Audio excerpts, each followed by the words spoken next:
Hello and good morning, everybody. We are here at day 2 for Ascent Boston. Joined with me, true champion Isaac, great friend, great caster, great player as well. How are you feeling today, sir? I am doing great. I'm excited to see all these decks. I'm excited to see all the decks that made it. I mean, we have some, some copies, I would say, of some decks in the top, day 2 here, but a lot of variety. I mean, there's a lot of fire. We start with a lot of fire. We have a lot of fire in day 2, but there's a lot of different decks, so it's exciting to see what we're going to see today. Yeah, there's a lot of decks that made it in that we talked about we wanted to see make, at least 1 or 2 of these in day 2. We saw the Water Allies.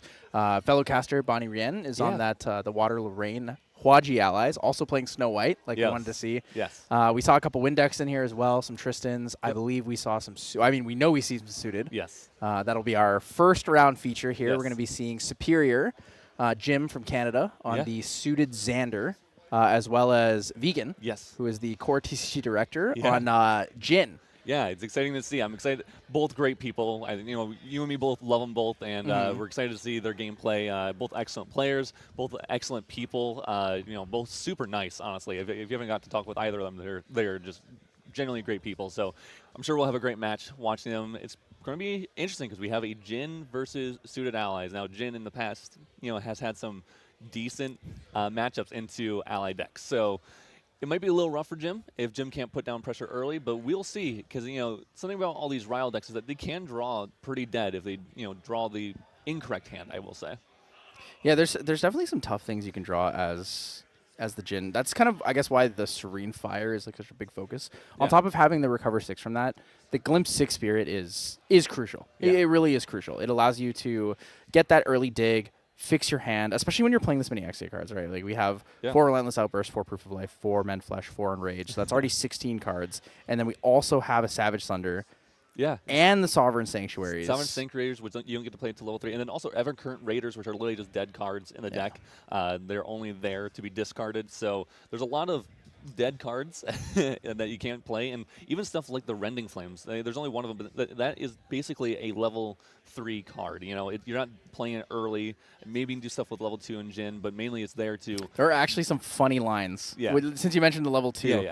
I was walking by yesterday in between rounds, and I saw someone go level 2 Jin, Flame Sweep for 3, clear the board, wake up, Rending Flames for game. And I was like, that is crazy. Yeah. There are some unique lines you can do. It is really cool because of that level 2 Jin, which we don't see actually get play very often, right? That level 2 Jin doesn't come up where it gets to wake up because no one's been able to really build around it quite yet. But it is a very strong feature of Jin and something that some of these expert Jin players we might see take advantage of that because you can go to level 2 and then Dungeon Guide into level 3 and then Rending Flames twice. And as long as you remember that level 2 is waking you up on that turn. So we'll see if that happens in this matchup. Maybe not, but it's definitely something that the expert Jin players will be remembering.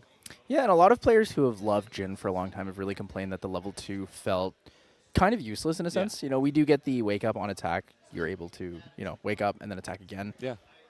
In most decks, when you're playing Jin, you're really trying to get to level 3. You're trying to play that end game control where you're using the Relentless Outburst, right? Yeah. You want those OTKs. You're using Enrages, Proof of Life to wake up, attack. So, when we look at Jin as a deck, I guess let's look at Jin as a champion, right? As a champion lineage. Jin level 1 has the inherited effect where when you make an attack, and a human or horse ally gets +1 power. Yes, right? and specifically an attack with a polearm weapon or attack card. It's not just any kind of attack. So there's already a caveat on the level 1.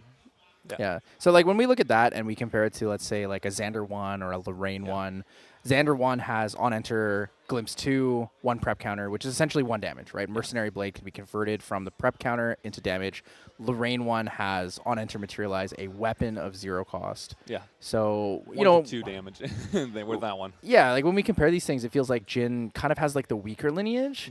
But then we see Jin level 3, where it's like this champion kind of breaks the concept of Grand Archive. Yeah. Really, it changes the entire way that the game is built, and the play pattern really gets flipped upside down. Yes, and I think that's really important because these people who don't know about Jin, don't know how to play against it, they have that exact problem. They've never played against this style of deck, and so they don't know how much damage should I be dealing to Jin? How much damage do I need to overkill Jin so that way they can't just recover out of it on their turn? And it's this, back and forth of balancing act of damage versus recovering for that Jin player and for the actual person trying to kill them and holding up enough interaction to stop them on their turn. And so, it's definitely a different game when you're playing against a level 3 Jin. Yeah, looking at all that, it's like even tougher because you look at it and you're like, okay, if I push them to this much, how much more can they push themselves? Yes. Right, and from there, it's really tough. Oh, looking on screen, we have our head judge, Ein Refine, the GOAT himself, and Lee. We have assistant head judge, Lee, there, who's going to be, I believe, the head judge for the Scrub Out event today. Very nice. Very cool, yeah. Great. Our wonderful volunteers. Yeah, great volunteers, great judges. Hey, another great caster right here. You mentioned earlier, I'll point it out as well now. But, I'm excited for this match. I mean, so Jin, we talked about Jin. But I just want to talk about Suited real quick here. So we'll talk about, first we talked about Jin, now we'll talk about Jim. Yes, we'll talk about Jim. Superior playing Suited, and this is the first Suited deck we've seen on stream. We didn't get to see any yesterday, but there are a couple here in day 2. And one of my favorite things about Suited is, in a way, its simplicity, but at the same time, the complexity of what you can do with those cardistry abilities. Yeah, it gets, if you liked Erupting, I feel like you would really like playing like the cardistry suited style decks. It's a lot of math. It's a lot of comboing some fun stuff together. And it's also flexible, right? Yeah. Like, so we have 3 suited players, I believe, in day 2. 2 of them are on Xander. Yeah. 1 of them is on Lorraine. Yeah. And that's the thing. There is a lot of different champions you can go with this. Now, 2 of them are assassins. I think that you can go Tristan or Xander. If you want to go Xander, you get that glimpse and you get that preparation counter, and you can look at the top cards of your deck, set up what you want to draw for the turn, and try to go for a kill or within the next couple turns or even on that turn. Or you can go Tristan and choose a preparation counter if you want to go for that Mercenary's Blade, or you can go for the agility, and at your end step you have a little more influence to interact with your opponent, whether it be play a damaging spell, whether it be holding up something like Mortal Ambition, or even just holding up cards to activate those cardistry abilities from your suited allies. So those are the 2 assassin ones, but I think like you're talking about, there's Lorraine, which Lorraine is more of an aggressive route where you can bring out a weapon. You can bring out these different if you maybe you're on the looking glass package where you can get these 2 power swords really easily, or play stuff like Deflecting Edge in the deck that is essentially a 0 cost when you have a sword out. Protect an ally, which is huge in Suited because they want to have these allies on board and staying on board. That way they can really start building up and making it stronger. And there's Jim. there. Superior, our Canadian representative here, looking to run it back. He's trying to take that first place. Get the big spirit here, Meow, the water spirit, beautiful spirit. And then also as a first place winner for the new year, in 2026 national season, you'll be invited to, I believe, the Gauntlet, right? Yes, World's 2026 Gauntlet, first place here at Ascent, and all Ascents going forward will get that Gauntlet invite. Very, very cool. I'm really happy they're doing that change. I'm sure Caben will be happy with that. He I think he won a couple last year, so having just a couple. Yeah. He's not just the most winningest player of all of Grand Archive. Yeah, so having that as a possibility is just another awesome part of GA's prize pool. I mean, we've talked about it in like videos and stuff like that before, and I think a lot of people in general have talked about just how great GA's prize pool actually is for a card game, for events where like at this event there's 260 some odd players, I believe. 269 players. Yeah, so just under 270, and at these events, you can win still like thousands of dollars from these, going to top 8, and these prize cards that. There's Vegan. There's really, our other. There's our other competitor. Busy vending, helping out all the people get their cards, make sure that they're able to play the game here in Boston. Yeah, I'm excited for these 2 players. Like I said, you can see how happy they are, how the good spirits are in. That you can kind of get a glimpse of their personality even just from the quick shots there. But yeah, it's going to be a really, really good time. Yeah. So looking at these decks. Let's jump into Jim's deck list because there's a couple things I want to talk about, and I know you're an expert on this deck. You love Suited. Yeah. It's really your deck. You do a lot of play testing, right? Caben loves playing Jin. So you actually probably know this matchup really well. What are the key things we're looking for in Superior's deck when it comes to finding victory in a match where it feels a little bit tough? Yeah. So, and it's actually really good. So with Suited, or Superior's list here in Suited, not everyone's on Arthur Young hairs, but Superior is, which is a really, really good thing because if he plays at turn 1, Jin doesn't really have a great way to remove that off the board in the first couple turns. So that's going to represent a lot of damage really quickly. You kind of just want to see it turn 1, and then you can follow up with the Red Hairs, the Unrivaled Stallion. And that card is just going to, with the Arthur and that card alone, is 6 damage every single turn. And then it's going to allow you to cycle your hand. And one of the things we really want to cycle is that March Hare Modded Host, which is a new card from DTR, a 1-cost 1/1 that essentially when it goes to the graveyard, if you use any kind of Kindle effect, it will put it back onto board, and then if it dies off, you can just keep basically getting a 1/1 in multiple ways.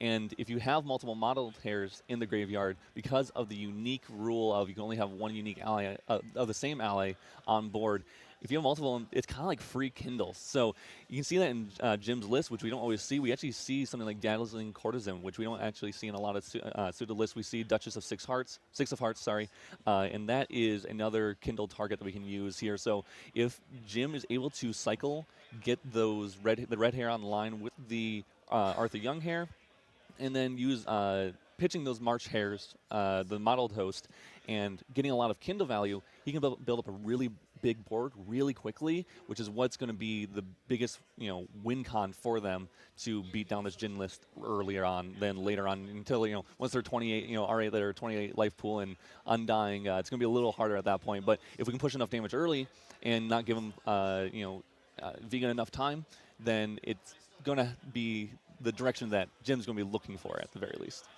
Yeah, it's going to be tough, too. So looking at Vegan's list, he is running the Flame Sweeps. Yes. So level 2 into Flame Sweep is representing 3 damage. Yeah. That would clear almost everything on the board for Superior's side.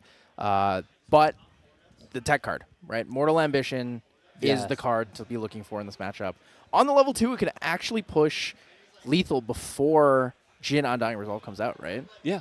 Yeah, no, it's really good. Yeah, we have the Mortal Ambition for if we have a bunch of unique allies, which this list definitely has a lot of unique allies. We have a lot of unique human allies specifically. We have the Arthurs, we have the Duchess of Six of Hearts, we have the March Hare, Unmodeled Host, we have the Red Hare, Unrivaled Stallion, we have Rouge, Ace of Hearts, we have Noir, Ace of Spades, and maybe a Rita, Queen of Hearts as well. So there's a lot of different options there. Also, something about Jim's list is he is on 2 Peppered Chef, which is a new card again from DTR. It's a 2-cost 2/1, but if you can sacrifice an ally with its on enter and get +2 attack for that turn, again, another way to push a lot of damage really quickly.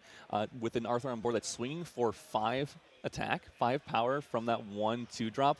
If you have a couple of those in hand, you just keep dropping one right after another, killing each other, sacrificing the last one played, you can push a lot of damage really quickly.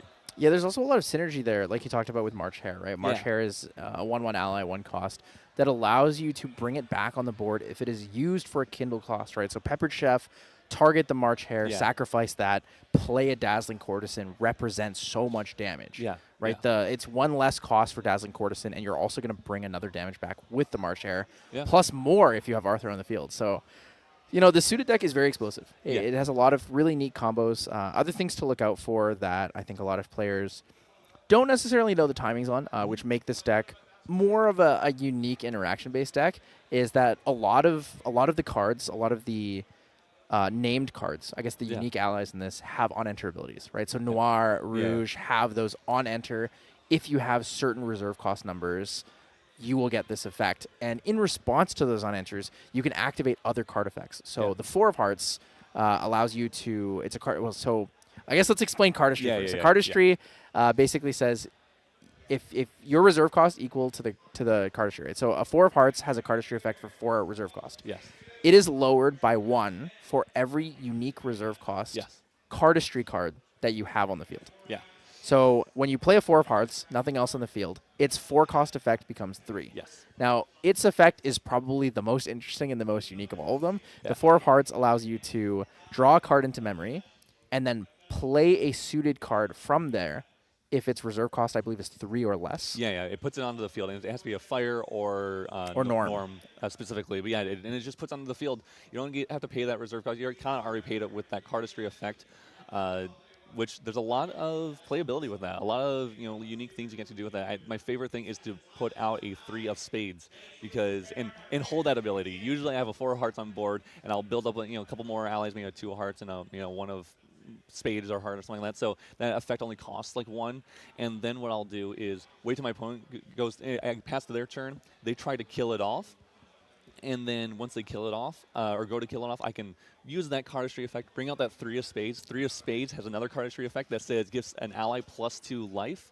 And so then I will pump my ally to save it. And now I'm sitting with a bigger board, stop them from killing my ally with a little bit of surprise factor. And I'm sitting in a really good position. So yeah, cardistry has a lot of little trickiness to it. And that's why one of the reasons why I like the deck. Yeah, and additionally there's a couple unique tech cardistry cards here for Superior, right? Yeah. We have the Suited Trickery and the Trump Set. I think for me, Trump Set is probably the more interesting one. Yeah. Trump Set, I believe, is redirect to a different suited ally, and that ally gets +3 life. Yep. That's kind of big. I think it's +3, and maybe even wakes it up. I can't remember, but it definitely gets +3 life and +3 power. And yeah, I think it redirects it from any unit that you have. So I think even if they're attacking your champion. Oh, really? I believe you can. Yeah, to a suited eye. I'm pretty sure. I could be a little bit wrong on that, but it is a very, very good card against Jin if they're going for that game plan of just restanding with proof of life and just using their Shuangji to kill you and beat you down multiple times in a row. So we'll see if that comes up. Something also in Jin's side here that will come up, I'm sure, is that Fiery Interference. Fiery Interference to turn off that Serene Spirit in a way. If Jin has that in hand, can use it in response to the lineage release of Jin and prevent that recover. You're talking about this yesterday. It's essentially a deal 8 damage to your opponent when someone has a Serene Spirit, which is a pretty good card. I think anyone would take that in any deck. Yeah, cost efficiency really strong there. Something I also noticed in Vegan sideboard is he's actually running Spellward Scepter, which could be very useful in this matchup. It might be too slow because of the explosive nature of Suited. However, that would be a strong counter should Superior choose to sideboard in his 3 Incapacitates. Yeah, the 3 Incapacitates are really good against Vegan unless he recognizes, hey, I actually, maybe I'll play a little safer. Use that Spellword Scepter. I'm already level 3. I'm safe for the next 2-3 turns, wherever it might be. I can bring this out, guarantee my Relentless Outburst on the next couple turns, and then I'm set for, obviously just killing my opponent, because Superior only going to 19 life. Not going any more than that. Doesn't have any real ways to recover. I don't think there's any ways to recover in this list. So they're going to be sitting with that. The only thing that can save them from that Relentless Outburst is going to be that Safeguard Amulet in their main, which is really, really good.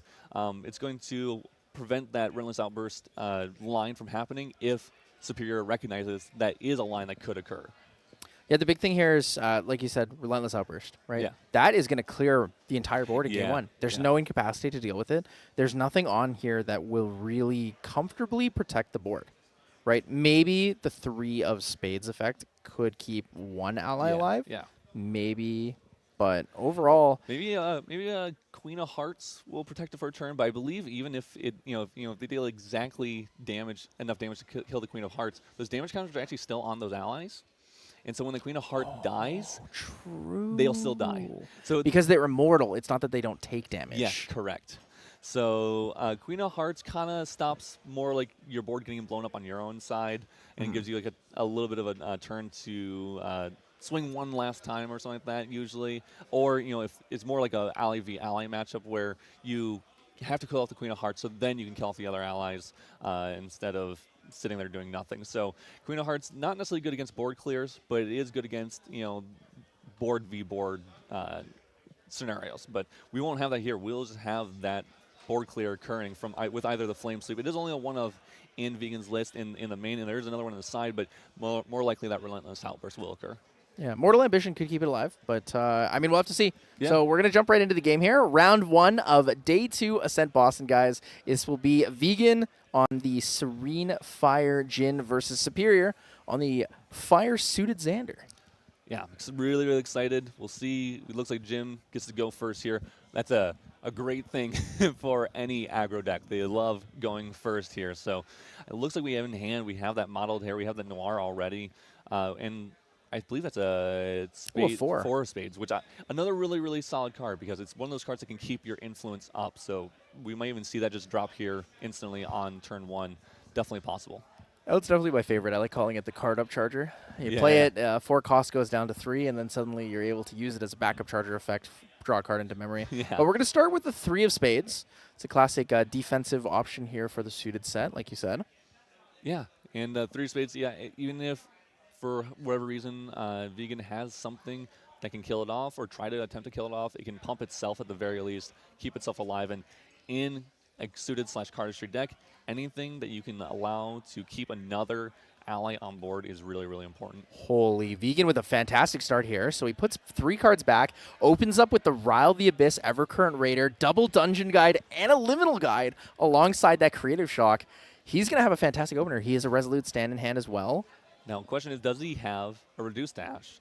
Because Superior, knowing Vegan's list, recognizes, hey, that is a Rile deck. I should bring Sensor out right away. Also, we recognizes that Vegan doesn't have a really great way to deal with this, these allies super early. So I'm just going to keep dropping an ally turn after turn with a Sensor on board. I don't need to worry about trying to level up myself. I just need to build a board of allies. Yep, so 4 spades going to enter the field here. Vegan does have the opportunity to draw a couple cards off the Creative Shock as well as the Rile the Abyss. Might be able to find a way to get that Reduced Dash. Definitely. Could be looking for the high roll. At the end of the day, still drawing cards does help you filter. You do need to level up regardless. He's going to see a fast cure here. Yeah. We do get the double. I didn't even see the Liminal in the hand. So, yeah, we get to cycle quite a bit here, which is obviously all you want in a Rile deck when looking for that Reduced Dash. And, yeah, we just see Vegan going for as deep as he possibly can go in his deck to search for the Reduce. He recognizes that is a crucial part of this, but probably also recognizing I still have to level up no matter what. No matter what, I have to go for right here on board. We're going level 1 because we recognize, hey, there's a board right here of allies, and I need to build up a life pool that's going to keep me alive regardless of if I have anything in graveyard here that's being turned off. I still need to get to a safer point. So Vegan did actually draw into the 3rd Dungeon Guide, so it looks like he's going to Dungeon Guide this turn to 2, draw for turn next turn, Dungeon Guide to 3 with probably, what, 2 influence? 3 influence? Yeah, but maybe. Yeah, let's see here. We have 3 cards left in hand. We're going to lose 2. We're going to be at 4, go to 5. Yeah, we're going to be at 2 influence. Or one influence? Takes 4 cards to DG. 2 influence.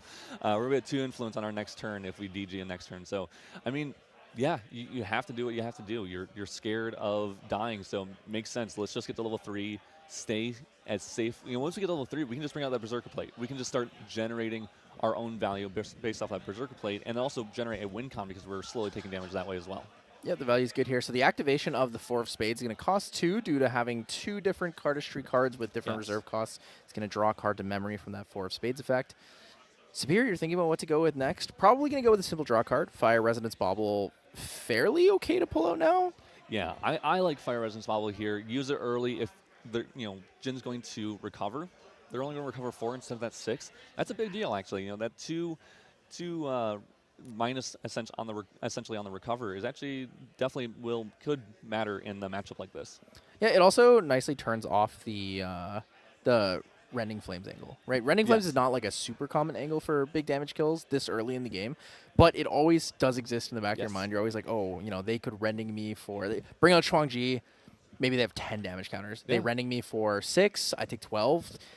1 Enrage is enough to kill you in most cases there. I believe there already is 3 fire cards in the graveyard. We had the Ryle first into a Kratos Shock, into a discard of Ryle. So we're actually already at 3 fire cards. So that Rending Flames, if Vegan has one or draws into one later on, definitely could come up. So Superior does have the Arthur now. Looks like he's going to play it out. Arthur would be effective here. Would you swing the Arthur this turn, or would you play it on Enter Immortal? Seeing as Vegan's going down to almost no influence, I would 100% just would attack with it.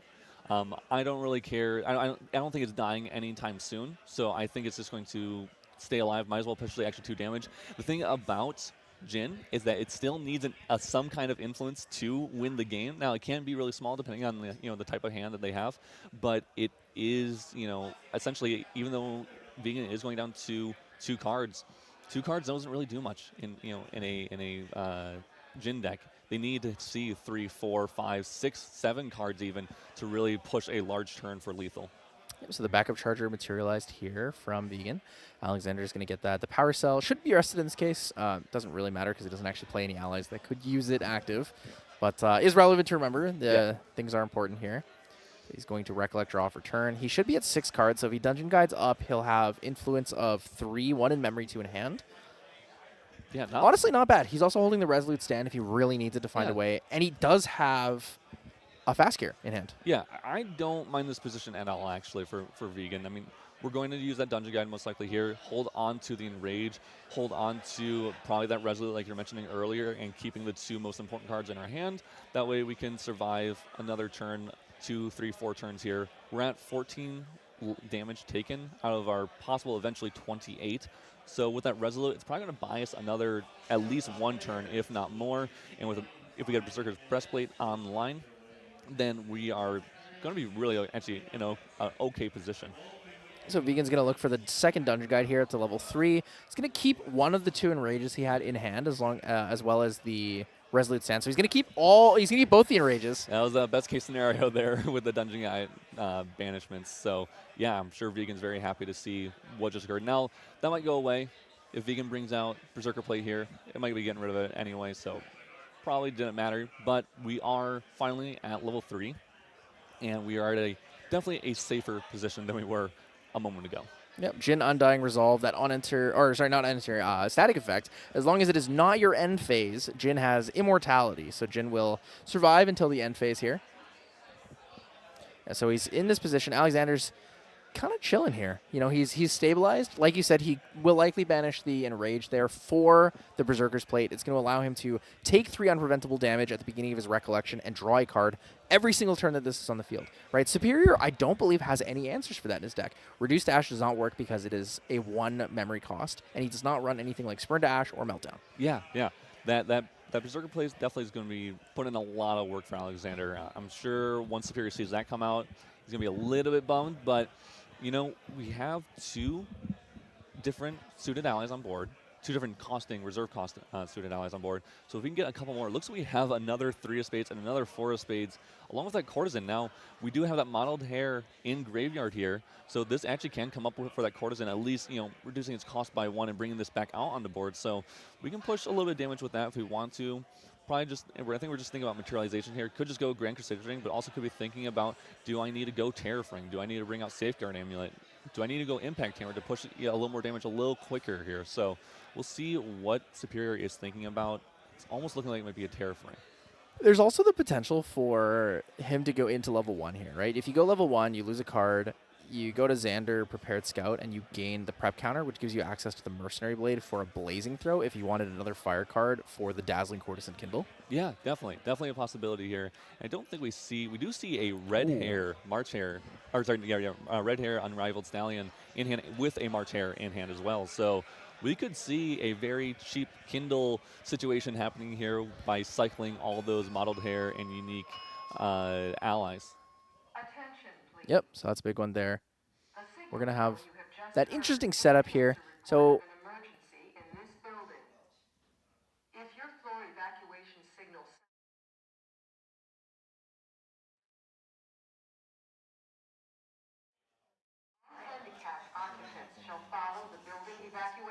so there's a current venue emergency. We're figuring it out, but we'll keep you guys updated here. We may have to put a pause on this game and come back shortly.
Hello, welcome back, everybody. So there was an announcement of a venue emergency.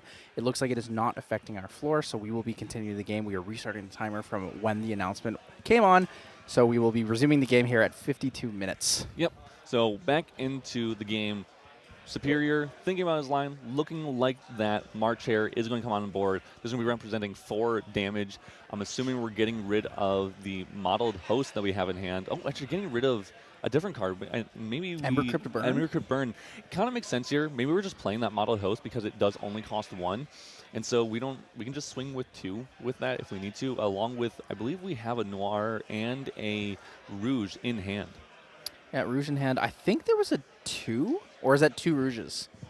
It's hard. I think it's 2 Rouges. I think it's 2 Rouges. Yeah. So we have a lot of 1 costing allies we have in hand here. So and a Courtesan.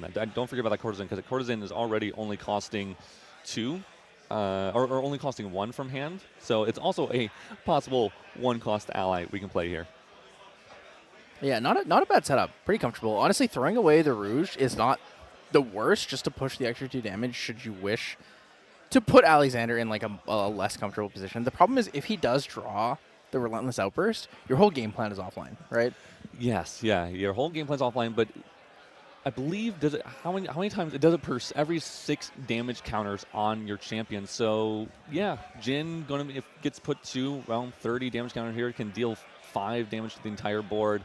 That would definitely clear off board. I don't even think you can use the 3 of spades to save anything on board. So if Alexander here sees the Relentless Outburst, it might actually be considered a game, honestly, at that point. I think Alexander will be in a really good position.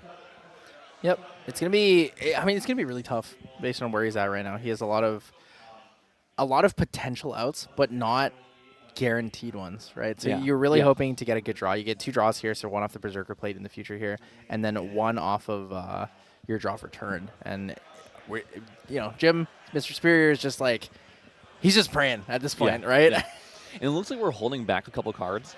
I think we're holding back a couple cards just in case we do get board. We recognize, hey, we just put you to lethal. You have to do something about it. In this case, Alexander will bring out that Berserker Plate, putting Jin to 35 total life pool.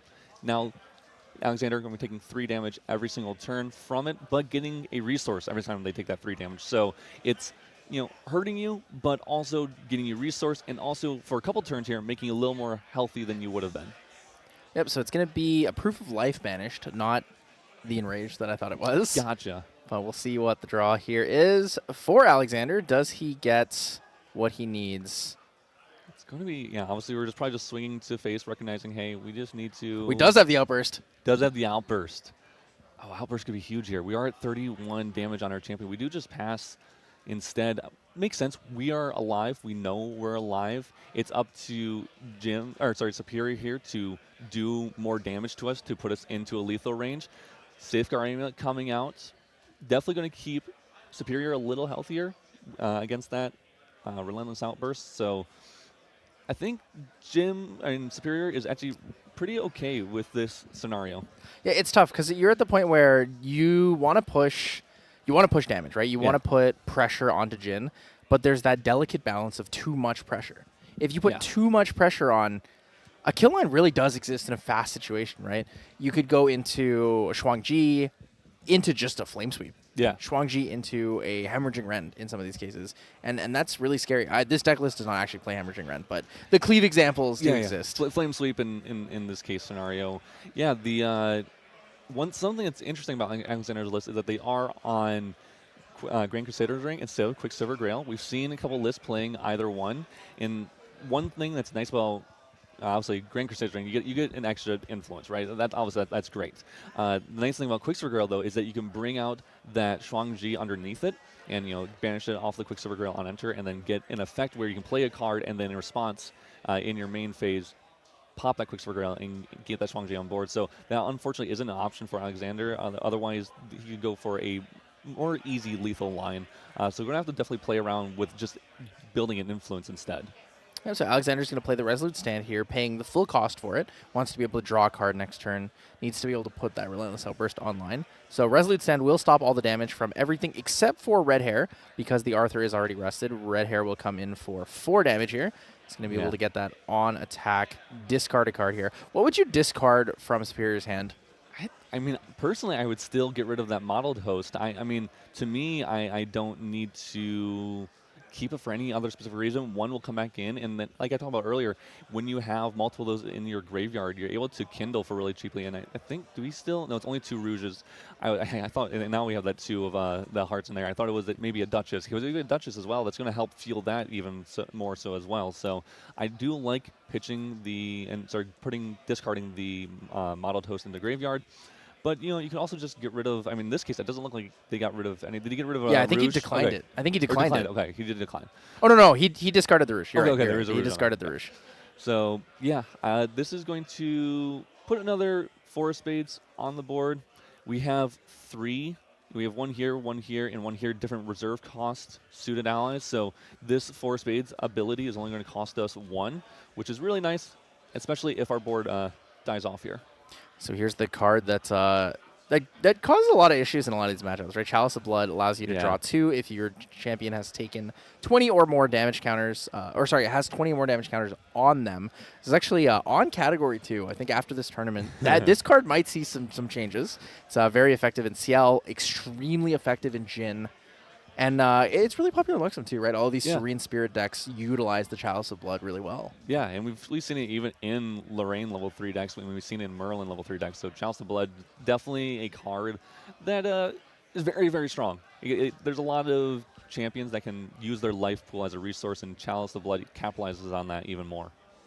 So Relentless Outburst in hand. We know he's got one of the Enrages there. So Store Champion Rage, Turbocharge. I don't think he has another Resolute Stand in his hand. He's probably going to have to play. I think it's just. Is it just lethal with a Rending? Does he have enough cards for Rending? Wait, he does. So Enrage into a Rending Flames might just be lethal here. So Enrage is going to be every 4 counter, so it should be 9 damage here. Then Rending is 3. Rending for 12? So he has 12, so he goes to 24 here with that Rending Flames, which, Oh, no, he's going to one-shot him here. Does Severe have an answer? I don't think he has anything, and that's just game 2 right there. We had the Terrafring on board. Maybe he just didn't think he could die from a Rending Flames. Maybe he forgot about the 3 fire in the graveyard. I think he did. Yeah, that's hard to remember. There's a lot of things happening in the game. It's a tough one, too, because Jhin can really come out of nowhere, right? You have the Safeguard. I mean, you're like, okay, I'm protected from Relentless Outburst for at least 1 turn, right? You look at the card draw, you're like, okay, he's going to draw into 5 cards. I can play around 5 cards. Then suddenly it's, all right, he's got the Chalice of Blood. Now it's going to be 2 more. Yeah. So we are hearing another signal here in the venue. So we might.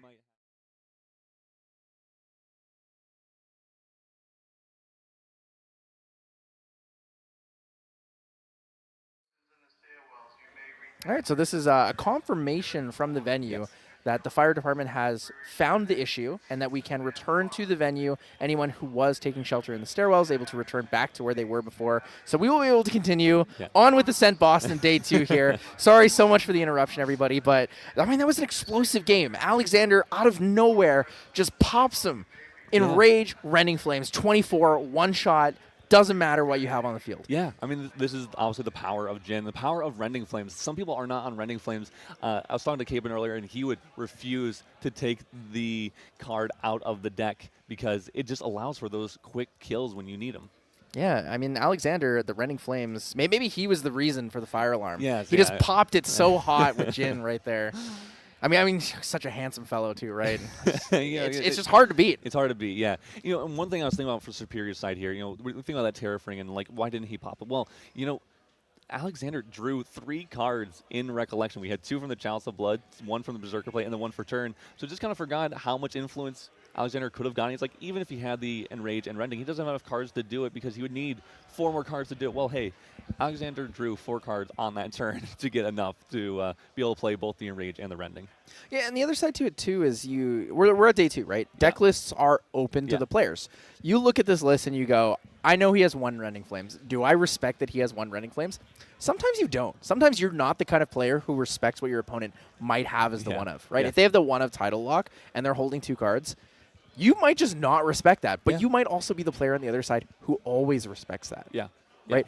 For you, Isaac, if you know he's got 1 Rending Flames, do you always play around the one of Rending Flames? In that case scenario, because Alexander was at 35 and could Enrage or could Relentless Outburst to either clear my board, but could Enrage and Proof of Life and use even just like a Flame Sweep to deal a lot of damage to me. I think maybe even a Flame Sweep was lethal there. I'm not sure. Specifically with an Enrage, I'm probably popping the Tariff just because I know in this case scenario, Alexander was dead at end step. Now, yes, he could have used Men Flesh to heal and recover out of it, but I put him to a point where you'd have to use Men Flesh, and so then it buys me guaranteed one more turn here, as in Superior's case. So honestly, I don't mind using it there, even if it seems a little risky. I do like to respect my one of, especially if I haven't seen it get banished. I see 3 fire in graveyard. We have Alexander drawing 4 or 5 cards, since they got into level 3. There's a chance that they find it. They've gone through pretty close to half their deck, especially with those Riles and Creative Shocks. It's a tough one to play around. There's so many small aspects, so many intricacies to Grand Archive that really make the game unique, make the game a little more fun. But it's hard to figure it out, right? Yeah. Everyone has their own decisions at the end of the day that they have to make. And sometimes you're just that player. You're just the player who takes all the risks. Yeah. And I think something that's also interesting that there's also the one of Savage Thunder, and that might have been even lethal in and of itself as well. So I think there's a couple cards that could have represented lethal. There's also the chance that with the Proof of Life, we could do some kind of double attack. Although we didn't have a weapon, I guess, on board. We didn't have that Shuang-Ji out, but also. It's hard. It's hard to say because you want to use it, but also what if it gets reduced to ash? Because we also haven't seen one of those. So what if that gets destroyed and then it's completely useless? So yeah, Savage Thunder is interesting too because it's basically the 5th Men Flesh, right? Yeah. It's poke for 3 damage, recover 5. Yeah. And that could be more than enough. Take out the Arthur, recover 5. His whole board loses 1 damage. Yeah. He loses 8 damage off the board by losing only Arthur. Arthur represented so much in that game. Yeah. In this game, though, we have a little bit of slower start for Superior, right? We have just a modeled host start. Unfortunately, we did not get the Arthur start that we were probably looking for. Arthur into a red hair into next turn with those suited allies would have been very, very strong. But instead, we have the modeled host. We're actually okay if this dies because it can allow those Kindle effects to be a little cheaper and to allow that modeled host to come back out onto the field really easily. Ooh, Alexander, this is actually a better start than last game, right? I talked about how great it was to have the Liminal Guide, to have that Rile the Abyss. Oh, he got the Rile the Abyss this time. So Rile the Abyss Creative Shock Dungeon Guide has a fast cure and the key card, a Reduce to Ash. Yes. So even though Superior is going first, if he goes first Materialization Sensor, Alexander has a way to deal with that, right? He's going to have 7 cards in hand, and he can play around that Sensor should he wish to deal with it.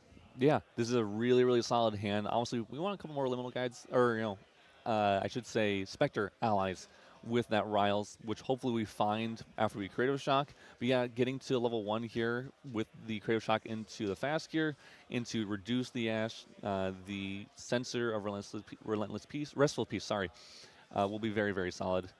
Yep, 2 of Hearts comes out for Superior. It's a pretty strong ally. It allows you to pay 1, get 2 power until end of turn. This effect, as all cardistry effects, can only be affected or activated once per time on the field. We're going to see a Rouge. Interesting. So the Rouge comes out early here. Yeah, just as a quick 1/1, he's just trying to find damage. Superior does not have a great hand. I do not think we do see the Incapacitate coming out of the sideboard for Superior coming into hand as well, though, which could be really, really good against this Relentless Outburst that Alexander has in hand. So one of the crippling decisions to make here is you have an Incapacitate in your hand. You have 6 cards available to you, or I guess 7. Do you hold all your cards and only swing the March Hare Modeled Host, not push your game plan, and hold the Incapacitate to deal with the either Reduce to Ash or the first Rile the Abyss / Creative Shock? I don't think you can. I mean, it's really hard with Superior's hand here, right? We have a bunch of essentially 1/1s that are not doing like almost anything, and we do see that Reduce to Ash come down on that Sensor Restful Piece. It's going to be a little rough. We are just hard casting a fast cure to level up for Alexander's side. Yeah, sadly, equal influence, so no recovery off of that. I really thought he was going to go into the Creative Shock first. Creative Shock, draw 2, discard 1, and then play. Did you have enough influence for that? 7 influence, 3 downs, 4th card. You draw 2, discard 1. You have 4 left still? 4. Well, am I miscounting that? No, I am miscounting that, right? You have 7. You use 4 from hand. You leave 3. Yeah, because Creative Shock goes neutral. You should have enough because Creative Creative Shock goes neutral. Yeah. So you put 3 down, play Creative Shock, draw 2, discard your fast cure. Then you have 4 cards in hand still, and you can Reduce Ash. Yeah. We are already, though, level 2 for Alexander here. Went straight into level 2, respecting the aggro possibility, and getting that Dungeon Guide on board to kill off those allies. Yeah, so just straight into the Dungeon Guide. I mean, straight into the Dungeon Guide makes a lot of sense in this deck, right? Especially when Superior is really representing only 1/1 allies. Yeah. Like, all we have here is Rouge, we have March Hare, and a 2 of Hearts. There's really nothing for him to do. Superior is going to go into the Fire Resonance Bauble. Going to get that draw early before Alexander has any chance to Lineage Release. I think we have Duchess. We finally find an Arthur, which could be what we're just dropping right here, right now, because we need to push more damage quickly, and Arthur is a great way to do that. Yeah, Arthur's like the keystone ally in all these fire decks, right? Even if he's not a suited ally, he's not the cardistry effect you want. He is all the damage on the board. His static effect is so incredibly strong. When Arthur is rested, all allies gain +1 power. It also applies on retaliation, so it makes him a little bit more of a push than a lot of things in the game. Yeah. Arthur is really, really strong. You know, it has a power stat of 2. It's giving 1 here, 1 here. So essentially, it's a 4-cost 4/3 in this case. 4-cost 4 power, 3 life is really strong. We do see the Terrafring coming out from Alexander's side here. This is the promo Rebel Fest Terrafring that he is playing here. But yeah, Terrafring obviously very good against any kind of ally deck. And in this case, it's going to be saving Alexander a decent amount of health so he can go to level 3. Yeah, it's a tough one here. I do really like the cremation ritual there, right? So you get the Dungeon Guide. It does take out 1 ally, but at the end of the day, what you need to do is you need to filter and dig. Yeah. You need to find another Dungeon Guide to go to 3, or you need to be able to put 3 cards down and start building that influence. Start building from where you are. Yeah, it definitely have to do. I mean, we Superior trying to build influence of his own with a Grand Crusader's Ring, trying to get more allies on the board quicker here. He's had a very slow start. We're looking to just try to get as many allies on board with this Arthur on board to really capitalize on that value, capitalize on that damage that we can get out of that Arthur. Yeah, it's a tough situation to be in. You want to push damage, Arthur. You have all these cool, unique allies, but sadly you can't play multiple of them, right? You can only play one of each of the unique allies. Yeah. There is the unique effect, state-based actions kind of takes one off the field. Yeah. We have Courtesans. I think we have a couple Verita Queen of Hearts here, at least one. I think that's a Blazing Throw in hand we have here. So we could see a turn where Superior brings out a weapon, brings out that Mercenary's Blade to deal 4 damage in 1 turn with that 1 influence. Looks like we're thinking about another. Is this another Rouge? It's another modeled host. So we're going to, just like you're talking about, sacrifice the one that's already attacked. This gets a modeled host into the graveyard. But since it, because one is unique, or I should say they're both unique, you can only keep 1 on board. So it's not the worst case scenario because this March Hare can come back really easily, especially if we kindle he's it playing with Duchess. With the Duchess here, yeah. It's looking like it.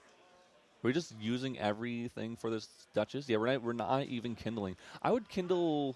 Wait, is it 5? Yeah, I'd kindle 1 here because we can get this March Hare back on the board. Sacrifice the other March Hare. I think he's looking to He was thinking about kindling 1 because he put down 5 at first here, so it looked like it was a Kindle 1.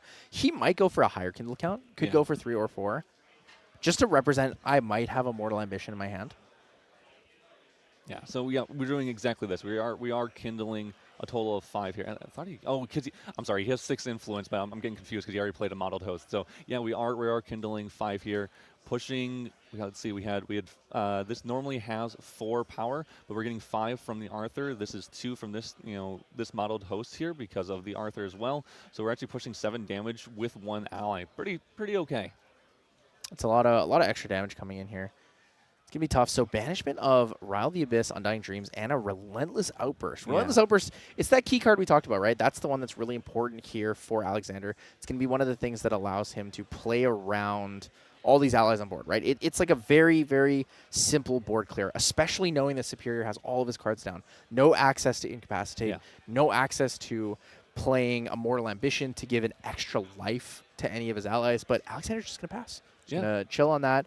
Potentially seeing the Terrafring come out this turn? Yes. I think that's exactly what it is. We recognize, hey, I can't put any cards down to bring out the Berserker play. At least I don't think we have. I think we only have an influence of 3, so the Terrafring's going to buy me a turn here, so that way I don't go into a lethal amount of damage. We're definitely thinking about that terraforming, because if we go to a lethal amount of damage on this turn and we can't bring out that Berserker Plate because we don't have enough influence or anything to banish, then we are just going to die at our end step. So we need to try to stay underneath 28, and yep, we're going to pop that terraforming. We're going to see it used, so that way we're hopefully not taking lethal amounts of damage. Yep, 9 damage represented on board right now. Arthur for 2, Duchess for 5, March Hare for 2. Would put Alexander up to 27, which is one off of the lethal count for a warrior champion. 28 life there. No Berserker's Plate yet, so it does not move up to the 35 count. And always remember that there is this recover here. We have this recover 6 here happening underneath this lineage release. Some people play with it, showing. That way they can they don't want to forget about it. But some people keep it hidden because they already know about it. They know it's there. They can lineage release at any point and recover that 6. And they keep it not shown that way. Hopefully our opponent is not paying attention and forgets about it. Yeah. The sad part is sometimes you as the player forget about it. You definitely can. Did see a couple games where a Jin player lost because they forgot they had a Serene release. Realized a moment after, they're like, oh. That's why I play it. That is why we play, yeah? The extra 36 life champion, or in this case, a 34 life champion when it comes to Jin without the Berserker Plate, is nothing to scoff at. That's a really big number, and it's hard to push through that with these aggro decks. Yeah. We see Superior here thinking about what they want to do. They put 2 cards down. I'm not sure if they're doing it for attack or thinking about playing an ally. One thing that they could do here is just attack and then hold up 5 cards for that Incapacitate that we were talking about earlier. So they would have enough to hold up Incapacitate while swinging with something like the Duchess. Not doing lethal damage to Jin, but that is the reason why Alexander terraforming this turn. Yeah, it's tough because the terraforming puts him in a position, right? So if he has a Dazzling Courtesan, we look at this, and it's very easily play Dazzling Courtesan, Kindle 2, keep the March Hare down, and then swing everything on board. It puts you at 20. It puts you at 30, I believe. Does he have? He has 7 cards in hand, or does he have 6 cards in hand? He has 7 cards in hand. Okay, so. Oh, so it looks like he's already Serene released. Huh. Interesting. I completely missed that. Yeah, I did not realize that occurred. I don't even know when that occurred earlier on. Already Serene releasing. Well, that makes obviously way scarier for Undying Dreams. Here. Yeah. Undying Dreams will give him the Berserker's Plate here. Controlled management. He's able to keep the other cards in his hand. But it's also just the fact that he's able to play it at fast speed. He can wait until the very last moment to get either cards into memory or to find that floating memory for the banishment here. Right? There's no sensor of Wrestle Piece on Superior side. Yeah.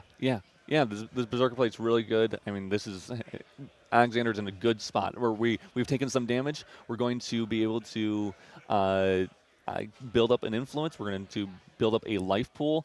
We're okay with this current scenario. We actually see a Straight Flare coming out from Superior that's only going to do 2 damage because we only have 1 suited ally on board. So Straight Flare deals X damage to a target unit, where X is the amount of suited objects you control with different reserve costs. And unfortunately, in this case, we only have 1. Or, so yeah, and +1 on that top of that. So we're going to deal 2 damage. Yep, so he needed to do that because he wanted to put a card down to level up into Xander 1. He's going to have access to a cheaper Incapacitate, the reduced cost from the class bonus effect here. I believe that's a 3 of Hearts and a Fiery Interference? Fiery Interference, maybe a 4 of Hearts. I couldn't quite tell what that was, but I'm sure if it was, maybe it was a Fiery Interference. Do you keep it for the possible Men Flesh? I'm pretty sure you would, right? I think so. But it looks like, what is that, a 3 of Spades? It's 3 of Spades or 4 of Spades. It's one of the 2. Comfortable chip in here. So you're going to see 2 and then 7 from that Duchess. 2 more from the March Hare puts him at 32. Putting him at 35 when he takes the Berserker Plate. You can actually just pass with all cards in hand, banish the Terraforming, force Alexander to play around kind of a more unique interaction. So if he does have that Fiery Interference, it will be a way to take the game away from Alexander. This is a really good spot for Superior. We also have this Duchess effect. We don't want to forget about that cardistry effect that we actually can use. It is expensive right now, but it allows us to replay a action. I believe it's specifically a suited action from our graveyard, or it's at least a fire action from our graveyard. And so we could actually play this Straight Flare we played earlier. And then, it's banished by fire on an action card with reserves cost 2 or less from our graveyard. And if we do, we copy that effect and without paying its reserve cost. So we're going to see Mercenary Blade activated with the 1 prep counter, Blazing Throwing the Mercenary Blade. He's going to hold enough cards for the Incapacitate. Yeah, I like this. I like this a lot. This seems good. And what is the influence difference here? So Yeah, I think Jim's thinking about that as well. What do I need to incapacitate this? Are they going to play a Menflesh on their turn? This is a really good bait here from Alexander. So Alexander plays the fast here. If Superior uses the incapacitate on this, it doesn't actually matter because he's still going to go to 35, right? Yes. He's still going to 35. Also, this Courtesan also pushing a little extra damage here, and also I forgot about the other modeled host in the graveyard as well. So we're pushing 3 from the Courtesan and 2 from the modeled host. Yep. So it's going to be 37 damage, or 37 damage counters here. So when he takes 3 more from the Berserker play, puts him at 40, which is scary. It is the within 4 and within 5 range. So Shuangji is kind of online here. We also have the ability for a pretty strong Relentless Outburst, but this also puts you in a position where you're still able to mend flesh. You're still able to use Savage Thunder to find your way out of that lethal line. Yeah, definitely can. And we have this Terrafring, which could definitely come up too here. And it looks like Superior is thinking about it, certainly trying to remember. Yep, we are going to pop it here in response, in a recollection of Alexander. And now Alexander has to be the one to either kill or recover out of this damage that they've taken. Yeah, it's tough. So if you have a Savage Thunder here, you play the Savage Thunder and you pay for the Terrafring, it's going to be enough to bring you... Actually, it's not going to bring you enough. It's going to bring you to exactly 35. So you need to have exactly a Mend Flesh here, right? So you have Mend Flesh. You could play something to bait the Mend Flesh, and then you can... Or to bait the Incapacitate. So Relentless Outburst first. Incapacitate will come out to stop that, and then you play the Mend Flesh. Then you try to kill for lethal on next turn. Yeah, I really like that. Also, Relentless Outburst is going to push a lot of damage in. And I think we have one in hand there from Alexander. Yeah, I think we do. We also see an Enrage in there, and a Liminal Guide. What else do we have in there? We have a Ryle. Well, he's a Resolute Stand, but I don't think he has the Mend Flesh. I don't think he has a way to win out of this game. I don't think there's an out here. I don't see one here. So it's wondering, do we... Okay, we're just going to game 3 here. Awesome. We get a game 3 suited V Undying Jin. This is exciting. I'm excited that we get to go to a game 3 because this shows the power of what each deck is trying to do. We have Superior with a very slow start, I might add, with Superior. So even if we find something similar to what we had, a little bit better than last game, or I should say this game right here, we might be able to still take game 3. Although the really big caveat is that Alexander gets to go first, and when you're a level 3 deck, you want to go first. Yeah, so the sensor won't be able to be turned off for the first turn, right? Yeah. We're playing a fire deck, so we don't have a way to fast materialize any card. We only have access to things like Ignis Deus, which allows us to materialize our level 1 champion at fast speed. So Alexander will be able to, if he does find a Rattle of the Abyss or Creative Shocks, we'll be able to use a floating memory to level up on the first turn, or even just get the Liminal Guide effects. Yeah. So we'll have to see how that kind of changes the pace of the game.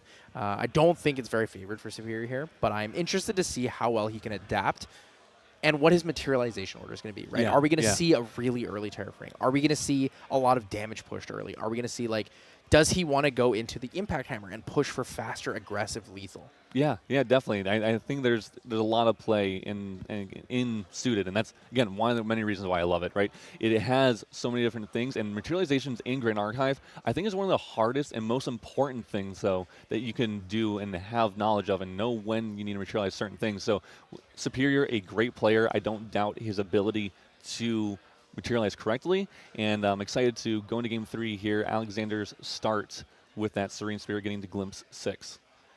So the Glimpse 6, it's not a bad opener. Evercurrent Raider, Liminal Guide. I see a Proof of Life as well. Maybe a Sovereign Sanctuary. And I think a Turbocharge. Okay, so the turbocharge is interesting. Do you risk the turbocharge, or are you just sending all this to the bottom? I think he only kept the Liminal Guide. Only kept the Liminal Guide. Okay, so we're hoping we hit a Ryle, hoping we hit a creative. Incapacitate. Fast Gear's not bad. Dungeon Guide's great too. Liminal Guide. Ooh, not what you're actually looking for here. Yeah, little rough, but that Fast Gear might actually recover Alexander some life here, because with Superior going second, even after they attack in with all their allies, Alexander's probably going to be at a lower influence because of that Serene Spirit and going first. So Superior gets to draw 1 extra card for the turn and 1 extra card more, so with the normal Spirit of Fire getting to draw 7. So we're going to see a Arthur start, probably exactly what Superior wants to see here. Arthur March Hare, looks like. March Hare or hopefully red hair. I prefer. Yeah, I think he only has the March Hare. So he's going to go Influence of 6, which means that Alexander will take 4 damage here. 2 from the Arthur, 2 from the March Hare. And then he's going to be able to get that fast gear, like we said. Yeah. Where he's going to put down, what are the liminal guides or something like that. I guess in this case it doesn't really Doesn't matter. really matter, yeah. We're going to use that floating memory anyway from that fast gear, go to level 1 instantly, and we'll see if we see another dungeon guide. Ooh, I was about to say, we see if we go to dungeon guide into level 2, and we do see it again from Alexander, recognizing, hey, I can just do this again on my next turn here. I can hold up cards, maybe get a bigger influence, maybe bring out something like that GCR and build that influence back up, and then dungeon guide on my next turn anyway. Yep, so you can dungeon guide straight to 3 if he wanted to. Does not have enough cards in hand for the backup charger this time. Unfortunately, yeah, I think it's only 2 in hand, although it almost looks like 3. So probably if he's not going to go for like a level up, it's what, GCR, draw a card, play around that. Yep, I think that's exactly it. You go Grand Crusader's Ring, bring it out, pop it, go dungeon guide, hold up, I think you get to, if they're at 1, 2, 3, go to 4, 5 cards. So hold up 1 card in hand, the most important card you want, and then on your next turn, go Berserker Plate, start getting that influence back. So it looks like Superior's going to go for the... Oh, I thought he was going to go for the 3 of spades. It looks like he might have a 4 of spades in hand. We have a 4 of spades, and we have a Noir and a 3 of spades, and maybe a 2 of hearts there. So 2 of hearts also not a bad follow play to all of this as well, because we get to push 4 damage with it if we use the cardistry effect. Oh, he's actually going to go for all of it, yeah. So he's using the cardistry effect. He's going to push for 4 here with the 2 of hearts. It's a lot. Those little, I believe those are the Sylvie coins from the gambling chip coins from Worlds, from Casino Night. It's a good little indicator that the ability has been used here. So Alexander does go for the Grand Crusader's Ring. 1 from the Dungeon Guide. Dungeon Guide will clear that 2 of hearts. And then Dungeon Guide number 2 is going to hold 1 card in hand. Just comfortably sit from there. We're going to see Jin Undying Resolve come out again. Once again, we are level 3. A little safety, and I think a little safer than last game, because now I'm certain we have that Recover 6 lineage release still underneath Alexander's Jin there. So I would surely hope so, because at this point in the game, if you've lineage release, it better be for that Fire Resonance Bauble Denial. Yeah, true, very true. So definitely sitting a little healthier on Alexander's side than last game, which I'm sure he's happy about. Yep, Superior does have access to the Grand Crusader's Ring this turn. So Grand Crusader's Ring, he did choose to play the 2 of hearts to push more damage, so he doesn't have access to using 4 of spades cardistry ability to draw a card into memory. He's going to have to use that later on. So Grand Crusader's Ring comes out. He's going to draw into, I believe, 8 influence this turn. Ooh, Incapacitate in hand now. Good old Incapacitate. We're now still a really high cost because we are not Assassin class bonus yet. But, one thing that to not count out every single time here for Alexander are these dungeon guides. We have 2 damage on board, and since Superior is an aggro deck, these 2 damages are going to add up really quickly for the Jin player onto Superior.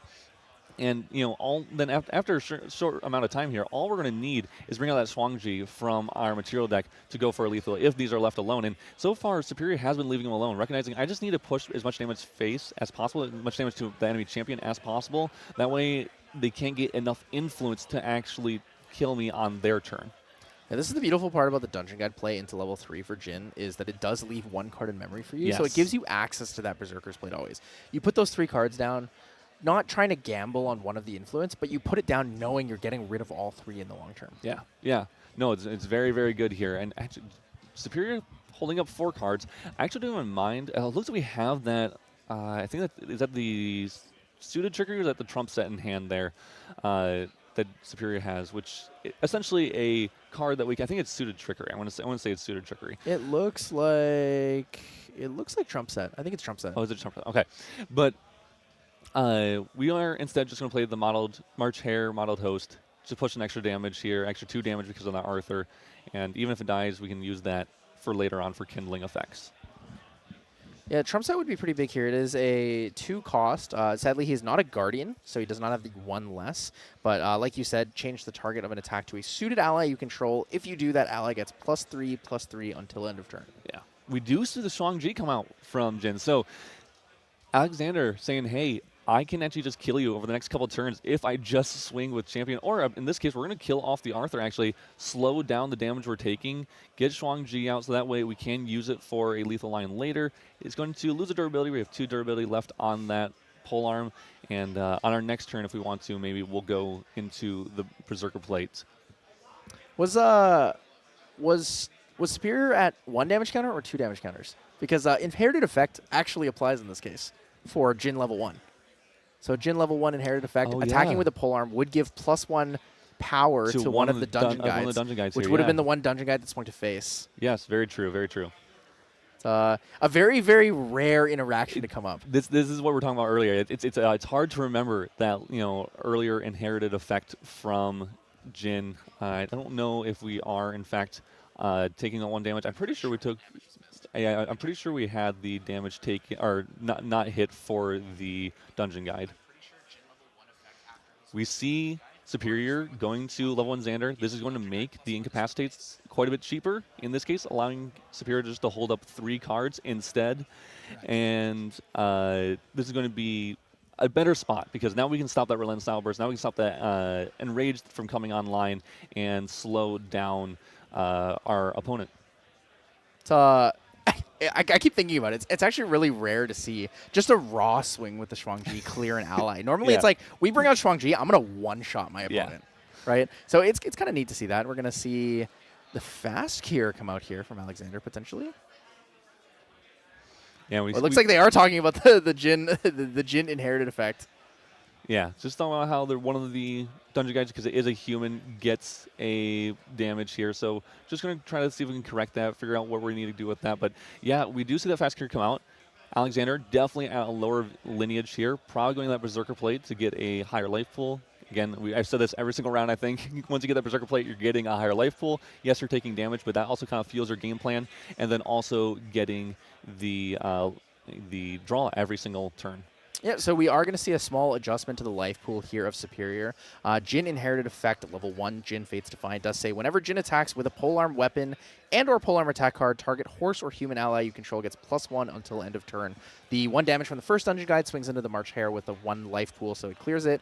And then the second one should have went to the dungeon guide, which swings for 2 to face there. Yeah. So small adjustment, but it has been fixed here.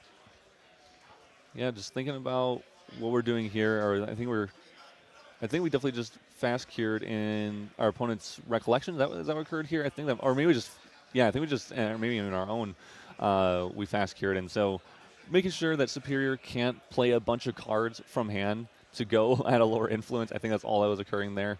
And now we have that fast cure in our graveyard to use. So it looks like he's not quite recovering. Okay, so we're going to see Dazzling Courtesan. It's going to Kindle 3, March Hare.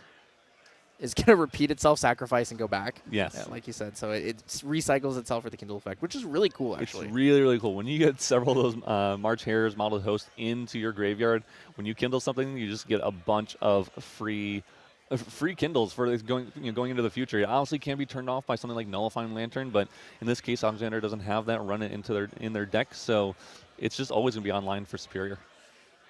So we do have the Fast Cure in graveyard. So Fast Cure will enable a control banishment here with the Floating Memory for a Berserker's Plate.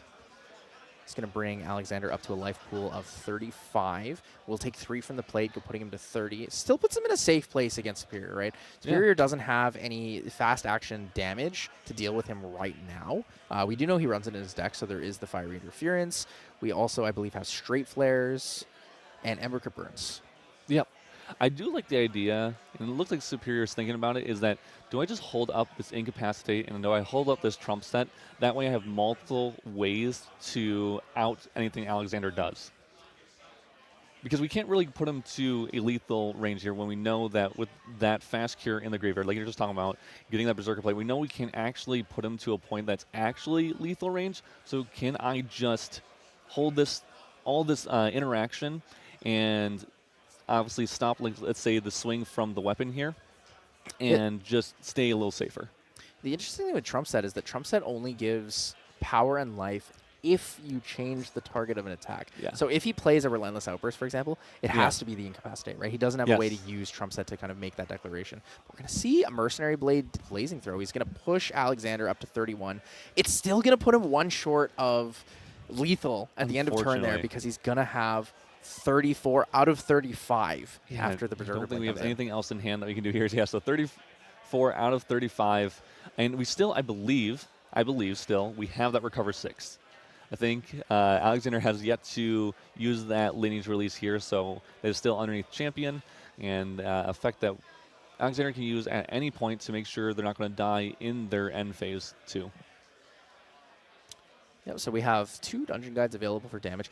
A Savage Sunder is going to come through here. So Savage Sunder, I believe with the Shuang-Ji, this would come in for 5, 6, 7, 10. 10 damage to face.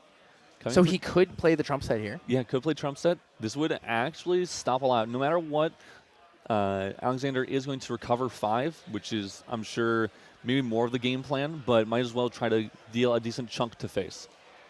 Interestingly enough, even with the 3 of Spades effect and a trump set, it's not actually enough to stop an ally from dying, but he is able to redirect the attack. So paying 2 here and going down 1 card will prevent 10 damage counters on him, which is really significant, right? Next turn, just a simple Shuang-Ji swing to face will be enough to kill Superior if he has at 13 damage counters. Yeah, so definitely makes sense that we are going to try to interact with this in some way. I'm sure it's that trump set. We're just confirming about like interactions or timings and all that kind of stuff. So we're okay with the weapon, the attack going through, and now we're going to use trump set to change the attack to a suited ally we control.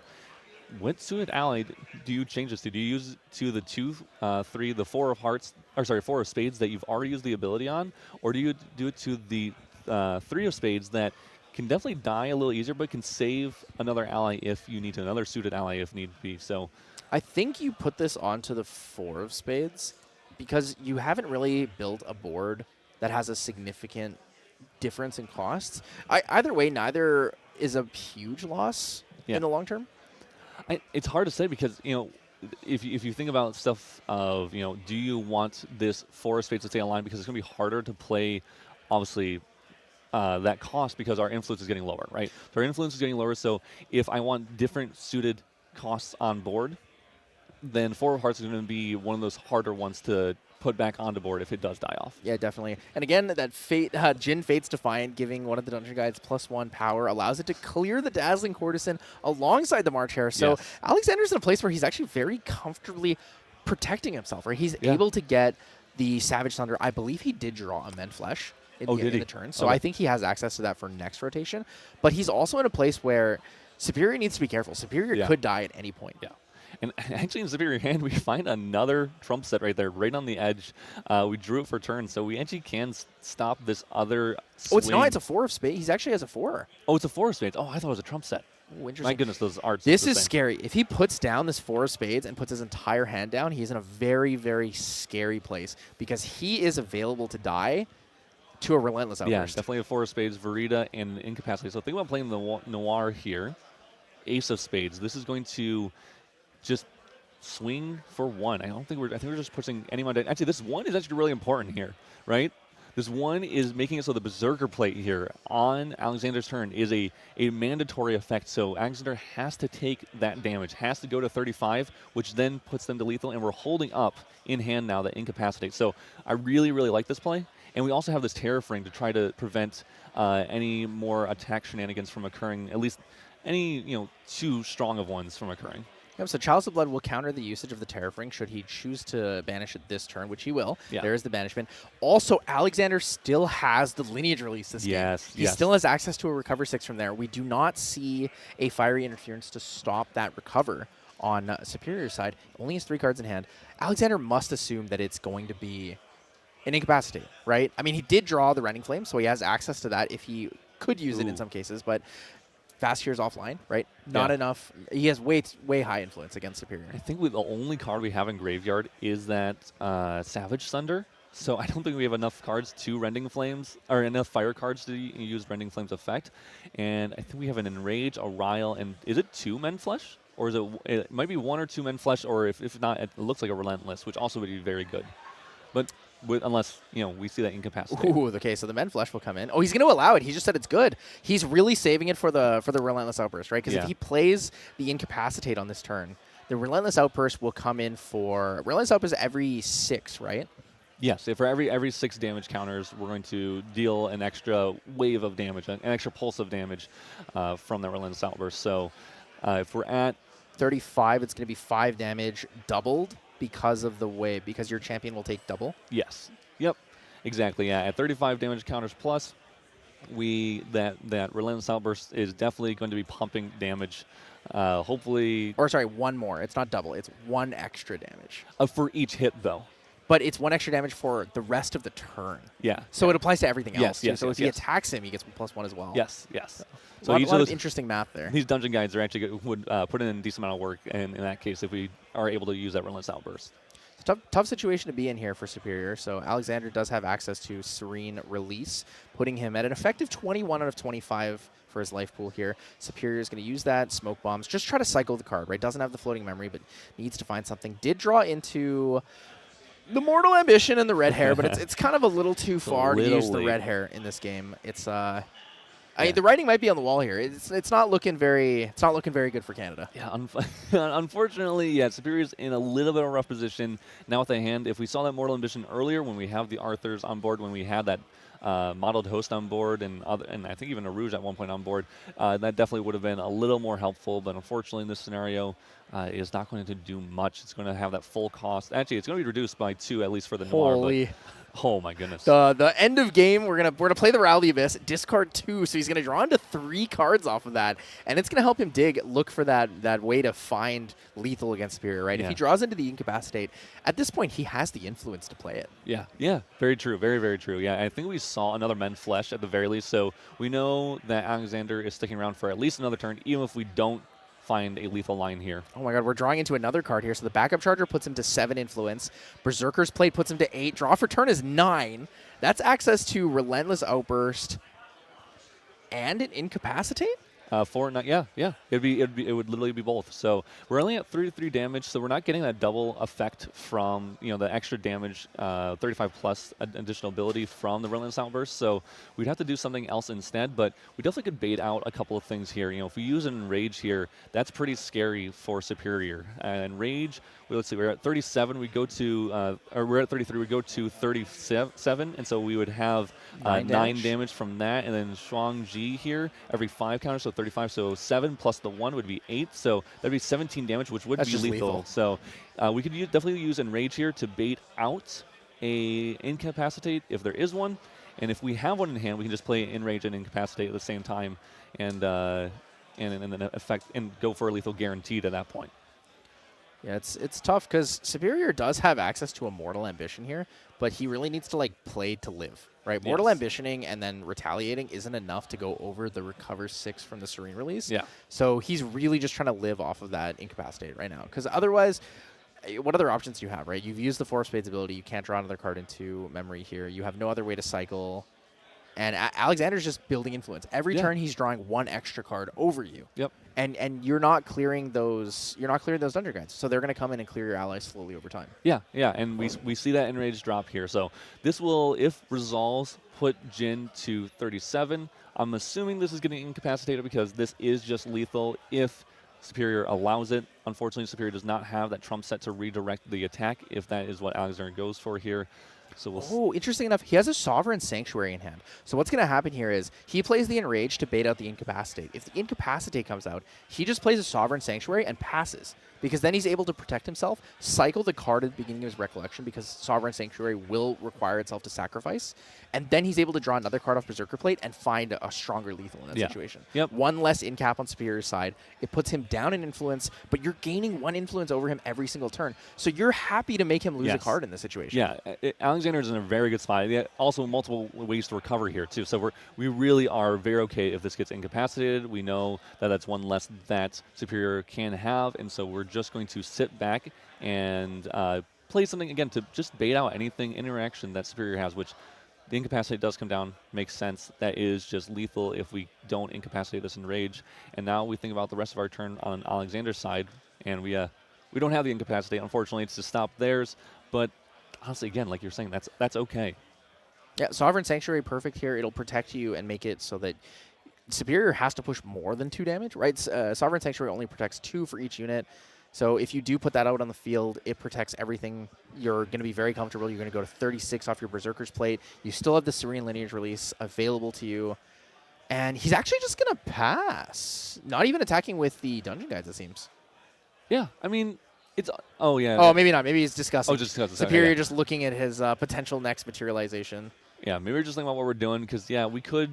and again, you don't necessarily have to use Sovereign Sanctuary. If you want to try to survive one more turn, but that Berserker Plate is going to put you over lethal anyway, so might as well maybe just... we do see it come down. Okay. So, I mean, it is a cycle ability for sure, and of course make ourselves a little healthier here in the... getting closer here to the end game, as we are only almost a minute 30 here away from overtime. One of these players is going to have to close it out if they don't want to end in a 1-1 draw. Yeah, I mean, and this game is really showing itself. Superior has no way to deal with the Sovereign Sanctuary, right? As a Fantasia, it's not able to be incapacitated. He doesn't have a way to destroy it. Yeah. So it's going to be tough. He's going to bring out the Safeguard Amulet, reduce one of the ways he could potentially die, Yep. that being the Relentless Outburst here. However, Alexander still has that Shuang-Ji on board, still has access to a decent amount of damage, so we're going to see a potential 3 from the Dungeon Guides due to that Fate's Defiant effect, plus the Shuang-Ji. So let's see. Berserker's Plate, take 3, go to 36. It's going to put you at 5, in those intervals of 5, so 35 will give you 7 damage on the Shuang-Ji. So we're looking at 8 plus the initial 1 here on the Shuang-Ji. So and then we're going to look at, 7 plus the 1, that's 35, so 8 total. We're going to see 3 from the Dungeon Guides, which is 11, putting Superior at 16, 3 damage counters away. Surely you find 3 damage worth of lethal somewhere in here. I feel like you have to. Somewhere. I mean, just the Rending of Flames alone. Oh, true. He has the Rending Flames. Just play a raw Rending Flames for 3. Raw Rending Flames here would actually go for lethal. So he's going to bring out the Smoke Bombs, just draw an extra card here off the Smoke Bombs. Sovereign Sanctuary is going to draw to memory. Smoke Bombs pop on anything just to get 1 extra card. And he's going to put himself in a position where it's just really tough. So the Savage Thunder was banished as the floating memory cost for this. Smoke Bombs on the 4 of Spades. I do like putting it on your opponent's thing. So even if they, you can't go for lethal here, if they try to, because you can stop that draw from Smoke Bombs if the ally fizzles. But we just have an Enrage. Do you have another Incapacitate for my Enrage? Enrage is tough. He's going to go to 40. He's going to get 10 extra damage on his next attack. Enrage is going to come in for what is 10. Now 19. Yeah, so 10 from here, and then the 9 from here. So Mortal Ambition for fun. He's going to retaliate. He knows he's dead, but it's a fun time. You might as well just play it, get the extra damage. And there's the concession. Superior, the heart of Canada. Mr. Suited here does not take it over Jin. Alexander is going to be winning it, moving on to round 11 at a 8-2. So 24 points in. It's a little bit far away from that top 8, but every step closer is so impactful. Every step closer is really impactful, and really impactful for Alexander here because they were able to get 1 extra win in their day one. So they actually ended 7-2, so now they're at 8-2. I think even just with 2 more wins, they actually can make top 8 here. We'll see if that's the case. It'll be a little close, but I'm sure they just would prefer to win out. But get that top seeding, right? When you're playing these RAL decks, going first is kind of big. It's really big. And with the Gauntlet invite going to first place for Worlds this year, that's also very big. So seeding really does matter. Seeding is really important. Yeah, and of course, going first is really nice for decks that want to go to level 3. Yeah, with a lot of these setups, we know that, we know actually perfectly from Worlds, right? Your 2 teammates both getting the high seeds at first and second. Choosing to play a deck that generally you guys wouldn't bring to an Ascent, right? You talked about it a lot. Bringing those aggro decks to an Ascent is tough because of the coin flip of going first or second. But if you have high seed, when you get to top 8s, you know that if you have high seed, you can choose first or second. Yes. So if you're playing a Ryle deck, if you're playing any of the Serene decks, being able to choose whether or not you are going to have a Sensor played against you on their first turn or not makes a big difference. It makes a huge difference. It's so important. So, we'll see. Hopefully Alexander is able to get there. I hope they do. I love both these players. I'm bummed Superior lost. Superior can still make it. I think they just have to win out. It might be a little tough. Maybe a little roulette on the matchups and the pairings and of course the win rates and all that kind of stuff. But hopefully they get there as well. Yeah, it's gonna be an interesting one. There was a couple interruptions there with the venue things, but overall the games went really smoothly. It was a fantastic best of 3. Yeah. All 3 games went through. Superior versus Alexander Yeah. Two great people, fantastic decks, great to see. I'm really glad we got the opportunity to see Suited on here. Yeah. Right. Yeah. It is a distorted reflections deck, right? Yeah. Suited and Cardistry has only come out with the recent set here. Yeah. It's something that I really wanted to showcase on stream. I wanted the chance to talk about it. I know you're an expert at the deck. You love the deck. And it's just really cool to see that when you look at a deck like this, you're like, oh, Allies deck against Jin. Jin wins for free. Yeah. Not quite. It was actually like really close in a lot of those games. Really it was close. really dicey, right? Yeah. Game 1, Alexander found the perfect lethal with the Rending Flames. Yep. That Terrafring. The Terrafring was popped. No lethal. There's a very good chance that Superior could have won that first game. Yeah. Yeah. Right? Second game, he just rolled over him. He didn't have access to enough recover, and he had to really early pop that lineage release, Yeah. and it put him so far on the back foot. So, I mean, it's just to say Grand Archive is not a game where you can just look at a deck and be like, no chance. It's over. Yeah. We out. Yeah. No, yeah. I mean, and that's a great thing about Grand Archive. You have a chance. You know, always having a chance feels way better than just, oh, this is an auto loss, right? So it's like, why sit down and play? There's always a reason to sit down and play. You always have a chance, whether it be a misplay, whether it be, your deck just happened to have the right cards drawn at the right time, whether their deck did not draw the right cards at the right time, or you just played better than your opponent in some way, shape, or form. Like, you found the line that you needed to go for the lethal, to go for the kill, and you're able to do so. That's a great thing about Grand Archive. There's not a ton of luck that does occur, I should say, at least not yet with this game, and I think that's why so many people love the competitive side of it. Mm-hmm. Yeah, it's just great. I mean, as much as I glaze and love this game, it is truly great to watch the flexibility and the player skill really show. Right, we see a lot of players on different decks, even in this meta. Like, a lot of people are like, "Oh man, Ryle, fire decks." Like, "Oh, it's such a big meta share." There's a lot of players out here playing different things, and Ryle is built in a lot of different decks. Right, it's a good engine. Yeah, it is a really good engine, and it's okay for it to be a good engine. Yeah, right. It has enabled a lot of these level 3 strategies to come back, but it is also used in some of the aggro decks. Right, the KFC Suzaku deck that you talked about uses Ryle really well. Yep. You can also play the deck without Ryle. Right, like there's so many options of flexibility. We have Bonnie Rain on the Water Ally Squad G. He's playing Snow White. He's not even playing Ryle at all. Yeah. Win Tristan's still great. Won Worlds last year. Previous set of HVN, still good. Still doing well. Still representing. Right? We have the March Hare OTK deck. You guys just put out a deck tech profile on that on your YouTube channel. It's a fantastic video. Talks about how there's other ways to find lethal. There's other types of aggro decks, right? There's lots of really cool stuff. But the really cool thing I want to hear is from this interview with Main Deck Dan and Alexander. So we'll see you guys there soon. Hey everyone, and welcome to our winner's interview with the one and only Vegan, who just took that tight match with Fire Jin against Suited Allies. How'd that go for you, Vegan? Honestly, I was really nervous. Suited was one of my 2 losses on day 1. So even though Jin has a pretty good matchup into it, I was like, you need to know to expect the unexpected with that matchup. So I feel like I barely took it. Yeah, it's a deck that has so many little tricks that it can play, but also puts so much pressure out. Now, I want to mention, this is your first day 2 since Ascent Ontario last year. Is that correct? Yeah. I haven't had all too much time to play with kind of everything that goes up with, for TCG and being able, we bend a lot and stuff. So, right. Yeah, I try to prioritize supporting. Oh, sorry. Gotcha. Sorry. No. Sorry. Oh. You finish what you're saying. Sorry about that. There you go. So I haven't had a ton of time to play, and I want to be able to try to show up.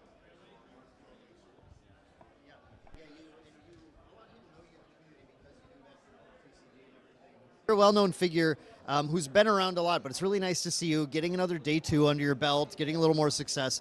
I wanted to ask you a little bit about just your experience. You said you lost to Suited yesterday, but have you played against this deck a lot? Were you testing a lot? To be honest, I barely tested it. Yeah. Oh, okay. To be honest, I barely tested at all. I played Jin, I think, 2 days before the event, and I was just kind of like, yep, this is it. And so I wanted to take a deck that I usually play control decks, and I wanted to take a deck that kind of had some of that built in because you don't have a lot of time to materialize right now. So I felt like Jin as a champion was like 4 control cards in one, and I was like, I'm just going to play this because it feels like what I usually try to do anyway. Yeah. Yeah, that makes a lot of sense. Obviously, it was doing really well for you. What do you think in DTR really helped Jin out and made it so effective now?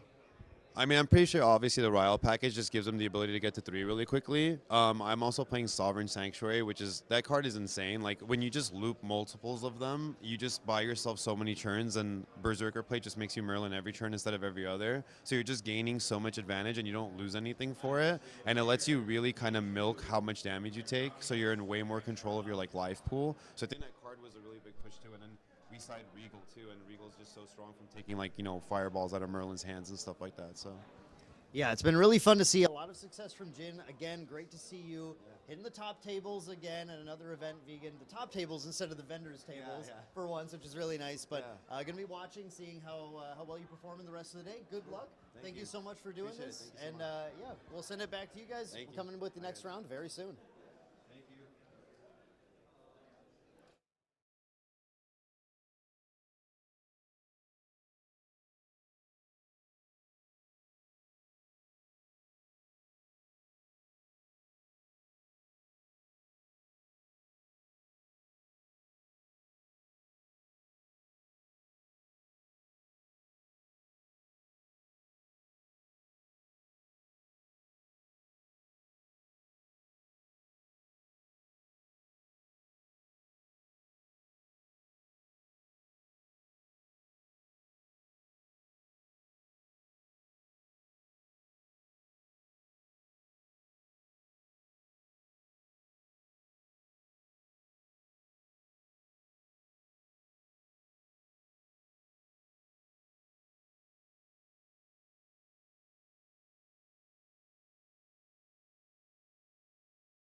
Welcome back, everyone, to Ascent Boston Round 11. I am True Champion Isaac. Joining with me is Main Deck Dan. Main Deck, how you doing this morning? I am doing great. We just got to watch a super fun match between two really cool new decks in the metagame. I mean, Jin's not new, but Jin is finally playable, right? That's kind of the big thing. Jin is definitely a little newer in terms of, of events, especially big events. Yeah. Seeing the Jin success today has been really impressive, but also that suited deck, it goes crazy. It's got so many weird interactions. It was fun to talk with the players afterwards, specifically just about like their thought process during the game, because there's so many tricks that they have to consider, so much suited trickery, if you will. Yeah. I mean, very, very nice. I was going to say, especially suited trickery, but hey, you already said it. So, the card definitely comes up against Jin. I mean, and of course, all the other cards that Superior had in the deck, it unfortunately wasn't quite enough to get there, but both excellent players. I mean, you can't knock either of them. But this next match we have coming up, very interesting decks.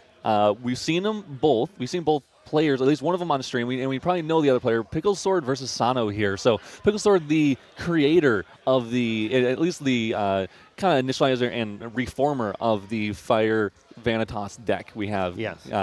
Going into all these, everyone's been talking about, I'm pretty sure, the counter to the Ryle decks. Yeah, this is going to be sort of like you said, the originator of this breakout Fire Venitas deck versus Sano, another player, a Jin player we've actually had on stream yesterday. I think we had both of them on stream. In fact, I think Pickle Sword is one of the we had 3 Venitas yesterday. I believe Pickle was one of them. Gotcha. And so we're getting sort of a bit of a revenge clash, and especially for you, Isaac, because yesterday the other Jin player that played against it might have been Pickle Sword versus Kaben. Burner. Or it was Burner, that's right. Burner versus Kaben. Okay, maybe we did it in. I don't remember if we had Pickle on. But either way, this is going to be a bit of a revenge because Kaben lost on Jin in what were actually very close games, coming down to just one card left in hand, like missing a card in hand for Kaben. So Venitas won yesterday. Yeah. But do you think Sano, who we saw successful on Jin yesterday, will be able to take down this breakout Venitas menace? We'll find out. It's going to be a very close. I mean, it was very close yesterday. I'm sure it won't be any different today. I mean, it really depends on what the Venitas player can draw. If they get the perfect Beseech or Dungeon Guide into level 2, into a 2-cost ally of some sort into their level 3, and start taxing right away, because Jin does have a lot of materializations. It has a ton of things it has to get out on board before it can start really pressuring their opponent, and something like the Venitas deck that taxes them over and over again is really detrimental. So if Sano gets a really good hand, I mean, we did see, I believe it was CL beat a Venitas list, so I think Jin can do it too. I have to say, in that CL matchup too, it was incredible to watch, but especially those are some of the best Ryle the Abysses I've ever seen in my life. It was, I mean, that's how you beat it, right?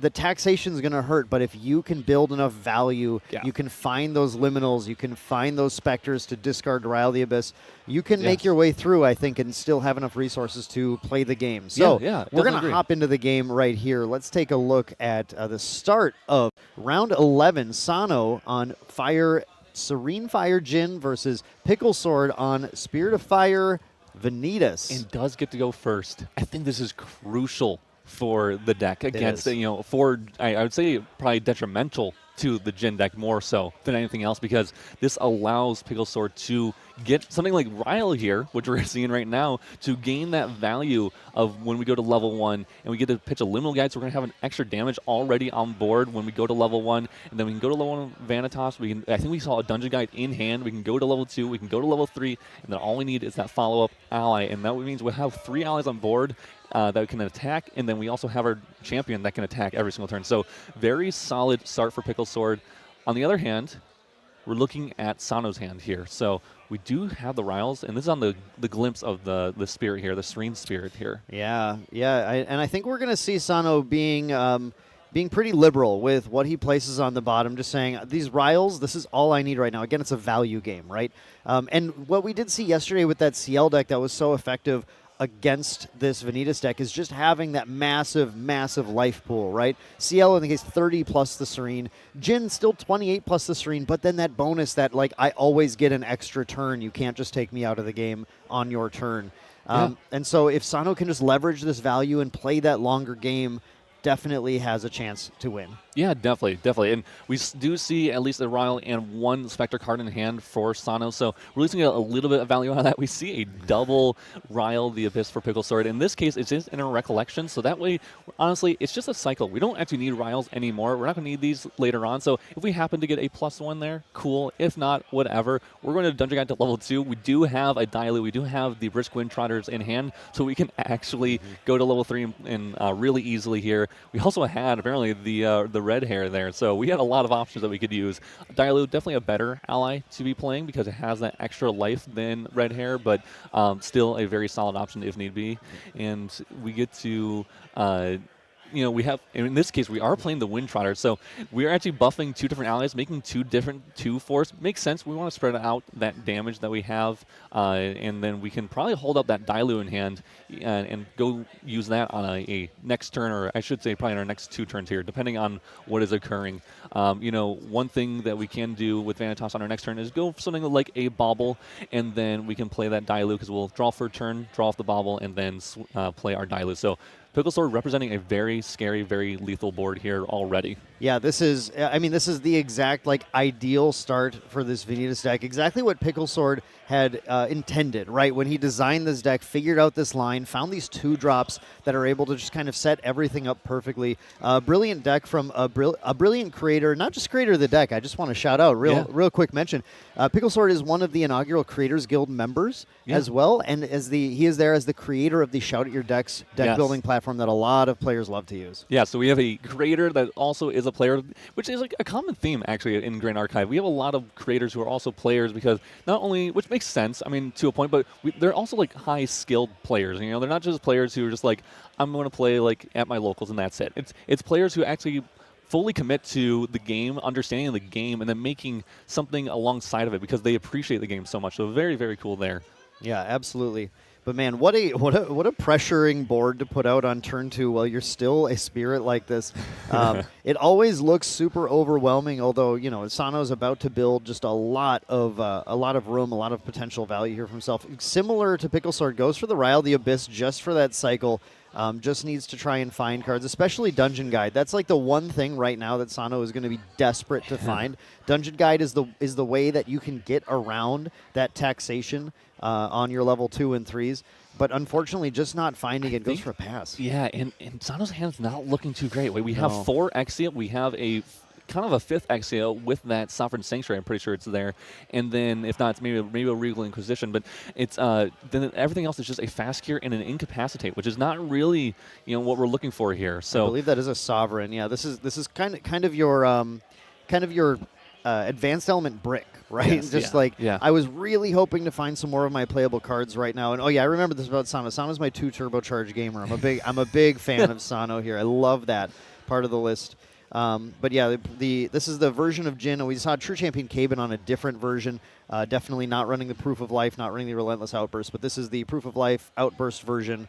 And we also thought this was interesting too. I believe yesterday, only 2 Evercurrent Raiders, right? And that's a card that maybe I could see Sano wishing there were a couple more copies of in this matchup right now. Yeah, no, it definitely makes sense. And on Pickle Sword side here, we did bring up the Censor, which makes a lot of sense, and actually is really, really good right now with what Sano's hand is, because even if we played this Fast Gear here, which is one of the 2 cards that we technically could play, being this level 1, but instead we are just not going to materialize anything. Wow. That's so rough. The pass materialize. Just and that's just wow. a scoop. A scoop right now from Sano saying, look, I just cannot beat this right now. I have nothing. I've bricked on advanced elements. So game 1 goes to Pickle Sword on the Fire Venitas deck. It did exactly what this man built it to do, and he played it exactly perfectly. Yeah, that was. Yeah, I'm sure Pickle Sword's very happy. He said, this is why I built a deck. This is why I made it the way I wanted to make it, because this is what I want to happen in these games. I want to completely stifle my opponent out of the game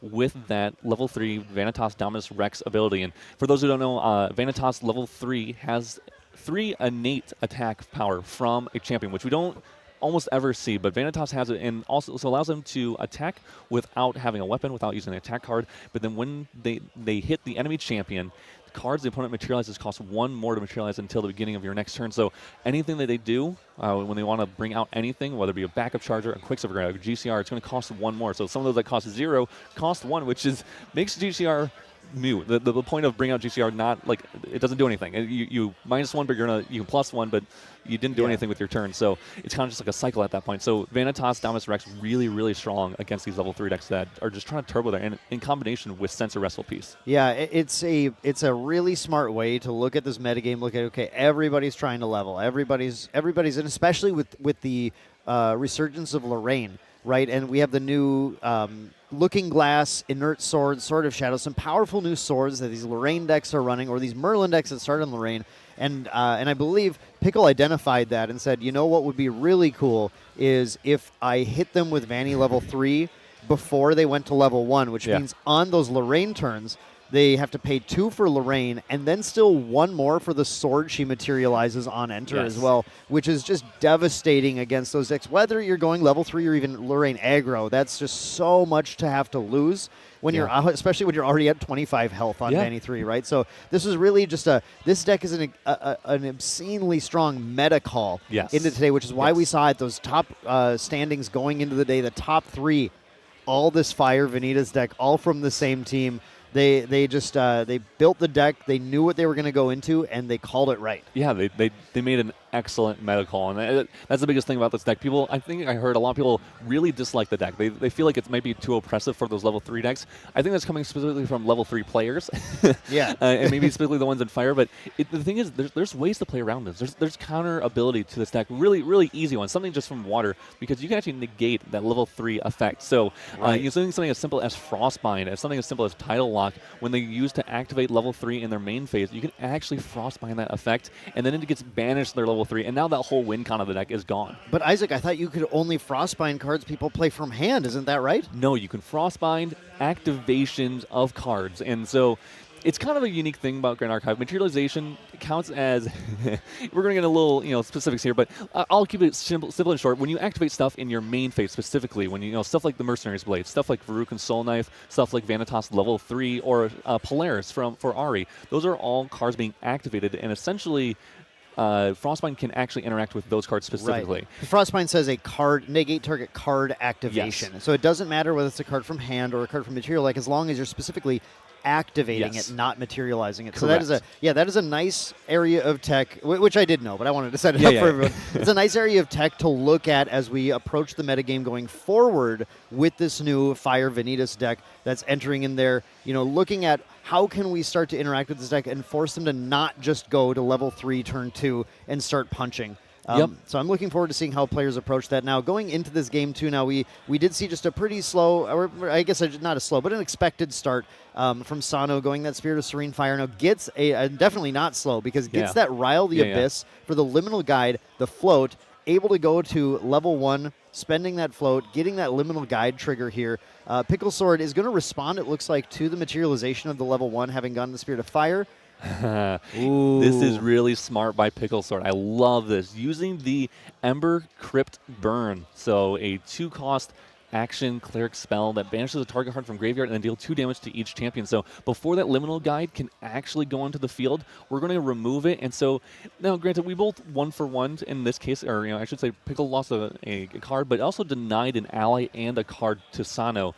And Sano, I think, still has a really solid hand here, but this is going to give Pickle Sword just a little more room. That way he can go to this level 1, and he can actually use that card because he doesn't need it because he went second. So he actually had 1 more influence. Also has a Liminal Guide himself, and setting himself up for a really good position. But Sano definitely has an okay hand. I believe we saw maybe like a Creative Shock and certainly a Turbocharge in there that can give us an influence and maybe allow us to get to level 3. That Turbocharge might be crucial if Sano gets that level 3 and can stabilize and just needs to build a hand. As we saw yesterday with Caben playing this Jin deck, every card in hand is crucial to do things like play through, attacks through Terrafring. In this case, too, I want to point out that Pickle did end up banishing a Stifling Trap to level. Stifling Trap, obviously a key card for getting through those dungeon guides that ignore, dungeon guides don't like to pay their taxes, right? So Dungeon Guide ignores the taxation that the Venitas applies onto materialization because it's just a level up effect. And so the fact that he was willing to sacrifice a Stifling Trap really makes me curious, because if there might be another Stifling Trap in Pickle's hand ready to use to try and deny Sano to get to that level 3 and close the game in his favor. Yeah, definitely possible. And something I want to point out from the sideboards, we didn't talk about sideboards at all going into this, but out of Sano's board, so Sano actually does main 3 Resolute Stand, and it has a 4th one in the sideboard. I think that's actually going to come in very important in this matchup where Venitas is swinging and attacking for 3 every single turn. And same thing with those horses that are in this deck, those Red Hairs, those Dailus, those are also swinging for 3 attacks. So Resolute's actually going to be able to stop a lot of damage and also stop that taxation, as we keep calling it, from that Vanitas level 3. And then also Rending Flames. I think Rending Flames can also be really, really important in this matchup. And Sano has 3 in the side, and I'm sure all those 3 are going to come in because it allows you to go for a quick kill onto the Vanitas, which probably is the way Sano is going to win this game. Yeah, I'm taking a look at Pickle Sword's hand here too, and I think right now we're digging for a Beseech or a Dungeon Guide. I don't think we have one. This is actually, I think, the first time I've seen this deck not have a Beseech or Dungeon Guide here on level 2 to go to level 2 and then level 3. On turn 2, sorry, going to level 2 and level 3. Yeah, this is a little bit of a slow start for Vanitas. Not being able to instantly gain that effect of going instantly pretty much to level 3 and stopping our opponent from getting all of their materializations on board. Yeah, this is, I mean, I see Pickle just kind of debating where to make these plays. Does it, of course, get the attack in with the Liminal Guide, but if I see some horses, I see some Spectre cards, but that bricky side of the Spectre package when you don't draw the Riles and all you have is an Undying Dreams in hand. You go, well, these dreams might be dying right now, actually. Yeah, this is going to be a little bit harder of a hand. I do see, I think, another Creative Shock and another, like you said, Undying Dream. So we could, on our next turn, go to level 2 for free at the very least. So this is going to be a different type of game where I think Pickle Sword will be able to go to level 3 with more than an influence of 0 or 1. I don't think we've seen that from this deck either. Yeah. Usually we see them go to level 3 and they have 1 influence or 2 influence. And we do see Sano choosing to go that backup charger because we have that turbocharge. Vanitas did not turbo to level 3, so we know we're safe at least for one more turn here. Let's get this actual card draw online.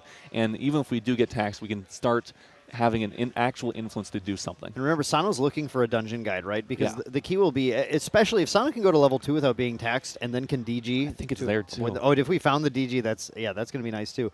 But this is looking at Pickle's hand now. I don't see a Stifling Trap. So actually, I think we got to see, for players who are new to the game and don't really know everything that's going on, one of the beautiful things about Grand Archive is we have this really fun risk-reward system with our material deck. So Pickle did have to put down a Stifling Trap from hand in order to pay the reserve cost of something. And even though that's a card he would really like to have, there were cards he prioritized a little bit more. Had to randomly banish one to go to that level 1 and happened to hit that Stifling Trap. So sort of a calculated risk, but sometimes those calculated risks pay off, and sometimes you get the short end of the stick here. And I think he would love to have the Stifling Trap, especially considering how slow his hand is right now, just to slow down Sano as well. So a lot of the players' decisions here are going to be maybe coming to bear as we get into these mid-turns of probably the slowest Venitas game we've seen played yet this weekend. Yeah, it's definitely a slower game, but something that's interesting is that Sano is still level 1 here. So Pickle Sword will actually force either a double Dungeon Guide play or maybe a level 2 into Dungeon Guide play. Now we found the Dungeon Guide. Yeah. Do you he just showed it. I think he's like, yep, just drew it. Just drew it. But do you use it here? I mean, it's still cheaper than actually hard casting into level 3 here, so you can still use it to go to level 3. Or do you play like a Floating Memory in this case to do a similar effect, right? Yeah, I think you just do the float. It's going to use less total influence from hand on this turn, so it makes sense. Do we actually get the recover effect? That's actually something that I don't know about here. Both players have a decent influence. Yeah, they're counting out here. I think Pickle Sword has a lower influence actually, so we'll actually recover. Yep. Nice. So we're level 2. We can go to level 3 here, and then we have a hand of what looks like 6 cards. It means we can play 2 allies, and I think we saw a Dailu and a Brisk Windtrotter in hand. So that's going to be a big Dailu if those buff counters go onto that Dailu. Yeah, the Brisk Windtrotter buff counters go on the Dailu. Yeah, this is going to be a super aggressive turn. Suddenly for Pickle Sword, hitting that level 3 again from that really awesome Venitas activation allows you to do it during your main phase. Oh, and something that's really important here, we see that Vanitas swung for 4 damage. It's because at level 2 we played the Fast Cure, which is a spell. That's the other reason you go the Fast Cure route. To buff the level 2. So that makes a lot of sense. Good job on Pickle Sword for finding that little extra damage, which can mean anything in these types of matchups. Did opt to not play the Brisk Windtrotter, actually. Just went for the Delu attack, holding on to some fire interaction. Burn. Yep, there's an Ember Crypt burn here as well. But Sano says, I'm just going to go level 2. Yep. I don't care. Again, man, if Pickle Sword's hand were a Stifling Trap instead of that Brisk Windtrotter right now, that would feel like pretty good going into this turn, because Sano does have that Dungeon Guide. We see that Mortal Ambition reprint of Dungeon Guide at the front of his hand here. So definitely, especially given that Sano's managed to build a pretty good influence here. Again, I have to point out, he's a double turbocharged gamer, okay? And what that means is you have, instead of your, it's usually, it's like a 15 to 20% to draw a single turbocharge by turn 2 or 3, I think. Okay. When you're on 2, it goes up to 30, 35, right? It's around there. And that's pretty significant. That means about once per match, you're going to at least find your turbocharge rather than once every couple of matches. So that is, I think, a huge gain, especially when in Grand Archive we can just put extra cards down that we don't need as resources later on. So it's not really hurting you that much to have that second one. I'm a big proponent of the double turbocharge, and I think it's been really good in this match in particular. Yeah, no, definitely. I mean, we see how strong it is here. We see that Sano still has an influence of 5 after DJing, after being taxed, and I think we're just going to go for Sovereign Sanctuary, save a little health, cycle a little bit with our, after it dies off in our Recollection, and then also put some cards down so we can still actually get that Berserker play out. Yeah, that Sovereign Sanctuary, this is a new card, and I love doing this. We get the shield now from the Sovereign Sanctuary, right? This is -2 damage from all sources going into until Sano's next turn, and then it will replace itself in the Recollection phase with a new card into memory. So it's a beautiful, beautiful play that this Jin deck gets to use now from Distorted Reflections. Just a new tool that Jin has to continue to basically buy free turn after free turn. Unfortunately, Venitas is still attacking for 3. Yeah. So it still is able to get 1 damage through to cause that on hit to occur. And in Pickle Sword's case, we're also going Beastful Visage to give +2 attack to our Dailu. So now Dailu's still swinging for 3 with this Sanctuary on board. And so we're able to kill off the Dungeon Guide, and we're able to push the 1 damage phase. And now we are in a okay position, but our opponent is Jin level 3, which is a big deal. Our opponent is Jin level 3, and we have 4 influence, and we are being taxed by that level 3 Vanitas, and so it's going to be a little hard to we still have to build up an influence. We still have to find our kill spells. We still have to find a lethal line before, Vanitas slowly beats us down with these attacks every single turn. Isaac, one of the things I like about Sovereign Sanctuary in this matchup, though, is that the Pickle Sword's deck does also use Impact Hammer with Venitas to try and get that damage out of Resolute Stand Rage, go from 3 to 5. And with Sano's influence right now, it was perfectly reasonable if he had drawn one of those Resolute Stands as well to go Sovereign Sanctuary, then Resolute Stand the attack, and actually ignore the attacks entirely, plus obviously just miss the damage if Pickle Sword had gone Impact Hammer to try and push that here too. So it's a nice card. Oh, he did have the Resolute Stand as well, actually. Yeah, that's the second Resolute banished too. I think there's 2 in the banishment, so only 2 left in Sano's deck, which, I mean, to be fair, we are level 3, and probably the only thing we really care about materializing at this point after this Berserker play is the Shuangji. So as long as we can get that out on one of the turn, maybe, we don't see Censor of Wrestle Peace on the side of Pickle Sword yet out on the board. So honestly, and granted, there are no floating memory cards in Sano's graveyard, so not really going to do anything even if there was. But, if Sano is able to get a couple of those in there and Censor of Wrestle Peace is not on the board, then that's going to help, facilitate a better game plan for Sano, help build up that influence. Yeah, we do have another Sovereign Sanctuary here. So again, we're just kind of building a wall right now as we try and build out those material deck cards. But that's what we saw was super effective in the CL match yesterday, right? Just like buying time, building as much time as possible to eventually kind of grind out the game. And the Jin deck just has a different route to doing that a little bit. Needs to play some of these material deck cards to really get there. But once those are on the board, then it's kind of just pass materialize, draw. Eventually, I'll get there. Yeah. Oh, when we see a second Prisquin try, this Dailu is going to be a big Dailu. This is really big. It's a 3/7 plus the 2, so it's a 9/7, I believe here. -2, so we're only swinging for a casual 7 with this horse. I like this. I'm a fan of the horses, so seeing a nice big old Dailu on board is well, honestly, it's Geldis reminiscent to me. Yeah, I'm sure that's very close to your heart, Isaac, as maybe Grand Archive's #1 Geldis fan. I sure hope so. I hope I can clock that. I probably should take it to an event one of these days. And I think you need to. With the Allen deck is coming into the meta. You did mention that these Exia cards were the only ones that Sano really wanted, but I was going to say also, Chalice of Blood is still a good Yeah. play even when you have to pay 1 for it, right? Because it still does get that draw 2, so it is a +1 here for Sano to use, and it makes a lot of sense to go for it, especially when you have dead cards like this Liminal Guide that you're happy to like just see banished. Not a big deal. Let's try and find some of these red cards, right? Yeah.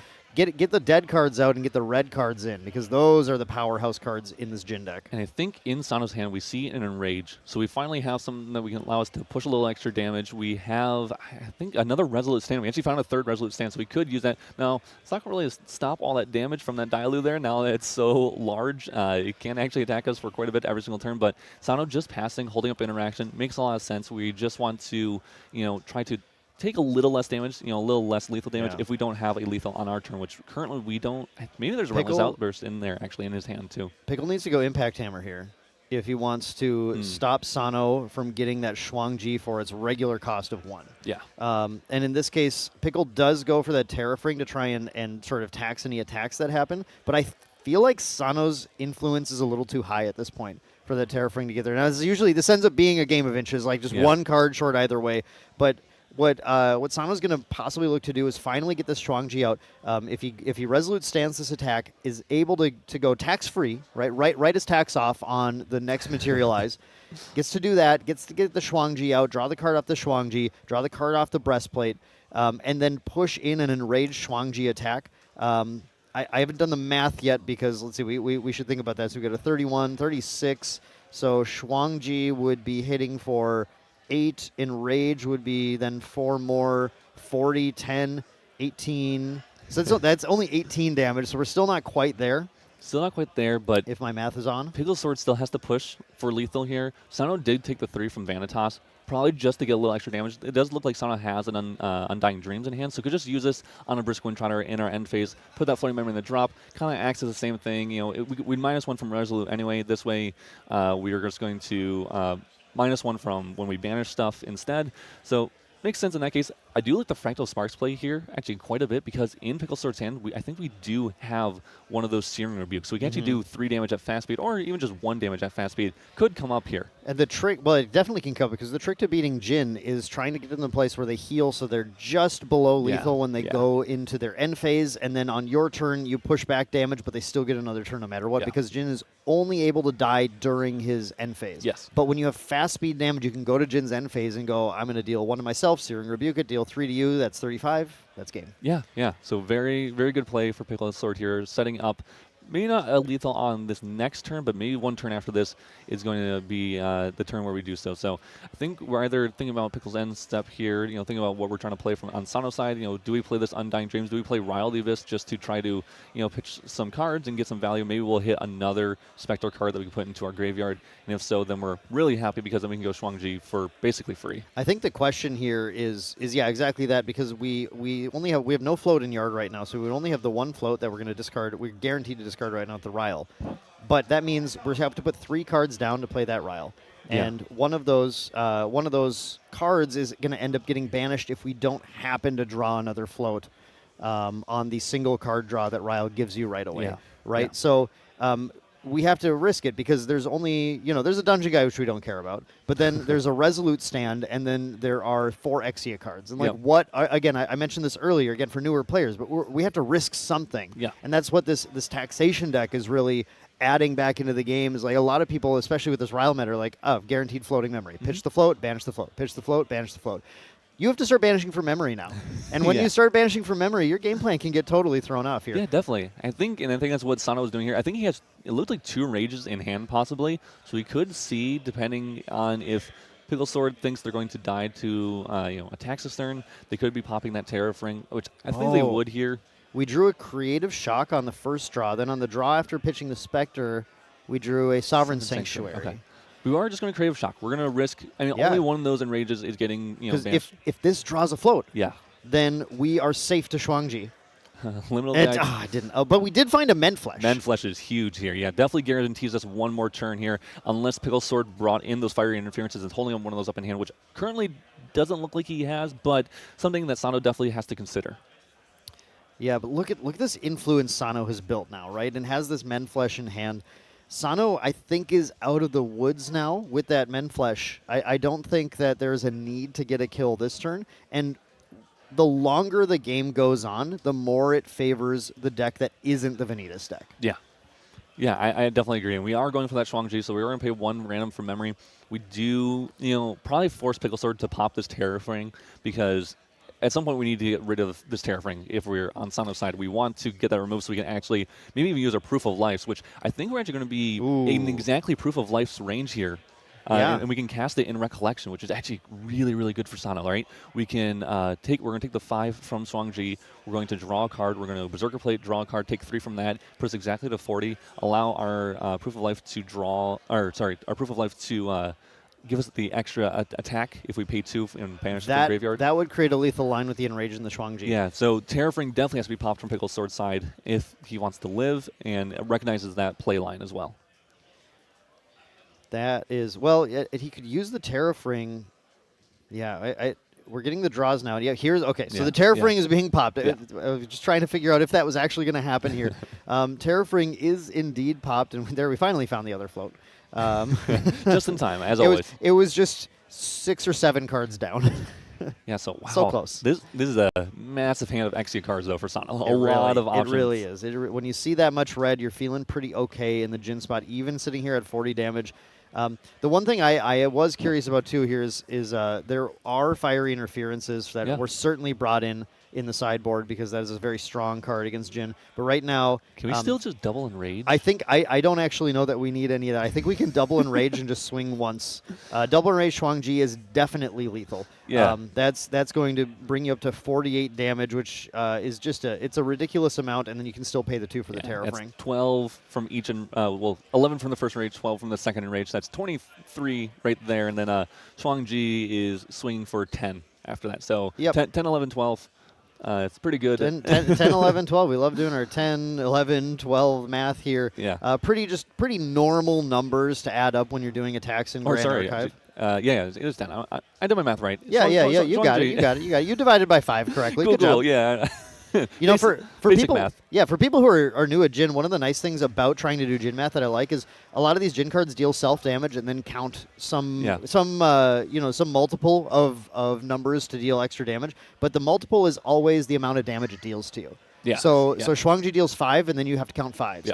Enrage deals 4, and then has to count 4. But getting lost in the math here. But Sano did take that game with the double Enrage Shuang-Chi swing, taking game 2 against Pickle Sword, the creator of this powerful Fire Venitas deck. But that was a match where we saw Pickle Sword stumble, not finding that dungeon guide right away. How much did that play into this, Isaac? Yeah, I think it was a crucial part of Pickle Sword. And also Pickle Sword went second. So not only is he going second, he also is not having that dungeon guide, not having that besiege, not having that ability to go to level 3 instantly on one of his turns, and on his second turn, honestly, and then not instantly going for that taxation. And then also Sano having that turbocharge, like you mentioned earlier, able to take off a turn, go backup charger, use that turbocharge to essentially in total get +2 extra cards as his influence, and then that allowed him to actually go for a more stable game plan, and find those dungeon guides too, because I don't think we found those dungeon guides until we did that backup charger. So yeah, that was crucial in all of this. So Pickle Sword, though, in this game, going first, hopefully we'll see that DG, hopefully we'll see that beseech, and I'm sure that's what they're looking for. And also finding something, again, at that 2-cost ally. They love their 2-cost ally. They love the Dilus, the red hairs. I'm sure that's something that Pickle Sword wants to see here as well. Yeah, it's honestly, it's a very consistent deck at finding those hands. So it is definitely Pickle Sword's game 3 to lose. In this case, there's a lot on Pickle Sword's side here, from going first to just getting some of that variance out where, you're not going to have it every single game, right? But a lot of these games, you've got any of your 2-drops that you care about. You found one of your card draw sources to get the float. You've found one of your ways of leveling. So we'll have to see how much Pickle Sword's deck wants to treat him nicely in this round, or if it wants to treat him to a second helping of the bad variant side. Yeah. And one thing I think that the deck also just really wants to see, at least just one of really early, is that Creative Shock or that Undying Dreams, to get rid of at least just one float. That way they just have a little extra influence before they go crazy and do their whole turn. Also, Creative Shock and Undying Dreams, of course, in their starting hand, allows them to do a little, a couple cards deeper, cycle a little bit more, maybe find that dungeon guide, that beseech that they were looking for all along. Yeah, both players, of course, are looking for starts that are going to include some amount of draw and discard. Pickle Sword needs to draw it raw. Of course, that's one of the interesting differences here too, is that Pickle Sword gets to see 7 cards to try and find everything that they need. Sano gets to see up to 12, although you never really see 12. Like, it's very rare to go, I put the whole hand on the bottom. But you get to see some number, usually more between 8 to 10 cards. I think we see some dungeon guides. Whoa, okay. Yeah. So you didn't give me the dungeon guide last game, so here, thank you for the 3 dungeon guides or whatever. Those 2 or 3. I didn't see the number. Yeah, I think it was 3 dungeon guides. So yeah, we have the dungeon guides. We just need to find something to gain us an influence, I think, here. Because if we're going to level up, we're going to go to 6, we're going to 7 cards, then after that, and then we're going to dungeon guide using 4 cards in hand. No, we can still do it. We don't need a +1 here. We'll just go to exactly no cards in hand if we do. Sano has a really nice start. Ryle, double Undying Dreams, and a second Ryle drawn here as well. And there's a Resolute stand, too. Resolute? I actually really like this, because can't you go Ryle, pitch the 2 floating memory, and then Resolute stand after the fact? I think you have enough influence to do both those things. I believe you. With 7 cards going second. Yeah, you will. I believe you will. So we can prevent 6 damage, prevent the taxation from happening, save 1 floating memory, and yeah, we're saving 6 health and preventing 1 turn of that taxation. That is actually really huge. That hand is pretty much exactly what Sano wants to see to try and buy back a little of the momentum here that Pickle Sword is trying to deny every fire deck in the metagame. Yeah, this is really solid. We do see the DG level 2. I mean, oh, he had it? Yeah, I think it was kind of surprising. We saw one. Well, I wasn't sure. We saw one banished. Yeah. But, we did see one banished. But no, yeah, we do see the DG into level 2. We do see the Dilute to allow level 3, and then we're going to. Here's the attack, and now. Yep, come on. Let's see the thinking about the Ryle. Yeah. The Ryle and the Resolute would just be. Yeah, here we go. Okay. Cool. Yep, yeah, exactly. He's got it. He's got the math. Draw and then pitch 2, draw 2, put 3 down and Resolute this. Yeah, think about the Resolute now. Do we stop 7 damage on this turn? I mean, I guess you're going down a card to prevent losing a card, but it's and you have the 2 float, right? So maybe you don't. You mean there's a thought about not doing it here because you'll still just lose the other float. It's not like you're actually protecting. Like, you could be doing it to protect the cards that are here, and I think that's exactly what Sano thinks. Like, I don't need to protect anything here. I have these 2. The only question is whether or not Pickle Sword would have like an Ember Crypt burn or something. But out of influence at that point, that's what this deck does. Is it just goes, it empties the influence out. It's so funny. It's such a funny deck to see, because you don't very rarely in Granarcraft do you ever see 0 cards. I don't know if you ever see 0 cards, and then very unique case scenarios. But in this case, it's not a unique scenario. It is the game plan is go to essentially 1 or 0 cards. Sano happy to not go down there at all. It really wants to have as many cards as possible here, which is, of course, why this deck is so effective. Is it really pushes you on that front. Sano has another Ryle the Abyss, has an Evercurrent Raider. And a Reduce to Ash. And the Reduce. Yeah. Okay. And we do see the sensor come out. Pickle brings the sensor out. Yes, Sano's kind of finding just the items that they need right now to hold on to the game here. It definitely, like we said, is Pickle Sword's game to lose, but Sano's deck is maybe just treating him a little nicely right now. Yeah. Sano's deck definitely has the ability for this influence. I think now we're thinking about, do we reduce? Do we go Resolute Stand? If we Resolute Stand, we're not digging any deeper. We don't have that dungeon guide to go level 3 here, so we're kind of sitting really awkward. So we kind of want to look for cards. We have that Ryle to allow us to look for cards here, and then we can reduce the Ash afterwards.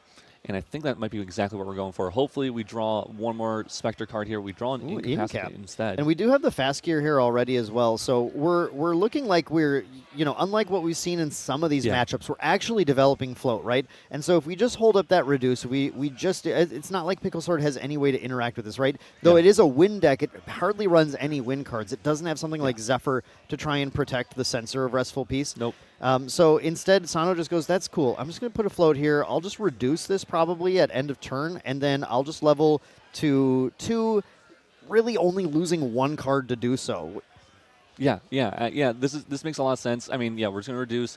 We have those 2 float. Yeah, we're losing 1 card from memory, and hopefully we dug a little one close enough to find that DG. We're really looking for the dungeon guide, though. It's tight, right? The dungeon guide needs to be found here this turn. If the dungeon guide is found, then it's like the game really starts. It's on. Yeah. Now, that's unfortunate, though. The Flame Sweep wasn't really what you want to lose, because if you don't find dungeon guide, especially with this level 2, you get this +1 buff from Jin on enter. You can sweep and just take care of everything on the board, and at least maybe buy yourself another turn. I think it's 1 short for the Dailu because you're only swinging for 3 with the Flame Sweeps. The Flame Sweep is going to attack for 2. 2, 3. Jin. Oh, you're right. Yeah, it's only Dailu's a 3/4. Yeah, Yeah. I always get my horses mixed up.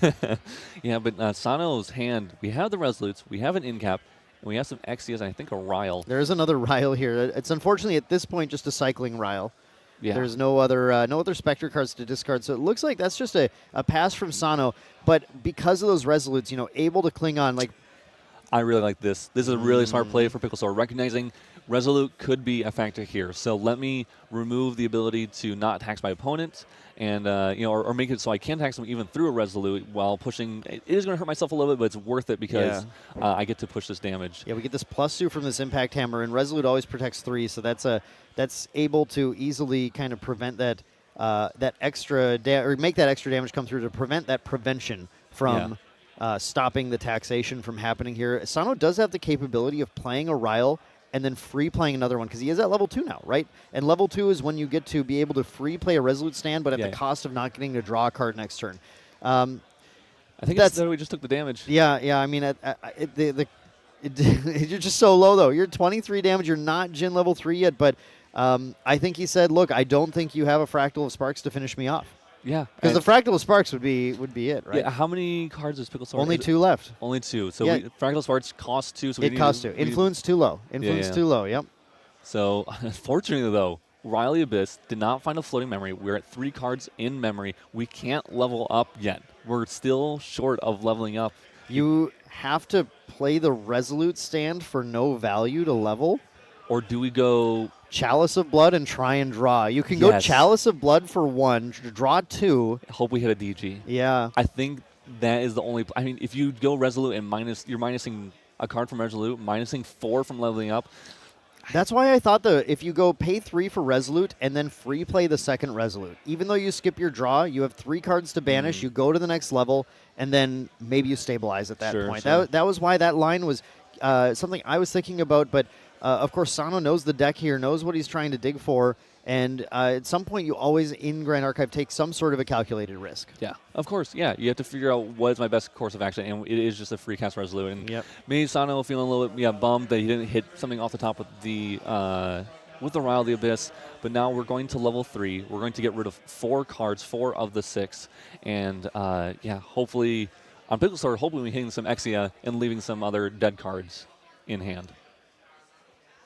Going to lose, those 4. Keep those 2. We're going to lose Resolute, Incap, and 2 Exia cards here. Mend and is that a Relentless Outburst? The Mend would have been really nice to keep here. Yes. Mend is a really, really good hit for Pickle Sword to see there. I think left in hand we have another Enrage, and I can't tell what that other card. Oh, Proof of Life. Proof of Life. Yep. So Enrage and Proof of Life.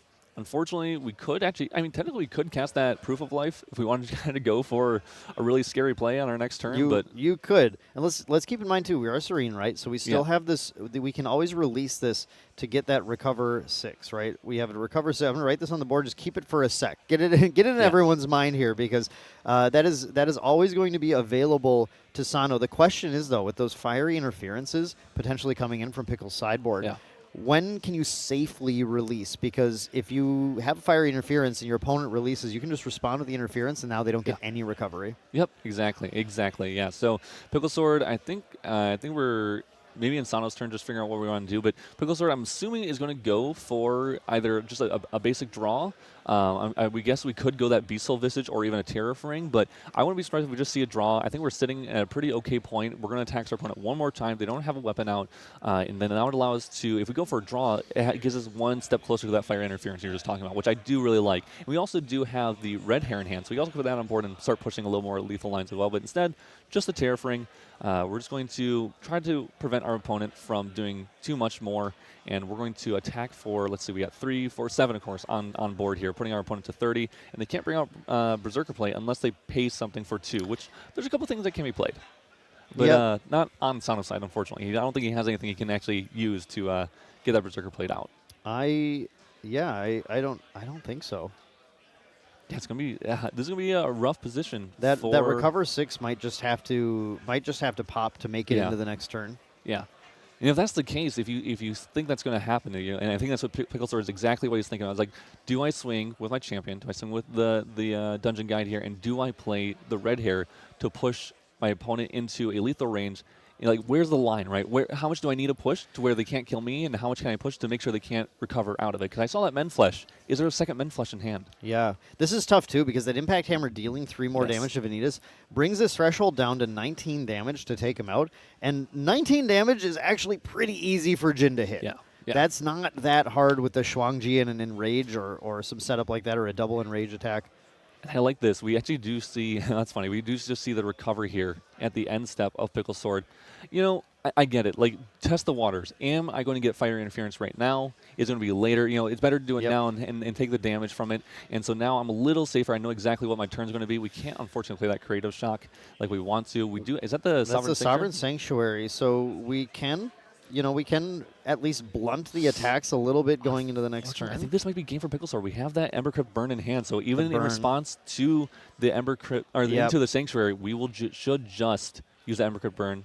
Yep. In response, Ember Crypt burn deals 2 damage to both players. That's going to bring Jin to 28, and then going into the end phase, that is game. Yeah. In favor of Pickle Sword, Fire Venitas, the creator of the deck, showcasing its power against Sano, an accomplished Fire Jin player. Almost got there in Game 3, but Pickle Sword able to take it with that cheeky on-turn interaction. Yes, I mean, that's the best way to beat Jin, right, is that on-turn interaction. That is what Jin is scared of. Jin wants to have you only attacking it, only using allies or your champion to attack it, because it's really scared of that end turn, right? What can happen in the end turn? Can it hold up enough stuff to stop you from using the Ember Crypt burn, using a fire interference, using a fireball in certain decks, or it's Luxem using those light weavers. So Jin, that is its weakness, is that fast interaction, and we see the strength of it there from Pickle Sword. You said at the start of the match, Isaac, that it seemed very good for Pickle Sword that they were this higher seed. They were getting to go first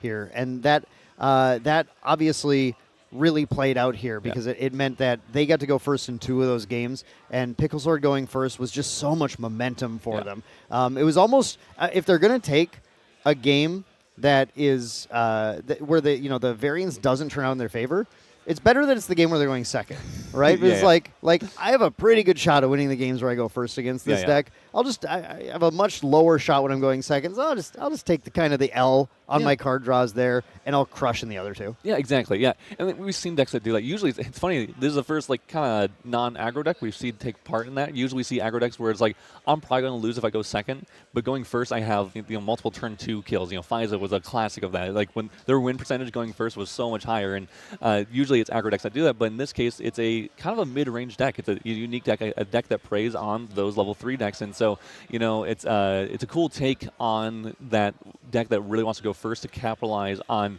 stopping your opponent, essentially killing your opponent and ruining their game plan. Yeah, it was obviously, we've talked about it all weekend, but it's a brilliant deck, right? Yes. It's a deck that is attacking the meta exactly where its weak point is right now.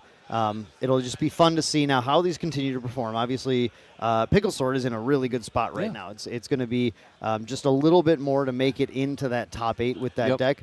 The question is how many of the Venitas decks are going to end up getting there when we end up getting to the top 8. Right, yeah, that is the question. And, it's funny if you, I heard from everyone, these Venitas, or you say Venitas, I say Venitas, tomato, Yeah. But it will be interesting to see how fast those matches go, because everyone says it's like 20 minutes because all you do is you both turbo to level 3, you both play your horses, and you just start swinging at each other and see who dies first. And so I'm excited. I hope actually one of these matches we get to see that a little bit of the gameplay of just who wins first based on actually heard you want to play your horse second, because if you play your horse second, you can kill off their horse. And but you both still have to be level 3. So it's going to be interesting. We'll see what occurs if that does happen, though. And in the top 8, I'm assuming. Yeah, that'll be some interesting equine tactics to watch for if we get there and we get enough of these. At the very least, if we get a lot of Venitas in top 8, it should be a lot easier to watch than the last time we had a lot of Venitas in top 8. What do you mean it was easy to watch? It was easy. It was always there on screen. It was always there. It was 100% of the time. It is funny if we do see Vanitas v Vanitas happen that, the last time it was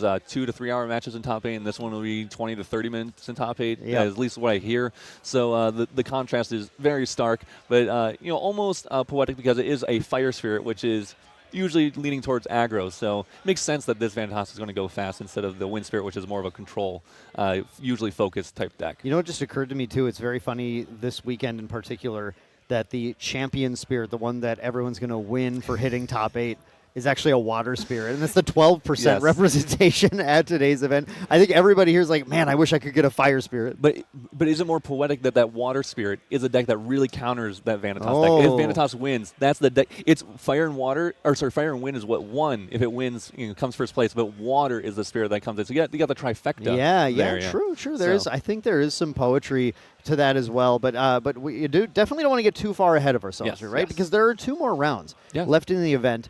And there's a lot that can happen in 2 rounds. My experience in a tournament, things can be going very well, and then a lot can happen in 2 rounds. Yes, I've been there as well, where you win your first 2 rounds and you need to win all 4, and then you lose your 3rd or 4th. It happens, unfortunately, too often for a lot of players here, and I hope that doesn't happen for everyone here. But what is going to happen is the interview with Once in Love. Send it on over to you guys.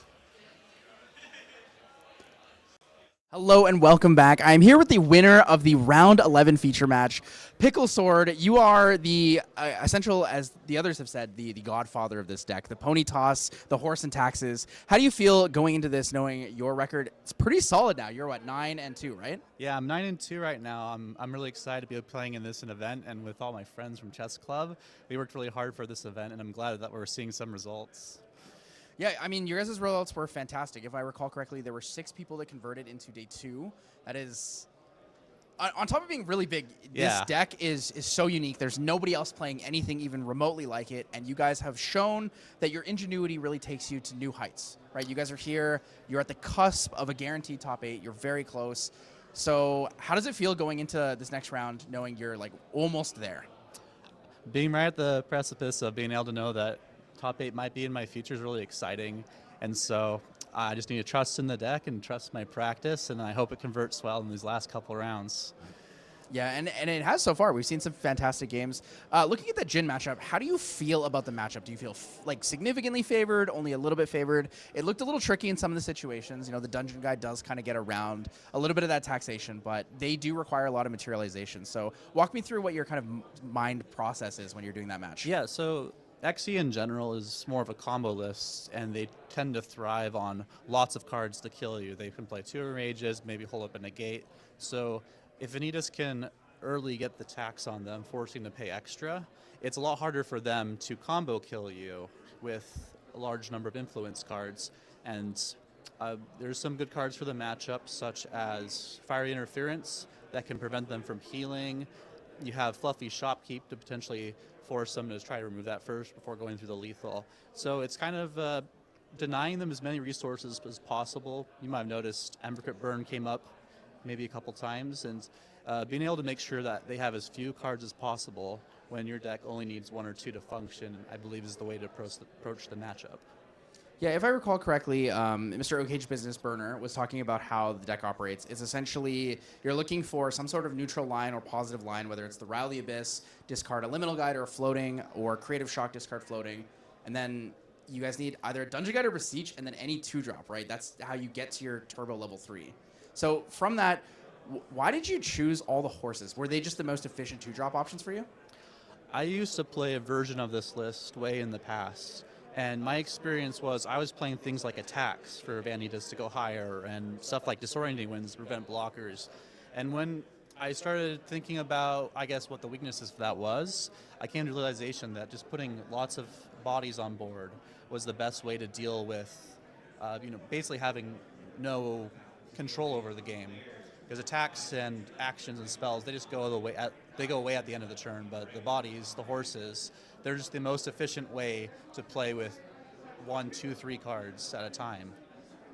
Yeah, it makes sense. We saw that really big Dilu. I believe you had what was a 9/7 Dilu at one point. Yes. There's 3 buff counters and then the Beasel Visage. I actually really like the Beasel Visage. I think it's a very neat addition to bring it out. It's like, okay, we're going to change our materialization. Instead of getting an extra draw, we're going to start pushing more damage regular turns. It forces your opponent to kind of deal with that, whether it's a Shang-Chi swing directly into the Dilu or some other form of removal. It seems like really, really efficient. So when I look at your list, I just feel like there's a whole new level of Grand Archive that people have never seen, and there's so many things out there that are undiscovered, and I think that you guys are really pushing the envelope on that, so I really like your deck. I think it's really cool.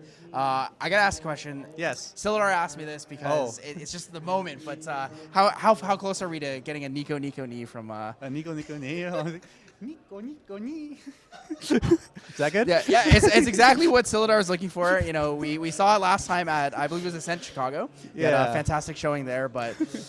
Yeah, I mean, the games were fantastic. That game 1 actually kind of spooked me. I left for a moment. I was like, hey, you know, let me know when game 1's over. I left for 2 seconds, and it was, oh, Sano scooped. Game's over. And I realized the power of your deck is really that you can punish someone so early that they know they have to scoop and go to game 2 and play from behind. So, again, big congratulations, winning round 11. Good luck on your last 2 rounds here. Guys, that was Pickle Sword from Chess Club as our round 11 winner, and we will see you guys back soon with round 12.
And welcome back, everyone, to the start of Round 12. Round 12 coming up very soon for the Grand Archive TCG Ascent Boston. I'm Main Deck Dan. I'm joined by Once in Love. How's it going, Tyler?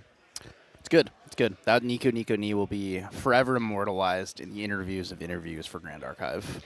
Pickle Sword is hilarious. I actually just love that guy. He's so funny. It was a very fun interview to watch, obviously. Highlight of the weekend for sure. And of course, just great to see this creativity in deck building, approaching the metagame a way nobody thought of, and just crushing it. They had 6 of their players in top in day 2 today, and actually the potential for 6 of their players to still top cut. So it is it's crazy out there. Yeah, it's really cool to see someone who's a deck builder that also is really good at the game. A lot of the time, I find it difficult to find both of those. It's like you're pretty good at the game, you're a pretty good deck builder, but rarely you see the combination where you're really good at both. And it's so refreshing to see their kind of deck list when they come to an event, especially when they have something that they're all on the same list, right? We've seen events where Chess Club comes in and they play all these different lists because they're not really sure what they feel like in the meta. You know, that was Ascent, Santa Clara. They played a bunch of different things. Some people were on Luxem, some people were on the Watermill Arson at the time. Allies. And then some people were on Club, Oath, right? At this event, all playing the same deck, all solid in there with the Pony Toss deck, the Horse and Taxes. And it's really cool to see. It's so unique. No one else in the room has anything even remotely close to that. Yeah. And they're just taxing these Rile decks. They are taking them down, taking names, taking numbers, and making their way all the way up to the top 8. Yeah, we have seen multiple times throughout the weekend. We did see a loss from Pony Toss. Pony Toss loss did happen yesterday, one time, against that crazy combo Ablation CL deck, right? That was a close game. Yeah, well, it was close. And but otherwise, we have 3 other games where they've really shown how well this deck just attacks what everybody was very certain were like some of the strongest decks in the game right now. Yeah, it's great to see, and it really is a lot of stuff that's empowered by Distorted Reflections. This new set has really just breathed a lot of life into old decks, new decks, weird decks, lots of fun stuff. Yeah, and a lot of niche cards that we've kind of needed in different elements, right? So having access to graveyard interaction in all different elements now, right? We have Dredging Streams for water, we have Ember Crypt Burn for fire, and then previously Wind already had a couple things. So we had Cleansing Reunion, which came in from Mercurial Heart, but we also have the new cards like Purging Tempest. I think so. Having those kind of more niche interactions to fill out the different interactions we need in Grand Archive for all the elements feels really, really good. Yeah, it really does. A lot of new options available across the board in interaction, but also just these entirely new kind of powered up level 3 strategy decks, or like taking old decks from the last metagame and then just adding in some real spice, right, to bring them in. And with the addition especially of that Spectre package, a lot of these decks just have increased in their power level. And speaking of which, we do have our deck list coming in now for our next round. So for the round 12 match, sparks are going to fly in this match for sure. And speaking of powered up fire decks, it looks like we've got Robotron on Serene Fire Luxem Xander versus Tiso Vodal on regular fire Aggro Xander. So a Xander versus Xander matchup here. Tyler. Oh, is it Aggro Xander? I thought he was playing suited. Oh. No, this is not suited. Interesting. This is actually just a kind of a classic Aggro Xander, you know, similar to the style of list that Terry played in Worlds. Terry and Caven played this similar list in Worlds, but there's so many new DTR cards that are on this list. We've got things like Intensified Pyre. It's going to do a ton of damage, and it's just a small amount of damage, but a ton of damage if there's a bunch of cards in the graveyard. March Hare, we've seen multiple times on stream so far, just providing these Kindle strategies with a bunch of added extra value, added damage. And Peppered Chef, the breakout common from Distorted Reflections, that just, it's a 2 reserve cost, 4 power that does some tricky things sometimes as well. In this deck, it's just cheap attacks mostly. It's really interesting to see in this Fire Aggro Xander deck. He's playing 3 Liminal Guides. Yeah. But he's not playing Ral the Abyss. Yep.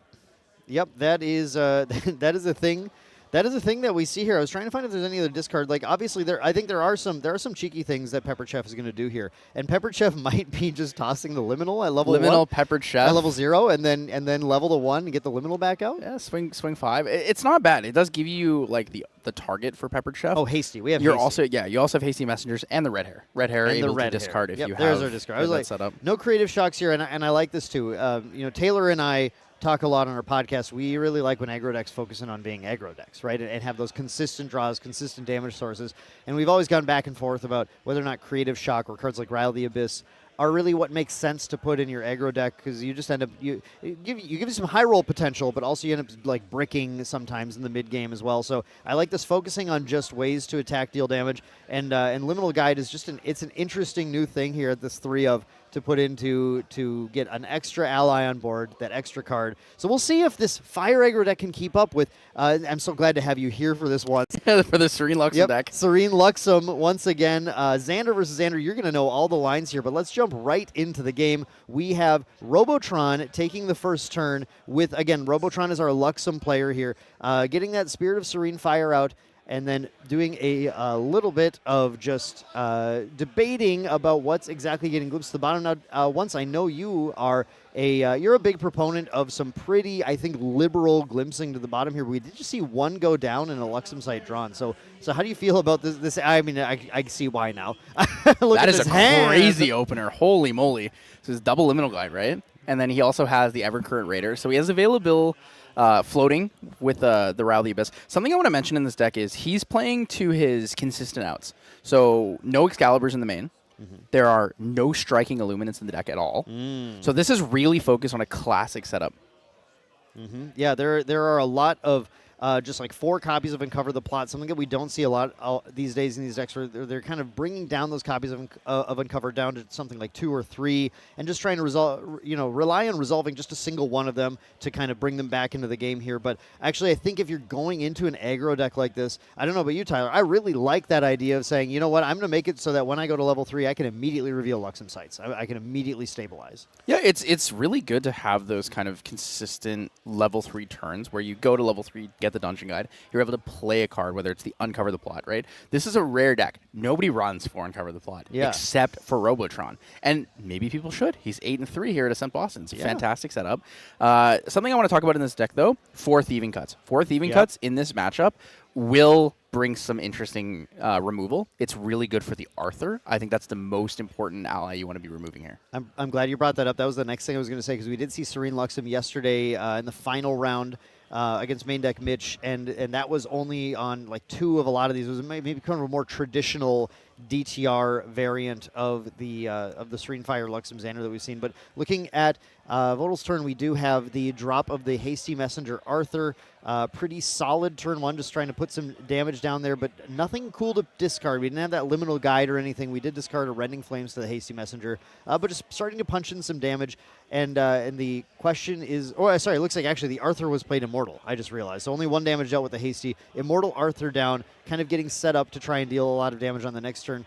But in this matchup, Tyler, let's talk about this. Because there's a lot of decks that Luxem Xander does have trouble with. It just puts too much damage on board, and they can't quite recover it. How do you feel about Fire Aggro Xander into Luxem, though? Fire Aggro Xander into Luxem generally doesn't feel super great. You have Resolute Stance to deal with it. You have a lot of fast ways to reveal Luxem sites with those Lightweaver's Assaults. And also, you have a lot of ways now to put cards into your memory on your first level up turn, right? You have Backup Charger, Portentous Tengu, Insignia of the Korhazi. You have tons of options here. But something that is interesting that has kind of changed the swing of this is Ember Crypt Burn, as well as the Fiery Interference. Fiery Interference, having that ability to stop your opponent from recovering if you hit them with it, is really big, right? You can play that on the first Recollection. You can stop the Luxem sites from revealing. But I don't know how great that's going to be in this matchup, because Robotron has an absolutely gas start there with the Rile the Abyss. He is able to, I believe he Creative Shock discarded an Undying Dreams too. Yep. Or actually, no, it looks like he Rile the Abyss, discard another Liminal Guide and an Undying Dream. So he has the +1 there available. He drew 2 off these original Liminal Guides. He's able to clear the Hasty Messenger off the board. It was super heads up for Sovotl to bring in that Arthur Immortal instead of swinging in for the extra damage. right? You always want to push the damage as an aggro deck. You want to feel that, but that might have been too greedy of a play, and I think in this case, it would have been. Yeah, Robotron is in a really, really domineering position right now, showcasing the power of that Rile the Abyss package. We see a lot of players right now in the metagame, like Sovotl is doing. As soon as your turn 2 begins, you just grab that sensor out of your material deck and throw it onto the board. But the problem was Robotron did take the first turn and really had all of the velocity they were looking for to be able to immediately get that level up, the double liminal guide, and like you said, once get that just big, gassed up hand built up. And so even though that sensor is out here, there is a feeling a little bit right now that it might be too little too late. But what isn't too little is the amount of damage that Sovatl's able to push on this turn. We'll see if that Arthur was greedy enough, or was too greedy, because it did pump up the damage of the Xiao Qiao and the Gildas this turn, and a ton of damage came in very suddenly. Yep, so Sovatel does have the sensor, but Robotron did draw into the Reduced Dash. Yeah. He knew it was coming down. This is going to be one floating memory available and the Liminal Guide, so he will lose one card down there. It's going to be a little unfortunate in that regard, but it's okay, because at the end of the day, you're gaining a lot of value, right? Undying Dreams banished, floating memory, loses one from memory. He did put down the Evercurrent Raider there, so if that gets banished, it's even more value. Loses an Uncover. Okay. Normally, that's a pretty crippling kind of thing to lose, but we do know that Robotron is on the 4 uncovers, so it's okay to lose a little bit of that. Liminal Guide trigger will bring the 3rd Liminal Guide onto the field, which means he has allies available to actually clear that Arthur. Yeah, that's very true. The 3 Liminal Guides will absolutely true to the 4th one. What the? Oh, my goodness. That is a lot of Liminal Guide happening here. We have a Juggle Knives, just going to cycle a little bit more. But yeah, wow, a lot of good options right now. Robotron has what they need right now to just kind of control the pace of the game a little bit more, even though Zovatel is pushing very fast. And the thing about this Fire Xander deck is that if it gets this early damage down, it's got a lot of lines to just suddenly spike crazy, crazy amounts of damage on the opponent. So we absolutely can't at any point, and that's how a lot of people lose, is counting the Fire Xander deck out of being able to just push the damage to win the game. Yeah, so Robotron did draw into the Dungeon Guide here, so he's going to put down a Liminal Guide, and I believe 2 floating with the Evercurrent Raiders there. Dungeon Guide's going to come in, go to level 3. This is the advantage of the Rile the Abyss package in this deck, right? In previous times, this kind of whole package here, Creative Shock, level up to 3, was a lower influence package. But now that we have Liminal Guides, Rile the Abyss, the ability to discard floating memory Spectre cards with Undying Dreams and with Evercurrent Raider, this allows Robotron to get to this level 3 turn where he's got so many cards in hand. His influence is so high. Yeah, we did lose a Luxem Sight and an Uncover the Plot so far, though, so influence is very high. Thankfully, finds that Thieving Cut, able to take that Gildas off the board as well. The question is just going to be, though, like, how much can Robotron actually recover before Sovatel pushes that lethal damage on? Now, remember, this is a Serene deck, right? So we do have still that ability to pop the Serene Spirit, recover 6 at any point, but Fiery Interference, like you mentioned once, there are some things that can come into play here that can stop this deck from stabilizing. Yeah, the stabilization point, I think, is honestly, it's well past good. He is in a phenomenal, excellent, amazing position. He has 4 allies on board that can push a single point of damage, which is generally not that important. It's like a little bit of chip here and there, but when you're playing against these fire aggro decks, a lot of the stat lines of these allies are really low on the life side and higher on the power, right? We're going to see things like Peppered Chef, which is a 2 power, 1 life. We do have other allies, Gildas being a 1-3. We have Arthur being a 2-3. But a lot of these aggressive fire allies generally are weaker in terms of their life, so it's easier for Robotron to remove them from the field, stabilize his damage, even with just a single Luxem Sight. We do have the Xander coming out, so it's actually going to be Sovatel going down a card here and going to end up staying just at 5 influence on this turn. And while the Fire Xander deck does have the ability to push a lot of damage, 5 influence is getting a little low. Do get the Glimpse 2 here. Can try and find something a little more useful, which is great because we see one of those cards is a Xiao Qiao, and we definitely are not looking for another one of those. The other is a Korhazi Courier, a nice card, but probably not getting you where you need to be, and the amount of spike damage you just have to try and deal right now. And Sovatel's game plan is pretty much just to push as much damage as possible and just hope that in all of the cards that Robotron has dug through so far in this game, they just managed to not find any of their really, really good Luxem cards to get that stabilize. So the Fire Interference was drawn for turn. That is Pretty nice. That's good. Rococo potentially coming out for a little bit more chip damage. Rococo on enter, influence of 4 or less, will deal 2 damage to Xander here. 1 more from the attack, so some combat damage comes in. And then the Peppered Chef. Peppered Chef is going to remove Rococo. It's going to get a +2 power because of the sacrifice, and then swing in for 4. It's putting Xander Blinding Steel up here to 18. Robotron still feeling pretty comfortable. If he does have a Luxem site down there, maybe 2, he would be able to actually go for something like a Luxera's map. It would be a little bit of a more greedy play, go for an aggressive big finish on the win. But if he wanted something just comfortable and safe, Terraforming would be great. Also has the option to Chalice of Blood. He's very close to this point. If he has... Oh, I was going to say, if he has the... a Lightweaver's Assault there, he can actually choose to deal damage to himself with the reveal trigger, but the Mercenary Blade can come out for 1 more damage. Soul Bottle turning that 1 prep counter into 1 damage with the Mercenary Blade there. Yeah, it all comes down to what Robotron has right now. A complete brick, which is, I think, pretty unlikely, but that would put Savatal into a position where a win is still possible. But a lot of those Luxem cards in there will definitely be securing the game for Robotron. We do have a Grand Crusaders ring, so it looks like we maybe are just digging a little bit for some immediate action here. So we're going to see the reveal trigger. He is going to reveal a Gleaming Cut, Thieving Cut, Incapacitate, Lightweaver's Assault, and an Evercurrent Raider. There's so no recovery yet. Down. No recovery yet. But we are going to get the 2 cards from Gleaming Cut. We are going to get the 2 damage from Lightweaver's Assault, which is going to take that stealthy Xiao Chao off the board, knowing that, like you mentioned once, we have a bunch of these, any of these allies are available to swing in and take out this 1 life Peppered Chef. So Dungeon Guide gets chosen for the task, and then the 3 more attacks come in at Xander, and pushing him just a little bit closer to a lethal lineup. But the amount of cards in hand here, it's a lethal kill is just very, very likely. And oh, there we go. So okay. Gleaming Cut put down here for the Scry the Skies. Going to glimpse 3. He does have a Lightweaver's Assault there, so double Lightweavers looking like a potential line in the near future here. Robotron at influence of, I believe, 8. Yeah, that's so for people who aren't aware, if you maybe this is your first time seeing the Luxem deck actually doing a Luxem thing, because earlier yesterday we didn't quite get there as the Fractal deck was able to take it down.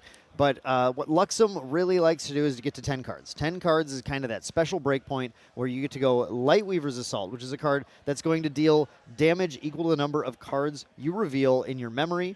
But you're going to play a Lightweaver's Assault, hold priority, hold opportunity, and then use another Lightweaver's Assault while that first one's resolving so that you get to reveal 8 cards for both of them. Oh, wait. I think he has lethal here. Put 16 damage on and get any reveal triggers. But yeah, we have the Thieving Cut. All we have to do is deal 9 damage, so we don't even have to get to that big 16 mark. Yeah. Lightweaver's Assault reveal. Lightweaver's Assault is 8 in memory, plus the reveal trigger from Lightweaver's Assault will put him all the way up to 20. Yep, and that is all you need to do, the 8 and then the 2, and that is our lethal line. He had a double Gleaming Cut down there, well, too. yeah, sure, and we'll draw a few cards, too, while we're at it. I mean, that's the power of the Rile the Abyss, right? Rile the Abyss, open with double Liminal Guide, level up, draw 2 off that, create it, or Rile the Abyss again, discard Float and a Liminal Guide, bring the 3rd Liminal Guide back to the field, then Dungeon Guide to 3, influence of 7. All of that obscene value gain gave Game 1 to Robotron, our Fire Luxem Xander player, in a matchup that definitely is going to be swingy either way, right? We're going to see Savatal likely take the first turn in the next match, and then just try and push those crazy turn 2 kills that Xander is so well known for. But there's some interesting stuff about Savatal's list here. For example, I was looking through here once, and I noticed that there's no Heated Vengeance. We're not doing the Heated Vengeance Impact Hammer. We do have the Impact Hammer, but we don't have those Heated Vengeance lines that, for example, Terry from True Champ loves, because they just do such a crazy amount of damage when you get to take the self-damage from Impact Hammer to turn on the buff on the Heated Vengeance attack. None of that is here for Savatal here, but what are we sideboarding to shore this match up? So Solvatal, we actually got to see what he sideboarded this time, so we don't have to do the usual, the guessing. Well, I hope he's going to bring in these. So he actually only brought in the Blinding Orb, which I found really interesting that he chose not to bring in the Nullifying Mirror. So Nullifying Mirror interaction with the Luxem's Blinding Steel Xander is that when they choose to reveal, or when they choose to reveal from the Luxem Xander trigger, all the cards in memory will be norm, so you don't have to put cards down from your hand into memory. Right. right? They still get the reveal triggers. They still will have the element triggers because the cards will be Norm, and they are also Norm champions. However, this means that you can hold your interaction. I really thought that was going to come in, but only the Blinding Orb came in replacement for the Nullifying Lantern. I mean, what surprises me is that neither the Ember Crypts or the Interference are coming in here as well. So those did come in. I thought you said it was just the. Okay, yeah, got it. I was going over the material deck. Got it. I baited you a little bit. I was like, wait a second, because we're taking the first turn of Sovato, so we have access to our opponent's entire first Ryle action, so we can totally mess with what they're doing at the Ember Crypt. That Interference obviously is huge for denying a huge amount of recovery from Robotron. On Robotron's side, what do we have? We have a Resolute Stand. That's a pretty decent option here. That's good. I don't think you really need to bring much in. You're pretty Yeah. comfortable I with mean, what you have in this deck. This is a matchup where I think you're taking this to this event because you feel I'm pretty favored. I'm pretty good going into a lot of these. They have to really, really pop off to be able to take me out before I can stabilize here. And that's obviously what Savato's going to be hoping to do in these last two games. Hoping in this game to that advantage from going first, that tempo advantage is going to get them there with one of those powerful 15 damage turn 2 lines. And then in game 3, really just hoping Robotron stumbles, right? Which is possible. We see this happen with these advanced element decks. They brick on advanced elements. They don't find all of the Spectres and the Riles. Maybe they're just riling, drawing a card and passing and not getting to discard anything. But we'll see. We'll see how everything turns out here now. Savato grabbing their opening hand. Just Arthur, literally the first card they see, slams Arthur onto the board yep, that's it. That's my play. Pass. That's my boy, Arthur, the young heir. Robotron here really going to need to find the Reduce to Ash, right? Savato does get to go first, which means first materialization sensor is valid. It's very relevant. Dungeon Guide in hand is actually going down. He's thinking about keeping the Gleam. Oh, no. Those are probably what he's keeping. The Gleaming Cut Lightweavers and the Incapacitator. We never know how they're doing it, if they're putting down the cards they're keeping or if they're putting down the cards that they're putting away. Yeah, so it's Creative Shock, Dungeon Guide, and Undying Dreams. Those are going to be staying here. The Lightweaver's Assault, Gleaming Cut, and Incapacitate to the bottom. Liminal Guide, Resolute Stand, Evercurrent Raider, and another Incapacitate. It's not the ideal. Okay. But he does have access to Creative Shock plus the discard, so it's not the worst at the same time. The shock can change everything, though. You shock, you find Ryle. But in this case, again, that Reduce, right? We need to find the Reduce because Savato really respects these Ryle decks, puts those Censor out. That's just what you need to do. In this metagame right now, you're on the play. Your opponent takes their first turn. You go, cool, Censor. Censor on my second turn. I'm just getting this out here.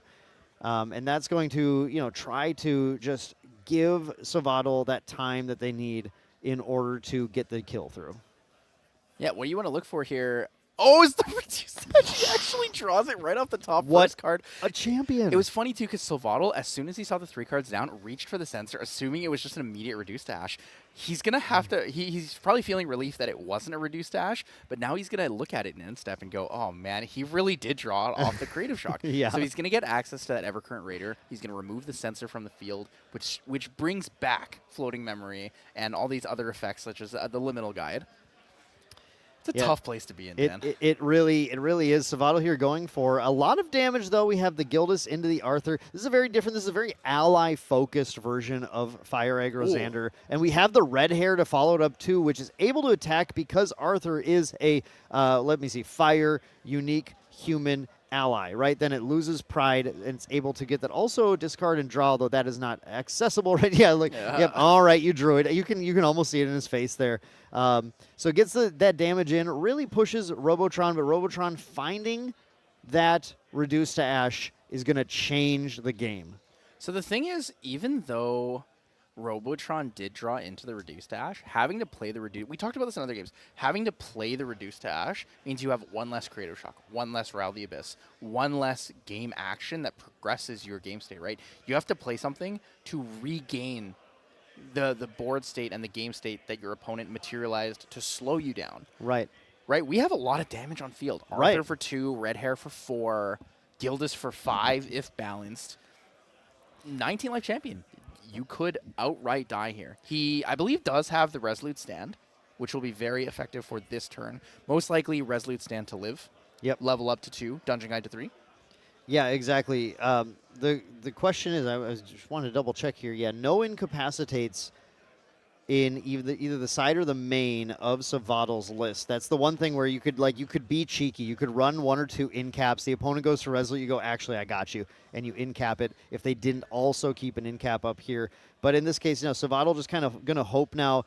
You can see a little bit of the pointing at the table, doing the math, trying to figure out where the damage is. Robotron certainly going to play that Resolute, though. And there is going to be some amount of damage coming in because that Arthur is going to pump up the damage. Is currently +1ing the Gildas, +1ing the Red Hair. So getting it through it'll be a -3 shield if we do get that Resolute. Getting a little bit of damage through, getting to, get the discard from the Red Hair too, maybe potentially find that Liminal Guide, put that into the discard, then we level getting the card back. So it's a situation where Robotron, I think you're absolutely right once, lost a bit of game action, right? And against Fire Xander, you really don't have a lot of time.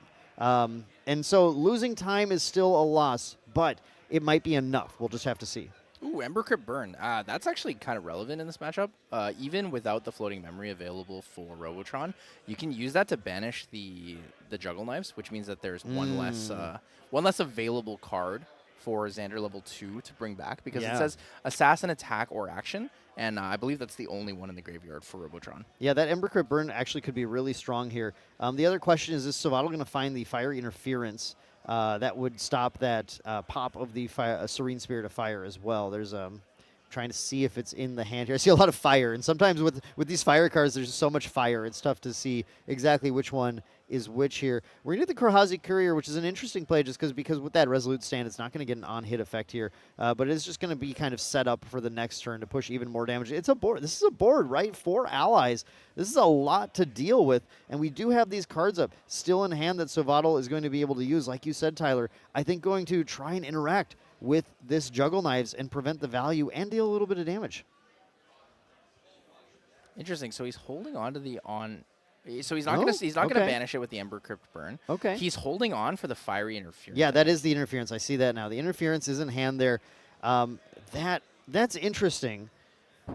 That is an awful hand for Robotron. Yeah, it's not what you want to see right now, and I think this is exactly what Savatal's doing, right? Sometimes you get in this position when you have interaction, especially in any deck really, but look, we have a board, right?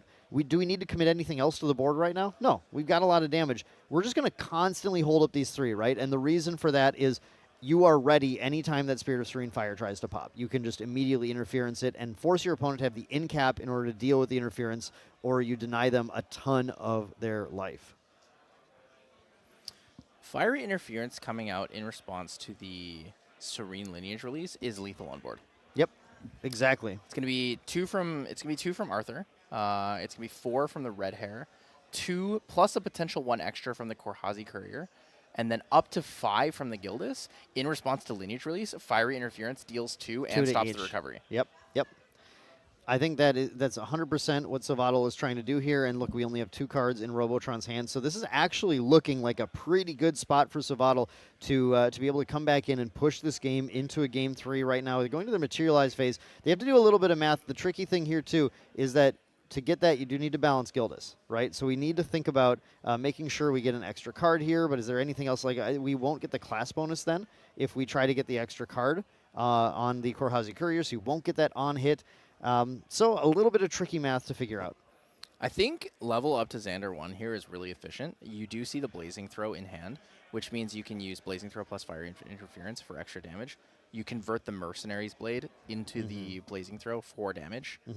Can you balance with this line, though? I don't think you actually need to balance if you have a Blazing Throw. If you Blazing Throw, then you don't need to balance the Gildas. Because that's like the balance difference, right? That's true. Yeah, that's more than the balance difference. Yeah, so that would be... Oh, he's going Poison Dagger. Oh. He's actually respecting a second Resolute stand. He's heavily respecting a Resolute stand here. Yep, so sometimes we go for it, right? Sometimes we'll play plays to go like, I'm just going to try and push this here. Sometimes you say, again, I have the board. I have the damage. I'll push this on, and then if you live through this, next turn I'm going to level. Turn on the class bonus on this Poison Dagger, and you still have to have dealt with my entire board with your small amount of influence, and this Poison Dagger is going to ramp up my damage massively, even through anything you could have. Oh, wait. This is big. He has double fiery interference, I think. So Oh, wow. if this 2 damage comes in from the Korhazi Courier, he's going to wait for a little more damage and then double fiery interference him. Because if he fiery interferences and then in response to lineage release, you play this other one on top, it's going to deal 2, stop the recovery. The lineage release gets basically, like, it's useless. And then the other 2 comes in and that'll be enough for lethal. Or goes for a 3-cost play, balances Gildas, attacks, and then just pops the interference in response. That's well, it looks like maybe we don't have a 3-cost play here. We have a lot of other costs here, but there we go. They goes for interference. Yep. So did attack with the Gildas, did pop the Serene Spirit in response. Fire interference is there to try and negate the recovery, and that is going to be game for Sovadal, taking it in game 2 with a very solid, aggressive ally start, even through that Resolute stand, with a bit of a clunky kind of finding some discard, but not enough start from Robotron. So that is going to bring these 2 players going into game 3, and they're going to settle this match here with Robotron very likely on the play. Yeah, it's a big one, right? Being able to have that sensor to slow things down, but this is the power of Disorder Reflections, like you've talked about. These new cards coming in are so efficient. Fiery Interference is the best answer you have in these aggro decks, right? If you're not going to use the Nullifying Mirror to stop a lot of interaction, finding ways to stop people from recovering is probably the best option. Like when you're looking at a Fire Luxem deck, at the end of the day, if they reach Luxem and they start recovering, it's really hard for you to overtake that. You can still Nullifying Mirror so you can hold cards and deal damage at fast speed. However, every Luxem site is Recover 3, which is generally way more card efficient than what you can pump out as the damage. Right. It's a 0 for 3, right? Per Luxem you have. And a lot of, like, our best rate cards in the game are 1 for 3, 2 for 4, as far as, like, how much of your actions, how much of your reserve, your influence you have to spend to be able to activate these. So it just becomes, it does become insurmountable. And the speed at which it becomes insurmountable is based on just how many, like, Luxem sites you end up seeing. In this case, Robotron's going to start with this Serene Fire again, the Glimpse 6. Solid opener. Yeah, looking definitely on the play here just to have that kind of solid opener to close the door on the match and secure it. Both players going into this match, by the way, at 8-3, so they're looking to win both of these matches in order to have a shot to make it into that top 8. So a loss here is really quite a heartbreaker for either player. So Robotron going to only put back the Lightweaver's Assault. A little bit greedy, holding on to both Floating Memories with the Evercurrent Raiders, but I do respect, because you have the Dungeon Guide as well as the Creative Shock, I do respect trying to go for it, right? You gotta get a big finish on game 3 here. Arthur coming down, the classic, best friend of all Fire players. In this case, Sovadal taking the second turn doesn't immediately just slam Arthur down like we saw before. Didn't need to think through the line and figure out what makes sense. And it looks like that Arthur may or may not even be immortal. Probably just going to push the damage in, actually, this turn, especially with that second Arthur to back it up. Just afraid of a Thieving Cut, right? A Thieving Cut on Robotron's side can take that Arthur out and start to deny a good amount of damage, because you really want to keep the reason Arthur is so good. You can have him be immortal, so going into that next turn, you have the Arthur in play and then can drop multiple allies, things like Rokokos or other cheap allies, Peppered Chefs now, and just get that buff, that +1 on everything and do a ton of damage. Yep, so choosing the immortality, not taking the greedy line. As the omniscient perspective here from the caster booth, that was the right play. That was, like, objectively the right play. Right. And I respect him for doing that. You have to think, I know this guy's running 4 Thieving Cuts, right? These are open deck lists. I don't want to take the risk. His opening hand to see a Thieving Cut is pretty likely. Yeah, this is definitely the right call from Sovadal. And I'm just seeing through the lists and what we have and haven't seen yet, and we haven't seen Sovadal really draw a ton of DTR cards other than that Interference, which is super good. But cards like March Hare and Peppered Chef are ones that really do give you, and those liminal guides are pretty cheeky in here too, but they give you a lot of extra play going into these turns for pushing a ton of damage with that Arthur in play here. So Sovadal really, I think, would love to see some of that stuff. There is a Rokoko, there is I think I saw a Red Hare, there's a Planted Explosives here for sure, which makes an interesting proposition as far as like another 2 for 4 damage source, but just has to do the math on whatever string makes the most sense. There indeed is the Thieving Cut that Sovadal is currently breathing a sigh of relief that they chose to play around that by doing the Immortal Arthur here. Yep, it's going to be good. Slow down the gameplay there. Do you think we go Censor still? No. We're skipping it right into the Poison Dagger. We need to find aggressive lethal. We have the Blazing Throw. We have a Planet Explosives, and now the Liminal Guide. Oh man, The if there's a little bit red of hair difference. there, it'll be so good. I don't know if I saw a red hair there or not, but a red hair pitching that Liminal Guide, because we know when we put up this Poison Dagger, it has this class bonus, right? So we know that this is something where you're saying, next turn I would really like to level, and I'm going to push a crazy amount of damage, because this is going to do +1 damage itself, and then it's going to add +1 to every source of damage that you have, which usually includes things like the Blazing Throw, Rococo. In this case, this is a best friend of Poison Dagger as well. So you're looking at doing things like 2 triggers from this, so it's +2 to this one next turn, +2 to the Rococo damage. So that add damage just ramps up crazy fast, which is why we're definitely looking to level in the next turn. But yeah, unfortunately, I just don't think there's a way to pitch that Liminal and really get, because the Liminal would get +1 damage too on the Poison Dagger turn. It would be pretty wild. And you draw the card to hand, too, so it allows you to play more things pre-recollection. In this situation, Quarazi Courier having Stealth is really efficient for this Poison Dagger turn. It's going to stay alive through the Thieving Cut. Robotron does have a second Thieving Cut in hand. We do know that. So he's going to be able to level up here to 2, bring back the Thieving Cut, still have a prep counter, and use it to clear off that Arthur. Right. Yeah, and unfortunately that Arthur staying in play would be a huge damage amp for Savadal as well, something that they really, really would prefer to keep, but there's no way really to stop Xander from being able to find that after he's already found 1, because that level 2 is, I mean, the Embercrypt Burn is the one way, right? But in this case, we see Savadal not really trying to play necessarily around those plays, especially when Xander's got a hand and can just do something like a Juggle Knives in response, and then just grab that. So it's a bit tricky. I think we're going to see a Dungeon Guide here. Dungeon Guide to 3, and then play the Thieving Cut to put down the Luxem Sight. It's a fairly efficient play order when you're looking for the play pattern of how you get into Xander level 3. Being able to put cards down for your level 3 trigger is really important. Getting efficient usage out of that with a Thieving Cut prepared that you can draw a card and clear an ally off the board that deals so much damage is just super, super, like, I keep saying efficiency, but like that's really what it is. It's about finding the most efficient play pattern on these decks. Yeah, it's very optimal, right? It's being able to clear that Arthur actually, I think, totally changes the maths for Savadal. I would say it's even possible that Arthur in play was a game-winning line for Savadal, just based on how quickly all this damage ramps. We lose the Liminal Guide to level, which is perfectly fine, because once we've leveled, we no longer really want that card in here. And now we go to Wreck with this Glimpse 2 and this Preparation counter. That'll give us access to doing that Planted Explosives in Wreck. So pop the Dagger, potentially, if we want to really go for it here. That'll be 1 from the Dagger, 5 from the Explosives. Is already pushing Robotron to 11, and we're looking at, let's see, what do we have here? 1, 2, 3. I mean, I think it's better to look at the not use the board, but prep counter on the Planet Explosives. What else do we because he have? can go Mercenary Oh, Blade the into blade, the blazing throw, yeah. Because that'll lower his influence enough down from, so he'll go down to 6 draw for turn. He'll be able to play the Rococo with that if he does it that way.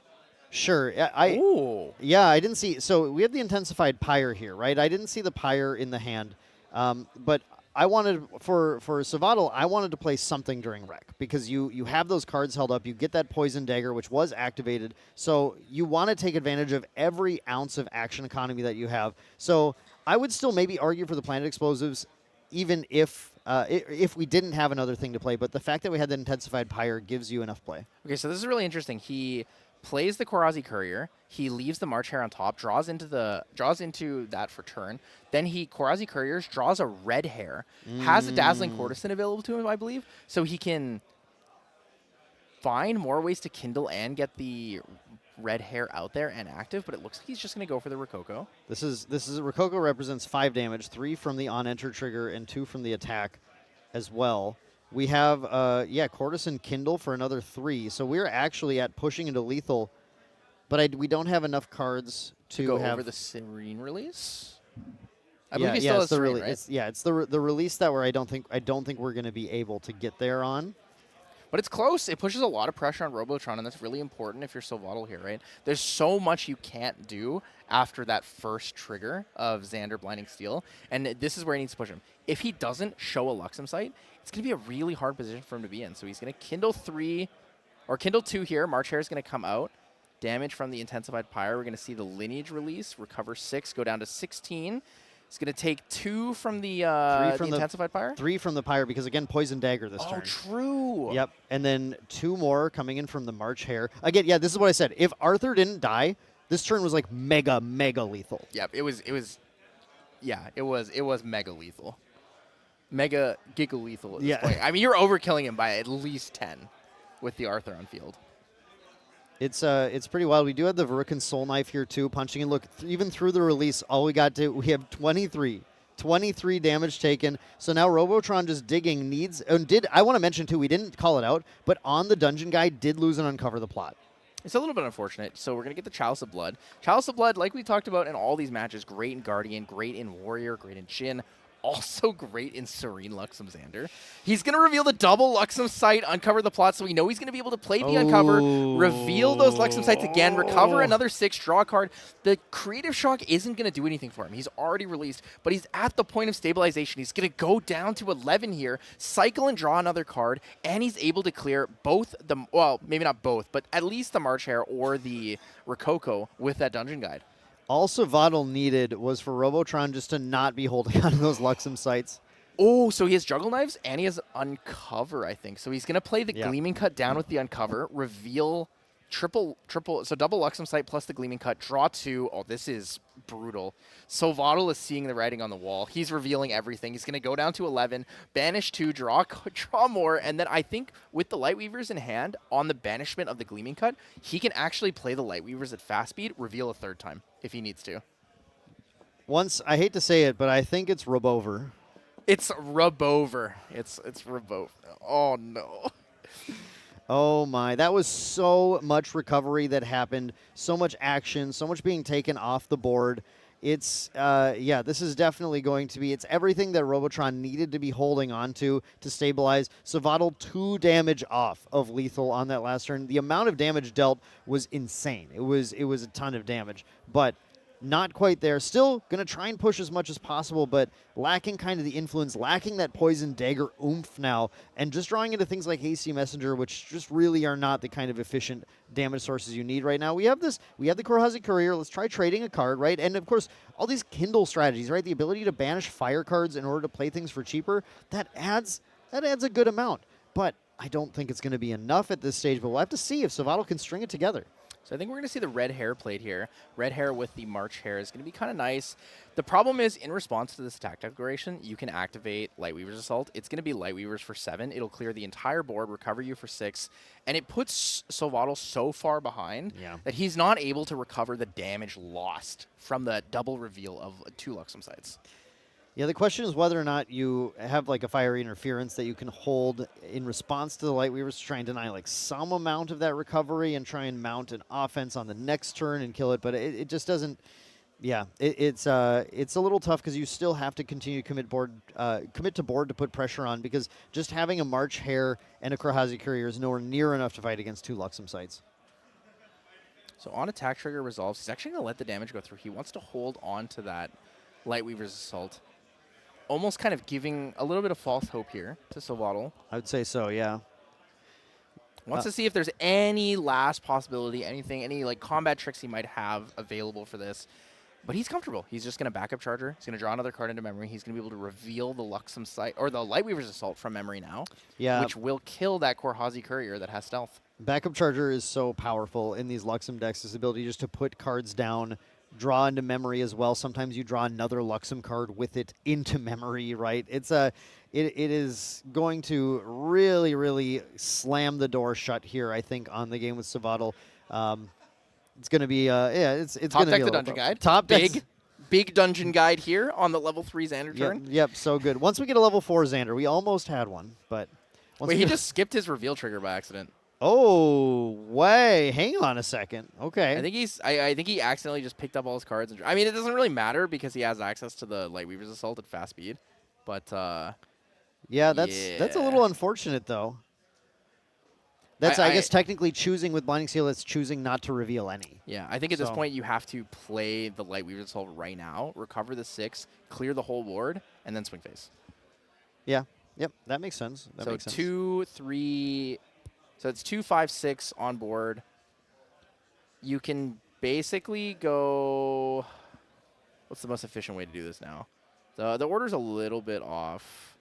You would want to make an action before you play the Lightweaver's Assault to put more cards in memory if possible, because ideally you want at least the 5 to deal with the Korhazi Courier and the Red Hare.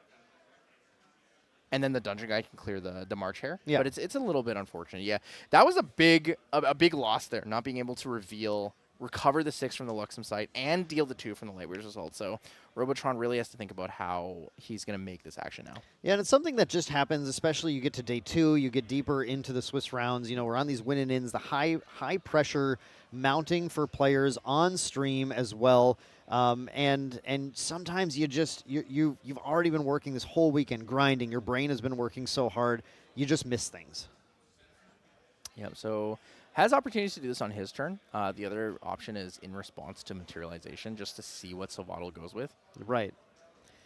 Yeah, there's the thing about Lightweaver is it's fast activation, right? So there's a lot of opportunity to play it in response to anything that's like being a little too threatening here. Ends up, I mean, the thing that gets awkward is when you start, you know, do you do it in response to like the first swing, even though it's not lethal yet, or do you want to wait for your opponent to play more out to try and get more value out of potential, 2 fast activations or something where you get to reveal more cards with that Lightweaver's Assault? Blinding Orb would be interesting here for Silvato because it would actually benefit Robotron. Yeah, Blinding Orb is probably not exactly where you want to go, but I think Silvato also is looking to draw some like potential power cards. Safeguard is something that you definitely can put out against these Luxem decks. Safeguard will prevent some amount of that lethal damage, but we're not exactly a deck that is going to be able to hold off a lot of Lightweavers. Like if there's a second Lightweavers in Robotron's future, a Safeguard is unlikely to really make a big dent in the amount that you're going to prevent because you still have the ability to go, they pop the Safeguard and you go, cool, I'll just do it again next turn, I'll reveal next turn, I'll deal more damage. Yep, both players carefully deciding what their next game actions are going to be. So Waddle, materialization choice here. Probably going to go into the Impact Hammer. I think knowing that Robotron did not reveal Impact Hammer kind of makes the most sense. Yeah. It is a bit of false hope from the omniscient perspective here, but I mean, you got to push the damage, right? Blinding Orb's not going to do anything beneficial for you. It's actually going to be worse for you. Impact Hammer, though, also pushes you. I mean, I think you have to just push damage, but it unfortunately does the 3 damage to Silvato that brings them to that exact same threshold that they lost game 1 at. 10 life remaining. Lightweavers reveal 8, and another Lightweavers is one of those cards, and that's just game on the spot. That's a tough one. Really, it comes down to the turn where we popped the Poison Dagger. We just needed to be able to get a little farther. It was if again, it's so crazy how different the game is if simply Robotron had not found the Thieving Cut, right? Yeah, the double Thieving Cut was so big for him. And the ability to bring it back as well with Xander level 2. Yep. That's another good option. Ember Crypt Burn could have removed that should Silvato choose to do that, but it just wasn't available for him in that situation. Players have a lot of time here too, right? This is game 3. We got 19 minutes left on the clock. This game is looking like it's got a couple turns left in it. So it's not like it's a situation where we really need to be speed playing right now. And these aggro lines are actually in Grand Archive. They can be pretty complicated. The math can be tricky to figure out here. And actually, we do go with the Blinding Orb once. What do you think of that? Blinding Orb is interesting. So he wants to have a draw card available to him. So do we see this in response to the Blinding Orb? Maybe. Robotron does have an Incapacitate, so he is kind of able to let Silvato play something first if he wanted to. We're going to kindle another Intensified Pyre. Do we have 6 cards in, or excuse me, I believe 8 cards in Yard yet? I don't think so. We might see the Incapacitate on this. And then a Lightweaver's Assault would be pretty efficient because he's going to get the 6, so it's going to clear the entire board. You could. Thinking about doing it. Yeah. The thing is, clearing board is so efficient, right? You clear board, you stabilize on 6 every single turn repeatedly. You might as well just go for it, right? Right. I mean, I think that's what has to happen here. The Lightweavers was revealed earlier to Silvato, right? So Silvato knows it's in hand, I believe? Or was that not part of the earlier reveal? I don't think it was part of the reveal. It was drawn off of the Gleaming Cut banishment. Okay. In that case, then, yeah, this is a tricky situation to be in. You're just hoping your opponent doesn't have the Lightweavers. Because the Lightweavers, the math goes so hard in Robotron's favor with that Lightweavers just because of that ability to reveal those Luxem sites at fast speed, plus, all the damage being dealt. So there, finally, yeah, we have the reveal of the Lightweavers Assault. As it resolves, it'll reveal the 6 cards in Robotron's memory. That will then allow Robotron to deal 6 damage split any way that they want, as well as triggering all of those Luxem style, Luxem being the element of light and seeing and revealing. It'll get all those reveal triggers on the Luxem sites in Robotron's memory, which will be another recover 6 and just really, really stealing the game away from Sovadal before their eyes. Yeah, a lot of the time this would be a really scary time to do this. Sovadal does have 3 cards in hand. Incapacitate is quite scary. However, being in day 2, you know that your opponent does not have Incapacitate in their deck at all. So you can kind of play a little smoother. You can play at times where you wouldn't quite expect it. So instead of killing the March Hare, he's going to clear everything else, recover the 6, and then a little bit of extra damage from that Lightweaver's reveal towards Xander. Right. And that extra damage is really just getting the game closer into Robotron's favor. Now, it has played the Lightweaver's Assault, right? So still does need to find a way to close the game. But with those 2 Luxem sites, every single turn, as long as you remember to reveal the cards, you have a Recover 6 available to you, keep you in the game. And you're just, look at the influence Sovadal has right here. Like, there's just, and this is what a lot of players really experience playing against Luxem when you get to the stage. Just sort of a feeling of futility, right? I just can't deal the damage now. Yeah, there's no other way to do it, right? Your influence has gone down too far. There's only really one type of deck that can keep going from this place. I don't really consider suited to be the true aggro. It's kind of like aggressive, but not in the same way as these decks. Diao-Chan. Diao-Chan is the one that can keep burning for longer and longer. Fire Bloom Flourish allows you to maintain a minimum influence of like 4, or I guess technically 5. If you have 4, you'll draw the 5th card into memory. So, you know, you're able to go for these longer games, these longer turns. However, in Xander, it doesn't quite exist. In Lorraine, it doesn't quite exist. You don't have ways to maintain and regrow your influence after you've used your 3 or 4 draw regalia.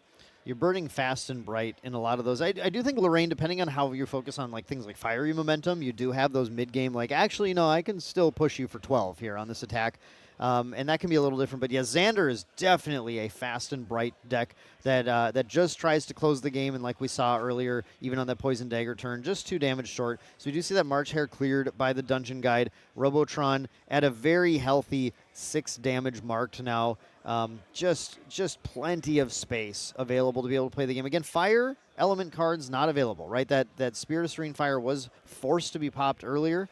But beyond that, at this point of the game, Norm and especially Luxem, all you really need to play. Robotron happy to just kind of pass the turn out here. Sovadal gets that Safeguard Amulet down.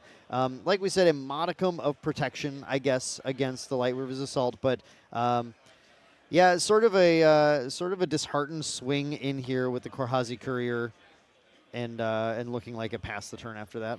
Yeah, Robotron actually, even without having fast interaction here to put down cards, he's able to bring out the Insignia of the Korhazi. This is going to allow him to put all 3 Luxem cards he has, the 2 Luxem sites and the Gleaming Cut. It's going to draw him further into his deck to find the lethal against Xander here, right? He's able to chip 1 damage per turn with the Dungeon Guide. This is a slow death by a million Dungeon Guides. And here's that Gleaming Cut, that draw 2 more.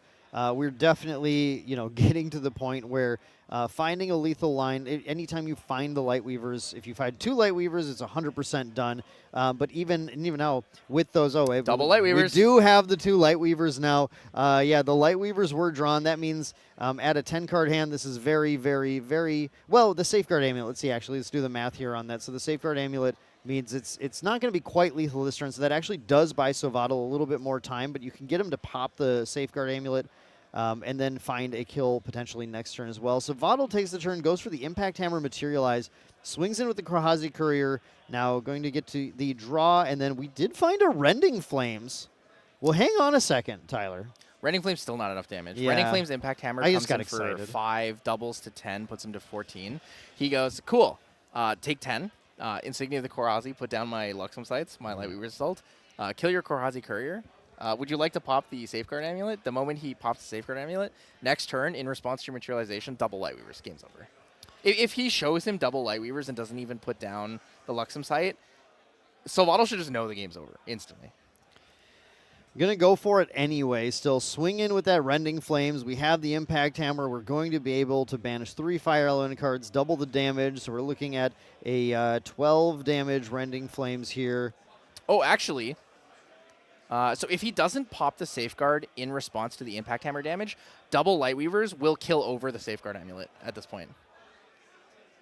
Sure. Yeah. 'Cause it'll be 4 and 4, right? The impact hammer damage does change it. Yeah. Yeah. So the Impact Hammer That's damage right. has made it so that Robotron can now kill at any point.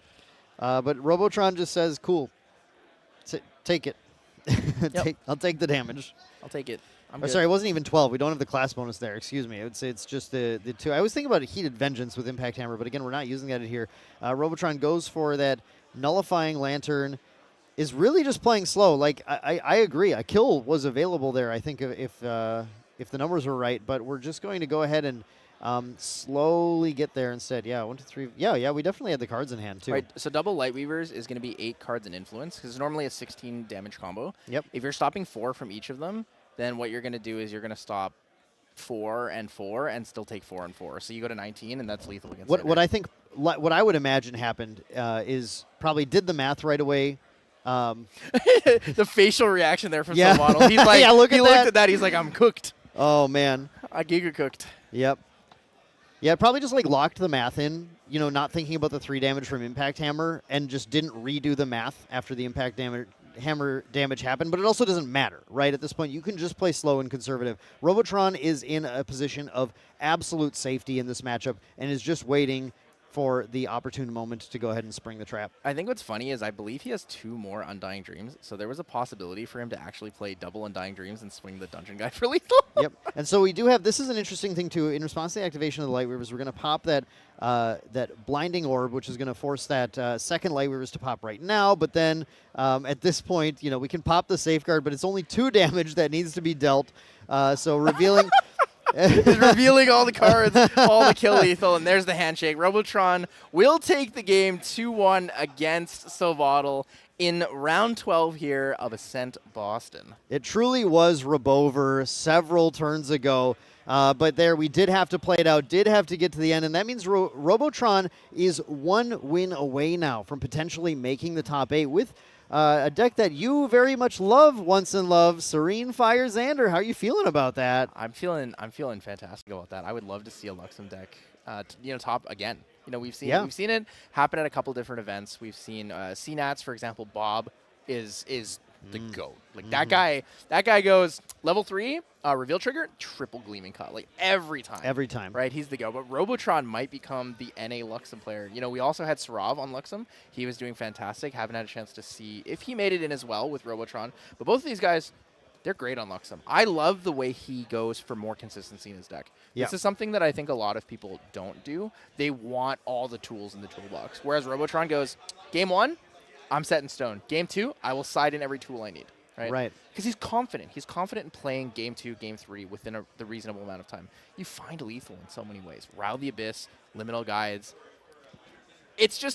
When you get to level 3 with 7 cards in hand, the game is different. You can do so many things. Right. You can play an Onsol Yeah. on that turn. Yes. That's crazy. Well, Luxem can't, but No, yes. True. Luxem can't, but like the concept of being able to go level 3 Yeah. and play that right away just makes it so enticing to play these level 3 decks, these advanced element decks where you get to do a lot more fun things. You play Onsol. You can even do things like play Infusion, Spirit Blade Infusion if you wanted to, with the Votive Runeblade, which goes even crazier. Yep, that goes pretty hard. Yeah, I know. I think it was Memories, Leo of TM32, who was playing Right. around with that in the Yetis. That was really cool. But, I mean, there's no other way to put it. The games this weekend have been fantastic. The Venitas deck, Yeah. right? The Pony Toss, Horse and Crazy Taxes. deck. Crazy deck. I know we keep going back to it, but it's crazy. I would love to see how the 2 Water Allies players are doing. I know Joe Quell was playing Water Xander Allies. Bonnie Rain was on the Water Hwaji Unique Allies with Lorraine. So hopefully we see a little bit of neat diversity for top 8. Yeah, that's going to be the really interesting thing. It looks like we're going to be seeing a good amount of wind making it in, even though it's kind of on the back of Riley Abyss still somehow. Wind. But yeah, wind. The wind. There's some wind cards in there. There's some stifling traps. D-Lose? D-Lose and some Oh yeah, that brisk was a wind big. trotters. The 9/7 D-Lu is kind of crazy. That was huge. Isaac was so excited because it's like a Gildas. It's really we really basically big. only see that in like Seiryu decks. We almost never see a D-Lu get that big, right? Yep. It's a fantastic one. Big horse action happening. Some big horse gaming this weekend, but also it's been really good. I don't think we've really seen a lot of these Fire Aggro decks showing up this weekend on stream today. This is the first time we've seen a traditional Xander for sure. And again, it depends on how you count things like suited or whatever. But in this case, just with aggro decks in general, it's nice to see that variety of ways these can be built. Like I said, there's no Heated Vengeance in here yet. Savadal was still going in with that 8-3 record here, doing extremely well in the tournament. So it's the case that there are still so many different ways, and like you were pointing out with Luxem, different ways to build consistency versus toolbox. This replay is hilarious. So at the end of the game, he goes, Lightweaver's Assault. Savadal says, okay, pop Blinding Orb. He goes, in response to the Blinding Orb, I'll play my second Lightweaver's Assault. And then he goes, okay, Blinding Orb resolves. I'll put my last 2 cards down just so I can overkill you on the Safeguard Amulet. Yep. Both players just having a fantastic time. That's what it's all about. It's about the laughs. It's about a good time. Winning is great, but making friends is even better. It is, yeah, and I think the community in Grand Archive has really shown its colors. Shout out to all of you guys. It's just been a fantastic game to play. Awesome creators, awesome players, and speaking of which, another awesome caster. We're going to head over to Isaac, who's going to be interviewing our winner, Robotron. Let's check it out. Hey everyone, welcome back to another winner's interview here. I'm joined with Robotron, winner of round 12. How are you feeling after getting that win, knowing that you only have 1 round left here? Feel pretty good. It was a little sad that I had to play into Miles. It was a good friend of mine. We're locals. And, I don't know if it was shown on stream, but we're always very friendly to each other, very casual. So it seems like a very friendly match. It seemed like you guys were having a good time up there. But I just want to ask you a question. So in the meta, we have seen a lot of fire decks. We've seen a lot of decks, and actually looking at your history, you haven't actually played that many fire decks. It's usually a lot of wind and water decks, if anything. So why did you bring specifically Fire Luxem to this tournament? Yeah, I generally would consider myself like a level 3 player rather than like a specific element. And then just usually the decks that I've been wanting to play have been alternate elements that go to 3. The only reason I haven't played Merlin is because we have several locals that are always on it. Sure. It's a good deck as well. But I've played Arisana a lot. Yeah. It was a win deck. But yeah, I just like doing a controlling strategy in general. And having interaction and stuff like that. Yeah. And I think Luxem Xander is the best flavor of that right now, in my opinion. Yeah, that makes a lot of sense. So, and then I want to actually another question real quick here, which is, so it was like Fire Xander versus Fire Xander, 2 different decks, so 2 very different play styles. But Fire Aggro Xander has typically been a really, really bad matchup for Fire Luxem Xander. Do you think that changed with the current set of DTR? Yes, but it feels more polarized. Basically, as you kind of saw, it's whoever goes first is hugely advantaged. It's probably, at least in my opinion, like the biggest going first diff in the game. Of because if he goes first, he could censor before I could get any floating value, and if I go first, I could get at least a 1+1, which is enough to basically get there. Yeah. And that's pretty much the difference maker. Is like if he could censor or not. And obviously like him having tempo of like attacking and stuff is a lot. If I see a thieving cut, it changes a whole, saves me a whole 8 damage or so. So there's a lot of little nuances, but yeah, I think Luxem is like 50-50-ish. Sure. And then I'll say a final question for you here. Yeah. So we saw game 1. You took down pretty quickly. I believe it was triple liminal guys on the board. Yeah. Game 2, quickly, but the other way around. So game 3 seemed like it was a little bit of an uphill battle. What do you think really gave you the edge in that last game there? He just kind of seemed to gas out. I made a misplay of forgetting my Xander trigger, which didn't help. So it was a little stressful at the end there. I was trying to make sure everything was good. But yeah, just like I was fine spending the Lightweavers just to clear board, even if it's my last one. So, because I'm like, all right, I'm stable. I'm not taking chip anymore, and I can start healing back down. And then I'll have like 3-4 turns to find it before he builds his threats back up again, right? Yeah. So that's usually like how that dynamic goes. Is like I'll spend one early just to clear board, and that's pretty much what Seal was like able to wipe, and also getting the second the second Luxem sight off the draw, and then I ringed and then drew Juggle Knives. I was like, this game's awesome. I put the second one in. That helped a ton. Luck comes into it, so yeah, definitely. Well, thank you so much. Congrats on your round 12 win. Good luck in your next round, and we'll see you all there in the next round as well. Cool. Thank you so much. Yeah, thank you. Path of Steel players.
Me all right? I can.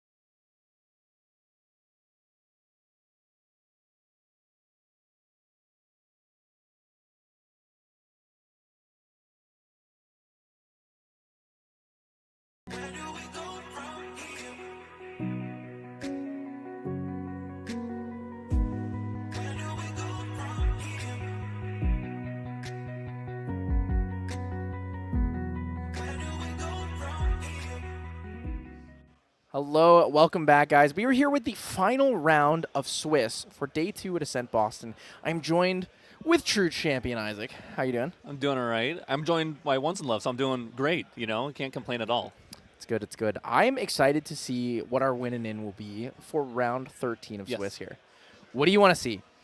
Well, I was just mentioning earlier, I'd love to see Bonnie here with that Water Allies. I love Water Allies. I love Bonnie, and it'd be cool to see if Bonnie. I don't know what Bonnie's record, so I hope this isn't offensive to him if he's either already locked. If he's locked, or right? yeah, who cares? But if he's already out, I'm sorry. But that'd be really cool to see. Just Water Allies in general. I also saw at one point in day 2 that there was a Water Diana player. And so I don't know how they ended, where they're at. It'd be cool if we can find that in there somewhere if they're doing well enough, if this is their winning in. But, yeah, I mean, there's a lot of decks that would be really cool to see. I mean, CL would be a great one as well because it'd be cool to see if we can get a CL in top 8. Yeah, new champ top 8 is always a good feeling. Yeah. I did have a chance to peek that Diana list a little bit. Yeah. It is not an Astra list, but it does go to Okay. level 2. Sure. So it's Water, Aether, Diana. So that would be an interesting match. Yeah. There's a lot of cool stuff we can see. I know a lot of people at home love Diana. Yes. Our producer loves Diana. Maybe not so much Aether Diana, but Diana either way is still great. Okay, maybe he does. He loves all Dianas equally. He's a respectful Diana enjoyer. Sure. Yeah, no, I mean, I think it's going to be exciting. No matter what, we're going to have a great round. We're going to have some awesome players in top 8. Some of them are already locked, so congrats for them. I'm sure there's some Vanitas that are going to be locked in top 8 there that you guys will see later. Hopefully some mirror matches. I don't think we've seen a mirror match on stream quite yet, so it will, I'm sure we'll get there. I know there's been some earlier today. I've heard the mirror match is really fast and Yes. decisive. It's I swing, you swing. I swing, you swing. Who Yeah. dies first? I think that's kind of fun. If to be fair, it's fun. Maybe when it's closer to finals. Maybe if it's earlier on and it's like a quick match, then everyone's sitting around not watching some awesome Grand Archive. So maybe we'll get to that later, and maybe in this round we'll see maybe a Jin versus CL. We haven't seen that too often. That's a kind of interesting matchup. Probably pretty hard for CL, but they do have some fast action stuff they can do in like a Jin's end step there. So maybe we'll see that. Maybe we'll see Tristan. We haven't seen Tristan in a little bit. I don't know where they're all sitting at. Several of them did day 2, so they could definitely come into play here as well. I would be interested to see if any of the CLs are playing Nocturne's Oblivion to destroy the plate. Yeah. I don't think anyone here is. I think everyone here is on the Baleful Oblation, and then sideboards the Grim Pastiche alongside the what is it? Profane Bindings? Yeah. The Negate? I did see a list at one of them, when we were on stream. One of them did play the Negate, or sorry, the Destroy. Destroys a Regalia, or I think it's any. Is it just target weapon? I'm pretty sure it's just Excalibur for Umbra. Okay, so it is non-object. I forgot. Yeah. It is non-champion object. Sorry. That would be. There's one list out there. I don't know if they're in day 2. I definitely saw them day 1, and I believe they won their matches. One of the seals that won. So possible that they're still here, rocking it, making it into top 8. A lot of people nervous here. It's a big event. It's a tough event. The first event of every season is always really spicy, right? There's a lot of different things that people are playing, and there's also a lot of flexibility and creativity. Yeah. Yeah, I mean, that's the greatest part about the first Ascent. And it's when, I think, in general, you can make the best meta call, and we've seen that, right? It's a time where you can actually say, all right, I think everyone's going to be on this deck. Let's do a meta call. Let's see if we can actually get it correct and just take down the entire event really easily with a certain pick. That pick, in this case, being that Fire wind Vanitas to stop these Rile decks, to really tax them with that Dominus Rex Vanitas level 3.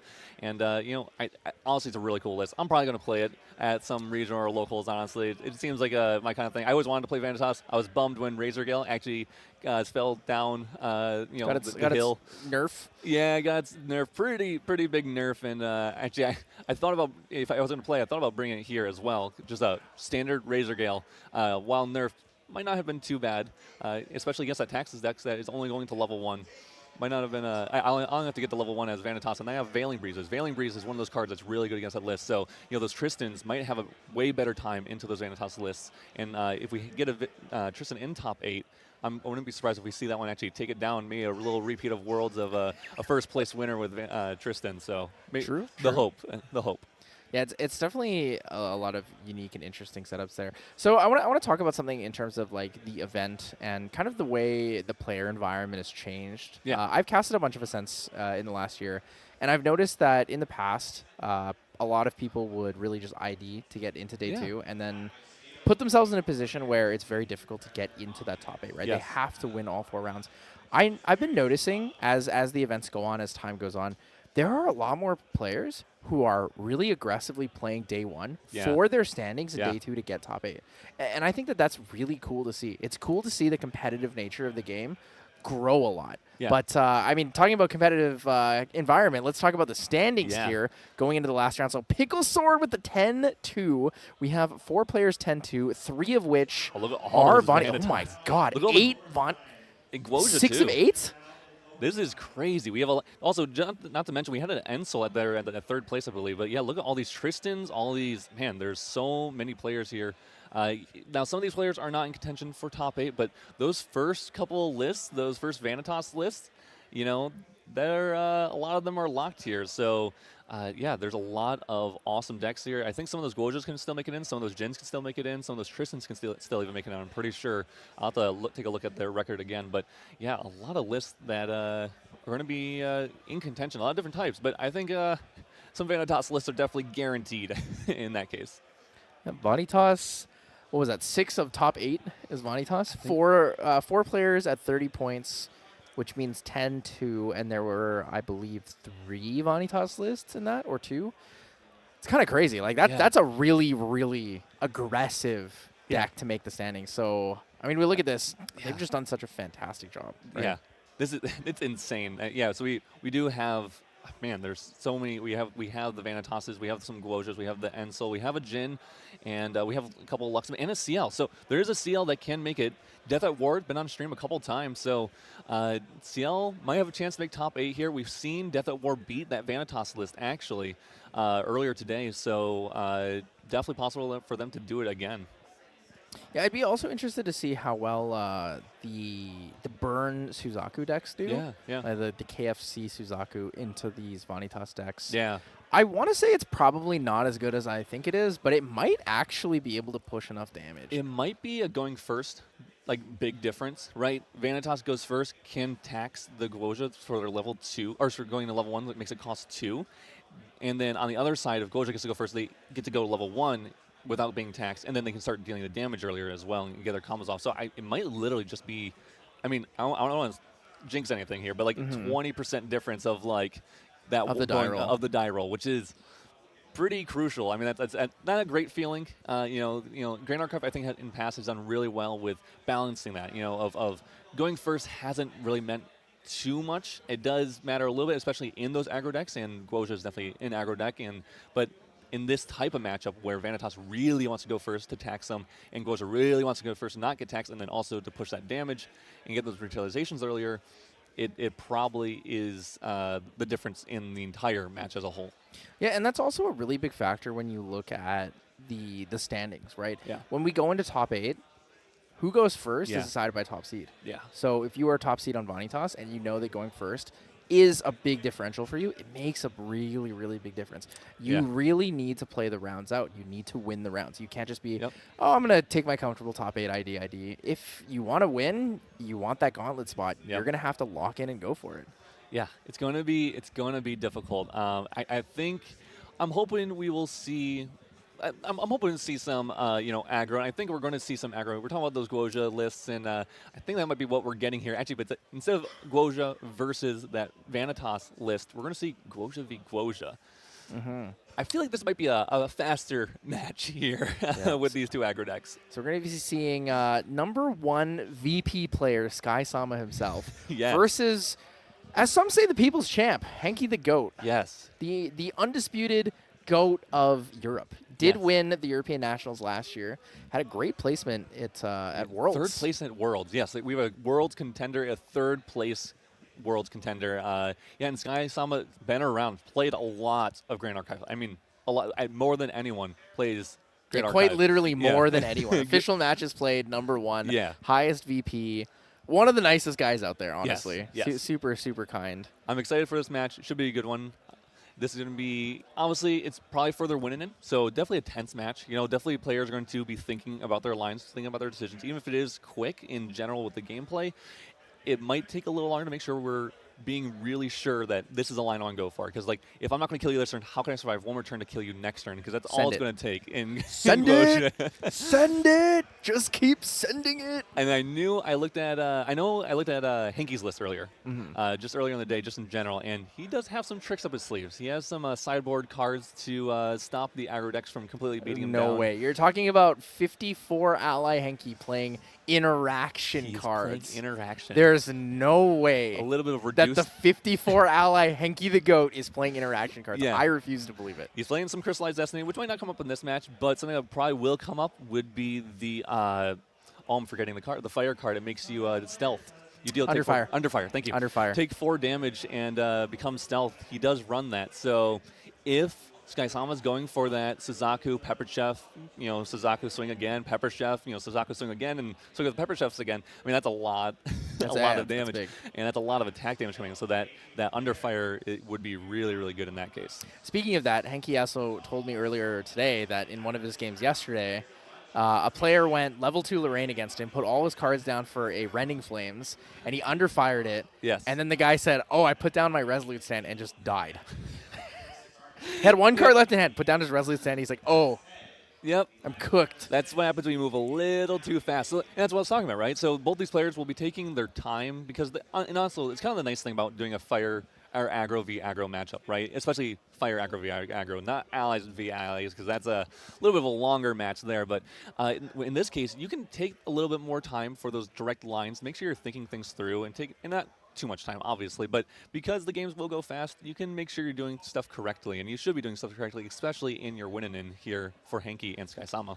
Yeah, we definitely don't have to go back to a repeat of your finals match versus Kaven, the infinite ally matchup forever. Yeah. But we'll have a quick match in this case between Henki and Sky Sama. Yeah, I'm looking forward to it. Both great players, both great people, and excited to see this deck. I don't know if we've seen Fire Guoja. Have we seen it once maybe? Nope, not on stream yet. Not even on stream yet. So, yeah, first look at the usually what people are referring to as Kentucky Fried Suzaku, as we're cooking up our chicken. I love Peppered Chef. Peppered Chef is so fun. Pepper Chef is one of my favorite Fire Aggro cards from the set. The FISA list that we just saw on stream was actually playing it. Didn't get to see them, I think, unfortunately. So I don't think he drew into any of them. Yeah, in the games. any of the games, but it represents so much damage. That's the thing. It represents 4 damage for 2. And 4 damage for 2, I think, is the magic number for any aggro deck. We have those Planet Explosives that we've seen, right? We've seen Cinder Geyser can cost 2 as well. And so this Pepper Chef is similar in that aspect as well. Yeah, combat damage 2 for 4. Yeah. Pretty good. Pretty darn good. And I'm sure that that's what exactly both these players will be hoping that they get. So they can go for those quick kills against the Guoja matchup. We have a little bit of an extra view here, but Yeah, Henki the GOAT rolling in 11. Sky Sama also rolling in 11. That's got to be tense. You're on your winning in. You guys, you roll an 11. You're like, oh, it's going to be crazy. Sky Sama ends with a 12. Big. So Sky Sama will be going first in the Kentucky Fried Suzaku mirror match, which is honestly a big advantage to him. It's a big advantage. Your Fate Stone's going to be dealing 1 damage and getting your counters just before theirs in general. So to make up for that, Henki's going to need to find those cards that are going to help push those quest counters onto their champion. And hopefully he sees those, so that way it's a little bit more even of a match. And we'll be jumping into that game real quick here with Sky Sama starting us off first. Sky Sama, the 9-3. Henki the Goat also on the 9-3. Henki with those custom sleeves actually look quite nice. Henki the Goat I sleeves. didn't even see that. So, he really is the GOAT now. So we're going to see Sky Sama with the opener here. What do you feel like is the most important thing to open up in your opening hand in this matchup, especially as a mirror? Well, I think it depends a little bit, right? So if we're on those Ryle deck lists, right, those Ryle Suzaku lists where you're playing just this simple, and it looks like Sky Sama here is on that, and unfortunately a little bit worse of a start, but in general you might want to see a Ryle so you can just pass, use that Ryle to get a free level up, or maybe a free level up and a liminal guide on board, and then also have the liminal guide replace itself. Then you're going to be representing just a really solid influence with already some decent pressure. But if we're not on that Ryle package, if we don't have those cards, in this case, Sky Sama only having that liminal guide, we're just going to try to find anything that we put down that's either going to replace itself or anything that we put down to apply pressure, then allow us to level up. Yeah, for sure. Looking at these, it's going to be an interesting kind of setup here. We're going to have to figure out what we're going with. So I see... This is... So we're definitely playing the Spectre package. I see the Vengeful Paramour there. Henki does have the Spectre. He has a Ryle, and he has the Liminal Guide in hand. So he definitely has a really solid start in terms of keeping up his influence when he goes to level 1 here. And then also, I did see in there, he also had, which is probably one of the best cards in Fire Guoja, which is that Searing Truth. That Searing Truth is going to be able to do 2 damage to a target unit, and then also give you a quest counter. That's going to give you 2 quest counters when you're a level 1 Guoja with that the Ruby Fate Stone on the board. So that's a great way to catch up, and Henki's going to need that against Sky Sama. Although, like I said, Sky Sama a little bit slower of a start. So both these players playing the Ryle the Abyss package. Interestingly enough, though, they're playing very different ratios and a couple significantly different cards.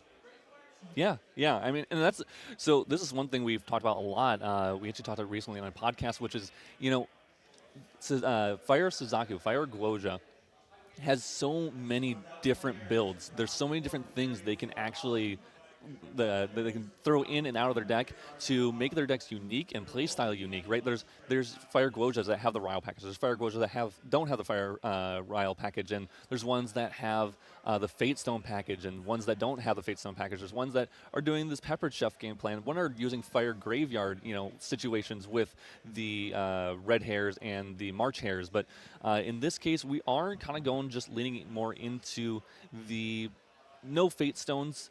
And we're just running really for that Peppered Chef, that Suzaku, those quick kills, and getting that out as soon as we can, but still having that Ryle package to gain a decent influence. Yep, so we're going to have a pretty classic standard start here. Level up, get the Fate Stone out. One of the big things I noticed here is that Henki is playing Intensified Pyres, whereas Sky Sama is not. So do you think Intensified Pyre makes a significant difference in this matchup? It definitely can, right? Because if we're using that Kindle from our graveyard, it's just another way that we can actually, I shouldn't say another, but it's a way to do 2 damage for potentially 0 cards in hand, right? It's a card, well, other than itself. It's just itself. You can hold up 1 card, have some fire into the graveyard, and then use it to just deal 2 damage quick, which is a counter for that quest counter on Guoja to allow us to get out that Suzaku quicker. So honestly, I don't mind it at all. It is a really strong card. There is, the fact of instead in Sky Sama's deck, they are on that, I think it's just more of the fiery interference, more of the Ember Crypt burns.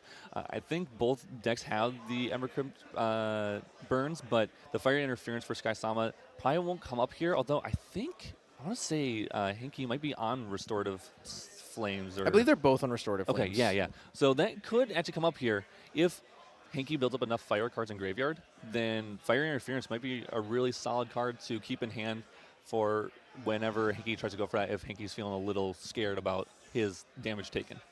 Yeah, I really like Restorative Flame. I think it's a card that allows you to play these like burnout decks with a little bit more consideration for not finding the aggressive lethal, right? You're able to recover, banish fire cards and then recover based on the amount of fire cards banished.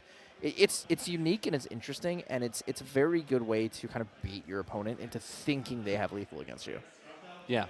One thing we started to see with these Fire Guoja decks, even though they're on, a lot of them are on Ryle, a lot of them are on 4 creative as well, but they're also on 3 of Hearts, which is another way for them to cycle into their graveyard, whether it's get those Spectre cards into graveyard or whether it's get some floating memory into graveyard.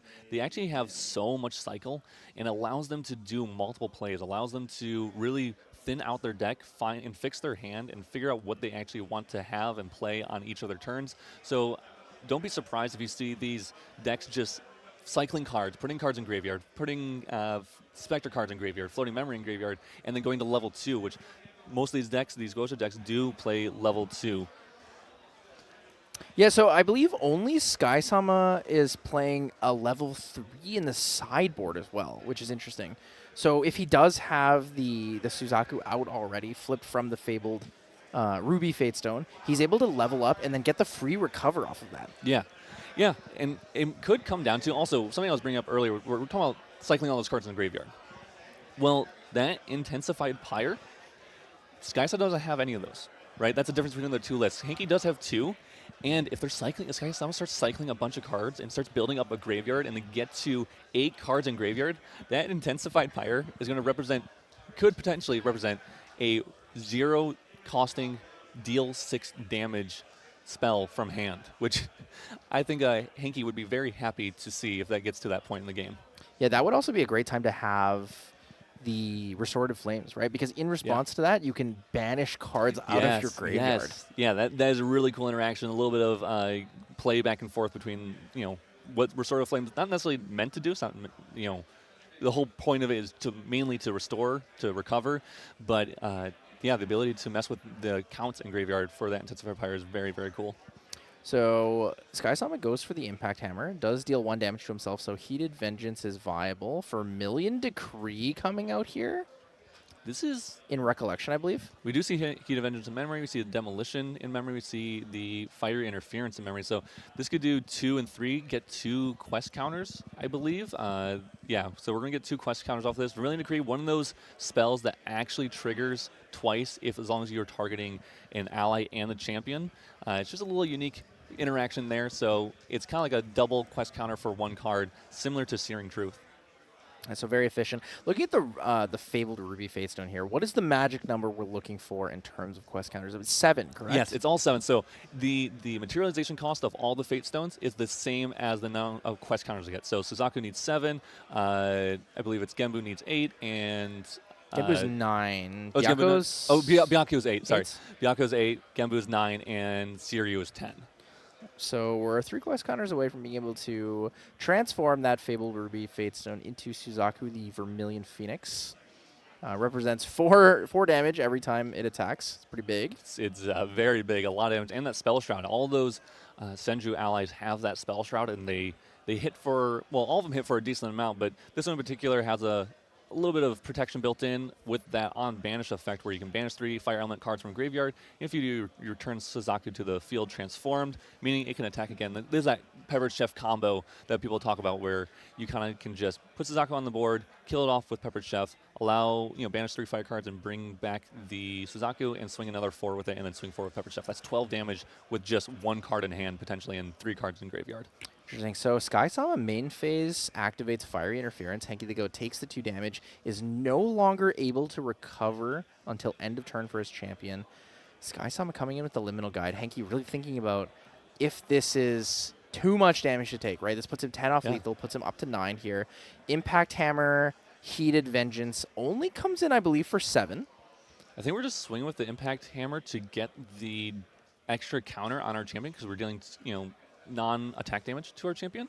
So now we're at 6 counters. Now we can play something, go to 7, and then possibly Suzaku here if we really wanted to. Searing Truth into Suzaku?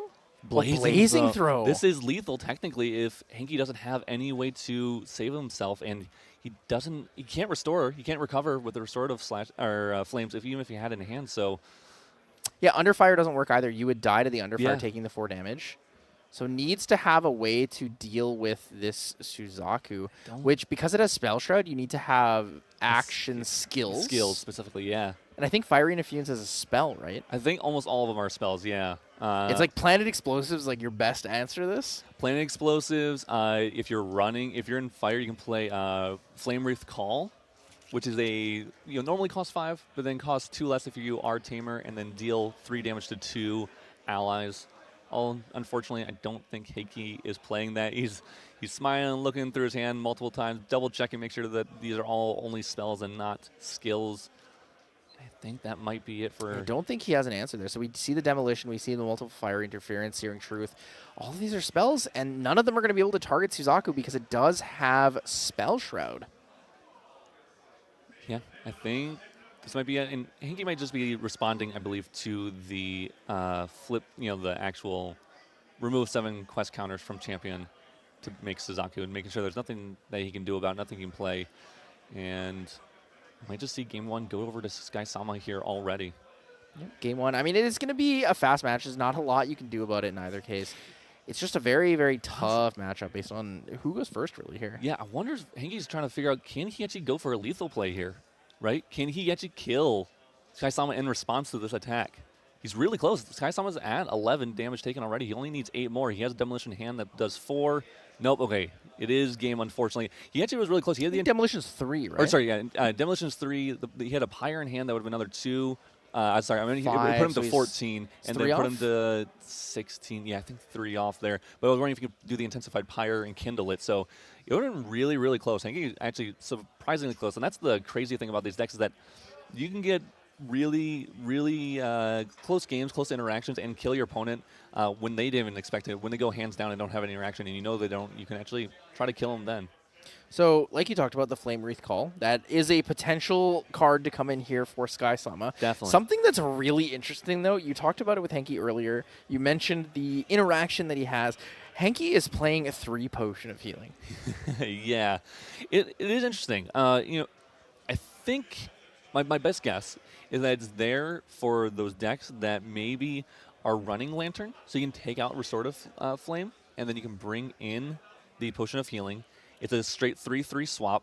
You have something that, unfortunately, you're also going to lose your influence. You're losing a little tempo because you have to play it in your main phase, right? You cannot activate that at fast speed like Restorative Flame, but it is a very solid card that you can just sacrifice it, recover, I believe it's 5, and do it at any time in the game without having any influence up in hand. So not the worst. It is a little unique, but it might be what gives Henke the edge here in game 2 and 3. I think Henke took out all 3 of his Sparklights. That's what it looked like he did. He brought in the Crystallized Destiny and the Underfires. I didn't quite see if he brought anything else in, but I'm pretty sure it was only those 4 cards. Sparklights coming out means we're going to have a little bit slower time getting our own Suzaku on the field, although Henke does get to go first. Big deal. We just saw why it was a big deal. Sky-sama had a really slow start. Henke had a really strong start, really good influence build up, but just couldn't do anything with it. I mean, Sky-sama literally had a Liminal Guide turn 1 pass. Yeah, Henke's play is great. Rile the Abyss, discard Liminal Guide, discard Vengeful Paramour, ephemerate the Vengeful Paramour, it enters the field, does damage, able to attack that turn as well, then it disappears. From there, I mean, he's got a great start. Lots of damage on the field. He has maintained influence in a comfortable way. He's actually +1, technically. Yeah. It's really surprising, but I think that's just what shows and highlights the aggro v aggro matchup, right? These decks that, regardless of if you have a big influence, you might just die because I had the right cards or I had the ability to go first and start damaging you and materialize first for my Suzaku in this case. We're going to see Henke, I'm sure, very happy to go first in this match, or in this game 2 here, hoping to probably start with a Rile, hopefully start with a better start than Sky-sama has, so that way it's more definitive, that he knows he can just go for a level up on his next turn really easily and have the plus. We definitely see I think I see Peppered 1 Chef. Rile. 1 Rile? Hey, 1 Rile is better than 0 Rile, so I think Henke will take it. We also see a 3 of Hearts. Maybe not. I think it's just a 3 of Hearts. 3 of Hearts, also very solid start. This is a ally that's kind of awkward to remove, but does allow you to cycle a card if you want to. And you can also do it in your recollection. You don't have to do it here. If Henke had a Floating Memory in hand, definitely a great card to get rid of, most likely, or a Liminal Guide, also a really fun card to get rid of here with the 3 of Hearts. But on the other side, that's a much better start. It's funny, this is very similar, though. This is exactly like the hand Henke had in last game.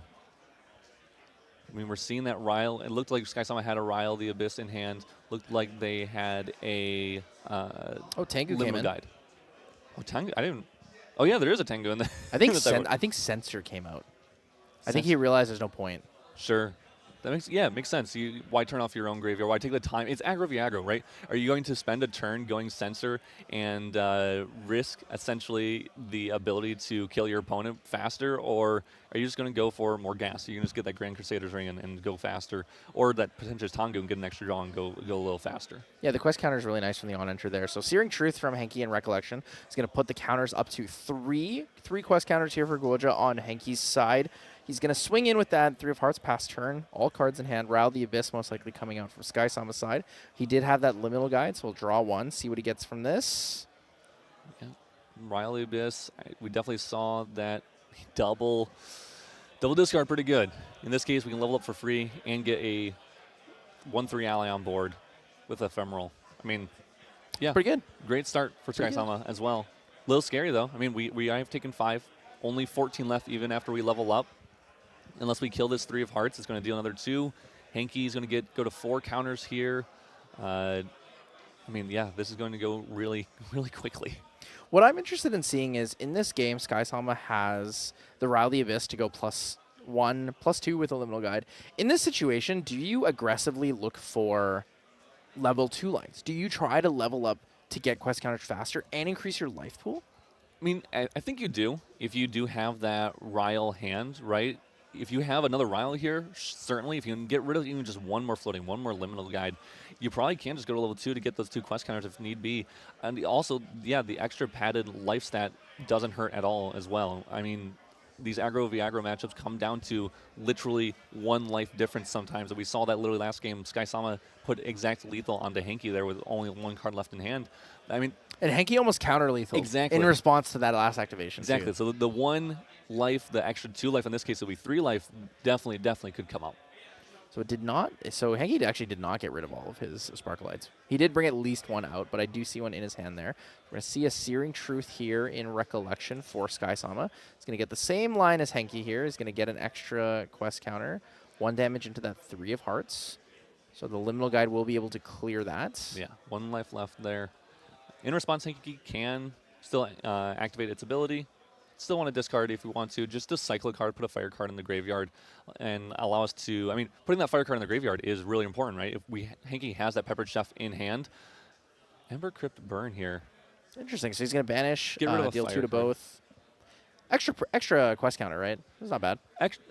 Yeah, we go to 4 quest counters, which is fine. It's just scary, right? We put our own self to 8. Like, we're definitely not killing our opponent here.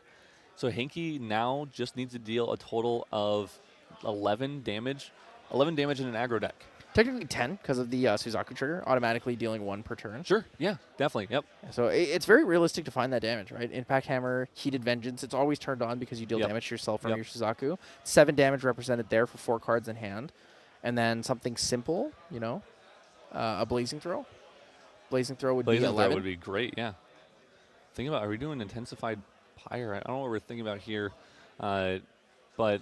Vermilion Decree? Oh, Vermilion Decree. Ooh, Vermilion Decree, get 2 quest counters. I just realized we did all that in Recollection. That's why we played the burn. That's why we played the Searing Truth there. Yeah, we did all that in Recollection here. And so I think we're in our main, must be in our main phase. And we're thinking about just dealing 2 to the 3 of Hearts and 3 to phase. Interesting. So Vermilion Decree, it's going to imbue 2 Peppered Chefs and a Flame Wreath Call. So that Flame Wreath Call did come in from the sideboard here. This would put Sky Sama up to 6 quest counters. It would put Henki up to 7 damage counters, putting him 12 away from lethal. 4 damage represented from Suzaku when it does transform. 1 from the liminal guide. So that's 5, 7, 5, 12. He's now 7 away. If he has 7 damage in hand, which would be a Heated Vengeance. We don't have Impact Hammer, so it's 5. Heated is 5 here. It's 5. Yeah. We're really How close, do you though. find a lethal on that? It's funny, the Peppered Chefs would have helped with that lethal line. Although, I will say, Sky Sama not being on those Intensified Pyre, right? If we had the Intensified Pyre here, we could actually... we have to banish 2... I guess we don't have enough fire cards in graveyard at that point if we were going for Peppered Chef onto Suzaku after it flipped and Intensified Pyre, but before all that. So... All right, so we're going to see Vermilion Decree come in for 3 to champion, 2 to that 3 of Hearts. He's going to get 2 quest counters, go up to 6. Puts him 1 away from the Suzaku transformation. It's very scary. I mean, they're equal life now. Yeah. But Sky Sama does have that potential explosive setup. Yeah, we're very, very close to the end of game 2, I think, here, right? We have, Hinky here at 3 quest armors. We're going to go to 4, right? We're going to go to 4 here from the trigger off of the Ruby Fate Stone. We have a Demolition in hand. We can go to 5 in Recollection. We can go Impact Hammer, go to 6, and then we just need 1 more. We have a Pepper Chef. So there's a chance that Hinky can actually go for a lethal line here, but we only have, I think the thing holding him back is that influence, right? We have a Sparkalite, Pepper Chef, Demolition. I can't quite see what the other 2 cards are. Maybe a Vengeful Paramour is in there. I can't quite tell, but yeah, we're really close to a lethal line for Hanky, but just needs the influence to get there, I think. I think he's looking for the Sparkle. He's debating between the Sparkalite and the Demolition. He does have the Row the Abyss plus Vengeful Paramour, yeah. but he would ideally want to draw into 1 more Spectre to be able to get a +1 off that draw. Yeah. He does have access to Grand Crusader's Ring next turn, but we talked about it before. Impact Hammer is going to represent a lot more damage on this turn. Yeah, Impact Hammer with Heated Vengeance, obviously. I mean, hopefully you can find the Heated Vengeance, and then it makes all the math a lot easier for sure at that point. But yeah, Hinky's going to be trying to figure out some math. Recognizes I'm probably dead on my next turn, so what can I do on this turn to find a lethal line? Sky Sama holding 4 cards for interaction does kind of make it look like he has the Under Fire. We do know it's not in his deck, not like Henke's, where he's got a little more interaction with the Crystallized Destiny Under Fire. But what could he be holding? That could be a Flame Wreath Call, right? That's the thing. We showed a Flame Wreath Call in our memory when we used the Vermilion Decree. So Hinky probably thinking, does he have a second one? If I'm going to go for the Suzaku play, if he thinks I can go for Suzaku, why wouldn't he hold one up? He must have a second one. So now Hinky's the thinking, mind games go crazy. The mind games, I think, are definitely real. Sky Sama hopefully has a second one, or maybe just baiting to Hinky that he has a second one. We'll see what happens here. Hinky just going for the guaranteed 3 damage onto Sky Sama, 11 damage counters on Sky Sama, and only 8 left. 7 left if you include the Ruby Fate Stone ping here. Henky going for level 2 Guoja here, so he's going to level up, has the ability to gain quest counters or draw a card. Yeah, so we're going to go to 6 quest counters and deal, I'm assuming, we're going to go 7 right here. And then do we keep a Pepper Chef? Right, this is 8 damage. Exactly. Did Sky Sama keep or have enough cards in hand to kill off a Pepper Chef or kill off the Suzaku? Does. He has a Searing Truth in hand. Searing Truth in hand. So even if we Searing Truth, though, we can deal 4 here, and if we kill off the Suzaku, it's going to come back and swing for 8. We actually have 12 damage because all we need is 1 Peppered Chef here. Even if we kill the Peppered Chef, Suzaku's going to come back with that on banish effect. True. So True. It's whether or not Sky Sama held up the Flame Wreath Call. I don't think he has enough fire cards in graveyard to do that. Oh, does he not? I think he only has the Demolition. Oh, really? Oh. Because he banished for level up, and then he banished the Ryle and 1 other card for level 2. He only has 1 fire card in grave, so Suzaku's effect will not actually happen. If he goes for the Peppered Chef play, tries to find lethal against Sky Sama, he will be punished, and he will lose the game. Yeah, but what else can you do? Right? There's nothing else to do. You have 3 cards in. Exactly. You have 3 cards in hand. You're at 9 damage taken, of 22, to be fair. Do you just go for it? Do you just say, he doesn't have any other interaction in hand. He only has allies here. So Peppered Chef comes in here. He's going to sacrifice the Suzaku. Searing Truth, whether it's on the on-enter or not, it really doesn't matter. It doesn't matter. No, it does matter. If you kill off the Peppered Chef, I think does he have 1 or 2 cards? Does he have Demolition and the 3 of Hearts that was in there? If you kill off the Peppered Chef with he might actually have it. True. You got to hope that Sky Sama responds, says, yeah. Okay. Sacrifice, okay. Yeah. And now he's going to kill it with the Searing Truth. The hope was that Sky Sama messed up, killed it with the on-enter on the stack instead of killing it right now with the Searing Truth onto the Peppered Chef, giving Sky Sama... He does have the 3. You're right. He actually did have 3 cards, so the order did matter here. Yeah. Well done by Sky Sama, not, overshooting here, making sure we are taking our time, we're thinking about what we're doing, and that we are making sure we're not misplaying here, and that could have been a very, very bad misplay. Needs to go for probably the Grand Crusader's Ring, right? Oh, Sword of Seeking, so he has 1 damage. Yeah. Plus the Blazing Throw for 4, represents 5. Suzaku for 4 more, 19. Liminal Guide, that's lethal right there, right? Yeah. We have lethal on board. We're just need to go through. Not quite. 22. 22 life. 22. So, well, we have double peppered chef. Double peppered chef. You're So- right. And we have tons of cards Yeah. to play. You don't even need to attack with any of these other things. Just Suzaku, swing, peppered chef it, bring it back, swing both, win the game. Yeah, this is unfortunately game for Henki. And, like, fortunately, though, game for Skysama getting his win in for top, I believe this is guaranteed top 8, right? 30 points should be under most circumstances. Yeah. I believe this would be Skysama's first top 8 as Yeah. well. So big congratulations to him. Huge It's a congratulations. very hard match to play out. Yeah. Great job. Great job with the lines, making sure we are sequencing correctly. We're killing off Suzaku, bringing it back, swinging forward with Pepper Chef, swinging forward with Suzaku. This will be 22 damage exactly here.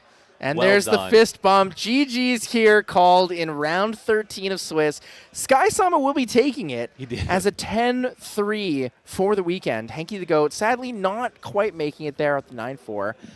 But man, the sigh of relief. Skysama, Yeah. our number 1 VP player, has finally made it to the pinnacle of Grand Archive. He's reached that level, hitting the top 8, and will be moving on, hopefully, into that top 8 position. Yes, hopefully top 8 and hopefully all the way. I would love to see Fire Suzaku take down the event. Maybe take down some.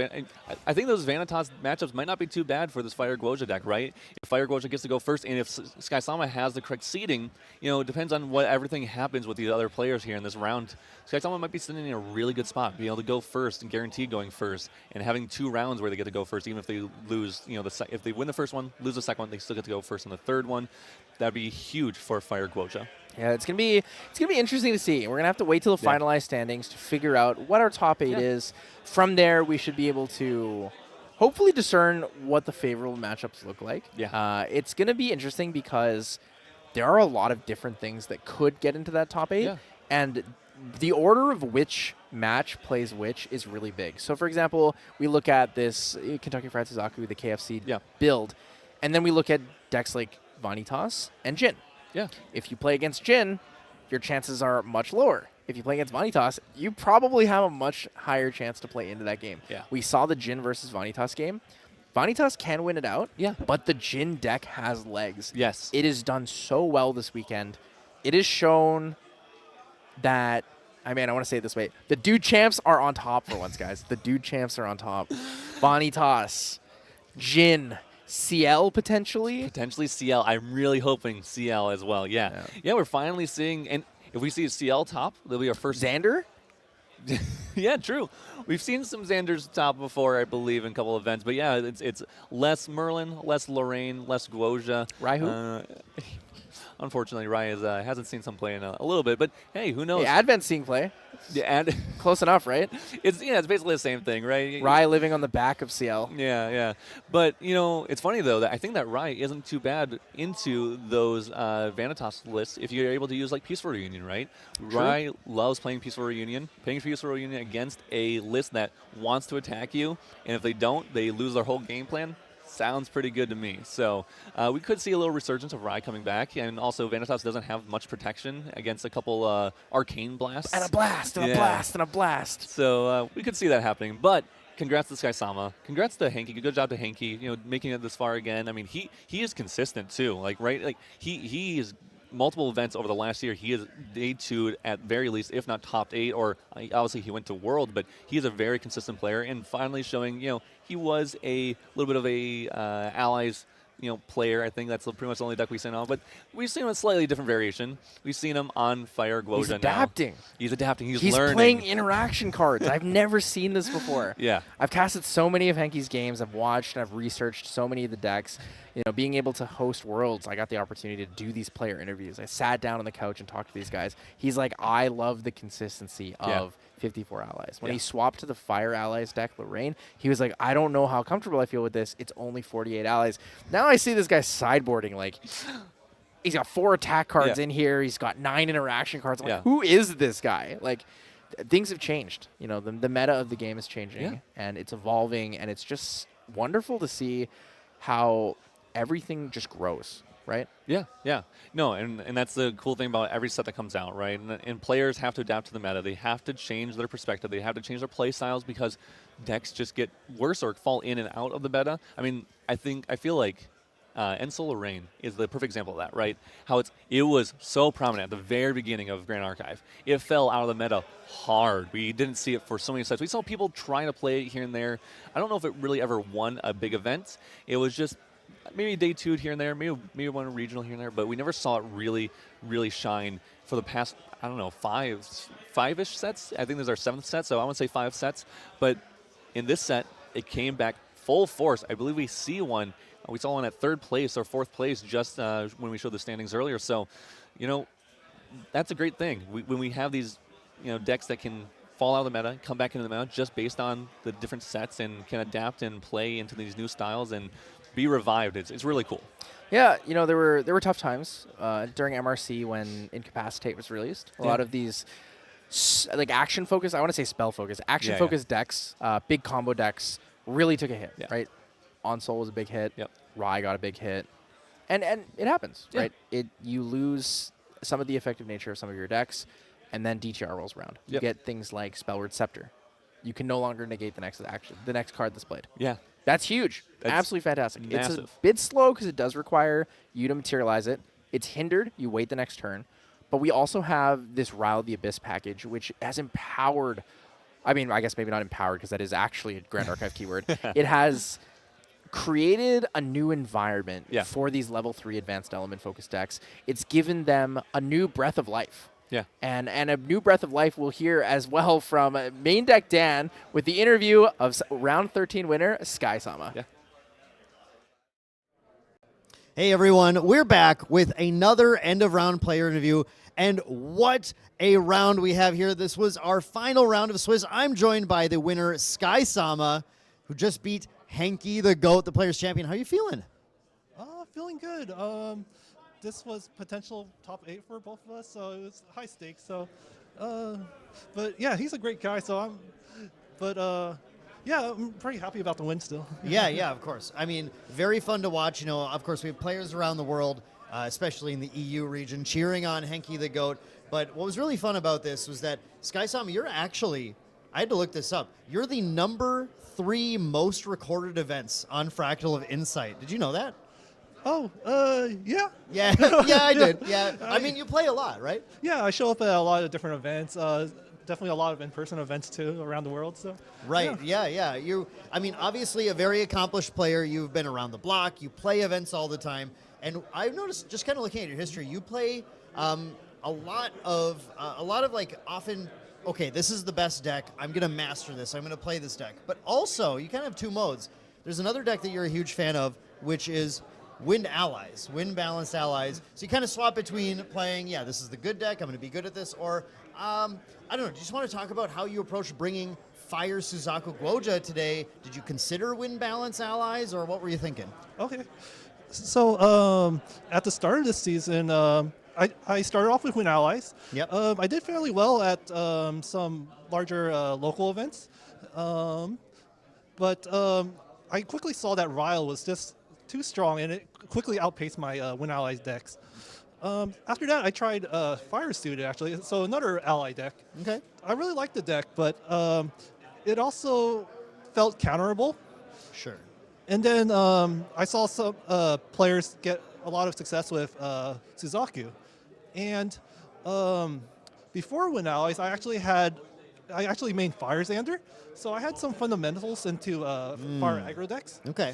So after trying out Suzaku, I was like, oh, wow, this is just what I needed. I really liked the Pepper Chef, for example. Yeah. Obviously, as we saw in that game. Yeah. It was just the small cards that made me go, okay, I feel a little more comfortable playing Fire aggro into this meta, just to try it out. Yeah. Yeah, and I mean, the deck is so explosive, right? As we saw both those games, that game 1, you just do the math and you go, wow, I can just kill him this turn, and you dive in and you deal with the second game. You had to back off a little bit more, didn't quite have the damage on board, and just had to hope that Henki couldn't pull it together, and then he was 1 fire card and yard short, right, of being able to have that damage. So my question for you, just as an experience, both Fire Suzaku, but also as a Fire Xander player, is what are you looking for the players at home when you're looking at your hand and trying to figure out, do I dive, do I push damage this turn, or when do I hold back and try and wait for another turn, maybe try to interact with the opponent instead? Okay, yeah, that's a good question. So I guess some pre-game math, like kind of like homework would do before you even like go into any matches, is kind of see what your how much damage value each card has. Like for example, Pepper Chef is two cards to play and then count itself, but that's a lot more. That's like 4 damage, and then with Suzaku it's basically double. It's so 8 damage. Yeah. Yeah. So there's that aspect to know like which cards are very valuable for your deck building, and then let's see. In the game, you want to calculate how much damage you could potentially do in a turn, but you also need to consider what they can do back to you, and that comes with game knowledge. So knowing when to go in, and like the first game, I didn't. It was a really risky play. I think he had such a large hand, so I tried to scout out like what would he do if I tried to block out his healing. Yeah, I saw the fiery interference, which you usually use in response to a healing play, but just going, do you have interaction with me? I thought that was really smart. Yeah. So yeah, a combination, right, of knowing your lines, knowing your thresholds, your damage, but then also just doing things like that, plays like that, little proactive, like, let me scout, let me see what's going on. I know what kind of interaction this deck could have, but I'm going to see if he's got it, and then figure out if I need to commit more this turn or not, right? Yeah. I like that. I like that. Good advice. I think good general advice for the game, too. Now, with this win, we haven't done the math, but you may be going into top 8 here, okay? Yeah, maybe. Maybe. But if you are, what are you most afraid of going into your top 8 today? The round before this, I played against the new Venitas fire deck. Yeah. And yeah, it's really tough. I don't.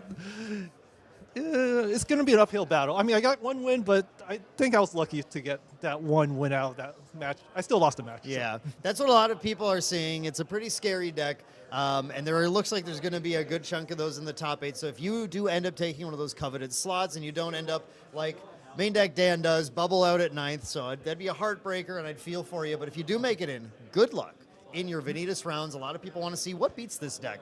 Is it? And a lot of people are big Guoja fans and want to see some success from Guoja. So congratulations on your potential, your win in this round. You might be making top 8, and I think everybody will be watching you. We're going to send it back to you guys. We're going to go on a break here for a little while, but do not miss coming back for the epic conclusion. The final 3 rounds of our tournament today. It's going to be fiery for sure.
No,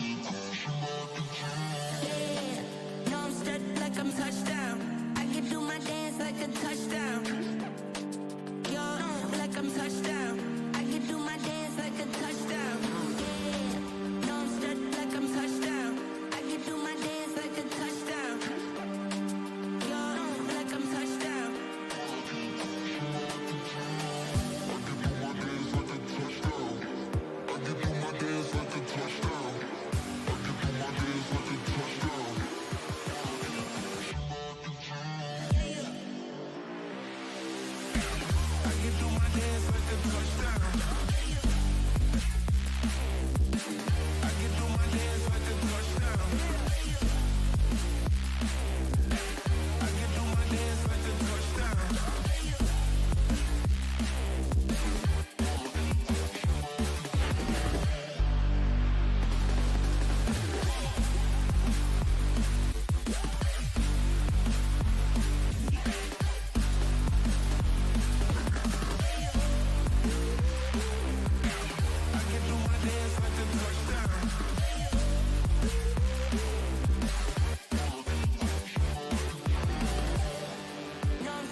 I will get my drink on tonight. I'ma get loose, get wild. If you're not in the mood right now, honey, don't kill my vibe. I will get my drink on tonight. I'ma get loose, get wild. If you're not in the mood right now, honey, don't kill my vibe. I'm gonna party until I drop. When I begin, I don't know how to stop. I can party on till the morning comes, till the sun goes up. We don't stop, no. I see you looking at me, but you don't stand a chance. You see, you don't know how to act. I'm looking for class. Can you please take a step back? I will get my drink on tonight. I'ma get loose, get wild. If you're not in the mood right now, honey, don't kill my vibe. I will get my drink on tonight. I'ma get loose, get wild. If you're not in the mood right now, honey, don't kill my vibe. I'm gonna party until I drop. I'm not looking for love, I'm looking for fun. Just because I have on skin tight jeans doesn't mean I need a man to save me. I do it all for fun. Looking hot in my 501s. Don't you know I tease? I'm not here to please, but you're way too dumb to see. Hey stupid, you think I want you just because I am a woman. Hey stupid, I don't want you, I don't want you. Hey stupid, I do it all for fun. Looking hot in my 501s. Don't you know I tease? I'm not here to please, but you're way too dumb to see. I will get my drink on tonight. I'ma get loose, get wild. If you're not in the mood right now, honey, don't kill my vibe. I will get my drink on tonight. I'ma get loose, get wild. If you're not in the mood right now, honey, don't kill my vibe. I will get my drink on tonight. I'ma get loose, get wild. If you're not in the mood right now, honey, don't kill my vibe. I will get my drink on tonight. I'ma get loose, get wild. If you're not in the mood right now, honey, don't kill my vibe. My vibe, my vibe, my vibe, my vibe, my vibe, my vibe. Hey stupid, you think I want you just because I am a woman. Hey stupid, I don't want you, but you're way too dumb to see.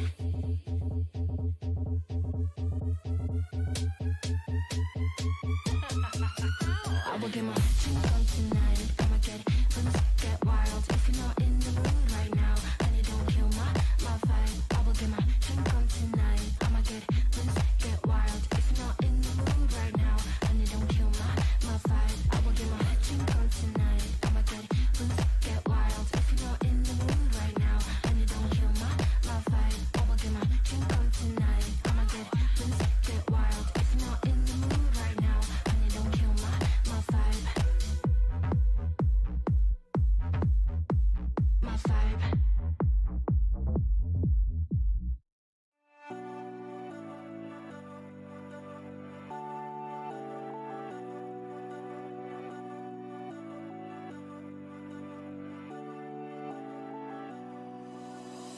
There's no denying what we want. There's no denying what we want. Playing games now. There's no denying what we want. There's no denying what we want. Playing games now. There's no denying what we want. There's no denying what we want. Playing games now.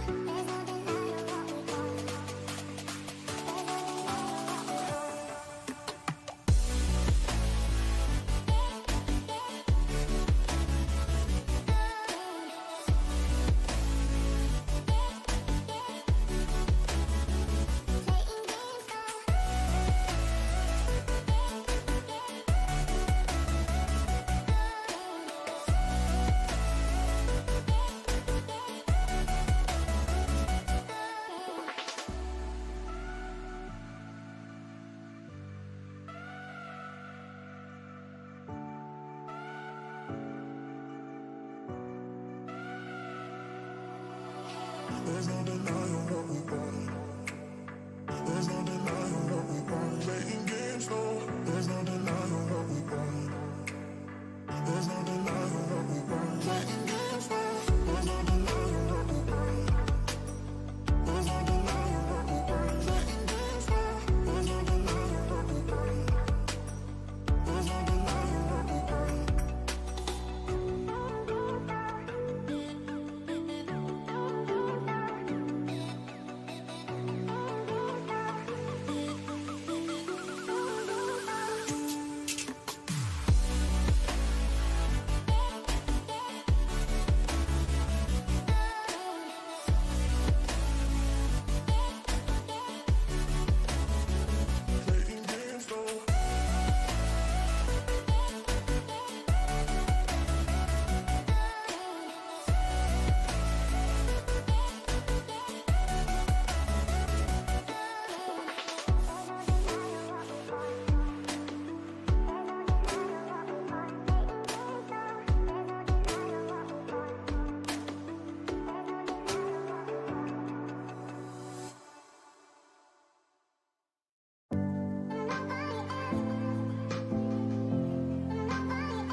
watching.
There's something in the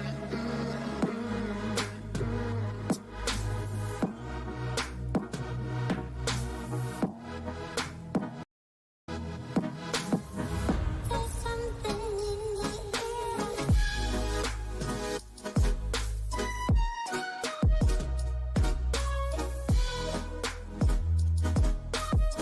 There's something in the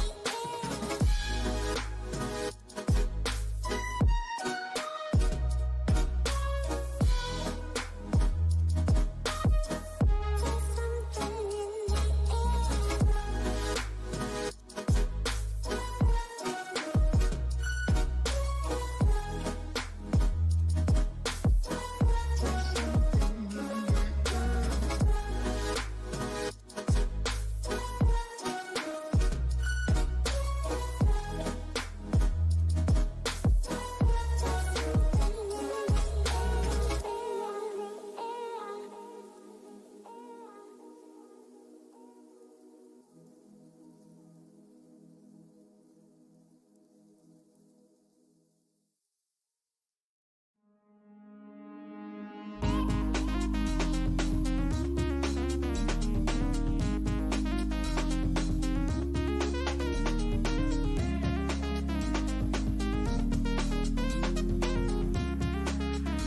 I want some. Think I got what you need, well I have none. Hop off, you're a freak and I'm handsome. Slide up in the club like 2 chains. This snake is on top of the food chain. Stand out like a star, no new name. All these words in my DMs, no message back, I just see them. I get them hooked and I reel it down, throw them back when completed. I'm a snake on this plane, I'm speeding, my poison is raining. I do that only hoping we dripping in venom, so baby, I'm a V-I-P-E.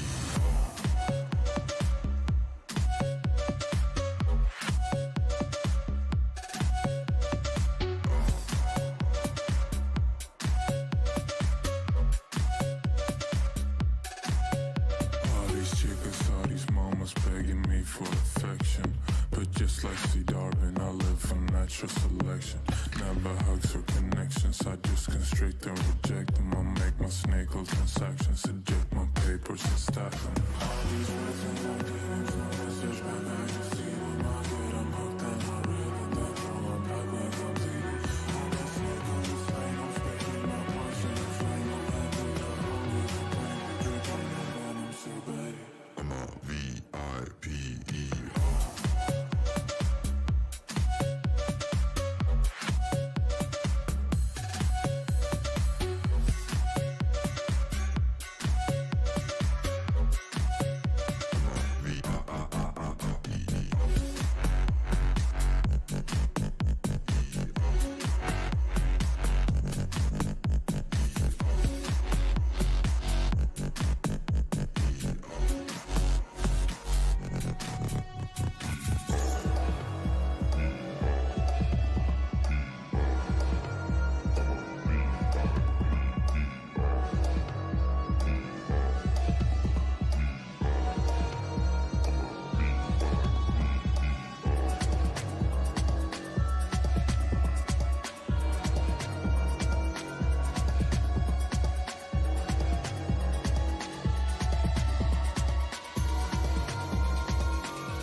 Hey everyone, and welcome back to Ascent Boston quarterfinals. We finally made it. I am true champion Isaac. Joining with me is Main deck Dan. There you go. Yes, are you excited for the quarterfinals? Yeah, I mean, this is wild. This is, Yes.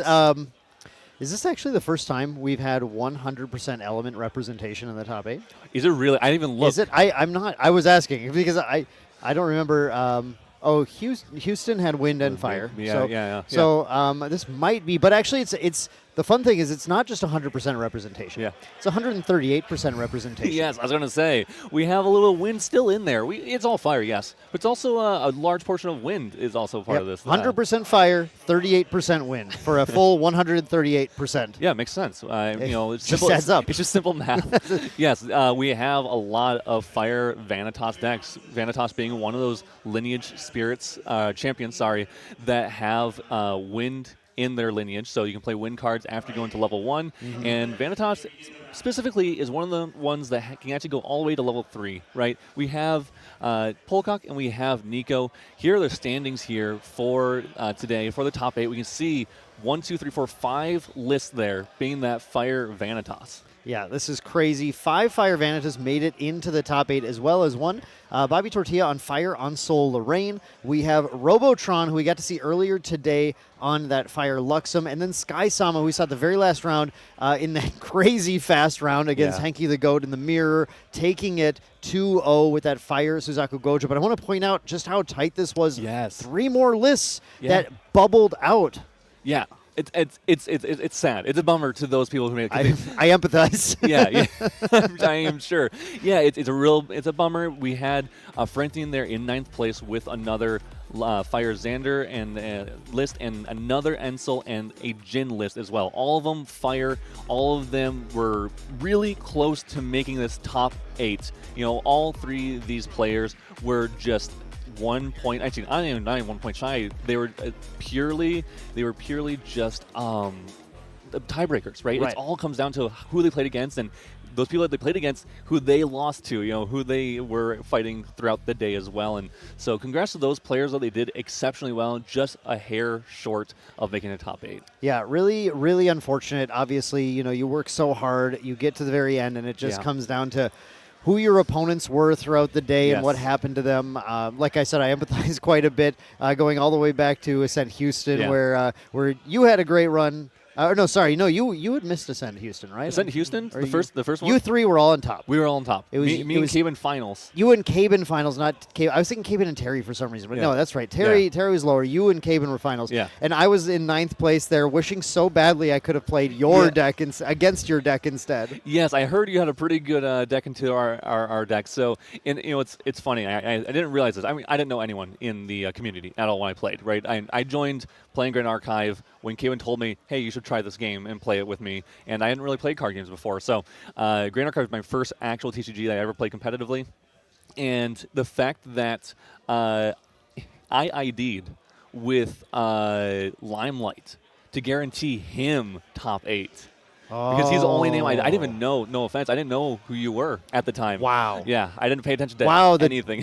The deep cut lore now about Ascent Houston. That's how you bubbled out. Yeah, true champion Isaac actually bubbled me out. Unbelievable. Betrayed live on stream. Yeah, if I had played Limelight, because I was already locked. So if I had played Limelight and beat him, you would have been in.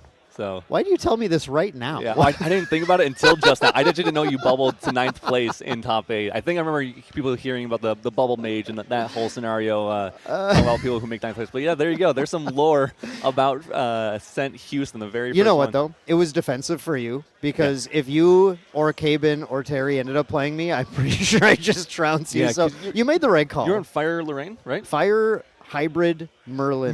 That's Lorraine. right. That's right. Yes. Yep. Yes. Triple. We called it triple threat. Erupting Rhapsody, Rending Flames, as well as Fireballs, right? So you just find a combination of those cards. It makes sense. But I will say, in my own defense, I did beat Fire Aggro Lorraine with Flame Sweeps against Jimmy Lee. Yeah, so, I don't care. I don't care about that. I would have crushed you. I would have crushed you. All right, fair enough. But yeah, today we have some lists. We have some Vanitas. We have that Lorraine, the Ensel at third place currently going into the round. So, something we were talking about before throughout the day was how crucial it is for this Vanitas list to go first. And I believe our first match of the day will be a mirror, that Vanitas v Vanitas. Yes. And so we'll see how important that is in the mirror. Does going first make the difference, or is it actually going second that you want to do? Because I heard from the chess club crew that not necessarily going second, but playing your horse, the second person, the person who is able to play the horse the second can kill off their opponent's horse and then start to game board back from there. So I wonder if that will be the case, if maybe going second isn't too bad, but there's always that threat if you go second that you're going to get taxed from your opponent if you do. Yeah, the interesting thing about their list is, right, what they're trying to do is do that very fast level up to 3, but there's two components to that. There's having a Beseech the Windsor Dungeon Guide effect, and then there's also having any sort of 2-drop. And so the deck plays a bunch of 2 resource cost cards, 2 reserve cards that they can play, like those horses, of course, but then also cards like the Fractal of Sparks. Right? So I think it's more interesting. The more interesting decision is like figuring out which of your 2-drops you want to play the most. So that's where I think you say, well, I think you still want to go first because you got to get that level. You got to punch them because the first Venitas to punch forces the other one to be unplayable in that strategy, right? Because they are trying to level up 3 times in the same turn. Now, one of those is not a materialized, so the ultimate activation of Venitas doesn't get taxed. But if you're beseeching instead of dungeon guiding, you still have to pay the tax on Vanny level 2. Right? So it can be pretty impactful, I think, to get that hit. But then you don't want to have to play a horse as your 2-drop because then the other player can play their horse and eat your horse. Yeah, exactly. And so, tricky. There's a lot of trickiness to it, and there's still stuff in the deck like to not get taxed. If let's say you're going second, the opponent was able to get the Vanitas level 3 before you did. So what is your game plan? You got to hope, I think, having that Searing Rebuke, right? Having the ability to protect yourself as you are having that opponent Vanitas swing 3 into, you can prevent 3 with Searing Rebuke, deal 3 damage back, but mainly stopping that taxation from happening from that on hit from Vanitas level 3 Dominus Rex on champion hit from occurring. So the Searing Rebuke can block that damage, prevent it, and stop that from occurring. And then, but something from the other side, if you are the Vanitas that gets the level 3 first, and we saw in one of the matches today, is that you're able to play Fast Cure to give level 2 the little extra damage to push through something like a Searing Rebuke. So you have Vanitas level 3 swinging for 4 instead, which would get past the Searing Rebuke. So I think if Chess Club, which I'm sure they know, I'm sure they played the mirror thinking that they would be in this situation, if that does occur, Fast Cure might be the difference breaker in this matchup. Yeah, Fast Cure would be that perfect 2-cost card to be able to play, so you don't have to commit the horse to board yet. And you can get that float, and you can maybe even get I mean, there probably shouldn't be much to heal at that point, right? So I guess that's not really relevant. But cards like that are, I think, definitely going to be a difference maker. And we talk about these decks a lot as if they're guaranteed to hit their Dungeon Guide and Beseech right away, right? And we have seen earlier today that that's not always the case, right? Sometimes they whiff on that. So there might be some other interesting plays that we see too, like things like, well, okay, I don't see my Dungeon Guide or Terrafring. My Dungeon Guide or my Beseech, so maybe I can go for something like a Terrafring on my turn if I think, you know what, I'm not going to get to level now, but if I Terrafring my opponent, they might not be able to punch me if they go to Vanny level 3 because you go to no influence. I mean, there's also the case of maybe you're going second and you're beseeching out that Terrafring. And so instantly on your turn 1, if they are going to go into their turn, you could try to stop them from going through that Vanitas swing. And then another card going second is Fluffy Shopkeep. Fluffy Shopkeep could be really good here. Now, if that's the case, if you're playing in Fluffy Shopkeep, it does replace itself. Really cool thing about Fluffy Shopkeep. But then you'd be the Vanitas, the opposite Vanitas player would probably then want to play a horse, kill off the play. And I think there's a lot of back and forth between these two decks that I hope we get to see. And it isn't just, okay, I got there first, I'm just going to hit you, and I didn't have anything. Pass. Yeah, like a lot in Grand Archive, I think there is like a dedicated game plan. Like there's an ideal, this is the route I want to take if everything goes my way. If I'm allowed to just play Solitaire, right? And not like I'm playing the suited deck kind of Solitaire, right? But like where we have actual cards, card cards. Card cards, But in this case, I'm just going to play as if my opponent's not going to interact with me. This is the optimal game plan, execute, and win, right? That's what we want to do. But ultimately in Grand Archive, it's such an interactive game that it's going to come down to, well, that's maybe not what I can do in this scenario, or maybe if I do, I'm going to get punished by something like that Searing Rebuke. So yeah, there's going to be still a fair amount to think about. That said, I don't think we're going to be at the table for too long for this matchup from what I hear either, Isaac. Yeah, I heard from the chess club crew, that everyone that's on this deck, they've been practicing together, that the mirrors are fast, actually. Unlike our Venitas, from Toronto, this mirror is quite fast, and just honestly, they said it takes about 20 minutes. So we might have a 20-minute game in quarterfinals, which I don't know if we've really had that in a very, very long time. I think even some aggro matchups we've seen, FISA, and going back to Ascent Seattle, we've seen FISA versus Fractals, which you'd think would be a fast matchup, still took like an hour and a half to 2 hours. And it's like, I thought those were aggro decks. I thought they would go fast. I thought they killed fast and stay at low life totals where that would occur, and that didn't occur. So I'm going to hold my tongue in saying that this will be a fast one as well. It certainly will be skill intensive. These players can take their time thinking about their turns, making sure they're doing the correct lines and not just making silly little mistakes. Yeah, and that's the thing about once we get to the top 8 at an Ascent, right, is we are now at untimed rounds. Yes. So once we get to untimed rounds, we allow players the breathing space to go ahead and think about their plays, make sure they're doing the optimal lines. Yeah. So while maybe these are 20-minute rounds in testing, right, as the players are very quick to go, this. Oh, actually, that was wrong, but that's okay. Shuffle up. Let's try it again, whatever. Yeah. But maybe when we get down to it and everything is on the line right now for these players, they may just take a little bit longer thinking about those plays. Which makes sense. Yep. You're going to do so. You're going to make sure. Also, I don't 100% know if these exact lists are 100% the same. Some players prefer different play styles. Some players prefer to, across the entire chess club board, there's a lot of different play styles they can do, right? There's a lot of play styles and just difference of preferences that these players have. But they are different, actually. We just got delivered. Thank you, production. We just got delivered the deck list here, and there's some very minor changes here. Yeah. But for example, Zero, so the first match we're going to see is going to be Zero TB versus Ver. Again, both chess club players on the same Fire Venitas deck. But looking at this list, Zero TB has 2 fluffy shopkeeps to verse 3. These are going to be very minor changes, by the way. Because it's preferences. Yep. Nothing's going to be, and you guys love doing this too in TCG. You went to the Gauntlet with Guoja decks that all had just 3 cards different or something, right? But we've got that fluffy shopkeep difference where Ver seems to prefer the extra fluffy shopkeep. And then there should be one other change in here somewhere. There's Dream Fairies. We have Dream Fairies. Yeah. Zero's got Dream Fairies in the main, and that's the big difference. There must be one other missing card here, but which honestly, in the mirror, doesn't seem too bad. If you hit it on a Dialoo, hit it on that red hair, and that was their only source of damage, that could be pretty crucial as well. So it's Ember Crypt Burn. So Ver goes for 4 Ember Crypt burn, 3 fluffy shopkeep. Zero took 1 out of each and put 2 Dream Fairies in the main. And then we have a little bit of a difference in the sideboard here where Zero's actually got the 3rd Dream Fairy in the side, also has a 3rd Stifling Trap and a 3rd Volda. Both of them are playing some way of interacting with Water and Wind decks. So that's really interesting, too, is that we've seen that in all of these lists, but they took this list into the metagame with a couple of their, 6 of their sideboard slots due to them being Regalia.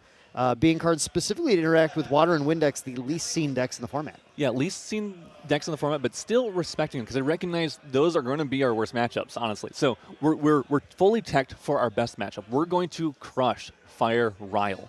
Okay, but what if we run into Wind? What if we run into Water? Water in particular, I actually really like Zero having that Viridian Protective Trinket. Won't come up today. We have a bunch of fire and top 8, but that's really smart because one of the things we were talking about earlier today is that you can get Frostbound when trying to activate your level 3 Vanitas. So, using protective trinkets, Viridian Protective Trinket, to at least make it harder for them to do so. I mean, you have to take 1 turn to do exactly that play. Doesn't feel great because your whole point is to tax your opponent on the specialization. So, taking one turn off to do that, but also, even if you get to level 3 and you're fine, on your next turn going Viridian Protective Trinket, so that way when you're trying to play a horse next or you're really low influence, it's really good then. That's exactly it. You go so low influence that it looks like Zero just wanted to say, all right, well, once I go low influence, if I'm playing as Water, I want to make sure that it's really hard for them to try and negate any of my activations here. Ver preferring just to grab a free card off of that Water Resonance Bauble and says, that's an interesting strategy too, though, because the whole idea of a lot of those negations, Frostbinds, for example, are say, well, you have to pay 2 extra. Well, if you just draw another card instead, then maybe you just pay through it, and it's not a big deal. Makes a lot of sense. So, minor differences, I think the decks will still play the same. I'm curious if that 2 Dream Fairy does come up in the main for 0 here. So I'm sure both players, it's going to be an okay match. They're okay with whatever outcome occurs here. They both topped 8. They both work together on this list along with the rest of the Chess Club crew. So I'm sure it's going to be a really nice and friendly match here. Yeah, and one of the things, I just to wrap this up, the last thing that I noticed that I think might be very interesting in this match is Zero does have, like I said, has that 3rd Stifling Trap because he doesn't need to have this Dream Fairy space. But instead of putting in like another Ember Crypt Burn or something, one of the cards that they took out, it's that 3rd Stifling Trap in the side. And Stifling Trap is a card in this matchup that can change everything. It can change it. It's a really interesting card because you still have to be Vanitas to be able to activate it. So we can't going second activate it in response to our opponent's DG. Yeah, it has to be a slower game, right? Yes. It has to be your opponent missing their D guide right away or something. Yeah. But if we see the players stumble a little bit, cards like that can absolutely change the tempo of the race as well. Yeah, I'm surprised that something that is interesting to me is that there's only 2 Beseech wins. I almost would think I thought there'd be more. Yeah, with how vital it is to go to level 3, how many times you want to go level 1 into level 2 instantly so you can go to your level 3. I feel like Beseech, we would see more of it, but we don't. We see it's just a 2 of. In every list, I think we've seen just a 2 of. Yeah. I believe it's a 2 of across the board, so it's just kind of like the idea is that for Dungeon Guide, that's the ideal. 2 Beseech, they're kind of like your Dungeon Guides 5 and 6 in this case, and they just and the math I think they ended up on is with the Riles, with the draw. That's kind of the number where we say, yeah, we feel pretty consistent at this point. But yeah, we'll see here. Now we're jumping right into the game. 0 is the higher seed, gets to go first in this matchup. So starts with that Spirit of Fire. Man, it'd be cool if Spirit was a fractal too. Can you imagine the fractal deck? It does look like one for sure, honestly. But yeah, Spirit of Fire, And looking at the opening hand, we do see a Beseech. That's obviously the thing that we're very excited to see here. We're just going to get actually, a lot of the time with this deck, you just want to see something like a Ryle or a Creative right away. So looking at this hand, I'm not sure I see any sort of discard shenanigans. Do you, Isaac? I don't see any of that, but I do see a Fluffy. Yeah, okay, cool. I was wondering if we were about to see a Fluffy Shopkeep. It seems like a great turn 1 in this deck, honestly. It seems perfect for the mirror. You know you're not going to at least die instantly to an attack from Vanitas or from the horses, or not die, I should say get taxed from Vanitas. And this gives you the option and ability to replace itself. I think cards just replacing themselves is all you need to do going first. That way you can level up Beseech, play a 2-drop, and then go into level 3. Yeah, it's a little tough because all of these horses are so capable of just attacking the Interceptor too, though, right? That's kind of why the line in this deck is so resilient. It's one thing if all you're doing is just go, I'm going to level to 3 and punch and hope you can't stop me, but it's level to 3 with usually a 3-power ally that you played that same turn who is strong enough to take out almost anything in the game. And even if we like these bullfrogs, those can be taken out by the Dungeon Guide plus the horse. Now looking at Ver's opening hand, we just see a passer. Did you see some discard shenanigans? I didn't see discard. I saw a Fast here. I saw a lot of horses and a Searing Rebuke, which might come up. This might be that Searing Rebuke we were talking about earlier, where we can prevent the taxation from the level 3 Vanitas, give us the ability to, deal a little damage back to 0, and then allow us to level up and go to our turn, and then try to tax 0 back. Yeah, so I think that Rebuke, ideally getting to see like Ryle or Creative alongside the Rebuke would have been perfect for Ver to be able to get like that. To be able to get, I think, starting in the back foot, going second, be able to get a little bit of velocity, a little bit of advantage. That would have been great. But just seeing the Rebuke, it's kind of like, well, let's just count our blessings in this case. Yes, I think so too. And we do have the DG, so we have the ability to use Dungeon Guide for Ver going second, so we will be able to get to Vanitas level 3 relatively quickly and with relative ease. So we're going to see, again, if you're just joining us, maybe you just tuned in for the Top Cut. This is this crazy new deck. The whole idea here is we're going to level to Venitas level 3 on turn 2, start punching for 3 using the power of Venitas Dominus Rex, and then every time you do, you force your opponents their materializations to be +1 cost. So we're going to go any Beseech the Winds or Dungeon Guide effect, just like we're seeing 0 do here, go to Venitas Convergent Ruin, and then at that point we're going to play any 2 reserve cost card. We choose Dilu Auspicious Charger in this case, and then we're going to use the activation of Venitas Dominus Rex, that special ability that he has to have like almost a free Beseech the Winds to Venitas.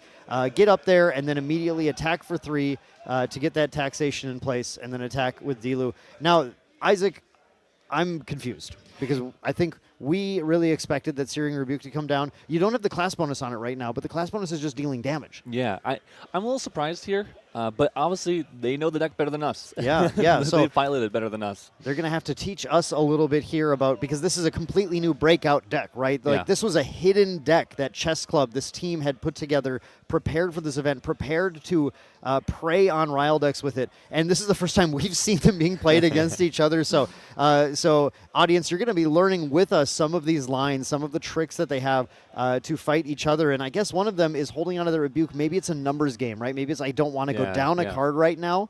But then you still have to pay for that tax there. We saw losing 2 cards to that. So I don't know. But one thing that is interesting here is that Ver does have the Brisk Windtrotter in hand. This is going to make this dungeon guide a 3/5 dungeon guide that allows you to swing into the Dailu, play 1, or we're just going to do our own Dailu ourselves.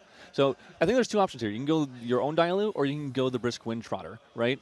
Either way, you're going to get a decent body on board. One of them gives you a 3/5 and a 3/4, and one of them gives you, I guess, a 3/5 and a 1/1. But you could use your Vanitas Dominus Rex here to clear the Fluffy, and then obviously clear off the rest of the board. I don't think either one is necessarily a wrong choice. I think there's different case scenarios for either. I think in this case, we just want to have higher health, higher life units on board.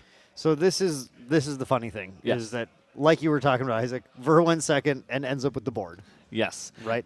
And I want to point out here, so Vanitas, bring out this Fire Resonance Bauble. Out of the sideboard, both players have Wind Resonance Bauble as well. They can bring that in against Vanitas, True. Vanitas, and keep the Fire Resonance Bauble in, because they can use both, because Vanitas is both fire and wind, so they actually get access to essentially 3 GCRs in their board if they want to after game 1 here. Yeah, that is very funny, very true about what's going on here, and specifically very powerful though. Even though Ver's got this nice board, Zero is able to hit Ver with this 3 damage attack, and because Ver had literally 0 influence, the thing we almost never see in Grand Archive, just nothing, no way to materialize anything. And this is so fun. We're just seeing draw pass, or sorry, not draw pass. We were just seeing, well, essentially draw pass. Draw punch pass. Yeah, but we're not materializing anything. Yeah. Because we're just getting taxed. We're saying, hey, we're just going to go back and forth. And it looks like Ver's in the lead. And they did say this. If you drop the horse second, you actually are in the lead because you're able to kill off their horse and you're able to push more damage here on your turn. So Zero is going to be looking to, on the next turn, has 3 cards in hand, can go to 4 cards, and then maybe play their own horse, maybe play their own Searing Rebuke. I mean, Ver has a liminal guide, and I think like maybe a Creative Shock. I'm not sure what the other card is there, but yeah, I mean, this is just... So this is what happens in Grand Archive when no one has a hand. This is gaming right here. This is amazing. This is the kind of high intensity gameplay that you come here for. I think both players have absolutely nothing to do, but one player has 3 things, the other player has 1 thing, and you just punch each other. Yeah, this is hilarious, and it's funny. Zero has 2 Verucan Acolytes.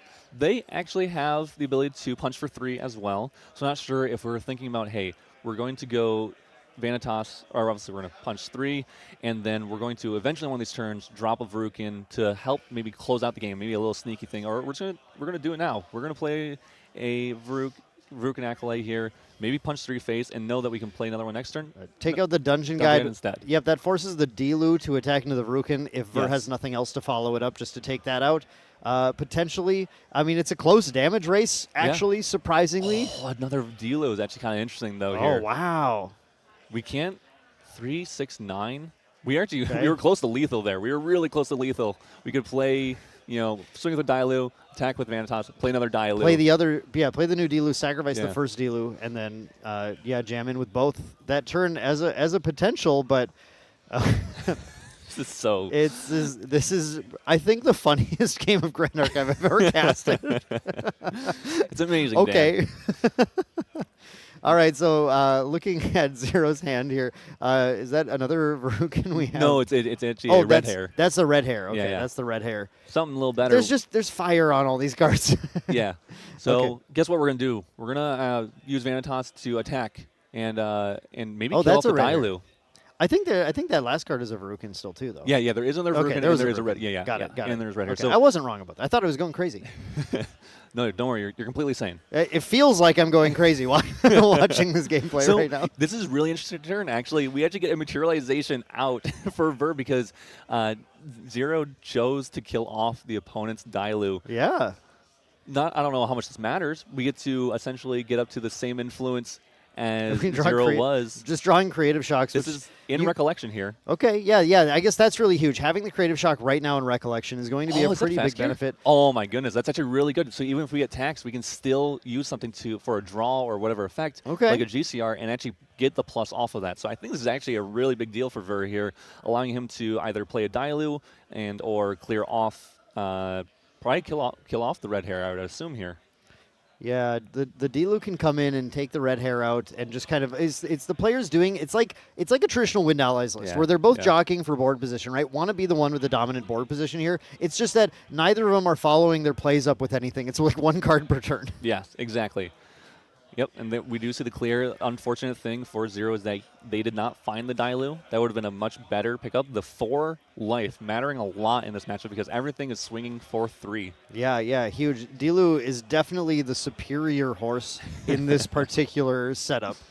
You want that 4 life so badly. Yeah, Ver threatening lethal on their next turn. So interesting for Zero, though. Zero has to take out the Dilu. Really, like even a dungeon guide or a liminal guide right now is what you're happy to play right now, just to take the Dilu out. Sure. I think you attack the Dilu and just hope that Ver hasn't found a second ally. And we know Omniscience, right? We know Ver has that. The Impact Hammer is lethal too, though. I forgot that. Yeah, okay, we got the Impact Hammer. 5 damage from Impact Hammer. So does Zero have a line with the Impact Hammer? It's got to deal 10. We can do 5. Oh, it's no, just but- to take out the. Okay, I no, wrote- it's just yeah. scooping. all right. enough. So game 1 goes to Ver in this mirror match, playing Fire Wind Venitas in just a very interesting, I guess, back and forth for allies on board, horses Yeah. on board. Very fast, though, of course, as expected. We don't have a timer up. I wasn't keeping track, but that had to be about, 8 minutes or Yeah, something, 10 minutes, maybe? I'm going to guess here. Yeah, very quick matchup. When we go to the sideboards here, like I mentioned earlier, that Wind Resonance Bobble probably comes in. Might as well bring it in over, I don't know, Smoke Bomb, Safeguard Amulet, probably. We saw with the Fluffy Shopkeep, actually. We got some information from Zero on the Fluffy Shopkeep. They took out Smoke Bombs and Safeguard Amulet, Yeah. knowing those are the least useful cards in the matchup. So, yeah, the Safeguard is, the Safeguard can prevent damage from the Searing Rebuke. Yeah, Searing Rebuke if the opponent has the Fractal Sparks and then they get to a point where they have the Searing Rebuke in hand and they can essentially hold up cards to prevent the damage coming in from either their opponent or more specifically when that happens to ping themselves for 3 and making their opponent at least take 6 damage with that Fractal Sparks and that Searing Rebuke and the attack that's coming into their champion.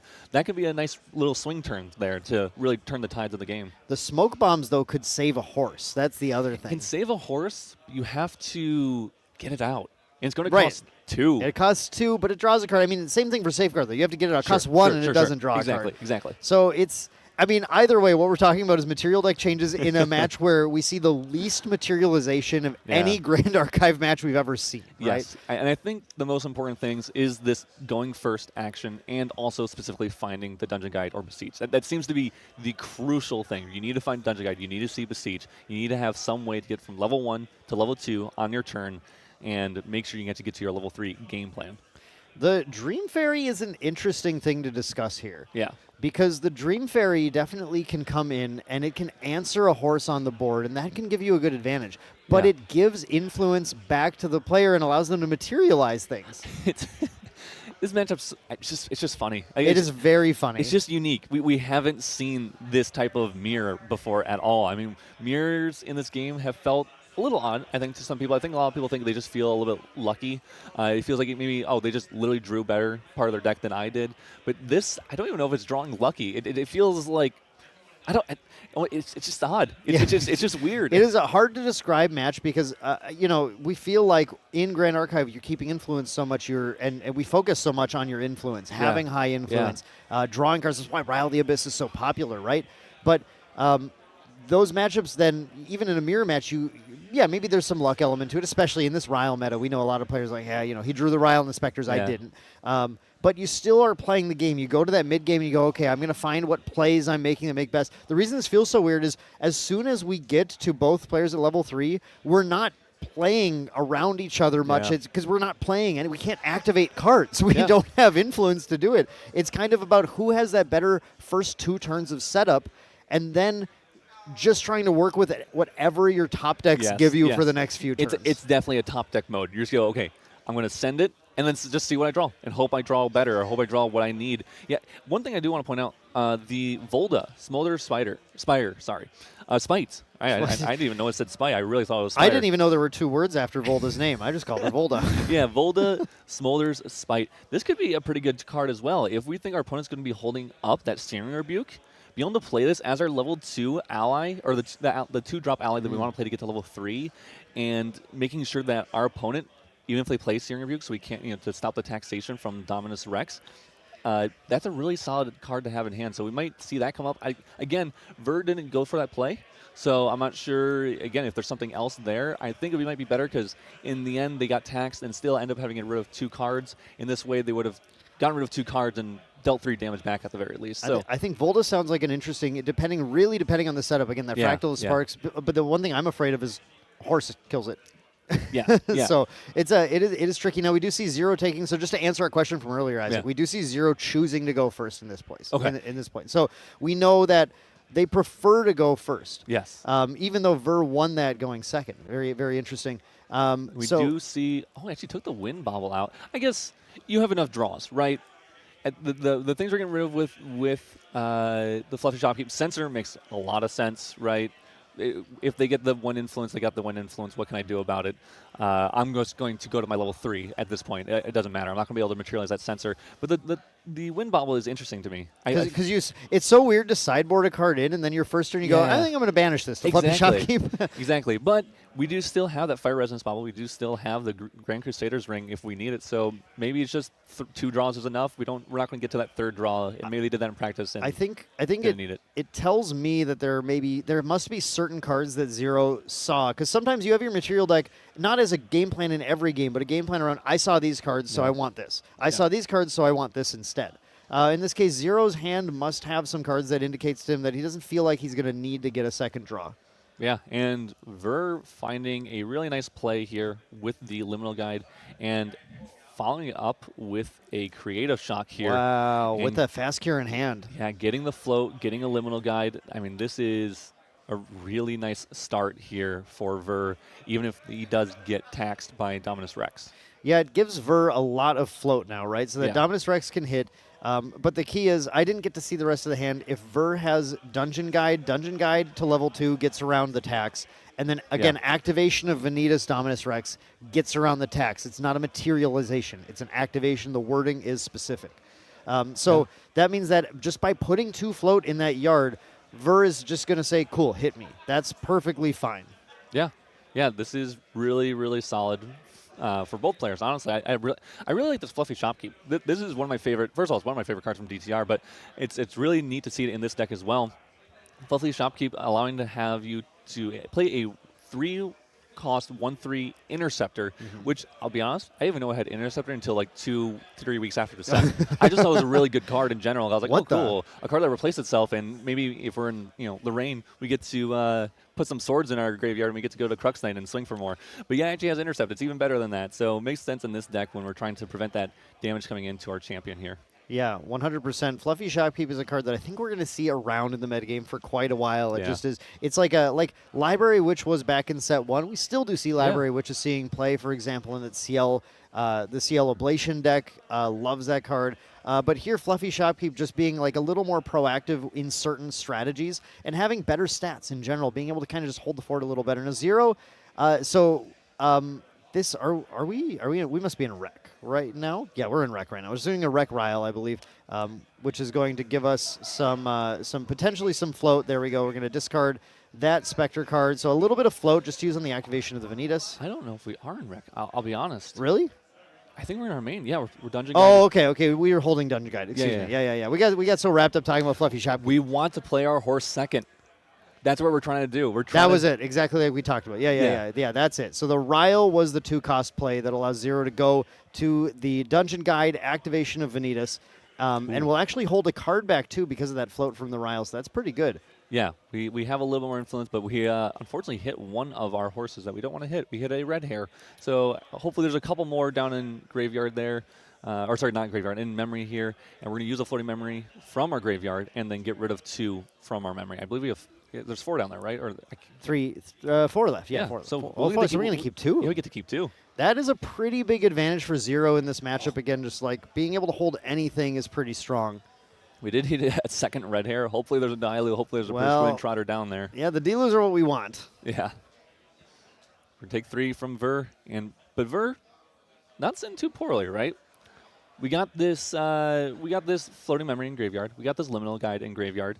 We're going to go to level 2. Yes, it's going to cost us 1 from memory and 1 from Graveyard, but we also get that liminal guide on board, and it's going to draw across the card to hand. So I think we're in an okay spot. I think actually, I'm going to go ahead and say I think we're in a fantastic spot because I think Ver, if my math is right, should be able to get to 3 with 3 cards left. Wow. I think that's what's going to happen, which is way different than what we saw in the last game where they went to literally nothing. That would be insane. Oh, something you could consider doing here in Recollection for Ver. He has an Undying Dreams in hand. He could play that onto the Liminal Guide here, buffing the Liminal Guide, making it a 3 a power ally for the turn. For the turn, yeah. Kill off the Fluffy Shopkeep, and we're going to see exactly that. Good call on that line, Isaac. Exactly right. Undying Dreams, don't forget, it has an effect. It actually has an effect. It's not just floating memory. It does something. And yeah, that's going to make that Liminal Guide take out the Fluffy Shopkeep, which is going to allow Ver to get a punch in on Zero. And also a top deck Dungeon Guide here to allow us to guarantee go level 2 and level 3 if we want to here. I think we were missing that. I didn't realize we were missing that. Ver was actually in a rough spot until the Dungeon Guide showed up. No, he just knew. He just knew it was going to be there. You know, sometimes you just know it. You got to believe. Yeah, so really solid. I can't tell if we have an ally in hand. It looks like we might have a Fractal of Sparks, also a really solid card. Or a Fast Cure. That's the other. Oh yeah. That's the other question here because a Fast Cure would allow that activation of Venitas to use the 2 float for that as well.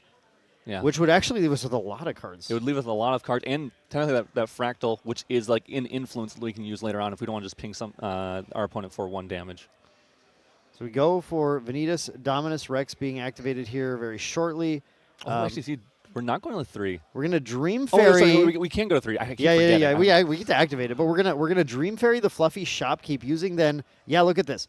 This is even better. It's not just 3 cards left, but it's 3 cards left having Dream Fairied the Fluffy Shopkeep and get to attack in for 3, 4, 5, 6, 7, 8, and 8 taxing damage. 0 on the next turn. Yeah, we got 1 from the Dream Fairy here. We got 1 from the Dungeon Guide. We got 3 from the Liminal Guide and 3 from Vanitas here. So really solid damage adding up. We're already putting our opponent at 8 damage counters, and we're up both on influence, actually not up on, we're 1 down in influence, but we're up on allies on board, and we have taxed our opponent, and now it's up to our opponent to try to come back from this. So not looking great for Zero. He's going to have to try to pull something out here. We do see, I believe, a Dialu in hands. We did keep a horse, and we have, I think, 4 cards as our influence. Not bad for turboing to level 3. No, finding the Dilu was really big. I mean, we were saying Zero might be in a rough spot having lost 2 red hairs, but again, Dilu is like the superior horse in this matchup. Yeah. The problem is that right now with Ver's board,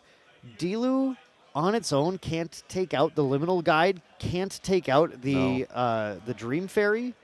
And actually dies to just the allies here. We got like I was saying earlier. Now this Liminal Guide here is actually only attacking for 2, but that's enough to kill off a Dialu, enough to kill off a red hair if that comes in, and of course allowing us our Vanitas to swing at our enemy champion. So Ver has an influence of 3. Influence of 3 seems to be crucial. Zero just goes for a pass. Yeah, just going to tax our opponent, trying to build up a slightly bigger influence if we can. And Ver sitting with that Fractal Sparks. I don't mind the Fractal Sparks play, just playing on board, honestly. It seems like a really solid way to keep our influence a little higher. It's a damage source that can't Searing Rebuke. be interacted with, but we do have on the attack. We have that Searing Rebuke coming into play now. Man, actually, having that, if you had that Fractal of Sparks, you could punch a damage in response to the Rebuke, which will cause you to take 3 more damage, but it will cause your Venitas to hit on 1 of its damage, allowing you to actually still tax your opponent out. That would have been kind of interesting. But here, we're going to see Fast Cure for Recover, though. We actually get a Recover off of the Fast Cure. This is hilarious. Ver at 2 influence, 0 at 3 influence. But 0 able to materialize.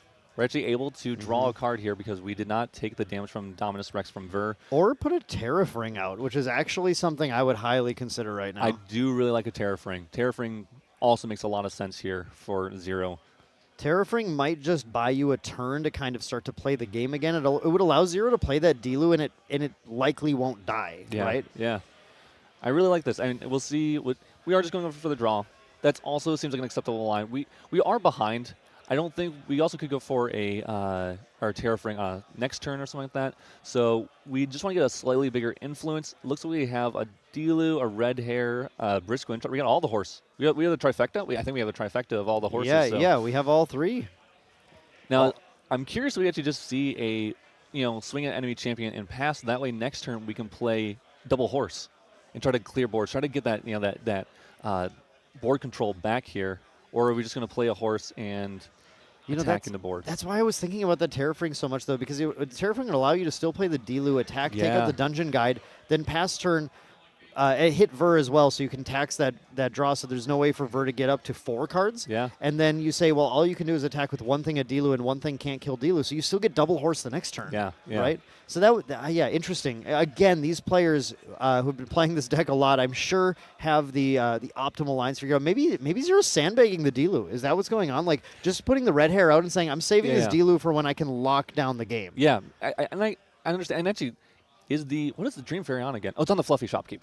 It's on the Fluffy Shopkeep. So we can't play a Fluffy Shopkeep with that Dream Fairy. And actually, this is really funny. Putting a Beast Soul Visage on our Dream Fairy. So our Dream Fairy coming in for 3 here if we needed to. We got 1 from the Dungeon Guide, 3 from our champion if we want. So I actually really like this. This 3 damage from this Dream Fairy, being able to clear off our opponent's Red Hair, giving us some of that, again, board control. I think it's just all board control from this point on. And when you're behind on board control, it can be really, really hard to get it back without any kind of spell cards or interaction, any kind of skills or anything like that. I always knew Dream Fairy was a beast. It is definitely a beast of a card. And I think last turn, I believe that Zero actually went Red Hair and Vanny into the Liminal Guide. Yes, he did. Because he needed the extra damage there, and we saw no damage being placed on Ver in that case. And we see Ver getting another Fast Cure off as well. 2 Fast Cures in Graveyard. So even if we get taxed, we can bring out a lot of different things. We have a lot of options on Ver's side of what we can do. We can keep using this floating memory, even if we get taxed, to bring out our GCR. I think there was a Fast Cure there still. So actually, Zero's Tariff Ring couldn't have stopped Ver from getting to 4. Because Ver could have spent a float to get a Grand Crusader's Ring or a Bauble out. So that is, again, that's why these players know the lines better than us. And look where we're at. We're at the Tariff Ring turn, though. Yep. Ver at 2 influence. And even if they they can go to 4 influence. So this Dilu, not necessarily safe, but it might be, especially with that Dream Fairy on board, that Dilu is definitely not too safe at all. But we have to do something, right? We have to try to gain control back one way or another. And what turn are we doing that on? Are we doing this turn, or are we trying to do it next turn? I have to say, we weren't sure about it, but the Dream Fairy, I think, has ended up being a very important card in this matchup. But Fiery Interference, this is 2 damage to target unit. So that is a really good answer to that Dream Fairy. Give Zero a little bit of breathing room now. I like this. This is really this is interesting. So I feel like Zero won't use the Tariff Ring here on this turn, right? Yeah. You think about trying to use it next turn, kill off the Dungeon Guide, then allow you to maybe if Ver plays something else, hopefully kill something as a whole. But this Smoke Bombs might come in clutch here. I think Ver was saving the float to get the smoke bombs out because the smoke bombs is such a powerful guy. I don't think we're going to see Ver just pop the smoke bombs. I think Ver's going to hold the smoke bombs to protect whatever important ally he gets down. It's going to do a lot.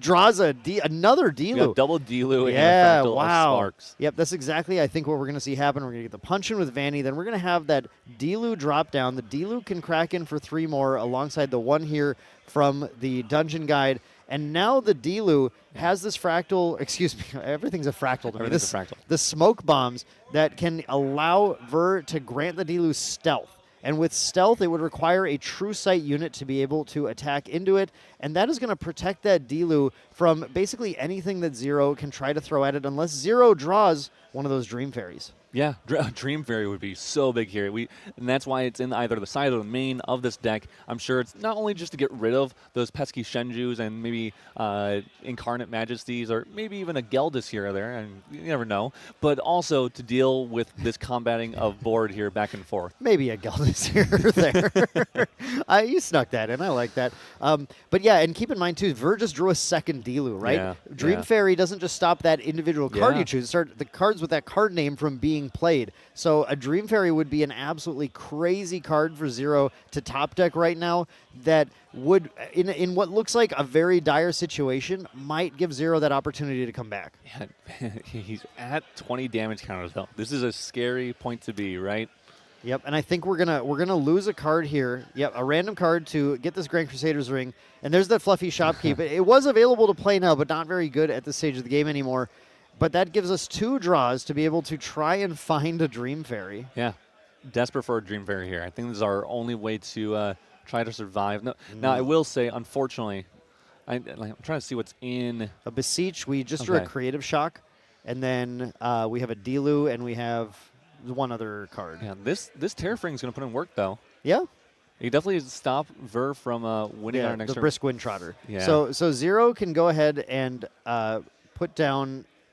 Oh, Ver's gonna pop the smoke bombs just to draw the card here. Just popped on the Dilu preemptively. Yeah, preemptively. So Yeah, I think this was an attack here. I think this. Oh, is that was an attack. Yeah, Vanny into the Dilu. Yeah, absolutely. And we're just gonna stop it right away. Make sure it's not gonna die to some other thing, and then we're gonna take the Dilu and attack into the dungeon guide. So now, if Ver wants to kill, unfortunately, we have an influence of 1, 2, 3. We're going to get another one for turn, so we have 4. Even with this Terrafring here, we have 3 damage from here, 3 damage from here. That should be enough to go for kill here on the opponent's Vanitas. Yeah, that does look like enough. So we're going to see Ver coming in with the attack with the Venitas for 2, and then the Dilu for 2.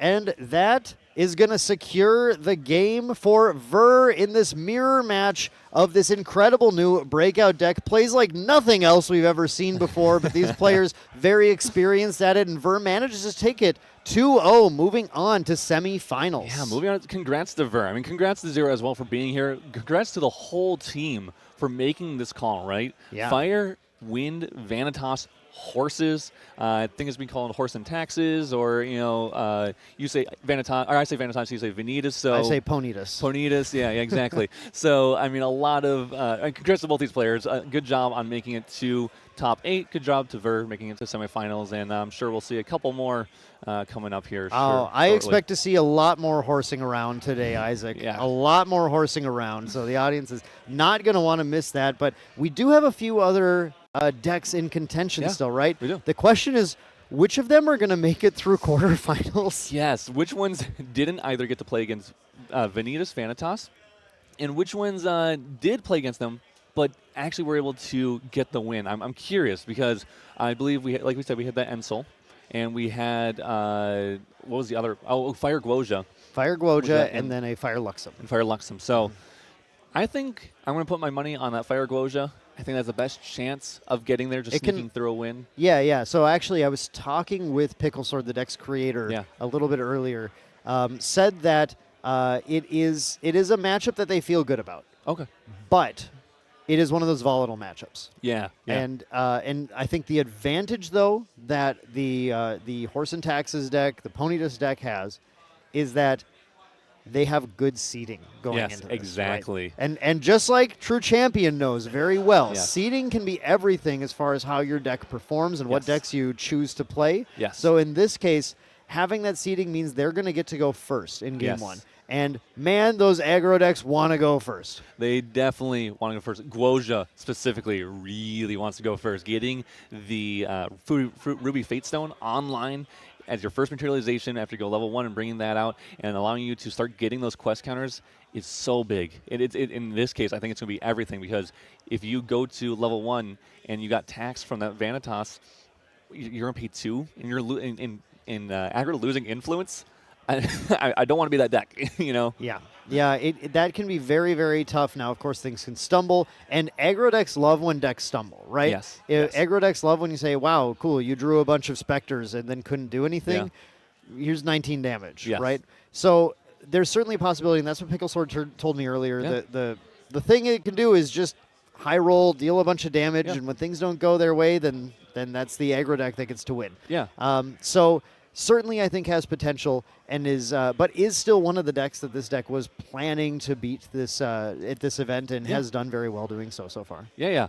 And I mean, I'm excited to see it. I'm hoping we'll see what happens here. I mean, that match has gone on or is already completed, so I'm sure we'll find out very shortly. And I would assume it's completed, but I'm not positive. We'll never have know. to check. I know apparently the Vanitas v Vanitas matchup is quick, but who knows? Maybe the Fire Guoja versus Vanitas is a little more skillful, especially if Pickle Sword did not win against I think it was Sky Sama. So yeah, that is the matchup, in fact, right there. So Pickle Sword and Sky Sama. So the creator of the deck versus this Fire Guoja deck from Sky Sama that we like. We like quite a bit. Very interesting. Now, here's the thing that is a little tough. Bobby Tortilla, that's our Fire Onsol player. Robotron is our Fire Luxem player. The bracket is wrong, actually. Okay, hang on a second. Right. We're going to get a corrected bracket up for you guys shortly. So just hang on for one moment. We're going to take a look at that again. Did win. We got that correct. part. We got that part correct. Yeah, the order is listed wrong. So we'll take a look at that in just a moment once it's fixed. But when we do, then we can kind of get a feel for this, which decks are going to be able to make it into the semifinals and get a read on what exactly, our predictions on what exactly those finals are going to end up looking like. Yeah. And if it is I don't think anyone in Grand Archive is not accustomed to seeing mirrors in finals. I think that happens. It's happened a lot at a couple of Ascents here. You're familiar. Yeah, I'm familiar. I think what was the other mirror that we saw recently? Oh, well, I guess there was Venitas. Yeah, there was a couple of mirrors in top 8 here, but obviously this one. But yeah, I mean, if that is the case, I mean, I'm sure it'll still be good. We still have some great players, some great decks to see. I'm hoping we see again a non-Venitas deck, because I'd love to see it. What? You're tired of horsing around already? No, I love the deck. Honestly, I would love to play it. It sounds like a fun deck, although I'm a little scared of playing against water with it. I'm not going to lie. Yeah, you know what I say? Saddle me up. Let's go. Let's horse around. After seeing that matchup, it was such a weird, such an unusual game or match of Grand Archive to watch. The first game specifically, the second game when more influence was built up. Yeah. I felt a little more at home. I felt a little more like I think both of us were just so thrown off in the first game. Like, what's even happening? What do you do here? What game are we watching right now? There's no cards being I don't activated. think this is Grand Archive. Yeah. Did I step into the wrong tournament here? Like, what? but yeah, second game. Then we actually had some influence. Yeah. We were playing around. We were materializing things. Like, okay, this feels a little more normal. So it'd be interesting to see if that is the finals match, how that ends up playing out versus whether it's more like the first game or the second game. Yeah. Interesting, though. We saw both games, and in that case, where it was Zero versus Ver, Zero went first both games. Yes. Unfortunately, it ended in his lost both games. I don't know if that's a direct correlation. I don't know if they're not 100% sure if they do want to go first or second. It might just be what's in hand. It might not matter, right? Did you have the thing that I needed? Did you have the floating memory? Did you have the Ryle going second? Because then you're able to get the plus and you're able to build up the influence still. Yeah, it could be a gamble. Right? Like I hope to draw the Ryle, so I hope to go first. There's another thing I want to consider, though, is that this deck was prepared to face against this entire field. Mm-hmm. And we know that we have the deck's creator, Pickle Sword, who I would just guess has probably put the most reps into the deck. Sure. And we have other members of the team who, as it goes in teams, will hop on to the deck at different stages, maybe right away, maybe later on. And we don't know a lot about these players' stories necessarily, but there's only so much time to test, right? And so one thing I wonder is the players, whether or not they were on right away or not, did they ever find the time to actually test that mirror? Sure. Who did in there? Just because you bring up Isaac, like, maybe they're not sure. I think that's very true. Maybe they just go, wow, we didn't think we'd get this far. Yeah. Or maybe they did, but well, we'd figure out, when we get to top 8, we'll figure it out, I guess. Exactly. And maybe they're like, well, I'll try going first. I don't know. Maybe that's good. I mean, you go first in every other matchup. That's what you want to do, right? You want to stop those decks from getting to level 3. So I guess I'll still just keep going first. It's worked all day. It's worked all day in day 1, day 2. So just keep it up and hopefully it gets there. But maybe going second is a difference. And something that's also important is going second. You do get that extra influence, right? You get that one extra card to find that Beseech, to find that dungeon guide. That might be a big and important part of that game plan. Well, if we look at Ver's second game there, I think that dungeon guide was the very last card they drew on that turn. Going second was actually extremely beneficial for Ver in that matchup in particular. But it is kind of a gamble. Yeah, Maybe if the opening hand is perfect, I think you'd rather be first, right? I'm assuming. Maybe. I'm assuming. Speculation. Yeah, speculation. I do think the turn 1 Fluffy Shopkeep really solid because it allows you to play a card that replaces itself, put an interceptor on board to stop yourself from hopefully allowing you to get a materialization. Maybe you can go for that Grand Crusader thing, that Fire Resonance Bauble, whatever it might be. But I don't know. I don't know. Yeah. We'll have to see eventually here what the Ver. Hopefully we get it. We'll get an interview for him here shortly. So what Ver says was the key moments and hopefully what really felt like the most important part of that match was because he did go second both times. Yeah, it was. I'm actually really looking forward to getting more insight. We've had Pickle Sword on a few times throughout the event as well. Always great to see his insight or his dancing ability or whatever we get to see in the interview.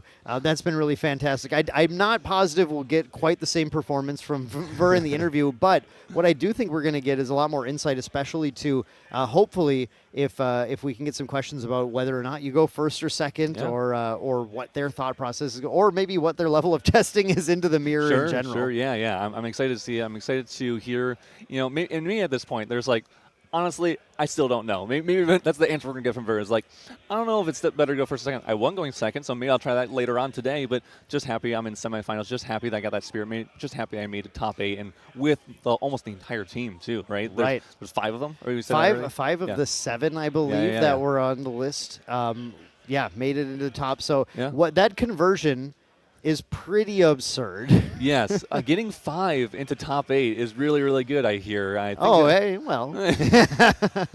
It does. I'm sure it feels good. Congratulations. Congratulations to the chess club team in general, because obviously now we have one of these players for sure moving on to the semifinals. All of them, though, all those 5 in place to earning already their perfectly set up Spirit of Water for their Fire Wind deck. Yes, exactly. This way, now they can transition to Water Vanitas next. That's the next obvious conclusion. We can start playing that Snow White with Expeditious Opening and stopping our opponents from, beating, maybe still hurting those level 3 decks with that Snow White. Yeah. You never know. We do have the bracket, I believe, coming up here now. So we're going to take a look at the bracket and see. Finally, this is the corrected bracket, and we actually have another one coming in. So there it is. Pickle Sword did actually take down Skysama on the Fire Guoja deck. So we can end the speculation, Isaac. Unfortunately, the Guoja deck didn't pick up any hot starts and get that win there. That means going into semifinals, we're going to see another Venitas mirror between Pickle Sword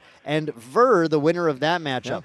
Now, I was just starting to mention this, and now we are just positive it's correct here. Yeah. So, Bobby Tortilla and Robotron. Bobby Tortilla is our Fire on Soul Lorraine player. Yes. Robotron is our Serene Fire Luxem Xander player. Yeah. And those two got paired against each other. And that's unfortunate for them because it does mean that one of them has to get knocked out. But at least for us, that does mean there is one non-Venitas deck going into semifinals. Yes. We'll definitely have a non-Venitas deck in semifinals, and maybe one in finals as well. We've seen the Vanitas decks be beaten by level 3 decks. Definitely takes a special hand. Definitely takes a little bit, maybe a little luck here and there. Definitely a dungeon guide, I think, in there. Boy, you better hope to have a dungeon guide. It really changes your math. I think so, too. So hopefully that will be the case for either Robotron or Bobby Tortilla. I'm sure they're hoping that will be the case as well for them. Well, and that'll be really nice to see. We could have, at the end of the day, this underdog story as well, right? I mean, that's the fun thing about these tournaments. There's so many interesting narrative lines, and I love this team bringing the secret deck, breaking it out, crushing, insane conversion, going into top 8, 5 out of the 7, but then one of the best counter stories we can have is that we have the one player who goes the gauntlet of them and crushes them. Remember Nationals when we had all the fractal decks that had made it in from True Champion and main deck, and we're like, Genbu, easy matchup. But then Joe Facha just crushes everyone on the team back to back. Made for just an incredible story, an incredible moment. Yeah, I mean, and that's, like you said, greatest thing about Grand Archive is that there's always a chance for these decks, even if it's a bad matchup, there's always a chance for them to beat it, always a chance for them to make it. It's not a 0-100. It's not a guaranteed auto loss. I mean, I think I've even heard from Henke when he was on Wind Alley saying that Wind Luxem was his hardest matchup in an auto loss. He beat it. The Art of War couldn't keep him down, so it's still possible. Might be a slim chance, but it's never a 0% chance in any of this case. The chance is absolutely there. What I personally love about TCG is what keeps them exciting, what makes me love to be out here bringing the heat, the excitement of the card games to everyone else, just getting to engage in that. And you know what? A Grand Archive event has actually never let me down as far as that either. But finally, we have the moment. Let's head over to Once in Love and hear what Ver has to say about that crazy match. Hello and welcome back. I am joined here with the quarterfinals winner, Ver from Chess Club. Congratulations on winning the mirror against Zero there. I know that you just mentioned that you guys actually didn't really test the mirror. You're like, nah, no one's going to play this. But I guess at the end of the day, when your deck is that good, it's just you guys playing against each other, right? Yeah, so we did one set, and we said, okay, that was cool. It was fun. We're probably the only ones on this. We're going to jump scare everybody, and then we'll play it a bunch in Top Cut. So we didn't practice the mirror a lot. So then I have some questions about the mirror. Something I noticed in the game is regardless if you go first or second, it tends to be a lot of who can find the best board control in the game, right? It's a lot of combat damage, a lot of focused on the attacks. The terraforming timings are really crucial. So Justin lost game one against you and chose to go first. But from what I saw in the first game, it actually seemed more impactful to go second, because you're able to clear off the opponent's Dilu or Red Hair, whatever it is. How do you feel about that? Do you think it's better to go first or second if you have the choice? So I think second is slightly advantaged. If you go first and you get like a +1 or a +2, and you have the turbo to 3, and they stumble at all, then it's just lights out. But if both people have similar opens, either they both get the turbo or they both miss the turbo, and not, same amount of +1s, either just go neutral or the same amount of pluses. Because you're the second turn player, you have an extra card that offsets the turn 1 tax, and your board gets to answer their board. So then you're sitting there typically with like a Dilu and a Dungeon Guide, and you've cleared off whatever horse they played and their Dungeon Guide, and maybe even taxed them back. But like game one, we both went to 0, so I didn't even have to send Venitas face that turn. If I did get to send it face, that just shuts the door on any materialize. But I didn't have to, because when you're on 0, even if you get a draw Regalia, you only have 2 cards. You're not playing anything new. Yeah, that makes a lot of sense. You guys really don't have... I mean, most of your, I guess the whole deck is really built around those 2 drops, right? So if you have 2 cards, you still need a third one to be able to play that. Knowing that Pickle Sword, father of the deck, brainchild of this whole pony toss deck, is your next opponent. I believe he's also higher seed, so he gets to choose first or second. He gets to choose. What do you think he's going to pick? He's going to choose to go second, I believe. And it's a little scary, but the matchup is one where you can just high roll the other person. RNG. I had some games in the tournament where I established the lock against a non-Venitas, and then I drew all my utility stuff. I didn't draw any horses, right? So I go down to like 0 or 1 influence. I got a horse out then, but then it's like, well, I draw a shock. I draw a Beseech. I draw a shock. I draw a Ryle. Once you're up to 4 cards, you can start using those creative shocks to dig deeper, but that's really bad for your tempo. You want to be drawing 2-cost stuff that's gonna do damage. Yeah, that makes sense. Getting the damage efficiency out of these allies that remain on the board versus a lot of these action cards that are just 1 turn. But again, congratulations on winning the thank you. quarterfinals there. Big congratulations again on winning a spirit here with Meow. And good luck in your game against Pickle Sword. Guys, that is Ver from Chess Club, the winner of the quarterfinals match between Ver and Zero. And we will see you guys back for the semifinals shortly.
I will get my drink on tonight. I'ma get loose, get wild. If you're not in the mood right now, honey, don't kill my vibe. I will get my drink on tonight. I'ma get loose, get wild. If you're not in the mood right now, honey, don't. Welcome back, one and all, to Grand Archive TCG Ascent Boston. We're heading into the semifinals in the most fiery Ascent yet. I'm Main Deck Dan, joined once again by Once in Love. Yeah, I'm here. We're making it. We're supposed to match my energy. Sorry, here, that buddy. was just a throwback to the Worlds moment where it's like, so how you doing? That's all I got out of Glenn. That's all I got out of Glenn. That was good. That was good. The thumbs up at World. Yeah, fantastic. Once in Love. This has been this was wild. You watched that last match. That was crazy. Yeah, it's actually really interesting to see a match where going second is your preferred choice. But still, the players. I feel like it's so rare. Still, Zero chose to go first. It's like. Can I high roll, right? Can I? Because if my opening hand is really good, then I can just go off. But if it's not, then it's man, what a weird situation. What a weird game. That game one. I think I'm not going to get over this. Both players go to zero influence. Draw, punch, pass. Draw, punch, pass. Draw, punch, pass. Like, what a weird way to play Grand Archive. Like, it's just like a machismo contest. Yeah. I just punch you, and then you punch me, and then I punch you, and we see who passes out first. Oh, I'm very used to doing those. Yeah. Yep. Makes sense. It's a tough one. It's a tough one. You go into these matches, you look at it, and you're like, Vert talked about it in the interview. Basically, he said, if I can plus 2 or 3, maybe 4, if I'm super lucky, I'm going to be fine going first. But going second, being able to establish that board, it really comes down to what do you draw every single turn after that, right? And because you're establishing this lock with Dominus Rex, where you tax every materialization by 1 extra, it makes it harder to draw into something relevant because you can't bring out Grand Crusader's Ring for free. You can't bring out Fire Resonance Bauble for free, right? You're in a position where you are literally draw, pass, draw, pass, draw, pass, draw, pass. Well, draw, punch, pass. Draw, punch, pass. Draw, punch, pass. Yeah. One thing I was going to talk about as well at the end of that match, I just got so blown away by everything that happened. But for players, I think we're going to have a lot of players out there who are looking at this list, which is doing super well. Do you really want to be playing that mirror all the time, players? That's a good question to ask yourself. But yeah, let's just jump into the bracket once more before we head into our semifinal match, and we can take a look now at how our players have placed. Of course, we have Pickle Sword, as we mentioned before, versus Ver in the semifinals. That is another mirror match. These are 2 Chess Club players playing the Fire Venitas deck. But going down to this bottom bracket, we have Bobby Tortilla on Fire Onsol Lorraine versus O'Cage Business or Burner on the Fire Wind Venitas. Once in Love, what do you think? What do you favor in that? I think that there's a really high roll opportunity for the Onsol deck. With the Onsol deck, the biggest thing is how available the Fluffy Shopkeeps are for you. You have a lot of cards that you can send out of your material deck with Fluffy Shopkeeps, right? You're playing Lorraine Crux Knight, which gets 1 power for every single sword in your banishment. Sword Regalia in your banishment. Now, if you're able to find a way to get these Fluffy Shopkeeps, put them out, that intercept does stop the Venitas Dominus Rex on champion hit effect because it has to hit your champion. And that's what a lot of these players are talking about, right? That's the big stopping point for them is, do they get out these extra interceptors? Do they have a Resolute Stance, right? We're seeing 4 Fluffy Shopkeeps, 3 Resolute Stance, 4 Stalwart Shieldmates, right? He has a lot of different ways to deal with that card coming out, the Dominus Rex. Yeah, and just that ability, like we talked about, just even if it's like something like a Thronekeeper Bullfrog, not even just a Shopkeep, something like that can be dealt with by simply going Dungeon Guide, Dilu, attack those, and still punch in with the Venitas. So it is a bit of a tricky situation. The thing I'm interested in seeing is if Bobby Tortilla, who we have on screen right here, who's again our Lorraine player, if they're able to do what we saw, for example, the CL deck you do yesterday, kind of stabilize the game a little bit with that life pool, get to level 3 and start to play those advanced element cards. This is Crux we're talking about, right? Crux, which is a perfectly fine advanced element, getting to play cards like Ghosts of Pendragon to take that influence down from, okay, I've been really taxed, I can't play the game, to actually I have 32 cards in hand and I'm going to destroy you now. And so that's really going to be the game plan that I think Bobby Tortilla wants to execute, a pretty traditional Crux game plan, but needs to get there. And now, to their credit, like you said this once in love, 4 Fluffy Shopkeep. We have 3 Resolute stands in the main as well. So we have some cards. We have some cards that we can use to try and put up at least some kind of defense, slow the game down a little bit. And again, this is a Rile the Abyss deck. And really, if Lorraine high rolls those Riles, there's a lot of potential influence to hold on to. There's a lot of really unique ways to kind of get set up in this deck. Something that I do want to look at, I know it's getting ahead of myself. The sideboard is always important in these matchups. A null spell, right? A null spell does stop half of the combo for Venitas Turbo because it will stop the Beseech the Winds. If it's right? a Beseech, it forces you to have the Dungeon Guide in that regard. So it's just another card where you look at it and you're like, maybe, just maybe, this could be a make or break card in the deck. The thing that was always so interesting about this list, that the thing that was interesting when Isaac and I first looked at it in the last match, we got to see more of these lists and how they were built and slightly different than each other. One thing that was consistent was that Beseech the Winds is a 2-of in all of these lists across the board. And yeah, I mean, that'll be interesting because the Annul spell would be so good if the Beseech was the option, but it is the less common one that they're going to see. But I think in this matchup, you have to take every single out that might be granted to you to try and slow the Venitas deck down. So I agree. Any sort of negation, taxation on the opponent's level up turn, because they're so often going all the way down to almost 0 or 0 influence, that can have a big impact. Yeah, there's a lot of other combinations too that work in here. So on top of having that Fluffy Shopkeep, the Stalwart Shieldmate, and the Resolute Stand, you can actually use the Resolute Stand on the Fluffy Shopkeep. I was thinking about that, yeah. Yeah, so I believe it was Modest Mewtwo. I was chatting with him during the lunch break. He said, I lost my win in because the Onsol player I was playing against, who I believe was Bobby Tortilla, managed to play a triple Resolute on his Fluffy Shopkeep to get through the turn and then Onsol him for lethal. Okay, so hang on. So that means in our narrative here, we have Bobby Tortilla, the player who's taken down this deck list to make it into top 8. I think so. Okay, well, that is maybe the case. But if it is, that is extremely exciting because that means we have a player who's had an anime protagonist moment, right? Who faced the villain, maybe got beaten up earlier on, figured out how to beat them, took them down, and is now trying to go all the way to finals, taking down all of the final bosses of this deck list. That could be a very exciting thing to see and a reason why nobody can leave their seats right now. You got to see this Venitas versus Lorraine action. Yeah, this is the only non-Venitas deck left in the top cut portion here of Ascent Boston, in the top 4 now in our semifinals. So, I mean, I think no matter what, this is the list that people are probably cheering for, right? You see 3 lists of one kind, 1 list of the other.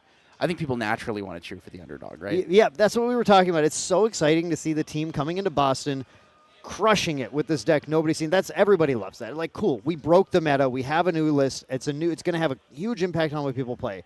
But now we have this one player who's got the underdog effect. But wait, I want to try and beat you. And suddenly now all the people are like, no, I want Ryle to lose. Might be going, oh, wait, no, I want you to beat. I want Ryle to win. Come on, go Ryle. Ryle level 3, let's go. Yeah, it's exciting. Yeah, and like Verse said, it was a jump scare deck, right? The deck was intended to jump scare based on what he thought, or what the team thought was going to be the large meta share here. Yeah. Right? We saw 63% fire. This deck, with the Venitas deck, probably loses hardest to very heavy water decks, right? Negates, Regal Expulsion, Frostbind. A lot of Venitas level 3 is an activation with the way they're playing it. Yep. So it can be targeted by Frostbind. It can be targeted by Cerulean Decree. But no one's playing it here. There's so many Ryle decks. There's so many Wintristan decks. Right? They don't have access to those cards to stop this kind of combination. There's another card that I don't think we've talked about on stream yet, that I was talking with one of our newest teammates, JC Kalange, about, one of the best Wind Allies players. He said, I love playing that deck so far because all I do is place turn 1 Eternal Magistrate. And with Eternal Magistrate, it says that cards can't leave the material deck outside the material phase. So it sits there and says, well, actually, you got a level in material phase. That's all you can do.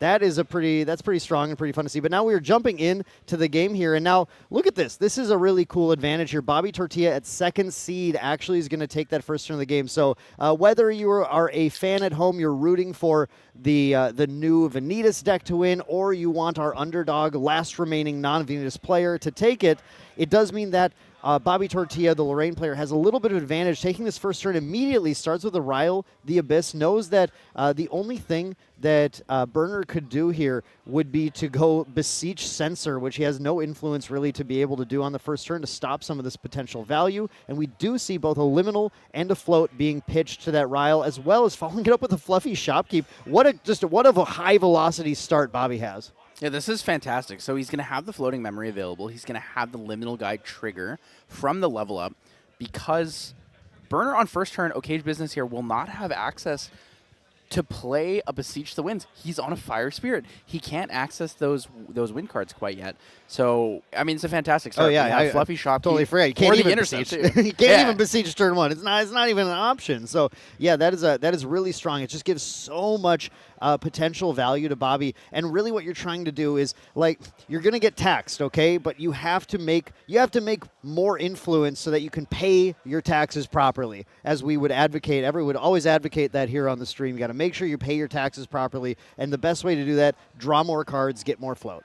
Exactly. So Okage Business here going to start with the Ithne Spirit of Fire. Big throwback to the very first Ascent, where he did manage to top. Beautiful Spirit there, who was actually the promo for Tempered Steel here at Ascent Boston. Oh, yeah, very, true, very true. You're right. That is Ithne. I didn't even notice that. Yeah, that's super cool. Yeah, so we're going to start with the Creative Shock, discard that fast here, get his own floating, and then he's going to go for a Ryle the Abyss. With a Liminal in hand. Yeah, going to draw a card, finds no other Spectre, but does pitch that Liminal, draws another card. So a high-velocity start for Burner as well, but really, the game plan is Burner knows exactly what he's doing. He's going to go down a ton of influence next turn. The question is just how much influence will Bobby Tortilla be left with by the time he's able to hopefully make it to 3?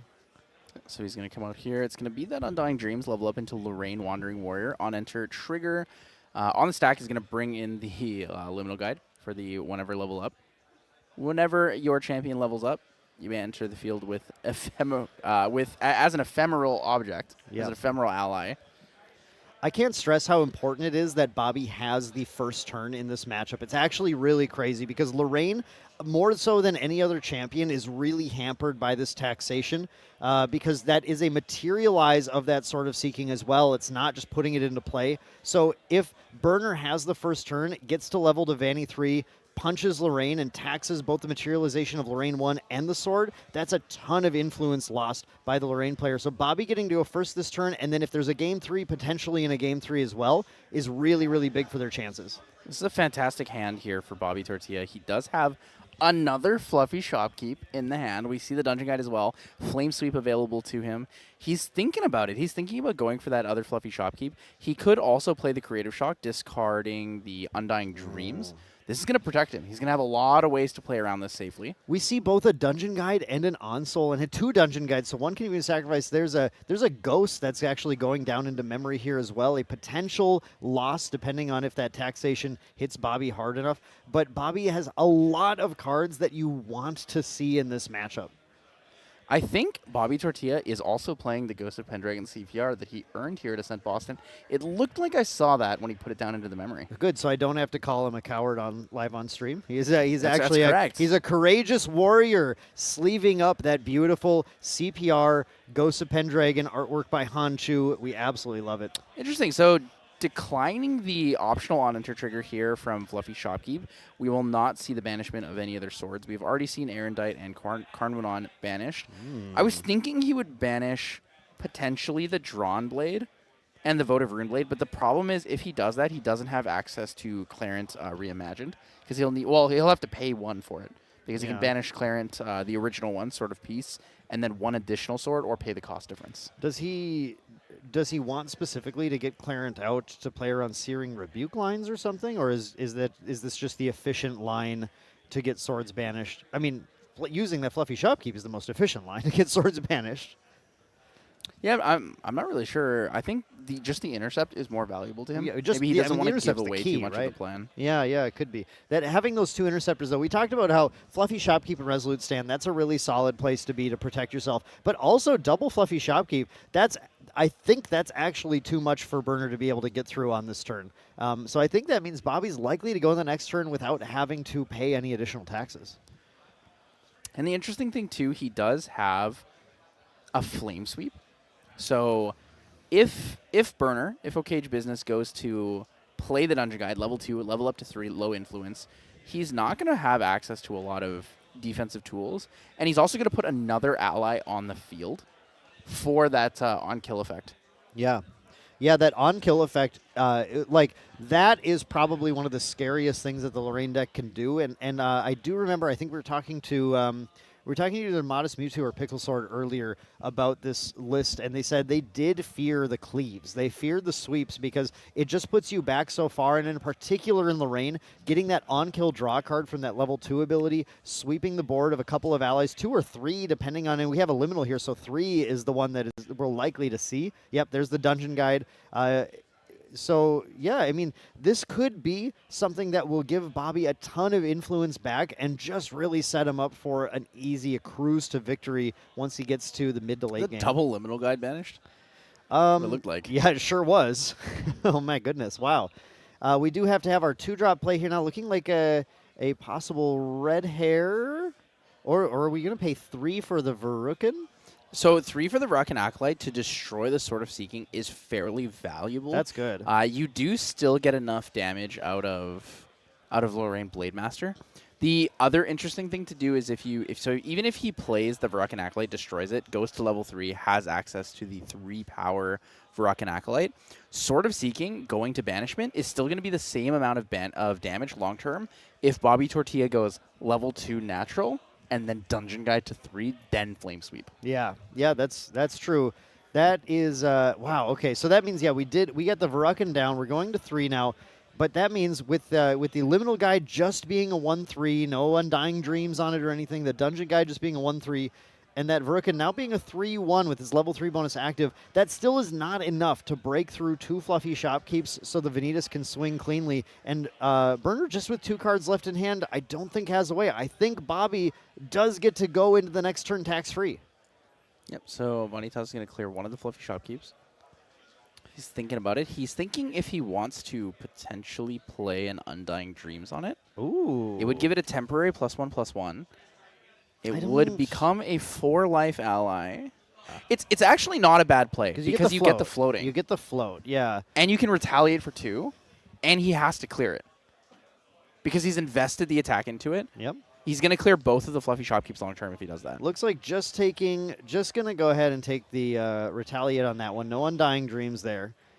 And that means that Verucan's going to come in at the second fluffy shopkeep. But the fluffy shopkeep actually gets to kill the Verucan on the crackback. That's pretty big. So that's not yet. Liminal Guide. Going to leave the fluffy shopkeep up and take it the liminal instead so he can keep the Verucan. Very interesting, because that means now if Bobby doesn't have another way of attacking, which he's going to find plenty of other ways of attacking that board, even that fluffy shopkeep would then have to clear the Verucan and leave the Interceptor down. But I'm pretty certain Bobby's going to have a different route. That Flame Sweep, man, that's looking pretty good this turn. I think playing Undying Dreams on the Liminal Guide was potentially valuable, but it looks more like Bobby wants to play Creative Shock here, discard the... and discard that Undying Dreams. The only problem with that is that you risk banishing the Flame Sweep out of your hand. So I think putting both the Dungeon Guides down to play the Undying Dreams on that Liminal Guide gives you a more controlled banishment while still holding the Flame Sweep in your hand. You can only banish 1 card for your level 2 effect since Vanitas cleared the Fluffy Shopkeep. It allows you to play around this and still get a solid Flame Sweep turn. Or you don't level to 2. It looks like you instead play Clarent Reimagine. We talked about not banishing any swords so that the Clarent Reimagine could be played. So very interesting to see Bobby actually going for that Clarent Reimagine here instead. Is he's just planning to double Dungeon Guide this turn? I think Dungeon Guide Flame Sweep, right? Dungeon Guide 2, Flame Sweep on 2, not go to 3. Because if you go to 3, you get the +5. Yeah, I mean, you draw 3 cards. Yeah, okay. I feel like draw 3 is too hard to pass no. up, right? I'm certainly not turning that down. I'm just saying it's it's interesting. He drew it. He top decked another Flame Sweep. Okay, yeah, that would have been funny then if he had gone for it, banished the Flame Sweep and drew another. Yeah, this is a pretty simple. Just go to 2, Dungeon Guide to 2, Flame Sweep the board just as it is. You're not at 3 yet, but you're okay with that. His hand is so good, but so split up in its necessities that he actually had to put down a Ghost of Pendragon for this. Yeah, exactly. Well, this is kind of the way with these Crux decks too. They have all these different packages that are crucial parts of different game plans, and sometimes it's about that gamma's like, well, okay, I'm gonna lose one of these ghosts now. I'm just gonna hope I'm gonna see some more ghosts later on. And once you see one ghost, it becomes pretty easy to start seeing other ones. Yep, so Flame Sweep's gonna come in here for 2, Yep. 4, 5 with the Clarent Reimagined if it's included. So we're gonna see the Retaliation for 2 here. He's Yep. not including the Clarence, so it's actually just for 4. He's going to be able to draw 2 off of that. It's a fantastic setup. So Crux Sight, and was that a fluffy Shopkeep? No way. It was. It is. It is a fluffy. But so he third chose fluffy. he chose not to play it though. Actually, Bobby is feeling pretty good at this stage. Honestly, like even if he gets taxed, what is he particularly worried about? Interesting. So Censor of Restful Peace here for Cage Business. I understand the concept. You do see that Undying Dreams there. I'm not sure if it's super relevant yet. I think Fire Resonance Bauble might have been more value long term. But here is the taxation with Vanitas swinging to face. Yeah, 3 damage coming in to Lorraine. So now all materializes will cost 1 more on the next turn. That does mean if Bobby wanted to raw go to level 3 with that Censor out, no float can be used, so 4 cards would have to be banished. But we know Bobby's holding on those dungeon guides. It's not going to be an issue. Yep, so he's going to decline the materialization here. He top decks another dungeon. Another one. Okay, so dungeon guide to level 3 here. Then Oh, there's another ghost in hand already. And a Crux Sight. yeah, it's looking pretty good. So dungeon guide to 3, play a ghost, play a Shopkeep. Can you... I didn't do the math here. Can we onsole yet?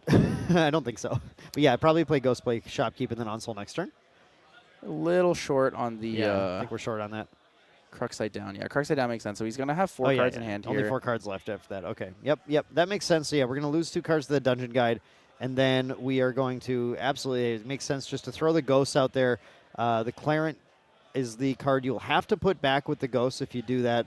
Probably okay though. Attack with the Clarent first. Yeah, you get the damn. You get. I mean, because currently now, so we're Crux Knight, right? So the power of Crux Knight is we're +1 for each Regalia weapon. There are 5 weapons in banishment. So Clarent is a 3 durability sword that swings for 6 right now. It's pretty crazy. Yeah, that's pretty good. So you can just swing face for 6 here, right? Or take out the red hair is another option. Well, so the Ghost of Pendragon will be able to take out. The oh red yeah, hair. the ghost coming down too. And then because Absolutely. he draws 2 off the Ghost, he can actually play the Fluffy Shopkeep.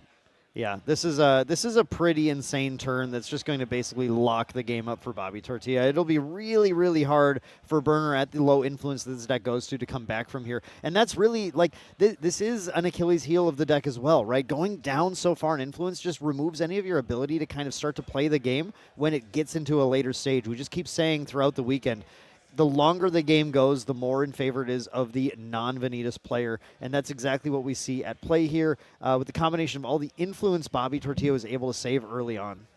So Bobby Tortilla chooses to play the Fluffy Shopkeep instead of the Ghost of Pendragon. He values keeping the Clarent on board because he knows it represents 6 damage. Yeah, it's a every 6 single damage, 3 durability weapon. Yeah, it's a really big one. At this point, you might not even need to play Pendragon at all. You don't. This is actually I think the math Bobby's doing is then the reason why he went for this Clarent line. I am fairly certain Bobby was 4 turns in advance on his thinking when he went for the Fluffy Shopkeep with no banishment, understanding that as soon as he gets out that Clarent, levels up, then he's doing 2 6 damage attacks, then he could Ghost if he wanted to, and then Onsole after that, bringing all the swords out. So he's gotten 12 damage out of the Clarent, then brings it out, and then gets to attack with it again like all the other ally swords, not ally swords, but swords that attack like allies. It's just a crazy amount of damage that he's very safe to take.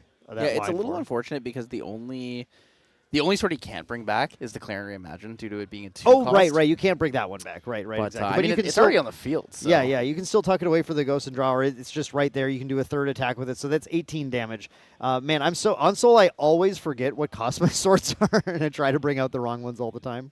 Does Votive Runeblade say another Sword Regalia, or can you sacrifice itself? It is another Sword Regalia. Oh, I was gonna say it'd be really cool if on its last attack, you could sacrifice itself to wake up and use the Clarent. Yeah.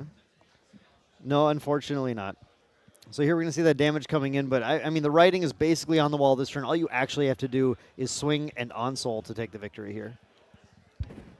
Burner's thinking here. I don't think he has enough cards in hand to make any actions, right? He Yeah. only Oh, has two in Burner. hand, Yeah, two in Burner. memory. Burner's out of action. Absolutely. I think he just scooped. And that is going to be the scoop up there. So Bobby Tortilla takes game one on the Fire Lorraine on-soul deck against this incredible Venitas deck that was built to beat these Ryle decks. Very cool to see that happen here, and we get to see some of the ways that these players are trying to still counteract this deck, playing defensively. Fluffy Shopkeeper, rare from Disorder Reflections, doing so much work in that matchup. Yeah, and there's other things in this deck that we didn't quite see that have the potential to really jump scare you, right? Rending Flames is the big one that I'm looking at. Rending Flames on the level 3 turn can represent a ton of damage. If you have 5 Swords and Banishment like we did in that last game, that Rending Flames can represent anywhere from, I don't know, 8 to 10 damage before the double. Yeah, it can get absolutely gigantic with that Crux Knight buff. It gets pretty crazy, and that's the power. The reason that this on-soul Lorraine deck has really come back is that it is a robust, flexible endgame that has multiple routes to victory. If your opponent is going to be cold, maybe they're playing things like Resolute Stance, so they're cold to one giant attack. You have that option, right, with Rending Flames, or you can just do multiple spread giant attacks if you need to weigh out their Song of Frost, their ways of stopping big attacks. Or if you need to go wide, you on-soul and get all your swords onto board instead and attack with all of those. It finds the way it needs to win and just executes.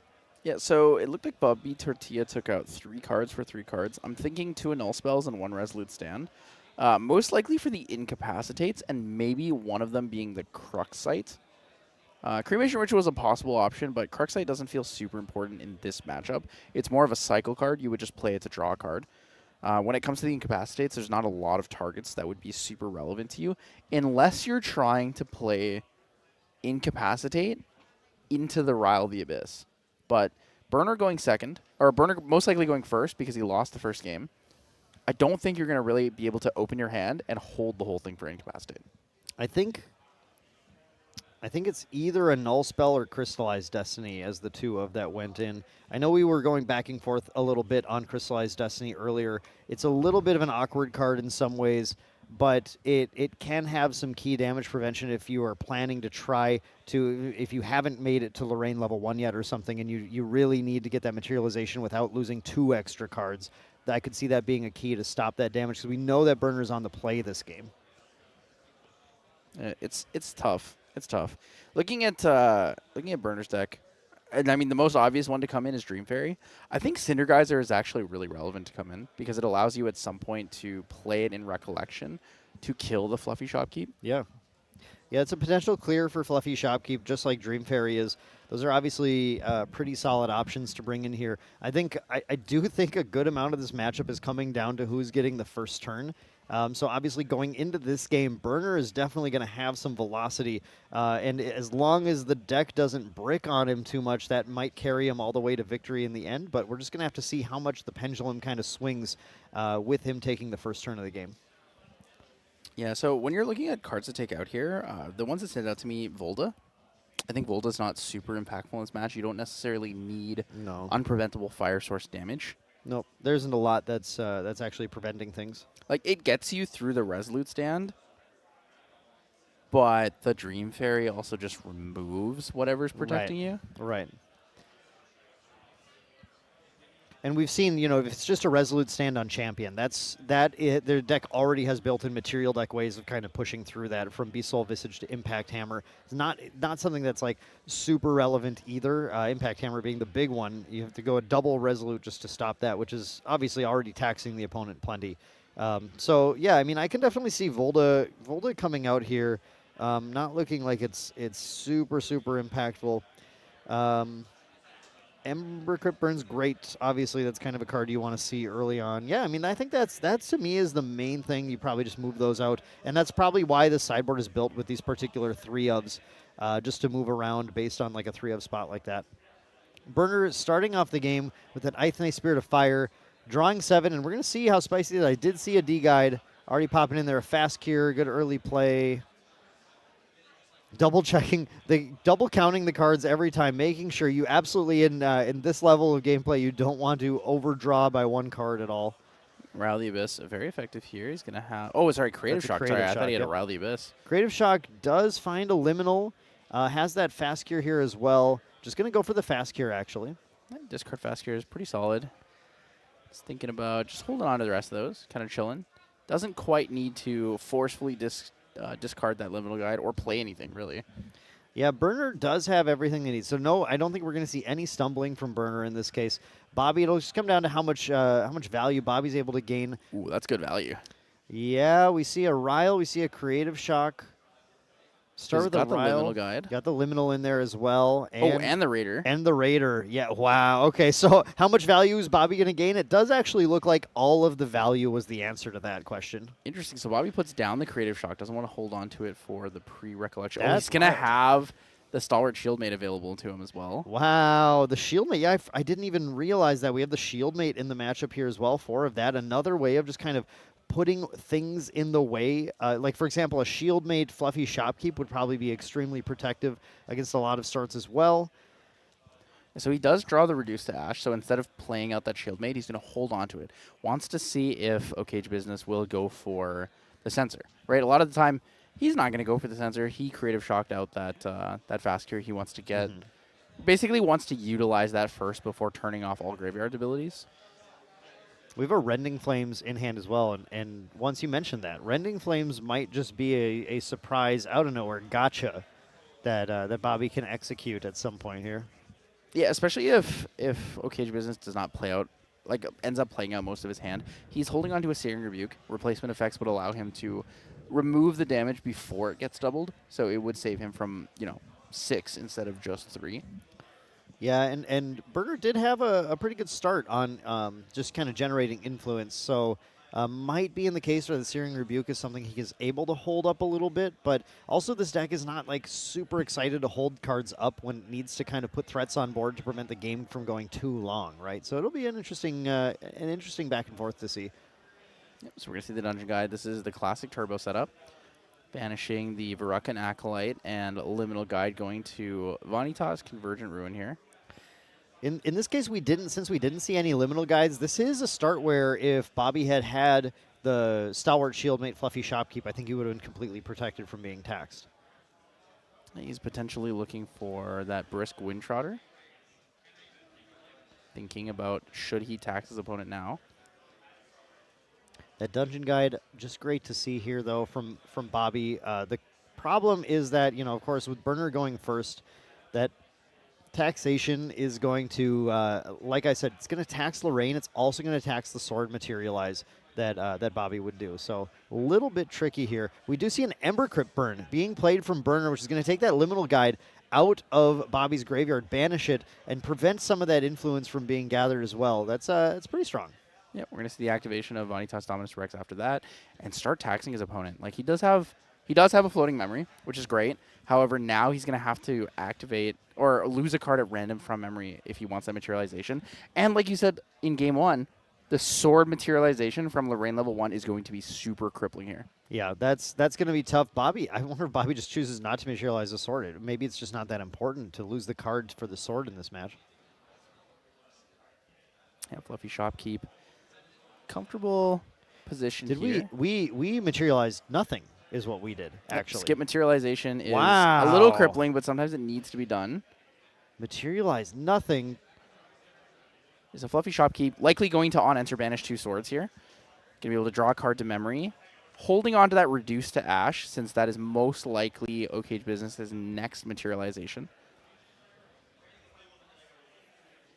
So that's I'm just sitting here. I'm sorry. I'm dumbfounded. I'm fascinated by the skipping materialize entirely here. Looks like Bobby is just trying to accumulate enough influence. I think maybe fearing going too low on influence by trying to go for those materializations instead. Just plays this Fluffy Shopkeep, tries to hold off a little bit of damage, start getting those cards banished, and thinking, when I get to the point where I have enough cards in my memory, in my hand, I'm okay starting to go for those levels. And, oh, wow, this is really huge. So OKage Business is playing Beast Soul Visage. This is a card we've seen them play in this matchup a lot offensively. It gets attached to an ally and then allows you to get +2, Pride 3, and so they usually attack for a lot more. But in this case, OKage Business plays the Beast Soul Visage onto the Fluffy Shopkeep. And by doing that, the Fluffy Shopkeep no longer can actually actually intercept because it is or it can no longer it can retaliate but can no longer intercept because it is a beast. It has the Pride 3, but Bobby Tortilla answers it by playing the Reduce to Ash on the Beast Soul Visage. Absolutely crazy exchange that did get the Reduce to Ash out of hands. So I do have to mention here just a quick moment. We did have a quick caster transition here, so we do have Isaac rejoining me. How's it going, bud? I'm doing well. How are you? I'm doing great. Good to see some more Venitas. Yeah, here. But this has been a wild matchup so far. Yeah. That was crazy seeing that Beast Soul Visage played on the Fluffy Shopkeep to try and eliminate it from being an interceptor. That is absolutely wild. So now we are seeing, thanks to that Fluffy Shopkeep was able to hold off the Venitas for one turn. Yeah. Exactly the play Bobby needed to make here. Yeah. And maybe going to give him the velocity to start to get back into this game. I definitely think so. And one thing that was interesting I saw earlier was that Ember Crypt Burn, while it did remove a card from graveyard, it did not give Venitas a ally to put on board. Exactly. To keep dealing with those interceptors, keep dealing with those taunters. I think there's a stalwart in Bobby's hand earlier as well. So that I feel like was a crucial turn. Even though we were able to remove a liminal guide, it kind of hurt over the long run here.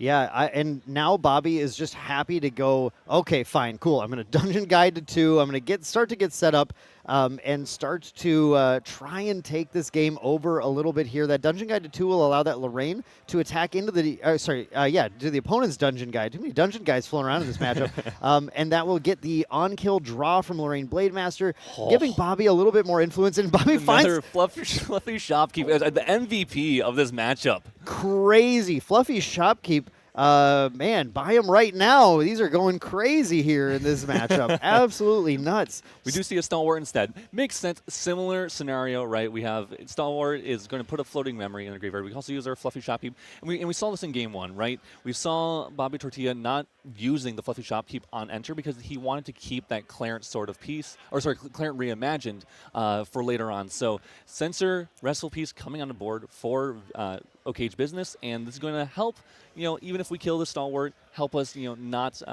have our Bobby Tortilla go up to level 3 instantly, at least using that floating memory. Yeah, the Censor in this case is like, okay, I know I'm not going to get the tax from Venitas, but I can make it so I'm still taxing you by stopping you from using the float on that Stalwart Shieldmate. Yeah. But O'Cage Business is in the position, unfortunately, right now where it's just, I have to play a Materialize, punch, and pass. And we have Bobby with the Grand Crusaders Ring drawing into another Dungeon Guide. Dungeon Guide. Of course, I said Fluffy Shopkeep being the MVP. Maybe also Dungeon Guide being the MVP of this matchup as well. Dungeon Guide is kind of the MVP of Grand Archive for all time. It really is. It really is, yeah. And I think that's just, we're figuring out what we want to put down because I'm pretty sure that's coming out. Or we could be considering another Fluffy Shopkeep. Yeah, you know what? I mean, it makes sense. What's he going to do? Exactly. Like we're going to put O'Cage Business on having an answer to this.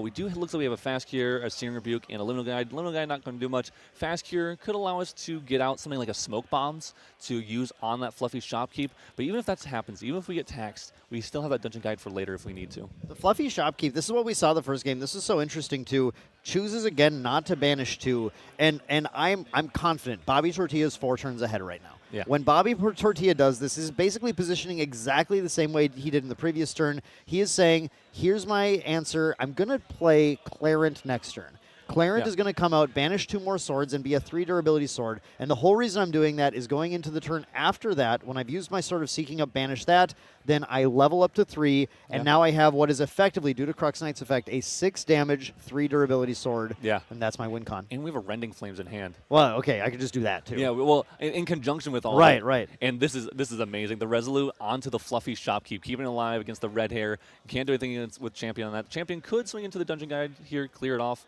I think you just might as well, right? Yeah. Bobby Tortilla, honestly, is an anime protagonist in this matchup. Bobby Tortilla, it feels like watching him play, he knows exactly, surgically, how to defeat this deck. I will say, O'Cage Business was thinking about keeping the Vanitas stood up so he could retaliate if he wanted to onto something. Then you still do get the on-hit effect. But it's still but yeah, it doesn't work. It doesn't work. But maybe if something was important, or maybe Bobby swung with that Fluffy Shopkeep, it would allow maybe for a little bit of interaction there. But O'Cage Business respecting the Dungeon Guide, realizing I can't take constant poke damage from this Dungeon Guide every single turn. So we do finally see the Dungeon Guide though from Bobby Tortilla. But we're actually going to go. So we had a potential of doing something like a Flame Sweep with this Clarent. as well, or Flamesweep with the Sword of Seeking. But we're going to go for this dungeon guide right now to the Lorraine Crux Knight. Now that we put out, like I said, we're going to put out this Clarent Reimagined here. Have 4 swords banished, and that means that we have the Sword of Seeking, which can swing for 5 on its own. Then it gets banished, and now our Clarent Reimagined can swing for 6 for 3 additional turns after this. It's Bobby Tortilla has shown Cage Business, here's how I'm going to win the game. Yeah. What are you going to do? In a very, very strong position. I mean, we have an influence of 4. We have the ability to swing for 5 damage here. We swing with the Clarent Sword of Peace, so we're not breaking that Sword of Seeking yet. We're going to use the Sword of Peace. Sorry, I keep saying Peace. Clarent Reimagined in this case, and just clear off that red hair. Yeah, I mean, keeping Cage Business off of allies, saying, well, you this is a horse deck, but you have 12 in the deck. Can you draw another one? Yeah, and to be fair, 4 of those, the Brisk Screen Trotters, don't do anything without another ally on board. Yeah, absolutely true. Cage Business goes for the Smoke Bombs here, which is just going to allow them to draw additional cards, but also disable the Intercept on the Fluffy Shopkeep, which is exactly what we're going to see. Cage Business, to climb back into this game, needs to start taxing Bobby's actions, needs to do something to make Bobby have to play the game with him a little bit rather than continue to kind of play a solo Lorraine game.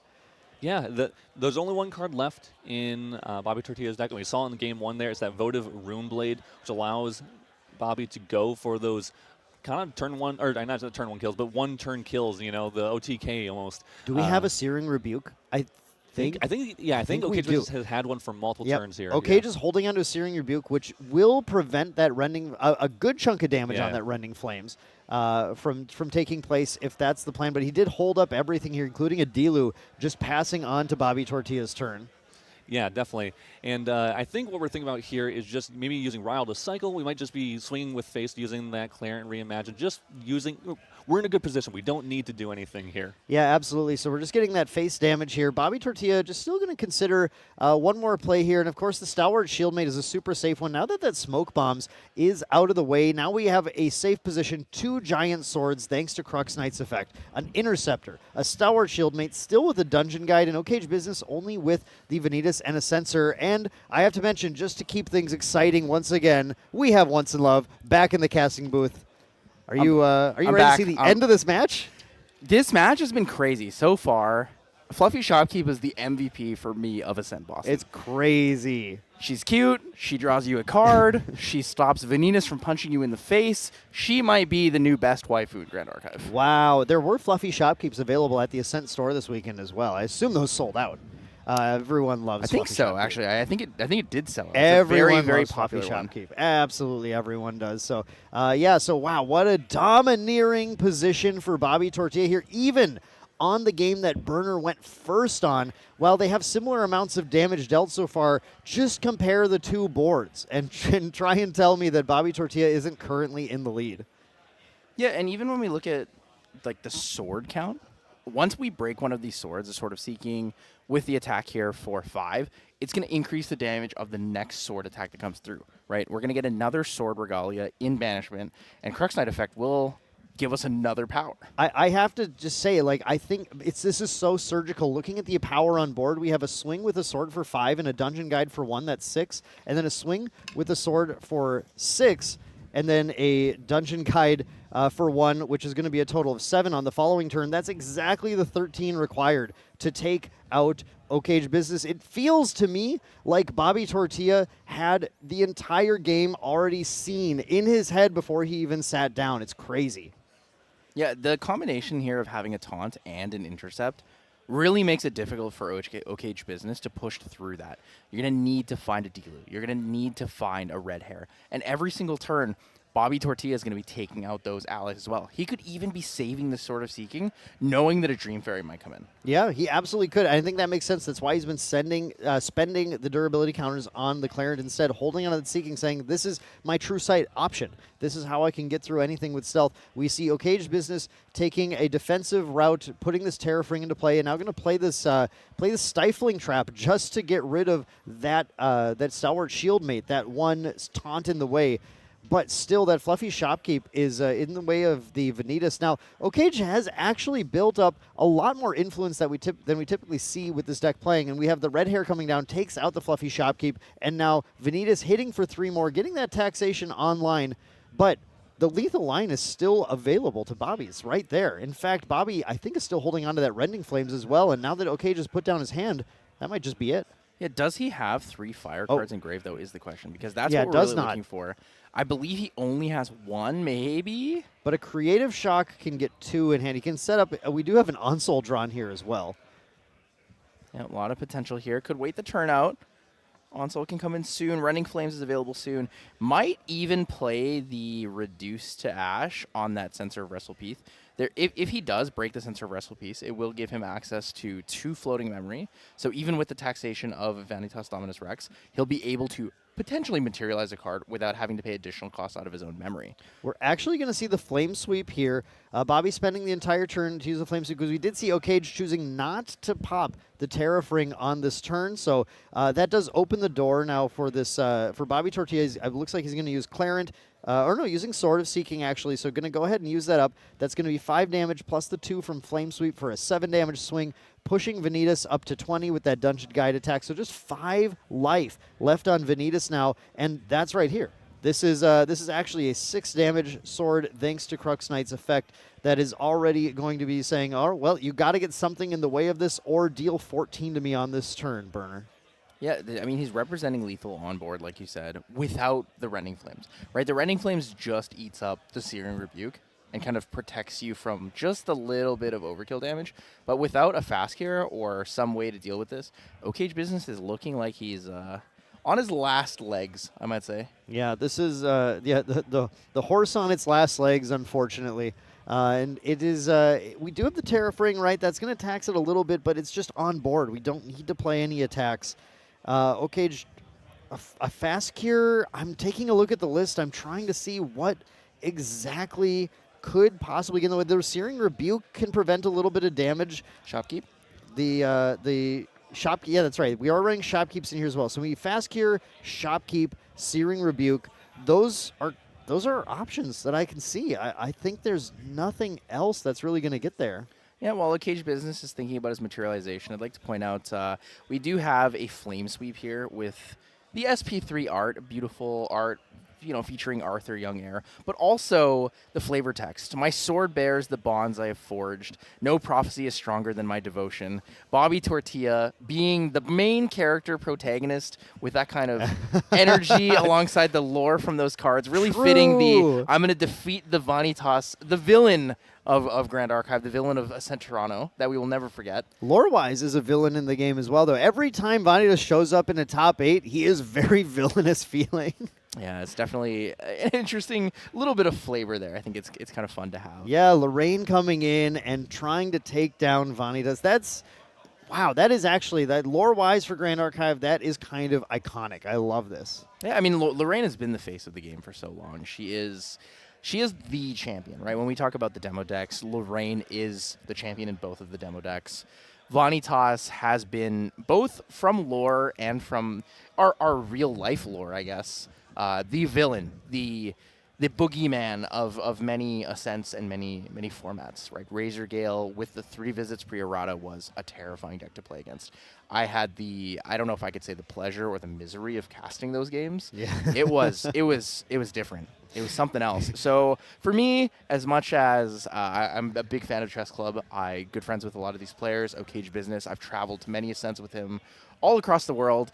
I do feel myself cheering a little bit for Lorraine, as she is the unspoken hero of Grand Archive. Yeah, it is really fun to see, and it's really just fun to see Bobby Tortilla execute exactly like, again, I'm sorry, I'm not trying to overuse the word, but it's my favorite when we have a match where it feels just so surgically executed, right? Just a player who knows exactly what they're doing, things we've seen with several other players in the game's history so far. Okage Business goes for Safeguard Amulet, and then draws the Shopkeep. Wow. That's the thing that can get in the way, but Bobby does have ways to have answers to those, but probably not through Tariff Ring as well. So he's going to take the damage here from Vanitas Dominus Rex. Will be taxed for the materialization again. Cage Business thinking about if he wants to banish the GCR, the Grand Crusaders there, that the Shopkeep. the Honestly, it's thing. not an awful position to be in, but it's not like that much more beneficial to you. I think drawing the card into memory off the Shopkeep, banishing 2, probably doesn't matter at this point. You probably just take the GCR next turn, right? I mean, Yeah, probably. I think it's just very funny to see Grand Crusader's Ring potentially banished with Fluffy Shopkeep to draw a card into memory. Yeah, all we need now is Intangible Geist. We'll just return it, all of our Regalia, and play them again. Oh wow! All of the hot combos. I love that. Okage Business just in the middle of math again. These rounds are untimed. When we get to the top 8 at our Ascents, we do untimed rounds. We allow our players to have that ability to think through all of their lines, make sure they're making the exact optimal decisions here. And Okage Business says the optimal decision is pass. Has the Searing Rebuke up, is just going to go ahead and try to hold down the fort. I think he's hoping that the Searing Rebuke keeps him alive through this turn. He might not be playing around the Rending Flames. Yeah, that the Searing Rebuke too represents an additional 3 damage onto Lorraine. I'm just trying to see like how close he might be sneaking in here. Looks like the Tariff Ring is being planned to be used here. Of course, you need this is the turn. It's kind of a do or die turn for that Tariff Ring here. And we have currently 5 cards in the influence of Bobby Tortilla. So the thing is, the 6th card that he draws on turn, if he chooses not to materialize anything, will end up giving him enough still to Rending Flames through that Tariff Ring, adds +3 damage, which is going to kind of negate that Searing Rebuke's 3 prevention, and that would still be the lethal line for our powered-up Lorraine hero. Yeah, even if he has something like like an Intensified Pyre, where you can deal the additional damage up to 6 based on 8 cards there, it wouldn't be enough for this situation. But we're going to see Bobby Tortilla going for a Rile the Abyss, looking to discard that Liminal Guide. Yeah, gets to discard a little bit, just gets to dig a little deeper, make sure he's got all the options open to him. Man, what a fun matchup, though. No matter who wins, right? Both players, extremely, extremely powerful players. Burner has just been a force in the game since the start, right? Such an absolute incredible player here, playing one of the coolest decks we've seen in a long time. Just fun to see this, even though we frame it as a sort of a hero versus villain matchup. I think everyone's got their own hero and their own villain at home, depending. Yeah, I think if I recall correctly, Okage Business actually got 3rd place at Worlds in 2024. I believe that's right. So he really does have a lot of competitive accolades under his belt. Yeah, right? 100%. He kind of slides under the radar a little bit here, but Burner's a very good player. He's done a lot in the game, and he's no one to overlook at the ability to find victory in these matches. Yeah, and honestly, it is close, right? Well, I think Bobby has a line for victory here. Did draw a Ghost of Pendragon as well. 2 Ghosts of Pendragon. Bobby has lines to victory here. But ended up just deciding to go with that, that dig and that pass, right? That is very interesting to see, wondering what he's playing around. And is this Burner finding this line here with the Searing Rebuke in the Recollection phase, putting out the Impact Hammer? That's going to give him a 5 damage swing with the Venitas, 3 damage being dealt to Venitas, prevented and dealing 3 damage more. That's an 8 damage. So we have 2 from this, 3 from this, 3 from this, and then still has these cards to play. I think Burner can find the line to secure the game. The problem is Clarent Reimagined can be used to protect yourself for 2 non-combat damage, right? If Clarent Reimagined removes a durability counter, you're able to target a unit, and if that unit would be dealt non-combat damage, prevent 2 of that damage. Now, we know Bobby Tortilla does not need a sword to attack because he has the Rending Flames available to him. So if he does sacrifice Clarent using its last durability to protect his champion, he's still going to maintain that same 6 damage count because the sword will be banished. And this would put Bobby in a very safe spot where Okage is going to have to spend cards from hand in order to try and get the last chunk of damage dealt as well. This looks dicey, but I think you might be right once. I think Bobby might just still be holding all of the cards right now. All right, so Okage Business is going to sacrifice the Safeguard Amulet. He's going to play the Ember Crypt Burn to deal damage to both champions. So in response here, we're going to see the Clarent Reimagined targeting the champion to protect itself. Yeah, that Clarent is crucial here because without that Clarent being that prevention throughout the turn, we're going to have multiple non-combat damage sources that are taking place. It'll actually be 2 pings of 3 because the Ember Crypt Burn is going to be prevented by the first 2 from the Searing Rebuke. So that is wow. That is crazy. So there's a lot of damage kind of flinging around suddenly in one turn from Burner here.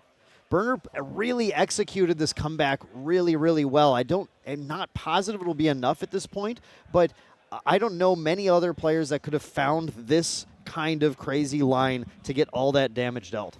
Yeah, especially after we saw his games yesterday in day one. He did have the available lethal. Should he have used the Searing Rebuke and the Safeguard Amulet, he can order the replacement effects the way he wants. So if he had used the Fractal Sparks to ping himself previously and swung with the Impact Tower, he would have found lethal then. He's actually, since then, figured it out, right? He's figured out how he gets to that point. But he's not going to be able to find lethal in this game, right? Yeah. Puts Bobby Tortilla to 20, and that's it. That's the Rending Flames. Rending Flames going to come in here for 9, and that's it. That's the game. Bobby Tortilla is going to take it 2-0 against O-Cage Business for the victory in the semifinals here at Ascent Boston. Fire Lorraine on Soul, one of the decks, one of these Ryle decks that this Venitas deck was built to take down, actually takes them down in 2, not even going to game 3, despite being up going first on game 1, actually managed to secure it on the game where Burner was going first as well. Wow, incredible play from Bobby. Again, just this precise way of taking down the deck, even through seeing the lines that Burner is going to use with those Searing Rebukes, with those Ember Crypt burns, able to prevent that, find a secure, safe. Burner's only got 2 cards left in hand. I'm going to close it. Yeah, and that was the big thing that came with the Clarent Reimagined, right? Clarent Reimagined being introduced to the game as a proxy as well card gave Lorraine a whole new edge. You don't need to play Safeguard Amulet, right? You have Clarent Reimagined, 3 durability. You can prevent 2 from any non-combat damage to target unit if you remove a durability counter. Now, you can do this multiple times, and because it's fast speed, you can actually wait to use that interaction, right? Play around things like Searing Rebuke. I guess it was originally released for Burst Asunder. Right. But even now, Searing Rebuke, Ember Crypt Burn, you have so many different ways that it can be used. It can prevent Fractal Sparks damage, Glowing Conflagration, even those bigger attacks, right? Fireballs, removing 4 from a fireball, that can be enough to win you the game. Yeah, that is a crazy power effect. Any of these effects that say until the end of turn, if you would be dealt X whatever type of damage, prevent this amount of it. That means when we go for those lines of Searing Rebuke, and there was a lot going on, so it was a little tough to explain, but the Searing Rebuke was there to deal multiple instances of 3 damage on its own when it prevented damage that Burner was going to take. That's the idea, is he's preventing damage and then rebuking that damage back on. But what these fire decks like to do is deal the damage to themselves, right? So say Ember Crypt Burn deals 2 damage to each player, so I'm going to prevent 2 of that, deal 3 to you. A swing at the Impact Hammer, take 3, prevent 1 of that, the last one for the prevention of the rebuke, deal 3 more to you. So just having access to that Clarent, and good call. This Proxy is Vault card. That's one of the beautiful things about Grand Archive that we have, that the devs do for us, which is creating these regalia that, no, you don't find that in a booster pack. You don't. It's not an ultra secret, super rare card that you have to go hunt down or pay $500 for. Those proxies print it on a piece of paper. Yeah, you literally can print them out, and at the highest level of play, at Ascent Boston, at Worlds, you can play your printed out card for them if it's from Proxy's Vault, right? And so that's a really cool way that they, throughout the season, we're likely to potentially see one later on in the season too, to maybe shift the meta a little bit. They'll add another one, say, you know what, maybe now we're gonna bring our Asana back, or we're gonna make old Diana even better, or we're gonna play a card that just hates on Venitas or something. You know, they'll add more things to the pool to help shift the meta game. And Clarent Reimagined just had an incredible showing on the stage just now. Yeah, Clarent Reimagined allowing so much synergy with that Crux Knight.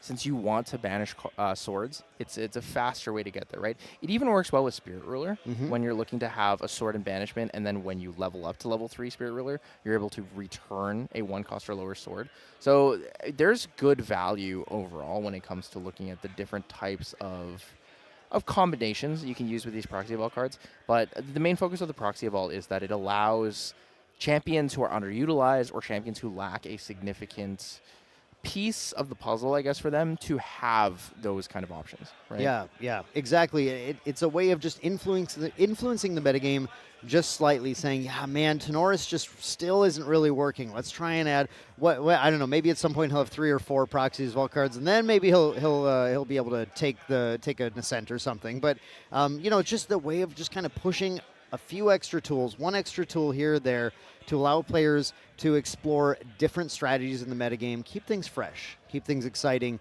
and wow, Clarent Reimagined has really done that very well as Disordered Reflections, just shaking everything up, because these decks wouldn't be possible without that. Yep, Ryle the Abyss is the name, and as Valkyrie says, Grand Archive is the game. I think Fluffy Shopkeep is the name. Honestly, Fluffy Shopkeep went crazy this weekend. Because they're even running in the Venitas list, right? Yeah. The Venitas list has the fluffy shopkeepers because there's a lot of times where you don't necessarily need to use a lot of the regalia because you're going to pressure the game enough anyways, right? If I'm not going to materialize a regalia that draws or pressures harder, why wouldn't I just get rid of 2 of these things, especially defensive options if you don't need them? I'm going to remove defensive options. I'm going to take out the Terraforming. I'm going to take out the Safeguard Amulet. I'm going to draw a card into memory. This allows you to establish your board better, find pressure faster, and push for that lethal. Fluffy Shopkeep was in 6 of the 8 top 8 decks today. I mean, that's worth mentioning. We can talk about Ryle being in 8 of the 8 top 8 decks, but Fluffy Shopkeep was in 6 of the 8 top 8 decks. So I'm excited to see how players continue to use that card, explore it a little more, and I'm also excited to see, following this, how players start to combat Ryle in different ways here as well. Right? It's an ever evolving metagame. There's a lot of options on the table still. Play water. Play water. Yeah, play water. But right now, let's hear about how our Crux Lorraine has fought the metagame. Hey everyone, I'm here with Bobby Tortilla, one of the winners of the semifinals. Bobby, how are you feeling after that win? I'm on cloud 9. I mean, to be here is a dream. Haven't day 2'd an event in the past. Didn't make it to day 2 in nationals. This is crazy. Yeah. That's something I want to bring up. Actually, is that you haven't day 2'd an event, you haven't topped 8 an event because of that too. So, yeah, you're in this moment. You're playing against a deck that's supposed to direct counter you actually in the meta. What is your game plan thinking about going into that matchup? Like, how are you feeling knowing that this is supposed to be a counter to my deck? Yeah, it feels kind of rough. I know that the first 1 to 2 turns makes everything on that deck. I have to take a defensive stance and make sure that Venitas does not connect. And if it connects, then it starts to snowball and it gets out of control quickly. Yeah, that makes a lot of sense. And I think everyone here and everyone watching saw just the absolute powerhouse that Fluffy Shopkeep was, even though Stalwart, but specifically Fluffy Shopkeep. Yes. Do you think that those cards, obviously, they made the difference, but were you thinking they would make that much difference going into the matchup? And how much have you played that Venitas deck going into that? Yeah, so for the secondary question, I actually played 2 rounds earlier in the event. So day 1, played 2 Vanitas lists, dropped 1 game, and took another one. Both took 3 rounds. So got a lot of practice in there. And then 2 games before top 8. So a little bit more practice there. So kind of building that. And the Fluffy Shopkeep, that card is fantastic. I mean, card neutral, puts 2 swords for on soul and Crux Knight. It's everything you want. The 1/3 body is tough to get through. Yeah. It's perfect. Yeah, we saw the strength of it. I mean, really, it felt like the only thing keeping you in the game at some points. And a lot of times, I think that kind of threw people for a loop is that you actually played Fluffy Shopkeep without using the on-enter a couple times. What was the thought process behind doing all that? Yeah, so I really wanted to keep Clarence up. I find in this matchup having a 3 durability sword that also allows me to kind of mitigate damage from the Searing Rebuke really starts paying off. It's 2 more swords that I can banish. Typically with Fluffy Shopkeep, that gets me about 5 damage a swing. And just it's a battle of attrition. Eventually I can finally get the Vanitas there. Yeah, I mean, you seriously piloted expertly. I don't think I would even pilot that deck like you did in that matchup. I'm sure the extra games that you had against that Vanitas list in the day 1 and day 2 here definitely helped. And something that I want to bring up was that Clarent. Not a lot of decks are, and I should say specifically Ensel decks, are on that both Clarent packages. Some of them have one in the main, one on the side, but you had them both in the main, and it definitely came up in game 3 there. Did you think it would be as impactful as it was? I had a feeling. I'll actually give the shout out to the local team in Richmond. We got a lot of Suzaku players. We actually have a Rhyme player, so we have a lot of spell damage in the meta. And so I actually thought I was going to see a lot more KFC, Suzaku type gameplay, and said, why not? To bring it in. Yeah, makes sense. I mean, and it was crucial. I mean, I don't know if you saw Burner's hand afterwards or if he explained it. He had lethal if you didn't use that Clarence sort of piece on that last turn. He had a way to ping himself and use all 3 Searing Rebuke charges there. So definitely well done remembering it, because in that scenario where you might feel like you want to keep that 1 durability, I mean, seriously, well done. Thank you. And one last question for you here. What made you choose Ensel for this tournament? I looked at your history. You're a little bit more of a unique allies player, and I use that as a pun because usually it's a Kong Ming unique allies player. I saw on a couple of those lists. What made you want to take Ensel, a level 3 deck, compared to all those allies decks you've played in the past? Yeah, so I've played Park Ranger Asset decks for a long time. Win allies list, unique. first couple like store champs and regionals, all on the Wind Allies list. I had kind of toyed around with Onsol back in like FTC. Yeah. So with the new cards coming out, Votive I thought was a great card. Yes. Really gives you a lot of extension on some of those kill turns. I was like, it looks really good. I thought it looked good into with the meta, looking to kind of round at some of the other tournaments. It looked like it was suited to be in a pretty decent spot. It had some good matchups, and Ryle can just pull miracles. Yes, for sure. Ryle can pull some miracles. Well, it's a miracle. I think you're a people's champion right now against that Venitas list, so congrats on your win here. Thank you. We'll see you in the finals of Ascent Boston, and we'll see you guys there too as well. Awesome. Thanks. I appreciate it. Congrats and good luck. Thank you. Congrats, Bob. Thank you.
Here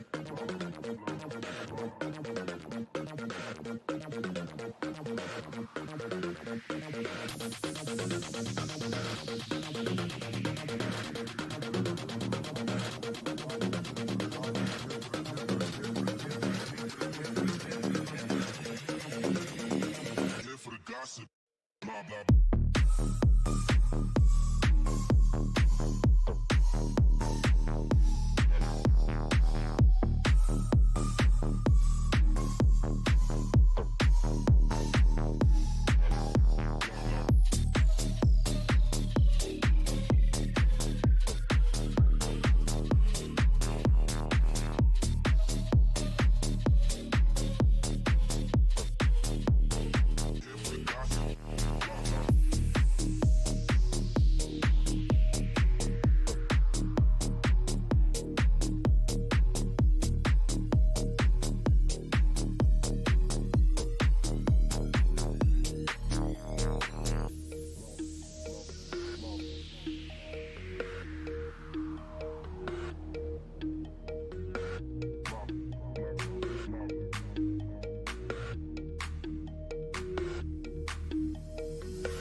Here for the gossip. Blah, blah.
Somebody save me, save me. I'm losing every battle.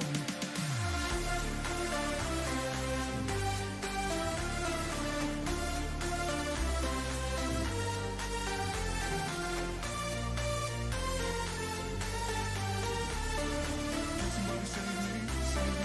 I'm losing every battle.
Hello and welcome back. We are here for the grand finals of Ascent Boston 2025. Here joined on the TriCast, we have main deck Dan. Hey, everyone. True champ Isaac. Hey, I'm in the back here. This is fun. Yeah, and I am Once in Love. Not your host this time. I'm here as a caster. So we're going to bring you guys the final game here between the godfather of the pony toss deck, Pickle Sword, versus the Hero Lorraine deck, the anti-Venitas deck, Bobby Tortilla. Bobby Tortilla, the people's champion right now for a lot of the players at home who are waiting to see what can actually take down this Fire Venitas deck. But then we have all the other players who are watching this Fire Venitas going, yeah, I want to beat these level 3 decks. The Ryle's too strong. It runs Ryle itself, but you got to fight fire with fire, don't you, Isaac? And I think that's exactly the issue here that I think some people have, but also some people are okay with is, yeah, we have to use Ryle because those Ryle decks are getting value, so let's get value ourselves. That way we can beat them down, in this case, beat them down with level 3 Vanitas and beat them down with horses. On the other side, beating them down with multiple swords, beating them down with fluffy shopkeeps. Yes. We're slamming the fluffy shopkeep on the field. Swords go into banishment. We are now stronger. We're empowered. Fluffy Shopkeep has just been a crazy card. Both these decks, of course, playing it, like we said, 6 out of the top 8 decks playing this Fluffy Shopkeep today, but it's going to be an insanely intense battle as we try to see if Bobby Tortilla can go ahead and repeat this defeat that he did on Pickle Sword's previous teammate, but this time on the deck creator. So let's take another look. Isaac, why don't you go over, for everyone at home, the results of the semifinals and where we're headed with this grand finals again? Yeah, and obviously on stream we saw Bobby Tortilla take it down, taking down specifically Cage Business on that Venitas deck here. And now in the bronze match, we have Ver versus Cage Business. Now, both those decks, it's another mirror match there, so I'm pretty sure that match is going to go a little quicker than our grand finals here. But yeah, Pickle Sword taking down Ver in that mirror match 2-0 pretty handedly. Obviously, they have that choice to pick if they want to go first or second because they are higher seed, and so I'm sure that comes into play when dealing with the mirror here. And then something else, obviously, as we're moving on here to the grand finals, we have Pickle Sword versus Bobby Tortilla. I mean, this is great. You were talking about it earlier, Dan, that we want to see the underdog of the tournament in a way, underdog of at least this bracket when it comes to all these Fire Venitas deck, and see that deck maybe hopefully take it down for some people, but other people's hoping that Vanitas takes it down. That way they don't have to worry or have at least a counter to this Ryle deck. Yeah, this has been, I think, just one of the most exciting ways that the event possibly could have ended. Honestly, it's crazy. It feels like it was pre-written to have the deck's originator be the one that makes it all the way to the finals, but not in this mirror match that I think everybody expected to see. Yeah. I mean, this is exactly what Pickle wanted, right? This is exactly what the chess club team wanted, was a level 3 deck that they could beat. And this is honestly, even though Bobby played really well, this is probably the best matchup that Pickle Sword could be thinking of that they would like to be versing here in the finals. Yeah, it's tough too because they look at it and Pickle Sword has expressed himself that Cleave is the real big downside to this deck, right? A lot of people are looking at this Vanitas deck like, oh, there's no way to beat it. It's too strong. It's oppressive. But Cleave does a really good job on it, right? Being able to remove allies from the board. This deck doesn't have a real big influence restructure. It's not able to regain influence the same way that other advanced element decks are. Like when we look at Crux, Ghost of Pendragon, right? Luxem, Banish a Gleaming Cut. We have even Umbra now. We have options with things like playing multiple Umbra sites. We just have different ways to accrue value over time. Whereas with this Venitas deck, it doesn't really feel like you can accrue value. You have to just maintain the value you've created for yourself at the beginning there. So, Dan, what do you think about this match? I know we've talked about it a lot. We've seen a lot of the matches. Knowing that Pickle Sword is higher seed, do you think he's going to take first or second? Yeah, the higher seed is the element that really is going to, I think, shape how this match plays out. We've talked about this several times, but here we have Bobby Tortilla, who's in great spirits, our player who is playing Lorraine, right? And Lorraine is the champion that is actually hurt the most by Venitas getting that early taxation punch on her, because if she gets hit with that punch while she's level 0, when she tries to go to 1, she has to pay an extra for the materialization to 1 and an extra for the materialization of the sword. It can be a pretty devastating hit to try to take. But at the same time, we did see in the last match where Bobby Tortilla faced one of Pickle Sword's teammates, took them down on the draw as well, right? It wasn't even enough to get on the play. It depended on how defensive, and I think Bobby said in the interview, those first 2 turns, those are the most crucial. Yeah, definitely. And like you're saying, Bobby recognizing that he needs to put down some kind of interceptor, some kind of taunter. That way they are, blocking at least one of those attacks from Venitas here. And we're going to get right into the match. And hopefully we see those. I'm sure Bobby's looking for those fluffy shopkeepers, those stalwart shield mates to block at least a attack from Pickle Sword here. And maybe a Resolute on top of that to maybe keep that ally alive for multiple turns.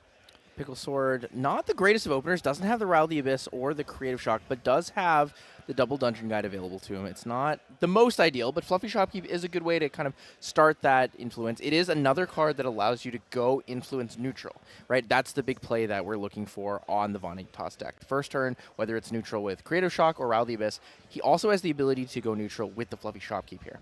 Yeah, I have to say the Venitas deck really wants to see some action right away, is happy to try and get any sort of influence generation, but also at the same time, like you're saying, Tyler, doesn't need to, right? Just the key is going to be that turn 2 play, seeing cards like the Dungeon Guide. So Pickle Sword, like you said, not the greatest opener, but sees that D guide, right? Knows it's there, is going to still be able to execute. We have to see Bobby's hand to know how defensive he's going to be able to play and what Pickle Sword needs to play through. Yeah, and something that's interesting here, with that Fluffy Shopkeep, you can see Pickle Sword hesitating on that smoke bombs, wondering, is this something I need to get rid of? He saw O'Cage Business's match with Bobby Tortilla. He saw how important it was to get through those taunters and interceptors. So really trying to figure out, do I need to keep the smoke bomb? He does end up getting rid of it, but that could be a very crucial card here going forward that is no longer an option for Pickle Sword. Okay, looking at Bobby's hand, we do see a Creative Shock. We see Dungeon Guide as well. Once, what are you thinking? It looks like he's got a pretty standard opener. I do like that he has the option between the Creative Shock and the Rattle Abyss, plus the Fluffy Shopkeep. I missed the Shopkeep. That's good. This is what we're saying, right? Tortilla needs to be defensive, and he's got the Shopkeep to help kind of defend. Now, the Resolute Stand is the card we want to see with that, right? That'll guarantee no taxes that he has to deal with. Yeah, a lot of strong protection there. Something worth mentioning in Bobby Tortilla's deck, and we didn't really talk about it in the other games, is he's maining 4 Reduce to Ash. That is a very heads-up play, knowing that Sensor is going to be super relevant towards his impacted game plan. Yeah, and something with Bobby Tortilla's hand, he does actually have that Undying Dreams. We can actually use that on the Fluffy Shopkeep, keep it alive, and we get to use that on our Fluffy Shopkeep to keep it alive. And unfortunately for Bobby, even if he uses the Undying Dreams to keep it alive, it can still die to the Fluffy Shopkeep attack and an attack from one of those horses, which I believe we saw in Pickle Sword's hand. He had a dialer that he can use. So the Shopkeeps just staring each other down on the middle of the field here. The menacing hero, actually, maybe not so menacing, the fearful, heroic impasse that you have to go through for the Fluffy Shopkeep. We're going to see the Dungeon Guide to level 2, so Venitas Convergent Ruin coming out. We're going to look to get that 2-drop. I believe it is the Dilu for this time. It's going to be getting Pickle Sword up to level 3. Yeah, we're looking at clearly a line here to take this Shopkeep down. The attack from the Dilu will clear the way even through this Undying Dreams, which might get played, but it's not going to be enough because these can all come in to deal with it, which is going to mean this taxation is going to happen right here. That's what Bobby Tortilla is most afraid of having to deal with.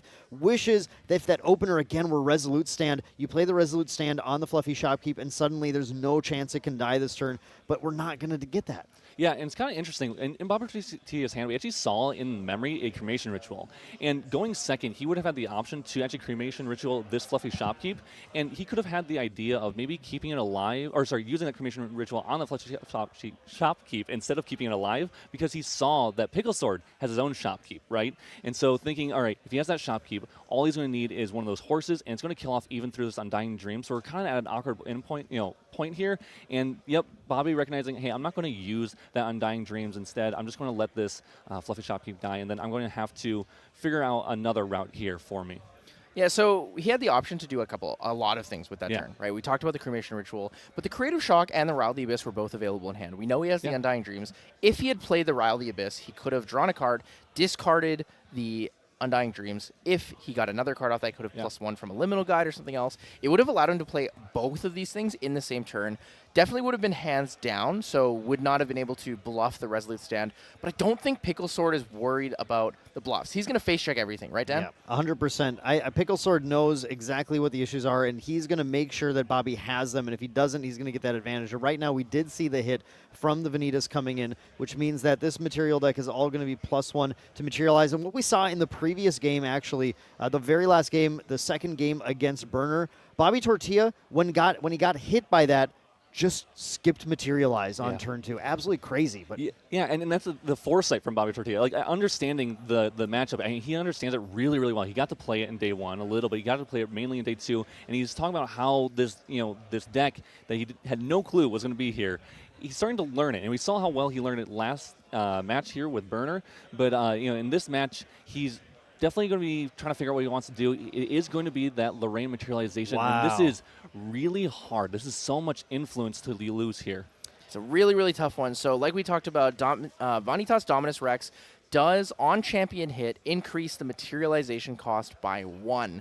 And so it's going to be 1 materialization from extra for Lorraine and 1 for the Sword of Seeking. So he's actually going to go -2 more than normal. He loses the Row of the Abyss. He does get the Sword of Seeking, which allows him to have a weapon available. But I don't think he has a Flame Sweep. So he's not going to be able to clear border this turn. this is crazy. Going to level 1, losing 3 cards to do so. I wondered if Bobby was just going to decline to find a materialize for a weapon just to keep the extra card in hand. It's very interesting to see that happen. Yeah, and one of those things, I mean, we see, luckily, Bobby gets a Stalwart Shieldmate in the graveyard. So we have an influence we can use for the next, maybe materialization, unless that sensor comes out from Vanitas, which obviously is devastating here. And I don't see a Reduce to Ash in hand currently for Bobby. We have a Cremation Ritual, we have a Ryle, we have a Creative Shock, and an Ensel, but not the Reduce. So interesting enough, Bobby Tortilla is going to Dungeon Guide up to level 2. He's going to Dungeon Guide up to Lorraine Blademaster. He will get that on-enter effect where Lorraine does get +2 power to her attacks this turn. On kill, draw a card. This is going to allow him to clear that Dilu off the board. Dungeon Guide can swing in for 1 into the Dilu and then swing with your champion and the Sword of Seeking. Do you guys feel like this is an effective play here, or is it kind of playing from the back foot? Dan, what do you think about that? We're definitely on the back foot right now. This, to me, is a play. We saw those flame sweeps and how important it was to get that influence in the previous game. You really would prefer to be going Blademaster into flame sweep, but I think at this point, Bobby realizes, look, I am going second this game. Pickle had a great start. I had a medium start, and I just need to do whatever I can to try and climb into this game, get that life buffer, get some influence back, and now Bobby just needs to go ahead and say, well, I've got some shocks. I'm going to just try and dig and find, the D-Guide, some Ghosts of Pendragon, try and rebuild from here as long as I can live long enough. Yeah, and one thing that was really crucial on this turn, we went to level 2, like we said. We killed off that Dilute, which was representing 3 damage every single turn on top of the Dominus Rex and on top of the Fluffy Shopkeep and the Dungeon Guide. But off that draw from the Dilute, we actually get another DG. So Bobby has a DG in hand, so he's able to skip his materialization next turn here, go to level 3, and hopefully finally, exactly what we were saying, that Pendragon, hopefully to gain that influence back and start putting pressure on board. Yeah, in that case, the sensor is just actually not really going to do too much right now. Plenty of time. If Bobby does want to reduce it later and then use that to get out one of his other swords or something, that's great. But this is kind of the opening. It's going to be a little bit, those first 2 turns so crucial. He's going to be a little behind, but he has an opening at this point. Once, is it going to be enough? I don't think it's going to be enough in this game. Pickle Sword has very effectively established the lock, right? We've talked about this kind of lock in different matches and different metas. Probably the most well-known one, the Taser lock from Diana in the ALC meta. But in this one, it is the Vanitas lock, which is a materialization lock. It is a form of taxation. It is really, really tough to get over that. So we're going to see the Grand Crusader's Ring. He's going to lose the card that was in his memory, but he's going to be able to draw and play the Creative Shock in his recollection. Dan, do you think this is going to be enough to kind of cycle back in and find the influence to push for game? I think it's actually right now not about finding influence. It's actually about finding the key cards. Bobby has the Dungeon Guide, but the power of these advanced element decks is the advanced element cards, right? Bobby can DG up to Lorraine level 3, but now what he wants is those Ghosts of Pendragon. He wants to start to rebuild, and it's a limited time that Pickle Sword is giving him, so he needs to just cycle as much as possible right now. Dig, dig, dig. Yeah, luckily for Bobby, he has a little time to cycle, right? We have that clock of Venitas, and we have those allies on board, but Pickle Sword at that low influence, we will be able to use a draw effect next turn, and as long as I don't quite see what's in Pickle Sword's hand here. I don't know, we've had a flash of it earlier, but if he doesn't find that Diluc, doesn't find that red hair, we're going to see a very slow game from Vanitas here. We almost saw the flame sweep kept there, and that's it. Like, I mean, that's very. It makes sense to keep that, right? Because there's just 1/3s on board, but very likely a horse coming down at some point. Bobby thinking, man, I really could use this flame sweep in hand to make sure I can deal with that. But that's so much influence. I think Bobby makes the right call here. Needs to hold on to the creative shock just to be able to dig. Yeah, luckily for Bobby, we also have, we're kind of in the same state here, right? We have these 2 dungeon guides on board for Bobby. We have a Fluffy Shopkeep and a dungeon guide on board for Pickle Sword. And we have the swing from champion every single turn, at least for most turns here with Lorraine. And we're, in fact, in this case, we're going to use it to clear off that Fluffy Shopkeep, give us an opening for later on, and maybe find a Rending Flames to do a cheeky kill, right, with those fire cards in graveyard here. Yeah, so we talked about it in other games, mainly with the Jin games, right? The Dungeon Guide to level 3, keep that 3rd card there in the memory for your Berserker's play on the next turn. I think Bobby Tortilla might actually be going for that play this turn. He knows he's going to get locked by the Vanitas. So what he can do is he can materialize Clarent reimagined, and use the effect of that with the card in memory. So he has other ways to get around this. Yeah, it's really, really strong here. I think Clarent might be the difference maker in this entire match. And we saw it in Cage Business's match with Bobby Tortilla. I mean, here he can get that Clarent out. It will cost 1, but it's going to have 3 durability. And it's going to banish 2 different swords here to allow him to swing 3 turns in a row with this champion for 6 damage total. Yeah, it's crazy just to show how impactful it is to have that 3 durability sword. And it's been so fun to see the rise of this Lorraine Crux Knight. This is the champion that was, for a long time, thought of to be the inferior Lorraine. But now with that addition of this 3 durability sword that you can get for 0 cost +1 when you're taxed, but 0 cost, it gives Bobby this ability to just kind of actually grind the game out in the same way we saw that CL deck with the Grand Sonore yesterday, just being able to say, well, I've got 3 attacks with this. I'm going to get there eventually. Yeah, and we see Pickle Sword bring out the Beastful Visage. Now, because currently Bobby Tortilla doesn't have a way to clear off this dungeon guide, this actually might survive a couple turns, push 3 damage. We see Pickle Sword just trying to close out the game, right? We didn't go for the draw effect. We don't have that horse in hand. We don't have the unique ally in hand to push more damage every single turn, or even the Wind Trotter. So instead, we're going to use the Beastful Visage to act like our own Wind Trotter, that we can put on board here and start pushing 3 every turn. But like we were talking about earlier, Bobby Tortilla bringing out the Clarent, reimagined, allowing him to swing 3 turns in a row here, and maybe more going in the future. And hopefully, I'm sure we're going to set up for something like a Rending Flames if we can get enough influence. This is a fascinating game of Grand Archive just because we get to see a deck that goes absolutely down to nothing on influence, trying to kind of play a Scorched Earth game against the opponent, say neither of us will have influence, but my game plan is better. But Bobby is fighting tooth and claw to be able to prove that he can still get through on a low influence game, despite Pickle Sword's turns being not full of much action.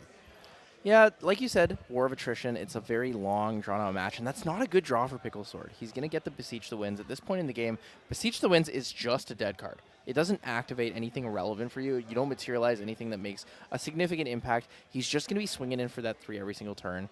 And with the Impact Hammer there, taking Bobby Tortilla up to 21. He has 7 damage counters away from dying. Fractal Sparks enters the field, so this will represent 1 extra damage every single turn, because I believe Bobby Tortilla has no way to deal with that. Yeah, the Fractal Sparks is actually, I think, really big here, right? So we get the Impact Hammer on board, allowing Venitas to swing for 5 on the next turn, which would be lethal, except for Bobby Tortilla has that Resolute, but now we have that Fractal Spark. So now we can use it at Bobby's end step, put him to 22, go to our turn, put him to 23, swing with the Impact Hammer with our champion, put him to, obviously lethal even through that Resolute. So this Fractal Sparks actually going to be the card that probably ends up closing the game here. Yeah, unfortunately, looking at Bobby's hand, we're just not seeing a lot of action showing up to be able to deal with that. He just goes for the attacks in with these dungeon guides and with the champion, saying, like, I'm just going to hope that you don't see the line or you don't have the line to be able to deal enough damage here. Bobby getting remarkably close to taking the game, being on the back foot. Still, honestly, like just missing a little bit of influence, but that's exactly the game plan that Pickle Sword's deck plays. Yeah, and we're seeing here Pickle Sword's materialization, just wondering, Do I have lethal? What could Bobby Tortilla actually have in hand? Should I be super safe? Bring out this Tariff Ring, actually, and make sure that even if I mess up my lethal turn here, I am guaranteed safe. And something we should point out, and something that this Fractal Sparks is actually not necessarily guaranteeing lethal, is that Clarence Sword reimagined here can actually stop the 1 damage coming in for Fractal Sparks, so we can't actually push guaranteed lethal, except for if we do that, if we make that Clarence reimagined be used. Now what is Bobby Tortilla's win con after that? So looking between the two decks, Pickle Sword is going to go for the Tariff Ring. Tariff Ring is very efficient here because it stops Bobby Tortilla from having the option to use a Rending Flames. Even if he doesn't use the Resolute, if he does manage to find a way to live through this turn, not having access to Rending Flames to make the attack because you're unable to pay for the additional cost is going to keep Pickle Sword at, I guess, 1 step ahead in this war of attrition.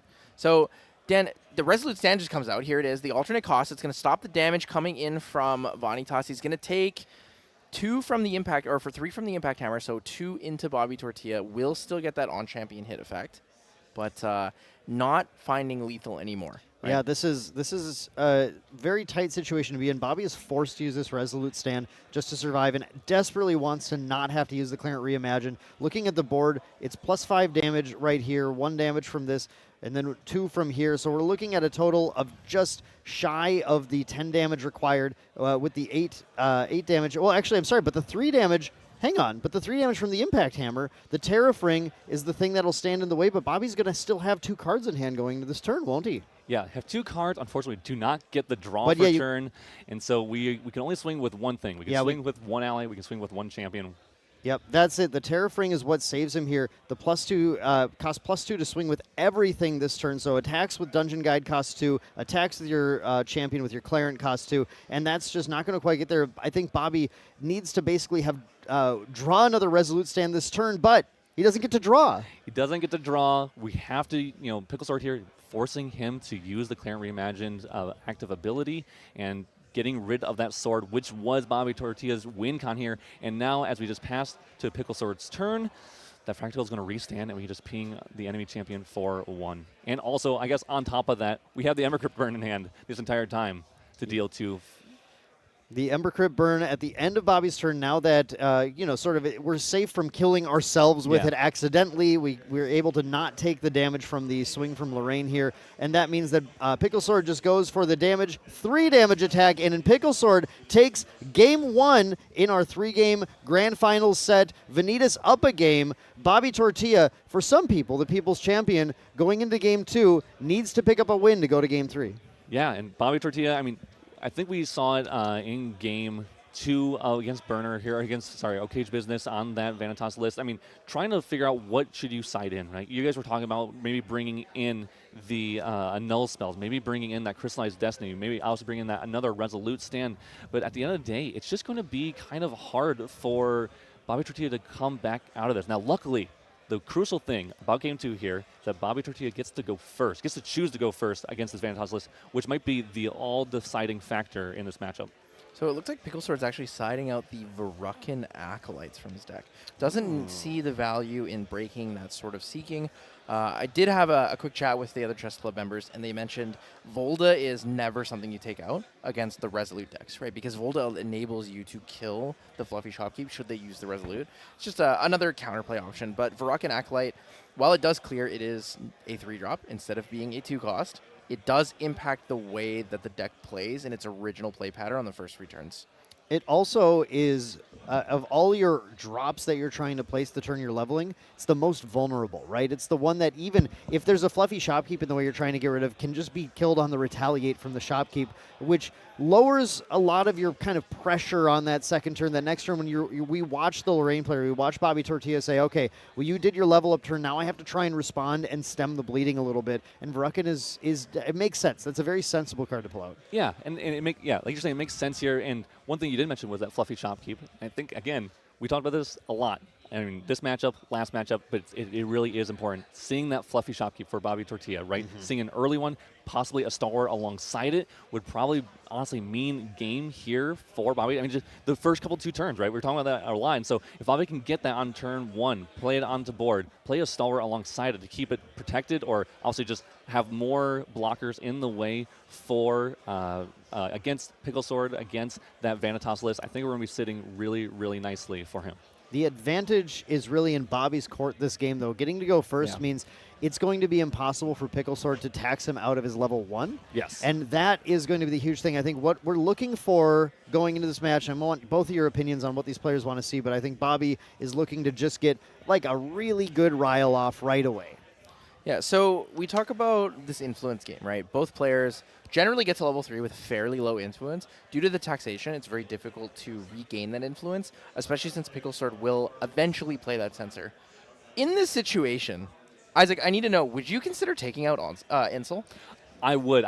It's funny, I wrote it on my notes earlier, is that Ansel does not come up. I don't think it's going to come up at all, so I think we put in anything else that could come up, especially something like that, a null spell. I mean, a null spell is a little awkward, but if Pickle Sword is going for specifically the Beseech game plan, that could actually affect how Pickle Sword is actually able to play the game, how he affects him to actually attack and tax Bobby. So I think the Annul spell actually can come up when it comes to those Beseech the win. I think the Annul spell is also very key later on in the game. We see how tight some of these life races get, and cards like Searing Rebuke, cards like Ember Crypt Burn can be annulled by that as well, negated by that as well. Looking at Bobby's hand, though, we have to take a look at this. We do see the Ensouls are still in there, so that's not going anywhere, but we see a Rile, we see a Resolute stand, and it looks like we have at least one Spectre to discard as well as a Creative Shock here. Yeah, is that a Fluffy? It's a Fluffy or a Stalwart. It might be the new Stalwart. I can't quite tell here, but either way, there's a lot of options in Bobby's hand here. Obviously, getting a floating memory right off the bat is exactly what Bobby wants to see. Yeah, so I believe that was a Fluffy Shopkeep. Yes, okay, so we are going to see the Fluffy Shopkeep. Wow. Interesting enough. So he's going to go for the Rile the Abyss and not go for the Creative Shock. He wants to play the Fluffy Shopkeep, get it out there, protect himself a little bit, but start getting that Crux Knight online, right? Having the Erendite and the Carmenon banished already is beneficial to his overall game plan, so I can understand the value of putting out Fluffy Shopkeep instead of going for the Creative Shock, discard into another floating memory, or to dig one card further, right? Bobby's hand to me is, I mean, it's a stretch to say ideal because it does have something like Onsel that I don't think is super strong here, but it is really close. It has a lot of cards you need, but this is a really good response from Pickle Sword with that Ember Crypt Burn to banish that floating memory, deal 2 damage to each champion. I think I still like Bobby's position here, but that is a hit. Yeah, it's definitely a hit. I mean, obviously, this is why they're at the taxes like deck, right? It's stealing those floating memory from graveyard, causing your materializations to cost more, and essentially, by using Ember Crypt Burn, even though it's going to deal damage to yourself as Pickle Sword, but more importantly, it's going to take that floating memory away from Bobby and cause essentially another taxation, even though we are not level 3 here. This is a dangerous game. What's he going to lose? Bobby loses the Dungeon Guide. That is a bit of a rough one. There are some cards that he would have much, much, much preferred to lose in this scenario, but you have to go for it. This is just a do you have the Ember Crypt Burn, and if you do, get a little bit punished, have to take a risky banish to take this level. Oh, but I think we have is it another dungeon guide? Oh, we have a second dungeon Doesn't guide. Even matter. Oh, so, yeah, okay. I take back what I said. This is a pretty ideal opener. Yeah, so we see the Pendragon in hand. We see another dungeon guide. We see a Resolute, and I think a Creative Shock. So we have options on Bobby's side here for sure. Hopefully we can find another Interceptor of some sort on the far left. I can't quite see what it is, but yeah, we're going to go to Pickle Sword with that Vanitas, and I think we might be seeing the exact Vanitas play we've seen all day. Yeah, so we're going to see the dungeon guide up to level 2 here. Probably playing the Brisk Windtrotter. The 3/5 Dungeon Guide is pretty good. I think I like that a lot more than just playing the Red Hair. Red Hair being a 3/3 and available to remove from the board is not as effective in the long term.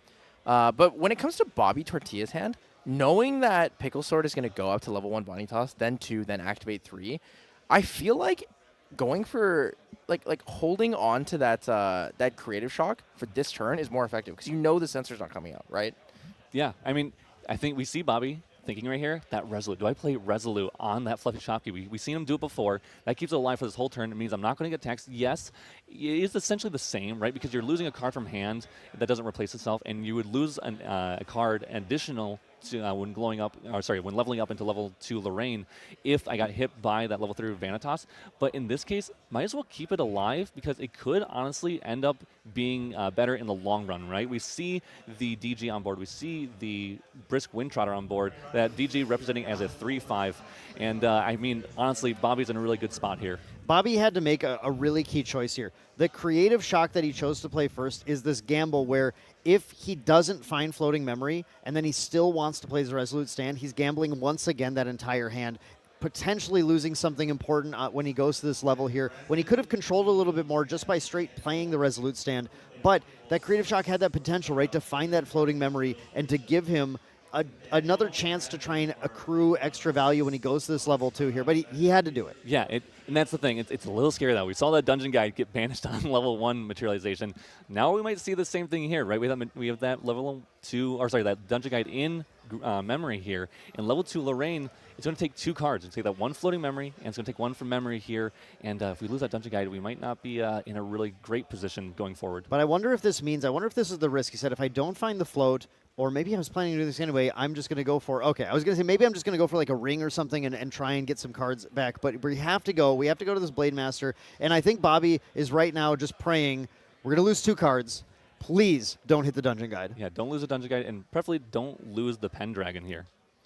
So the Dungeon Guide is definitely the most important one. If he goes into the Dungeon Guide here, he can Dungeon Guide up to Lorraine Crux Knight, which will actually enable the damage gained from the 2 swords and banishment. He'll be able to take out that 3/5 Dungeon Guide, right? Yeah. Lorraine will come in having +2 on herself with the Sword of Seeking, and then +2 bonus from the Erendite and the Carmen on banishment. So that's what we're going to see here. The Dungeon Guide comes in. He's not going to have to use a Rending Flames just to remove that 3/5 DG. Yeah, and that Rending Flames can be used later on for an actual really large attack, right? We saw Bobby, I mean, the power of Clarent, I feel like, is going to be the story here, right? The power of Clarent allows Bobby Tortilla to put more cards into banishment, more specifically Sword Regalia cards into banishment, pumping up those attacks every single turn for the Lorraine on board. And honestly, that's just going to be really, really solid. Bobby finally being able to remove this large Dungeon Guide that's threatening quite a bit of damage and threatening to kill off the Fluffy Shopkeep every turn. Bobby has lost exactly the perfect cards every time he's banished this game. It's been absolutely crazy. Now seeing him here losing the extra Rending Flames that he doesn't need, the Incapacitate that's way too expensive to play in this matchup, still holding that second Rending Flames. Bobby's able to clear that Dungeon Guide, get to draw the card, and it's just remarkable how different Game 2 is for Bobby in this case. Yeah, it's really nice. He was able to draw a card off that on kill, and removing the 3/5 body from the board is a lot of pressure. Ooh, we're going to see the ghosts of Pendragon. We just here. see the scoop for Pickle Sword, recognizing this is a board I can't deal with. Bobby's so far ahead. It's 2-2. That Fluffy Shopkeep can't be removed. My influence is low, and we're just going to go to a Game 3 here already. Yeah, this is crazy. One of the fastest finals we've seen, I think, in Ascent history. Absolutely insane going down to this, but each player up one. Bobby Tortilla, the Onsol player, the Lorraine player, playing the deck that Pickle Sword built this deck to beat. Pickle Sword, the creator of this deck that got 5 of the 7 team members into top 8. The final boss for Bobby Tortilla going down to Game 3. This is intense. Yeah, and like you mentioned, you know, the first time for different things. I feel like this is the first time we see first and second seed in the finals of an Ascent. I find it so rare that we see first and second seed. Normally it's like some random combination, like someone gets a good pairing, they match into it, but when there's this many of the same deck, that first seed spot feels like it matters so much. Yeah, the first seed spot, and definitely going to matter here, all right? This gives Pickle Sword the availability to go first. I'm assuming he's choosing first here in this next match. We saw the strength of it against Bobby Tortilla. I'm sure it's going to happen again. The ability to attack first with Vanitas is going to be crucial. We'll see if Bobby can play out of it, see if Bobby can, you know, play those Fluffy Shopkeeps, find those Fluffy Shopkeeps, play those Stalwarts, and, you know, save apparently his face from taking too much damage in that taxation every single turn. Yeah, this is going to be like the really the difference maker. That match against Burner, totally different when Bobby was the higher seed, right? But still, Game 2 against Burner, Bobby was able to take it. Going second is not counted out at all. This is not just a game determined by who goes first. It's a game, in this case, where advantage does go to the player going first, but that's not the entire story. Exactly, yeah. I mean, and again, we talked about this. It's Grand Archive. It's so good. It has so many ways that you can play a deck, and so many ways you can outplay your opponents, so many ways you can penny pinch the numbers on what you need to do every single turn. And Bobby's been doing that all day with these Vanitas decks, learning them in and out, how to play against them, what's my best lines, and he's performing, amazing. This is his first Ascent Day 2, first Ascent top 8 as well in that case. And so he's definitely the underdog going into this top 8 here, and underdog going into this finals. But Pickle Sword hasn't won an Ascent yet either. So it's kind of not necessarily just an underdog for Bobby, but kind of a little bit for Pickle as well. He's the creator of this deck, creator of also the deck builder as well, shout out decks. So I'm sure he would love to try to get an Ascent win here as well. Yeah, and so game 3 starting up here now. Pickle Sword is taking the first turn, so he will draw, and this is the game 3 final. It's the beginning of the finals for this decision. Who's going to win Ascent Boston, Pickle Sword or Bobby Tortilla? And we're going to start out with a Creative Shock. Pickle drew a lot of cards that draw and discard. yeah, he has a lot of options of which cards he can play. He does have, it looks like a Spectre actually in hand on the far left there.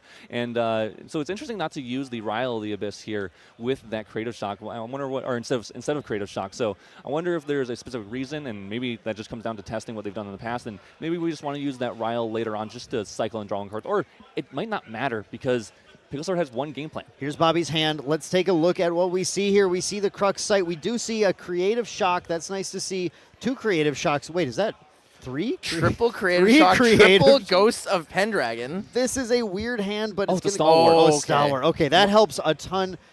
Bobby has to try and draw out of this. There's the triple Ghost of Pendragon, but we do see the fluffy Shopkeep.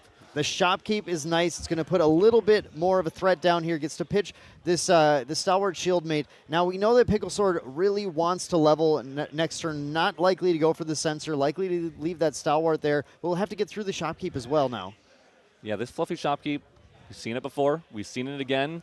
Is hopefully going to prevent Pickle Sword from attacking into Bobby's champion here. But one issue that we've seen all day are those allies, but I don't remember seeing an ally in Pickle Sword's hand here. I don't remember seeing one of those 2-cost horses, and more importantly, I don't remember if I see. Oh, well, I might be speaking a little too soon here as Pickle Sword plays the Creative Shock and gets the Dailu, but I also don't remember seeing a Beseech the Winds or a Dungeon Guide in Pickle Sword's hand. I don't remember seeing them either. How about you, Ones? I do not recall seeing anything, but the top deck can change things, and it's going to be a top deck fluffy Shopkeep. Oh, Riley wow. Abyss. Let's talk about that first turn again. I want to go back to it. Choosing to play the Creative Shock, discard the Undying Dreams. He had 2 Rile the Abyss and the Undying Dreams. So if he didn't draw into a Liminal Guide or another Undying Dreams, he had the ability to discard the Rile to draw an extra card and then play the Creative Shock afterwards. Do you feel like it was better for him to go for the Ryle there, Isaac, or do you think that what he did was perfectly fine? It's hard to say. Pickle Sword might have looked at his hands and go, oh, these are basically the same thing. I'm going to draw cards and I'm going to discard a card. But yeah, people forget. I think a lot of people do forget sometimes that, oh, Ryle in itself is a Spectre card. It is a card I can use to cycle. That being said, though, Pickle Sword might be able to do that now, right? We might be seeing that exact thing happening here. We might be able just to use that Ryle and use the other Ryle to get rid of so we can dig a little deeper, find that Beseech, find that Dungeon Guide that we need so desperately here. But hey, we have a fluffy Shopkeep on the board here. I don't know if Pickle Sword's going to be able to get to level 3 fast enough before Bobby Tortilla gets a bunch of value here. I think Pickle was actually just hoping to draw more cards before playing the Ryle to have higher chances of seeing Liminal Guide Inspectors to get like perfect start of 1 float, 1 Liminal Guide to get going. I think it was a very intentional decision to delay the Ryles till he's seen a little bit more of his deck, right, to have the higher odds. But here, this is exactly what he's battling right now. He can't find this way to get to level 2. So he does have the Embercrypt Burn. Embercrypt Burn will stifle Bobby's game plan. He's going to be able to remove that Stalwart Shieldmate so he does not get the floating memory. However, like you just said, Dan, the game plan for Pickle Sword is not there. He's not able to find the level 2 into level 3 lock, and that's going to be really significant because Bobby Tortilla is going to go to level 1 here without being taxed, even though Pickle Sword got to go first. This is the hugest moment of this entire match right now in Game 3, as Pickle Sword being unable to execute this we've seen it all weekend, this very consistent game plan, but he has to banish that Dungeon Guide at random to get that level. Absolutely crazy right now. I mean, this is we saw game 1 or game 2 here. I don't know if we have a backup dungeon guide though in this case. I mean, I'm going to look at Bobby's hand here and see if we have a couple other cards, but we do have a Creative Shock. We can dig a little bit, and that might be exactly what we're doing. But we still have the Fluffy Shopkeep online here. So if we can follow it up with a Stalwart, follow it up with another Fluffy Shopkeep that we just drew off the top here. That's good. It might not matter. We might have enough influence here and enough cards in hand, enough allies that we can play down onto board to protect the taxation from happening to Lorraine. Interesting that Bobby continues to hold on to at least one of these Okay, never mind. Put the Onsol down. Like Onsol is a little bit of a stretch goal in the game, not something that you can easily reach. But he's going to go for this Creative Shock, try and find a little more action. Definitely going to try and dig and find that D-Guide. But that second Fluffy Shopkeep is going to mean going into that next turn with the ability to level tax-free still seems like a likely possibility. Yep, the second Fluffy Shopkeep is going to be fantastic, right? 2 Interceptors, both of them being a 1/3 body, that 1 power, 3 life. That 3 life threshold is so important to mention in this matchup, right? We have things like the Stalwart Shieldmate, which would be a 2 life. But, Isaac, can you tell me why the 3 makes such a big difference when you're an Interceptor trying to protect your champion? Yeah, 3 life in this game is so much more than 2. I mean, that sounds stupid, but in some ways. But honestly, the 3 life matters a lot. There's a lot of things that just deals 2 damage. A lot of things that just can ping off stuff for 2 damage. So having a 3 life interceptor here is something that's really important, because if we play a dungeon guide on Pickle Sword's side, if we play just a single Brisk Windtrotter to put only 1 buff counter, because we're only level 1 currently, onto the dungeon guide, that's only going to swing for 2, and then we only have 3 to swing up with the Brisk Windtrotter. But this is an interesting play here. I think this is, I don't know how I feel about this in general, because I feel like going to level 2 might be what you have to go for to start getting through these Fluffy Shopkeeps that are on board. Is Pickle Sword just adapting the game plan now, going like, I cannot do the taxation plan. I need to play a higher influence game with this deck. What does this deck play out at higher influences? If anybody knows, it's Pickle Sword. Definitely, but it's going to be awkward because the allies that we have really get better once we're level 3. We have those Verucan Acolytes. We have those Dilus in hand. Eventually we'll have Red Hairs. And even that Brisk Windtrotter wants you to be level 2. So we're going to have a little bit of an awkward game plan. But yeah, Pickle Sword is trying to adapt, right? We have these 2 Interceptors on board. What can we do about them?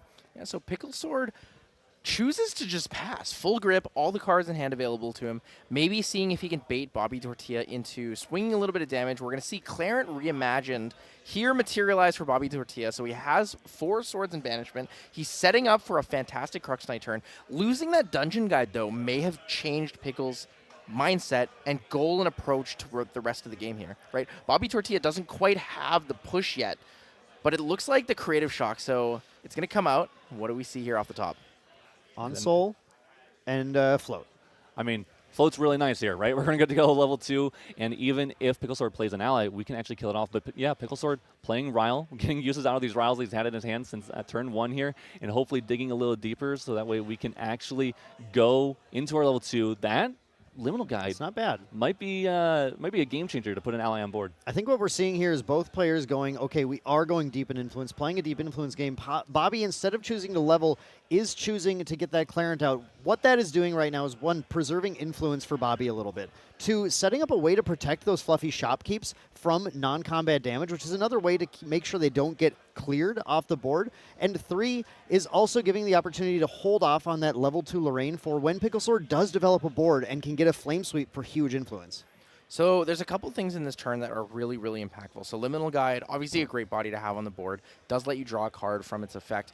But Pickle Sword going to level 2 indicates to Bobby that he is not going to be materializing the Censor. Should he go Beseech the Winds for a Censor, it would be a really strange influence shift, because it does turn off the 2 floating memory from Bobby, but it also means that Pickle Sword will not be able to fully clear these Fluffy Shopkeeps, and it'll be tougher for him to get in with that champion hit onto Lorraine.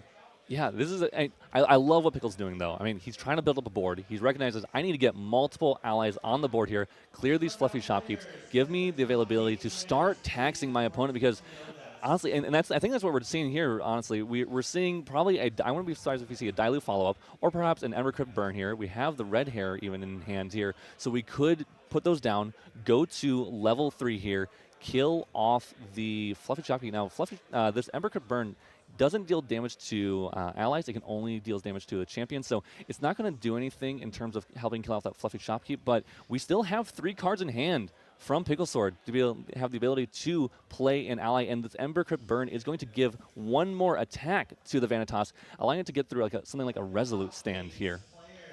Yeah, we have that activation now of the Venitas.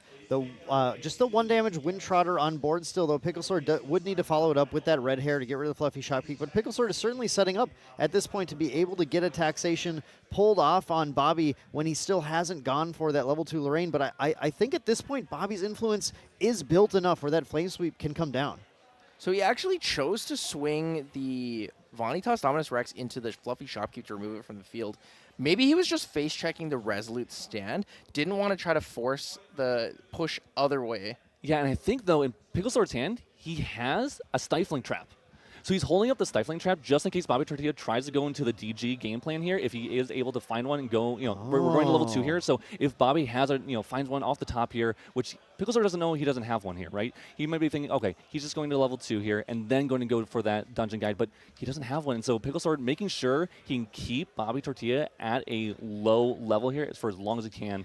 So Pickle Sword thinking he's maybe Bobby's been playing around the Stifling Trap this whole game, holding on, sandbagging that dungeon guy, but instead Bobby just going for this Flame Sweep. On the turn, he levels to Lorraine level 2 with that +2 and on-kill bonus. That's going to give him the opportunity to influence up 2 more, drawing 2 cards, defeating those 2 allies, and then dealing some extra damage to Vanny. Yeah, so it's going to be just 1 because of the Ephemerate. The Ephemeral, yeah, so you're right. Because Liminal Guide is ephemeral, it will go to Banishment. It does not trigger the on-kill because it doesn't go to the graveyard. Yep, that's right. But still, 1 card is fantastic in this case. Being able to clear the Liminal Guide off the board is much more impactful than actually drawing 1 card there, right? It is a 3/5 body. It represents it represents a lot of damage every single turn. That's basically a Delu with an extra life, right? That's really tough to remove from the field. Yeah, I think that was really good, really awesome. And also, something that's important about this Flame Sweep is that it does cost 4. And that 4 cost actually matters in this case because of the taxation from the Vanitas, making the level 3 cost 4. So not only does that Flame Sweep clear board get an influence back because we get that on-kill effect from Lorraine, but those 4 having being down in memory allows us to go to level 3. And when we're level 3, we have right now 4 attack swings over the next couple turns here. Bobby is just holding on to these Ghosts of Pendragon, right? That's the whole idea. We're going to get to level 3 very safely next turn. Even though we're going to take this hit from Vanny, we're going to get to level 3, and then we can start doing all of the Crux is fine shenanigans that everybody loves about Lorraine. Yeah, I think this is really good. And if we see Pickle Sword just double-checking the graveyard here, how many fire do you have in there? How much, am I going to die for a Rending on my next turn? And we definitely have enough fire in the graveyard to activate a Rending, get a double buff bonus there. We have drawn and discarded a lot of cards, so there's plenty of fire cards sitting in there. Yes, very awesome. I mean, Pickle Sword, very smart with this Tariff Ring on board, making sure that, hey, I could die real soon here if I'm not careful. So let's play around it. Let's try to figure out what I need to do next to try to come back into this game because Bobby, had such a very good start at the beginning of this game. Bobby needs to read the Tariff Ring really quickly. Just going to check what kind of, attack declarations it affects. Maybe looking for the timing on it. Wanted to double check that it's the beginning of Recollection only. Right. So in response to Materialization, he does have the ability to play something like a Reduce to Ash, targeting the Tariff Ring, which again we talked about is why he has 4, right? He has more options to deal with different Regalia, not just Censor, but being able to deal. And there it is. There's the Reduce to Ash in response to Materialization to take out the Tariff Ring. Pickle Sword is not going to be able to use this to protect himself. So if Bobby Tortilla has a Rending Flames, he can find lethal this turn. This is crazy. If he finds lethal this turn off a Rending off the top here, we have a Crux. Oh my goodness! He draws the Rending Flames for turn here. Now this Rending Flames, when we represent, we got 3 from the Rending Flames, 4 from the Swords and Banishment, and 1 from the Sword just from Champion here. So we're looking at 8 damage, double it up, that's 16 damage. That is enough for lethal. Does Pickle Sword have any way to prevent this damage from coming through? We're going to see here quickly. We're going to banish those 3 fire cards. I mean, something as simple as a Searing Rebuke would be crucial here. And that's it. Bobby Tortilla. Bobby Tortilla taking the grand finals against Pickle Sword.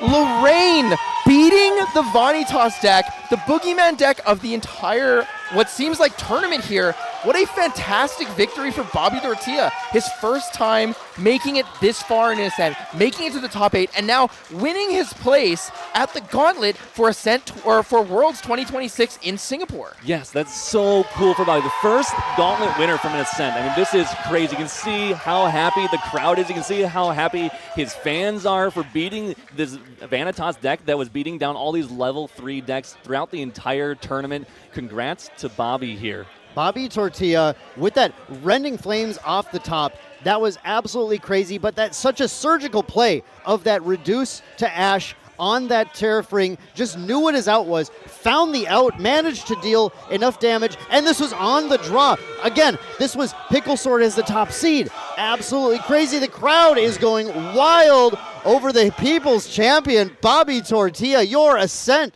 Boston champion. Yeah, the Ascent Boston champion, the MVP, the underdog of this tournament, and another MVP, that Fluffy Shopkeep, the entire game, keeping him at a good influence because it was protecting his champion from that taxation from Vanitas, Dominus Rex. Congrats to Bobby. I mean, just expertly played by Pickle Sword too, trying to adapt to his game plan, right? Double Fluffy Shopkeep was on board. What do I do? How do I get past it? And unfortunately, it just wasn't enough, but Bobby, knowing his lines, knowing how to play, adapting throughout the tournament, never seeing this deck from at all. No one here knew it, but he was able to adapt to his game plan, knowing what he needs to do, getting that win.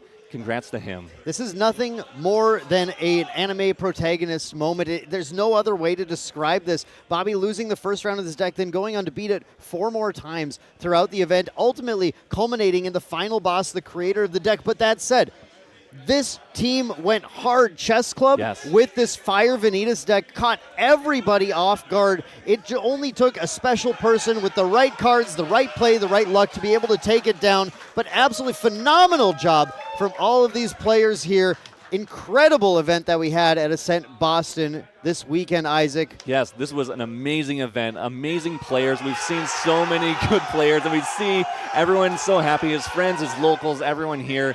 Really proud of him. This is amazing to see. I mean, this is what it should be like when you win an Ascent, right? This is such a cool moment for him.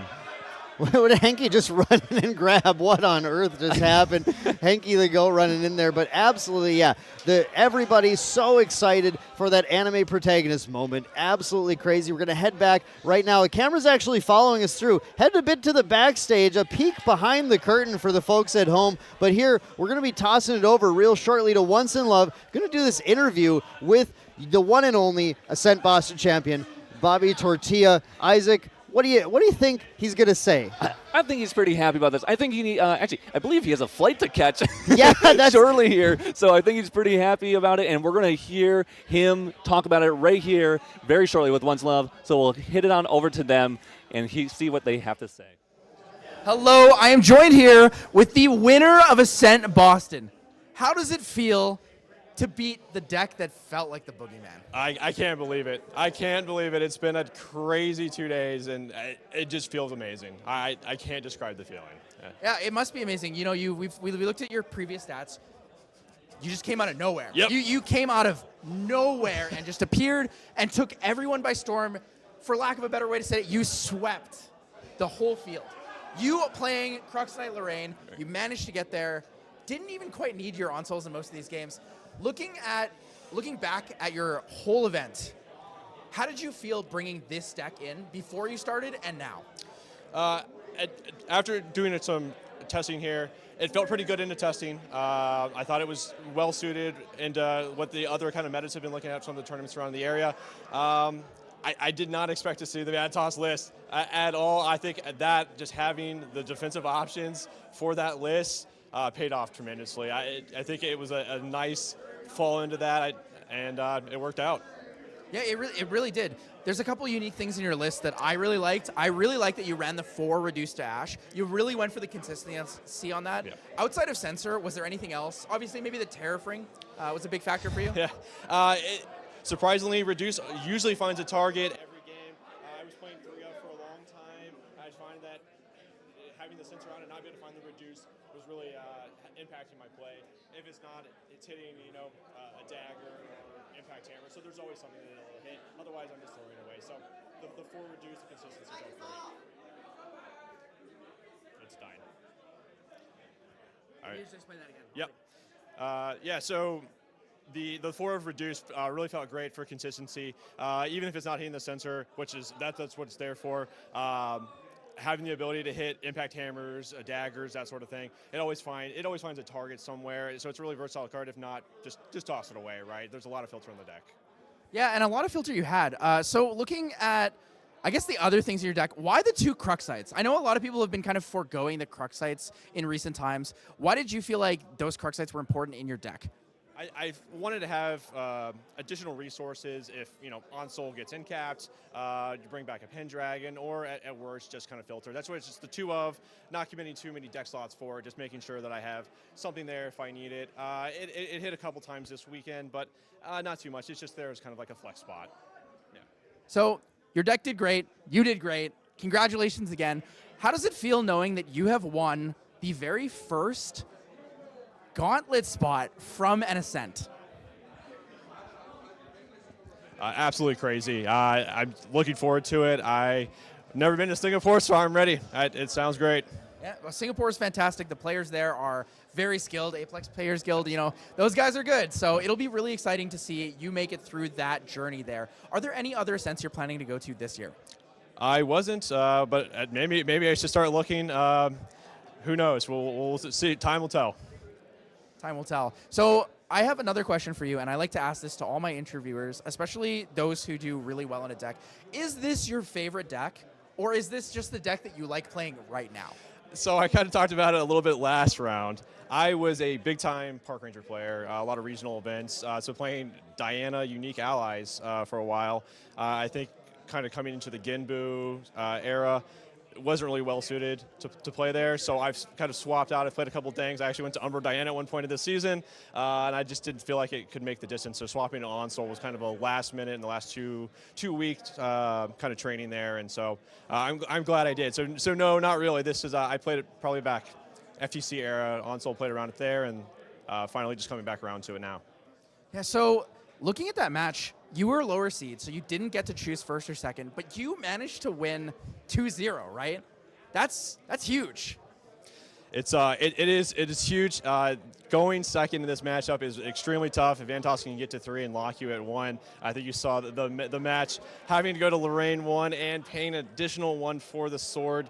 3 is brutal. So having that going first and be able to defend a fluffy shopkeep is fantastic.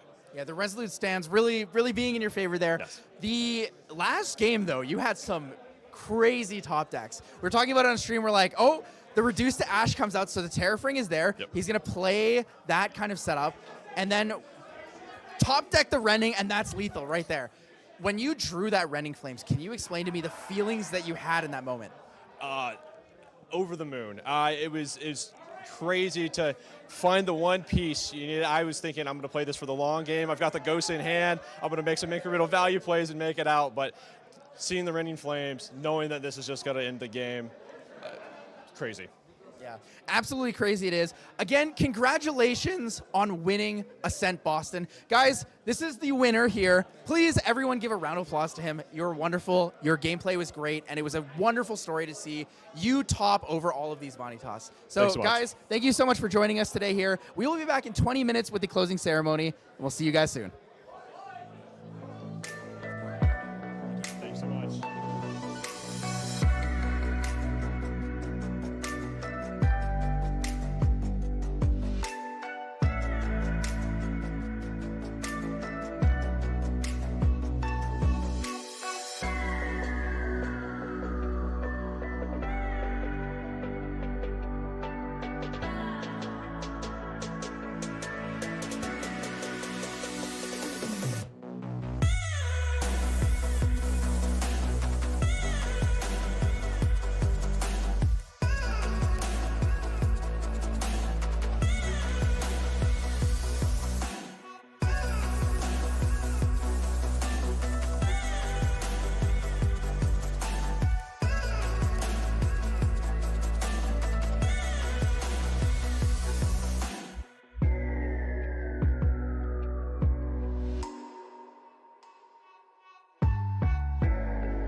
they want some. Think I got what you need, well I have none. Hop off, you're a freak and I'm handsome. Slide up in the club like 2 chains. This snake is on top of the food chain. Stand out like a star, no new name. All these words in my DMs, no message back, I just see them. I get them hooked and I reel and then throw them back when completed. I'm a snake on this plane, I'm speeding my poison is raining. And we got only no pain, we dripping in venom, so babe, I'm a V-I-P-E.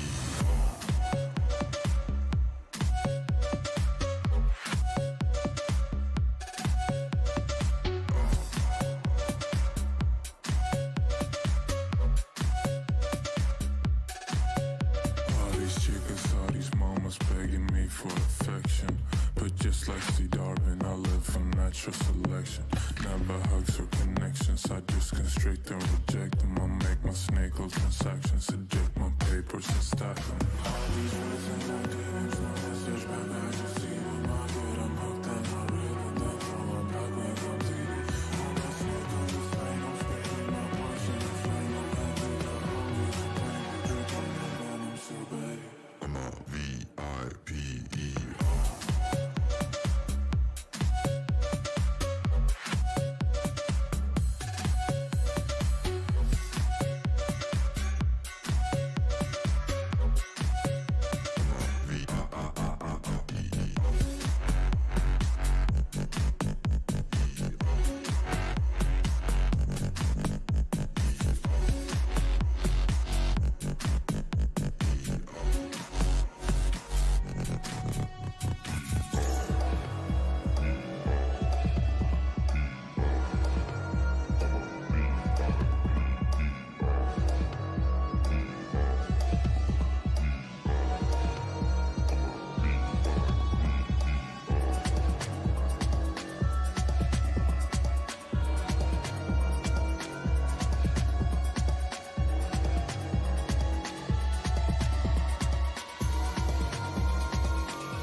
I'm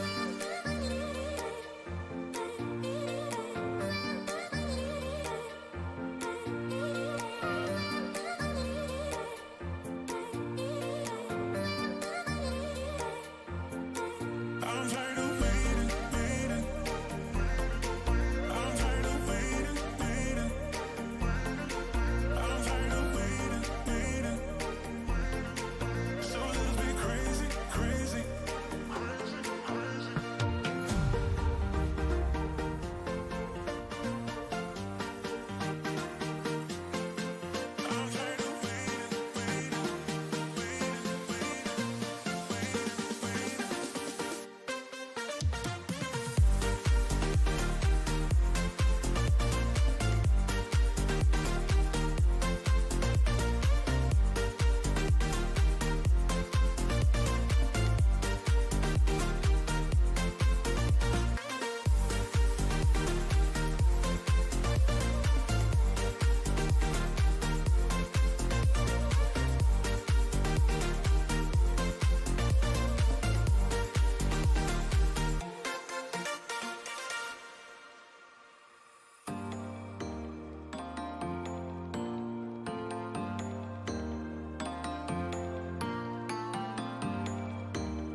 Hello and welcome back, everybody. Guys, we are here with the closing ceremony of Ascent Boston, the very first Ascent for the Distorted Reflection season.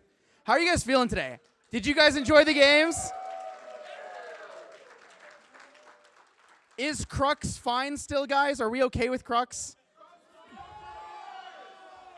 Is Venitas fine? Is that okay, guys?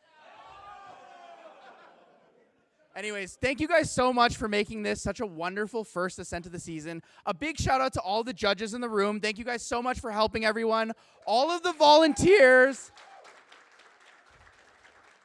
I had the pleasure of casting with True Champion Isaac as well as Main Deck Dan. Two wonderful casters. Guys, can you give them, please, a big round of applause? They made this a wonderful weekend, along with our production staff. Thank you guys so much for joining us here. And to bring you guys into the closing presentation, we will be jumping into the award ceremony just before the keynote here. So guys, big congratulations to all the finalists here at Ascent Boston.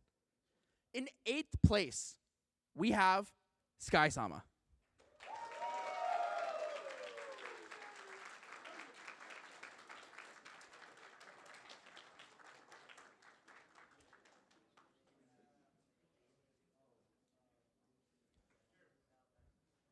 In 7th place, Robotron.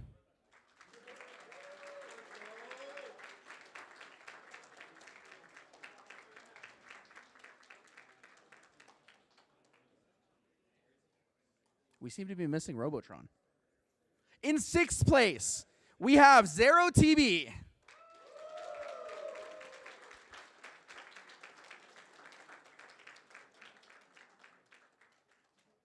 In 5th place, Noel.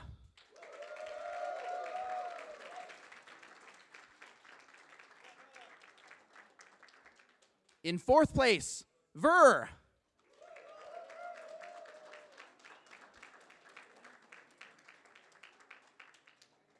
In 3rd place, O-Cage Business.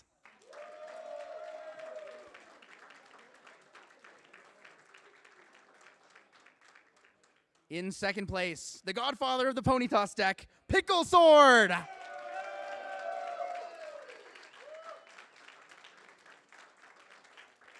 And last but not least, guys, your Ascent Boston winner, Bobby Tortilla.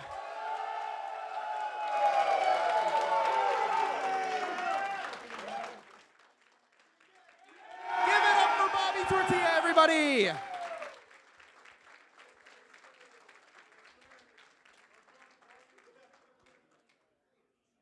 And for the moment you guys have all been waiting for, I'd like to introduce you to the creator of Grand Archive, Silidar, for the keynote.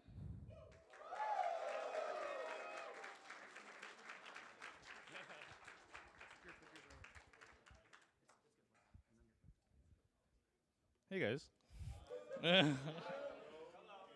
I want to congratulate all the winners. It's been a great event. This event is the first Ascent of a season that I think is going to be a very great season. Let's see. Today we're going to cover 3 main things: event reminders, some new events, product announcements, and also the upcoming BNR that is tomorrow. I know you guys are anxious about that, but that'll be at the end. Don't worry.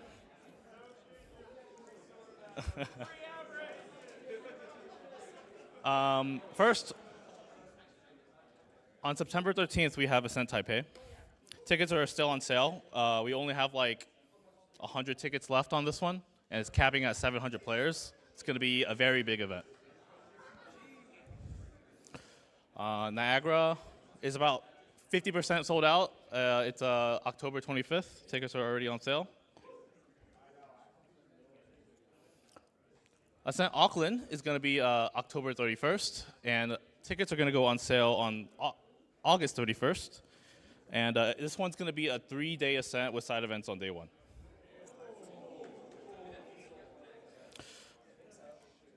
A lot of you guys are going to Akiba with us in November. Tickets are already sold out, but there's going to be another wave of 100 tickets releasing in October. For the Philippines Ascent we announced before, it's going to be at Manila on January 3rd, and tickets will be on sale soon. It was originally scheduled for February, but due to Chinese New Year stuff, we decided to move it up a month to January. We also have Ascent London for January 24th. I see Hanky back there clapping.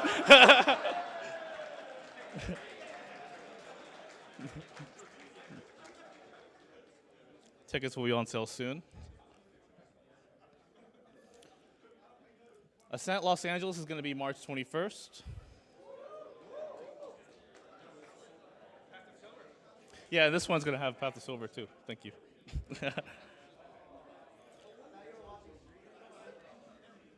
And then we have Ascent Las Vegas on May 9th.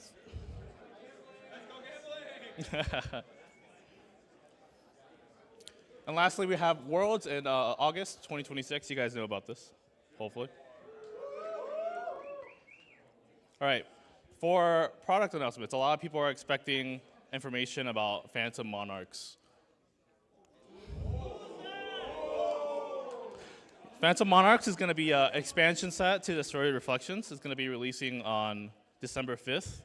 Now, there's a lot of product changes to this set. Some of them are very important, so I'm going to be going over some of those changes to you in this presentation. The first change we're doing to this set is normally we release 2 starter decks, but this set is only going to have 1 starter deck, or starter product, and that's going to be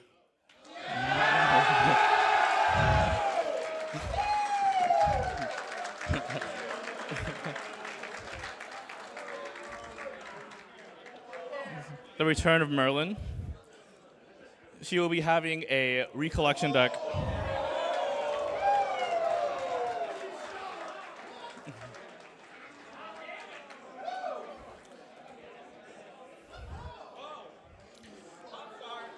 And if you can see the symbols below her name, she's going to be a Crux Assassin.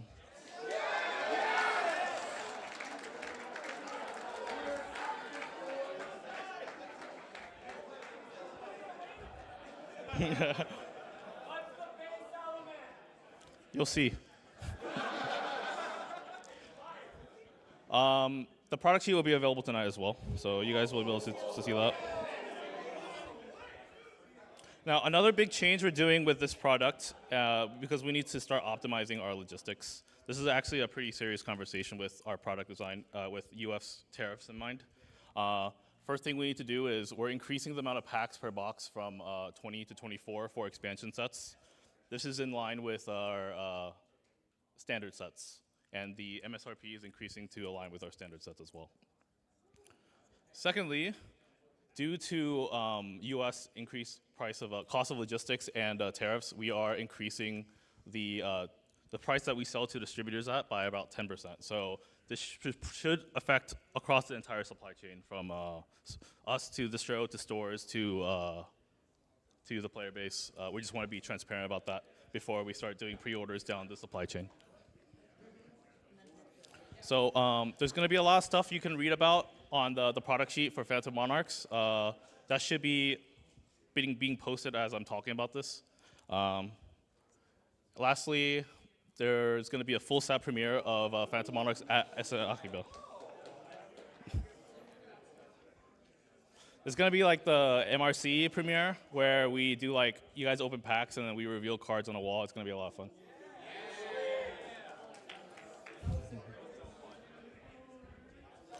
All right, lastly, let's talk about the upcoming banned and restricted changes.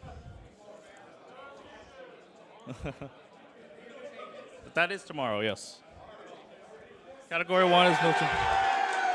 That's category 1. Category 1.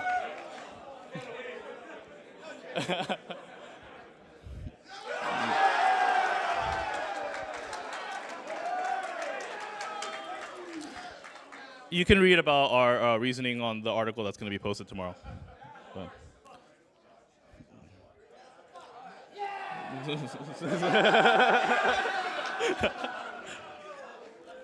All right. So no changes to Category 3. That means no cards are being banned. We are going to keep an eye on Rile of the Abyss. Right now, there's a lot of people still cooking new decks. Let's not be preemptive about anything. We do want to help course correct the meta a bit by introducing a card from Phantom Monarchs earlier into Proxia's Vault. So this is a card that's going to be released in Phantom Monarchs that we are temporarily adding to Proxia's Vault. It's a zero-cost regalia where you can pay X and banish it. Target opponent banishes X cards from their graveyard, and if X is 3 or greater, draw a card into your memory.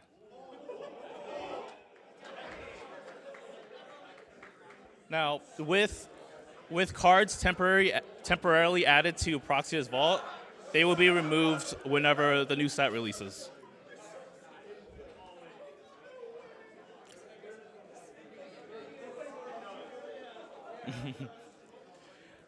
Right? And lastly, for our lore enjoyers, we do have a lore article coming soon.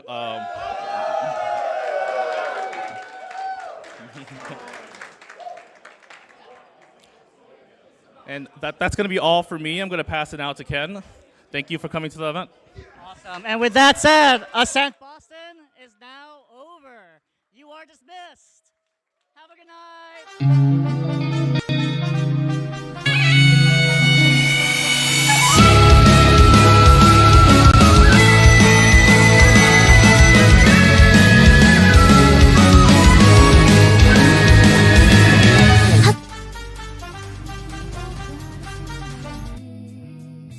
失ったものを嘆く声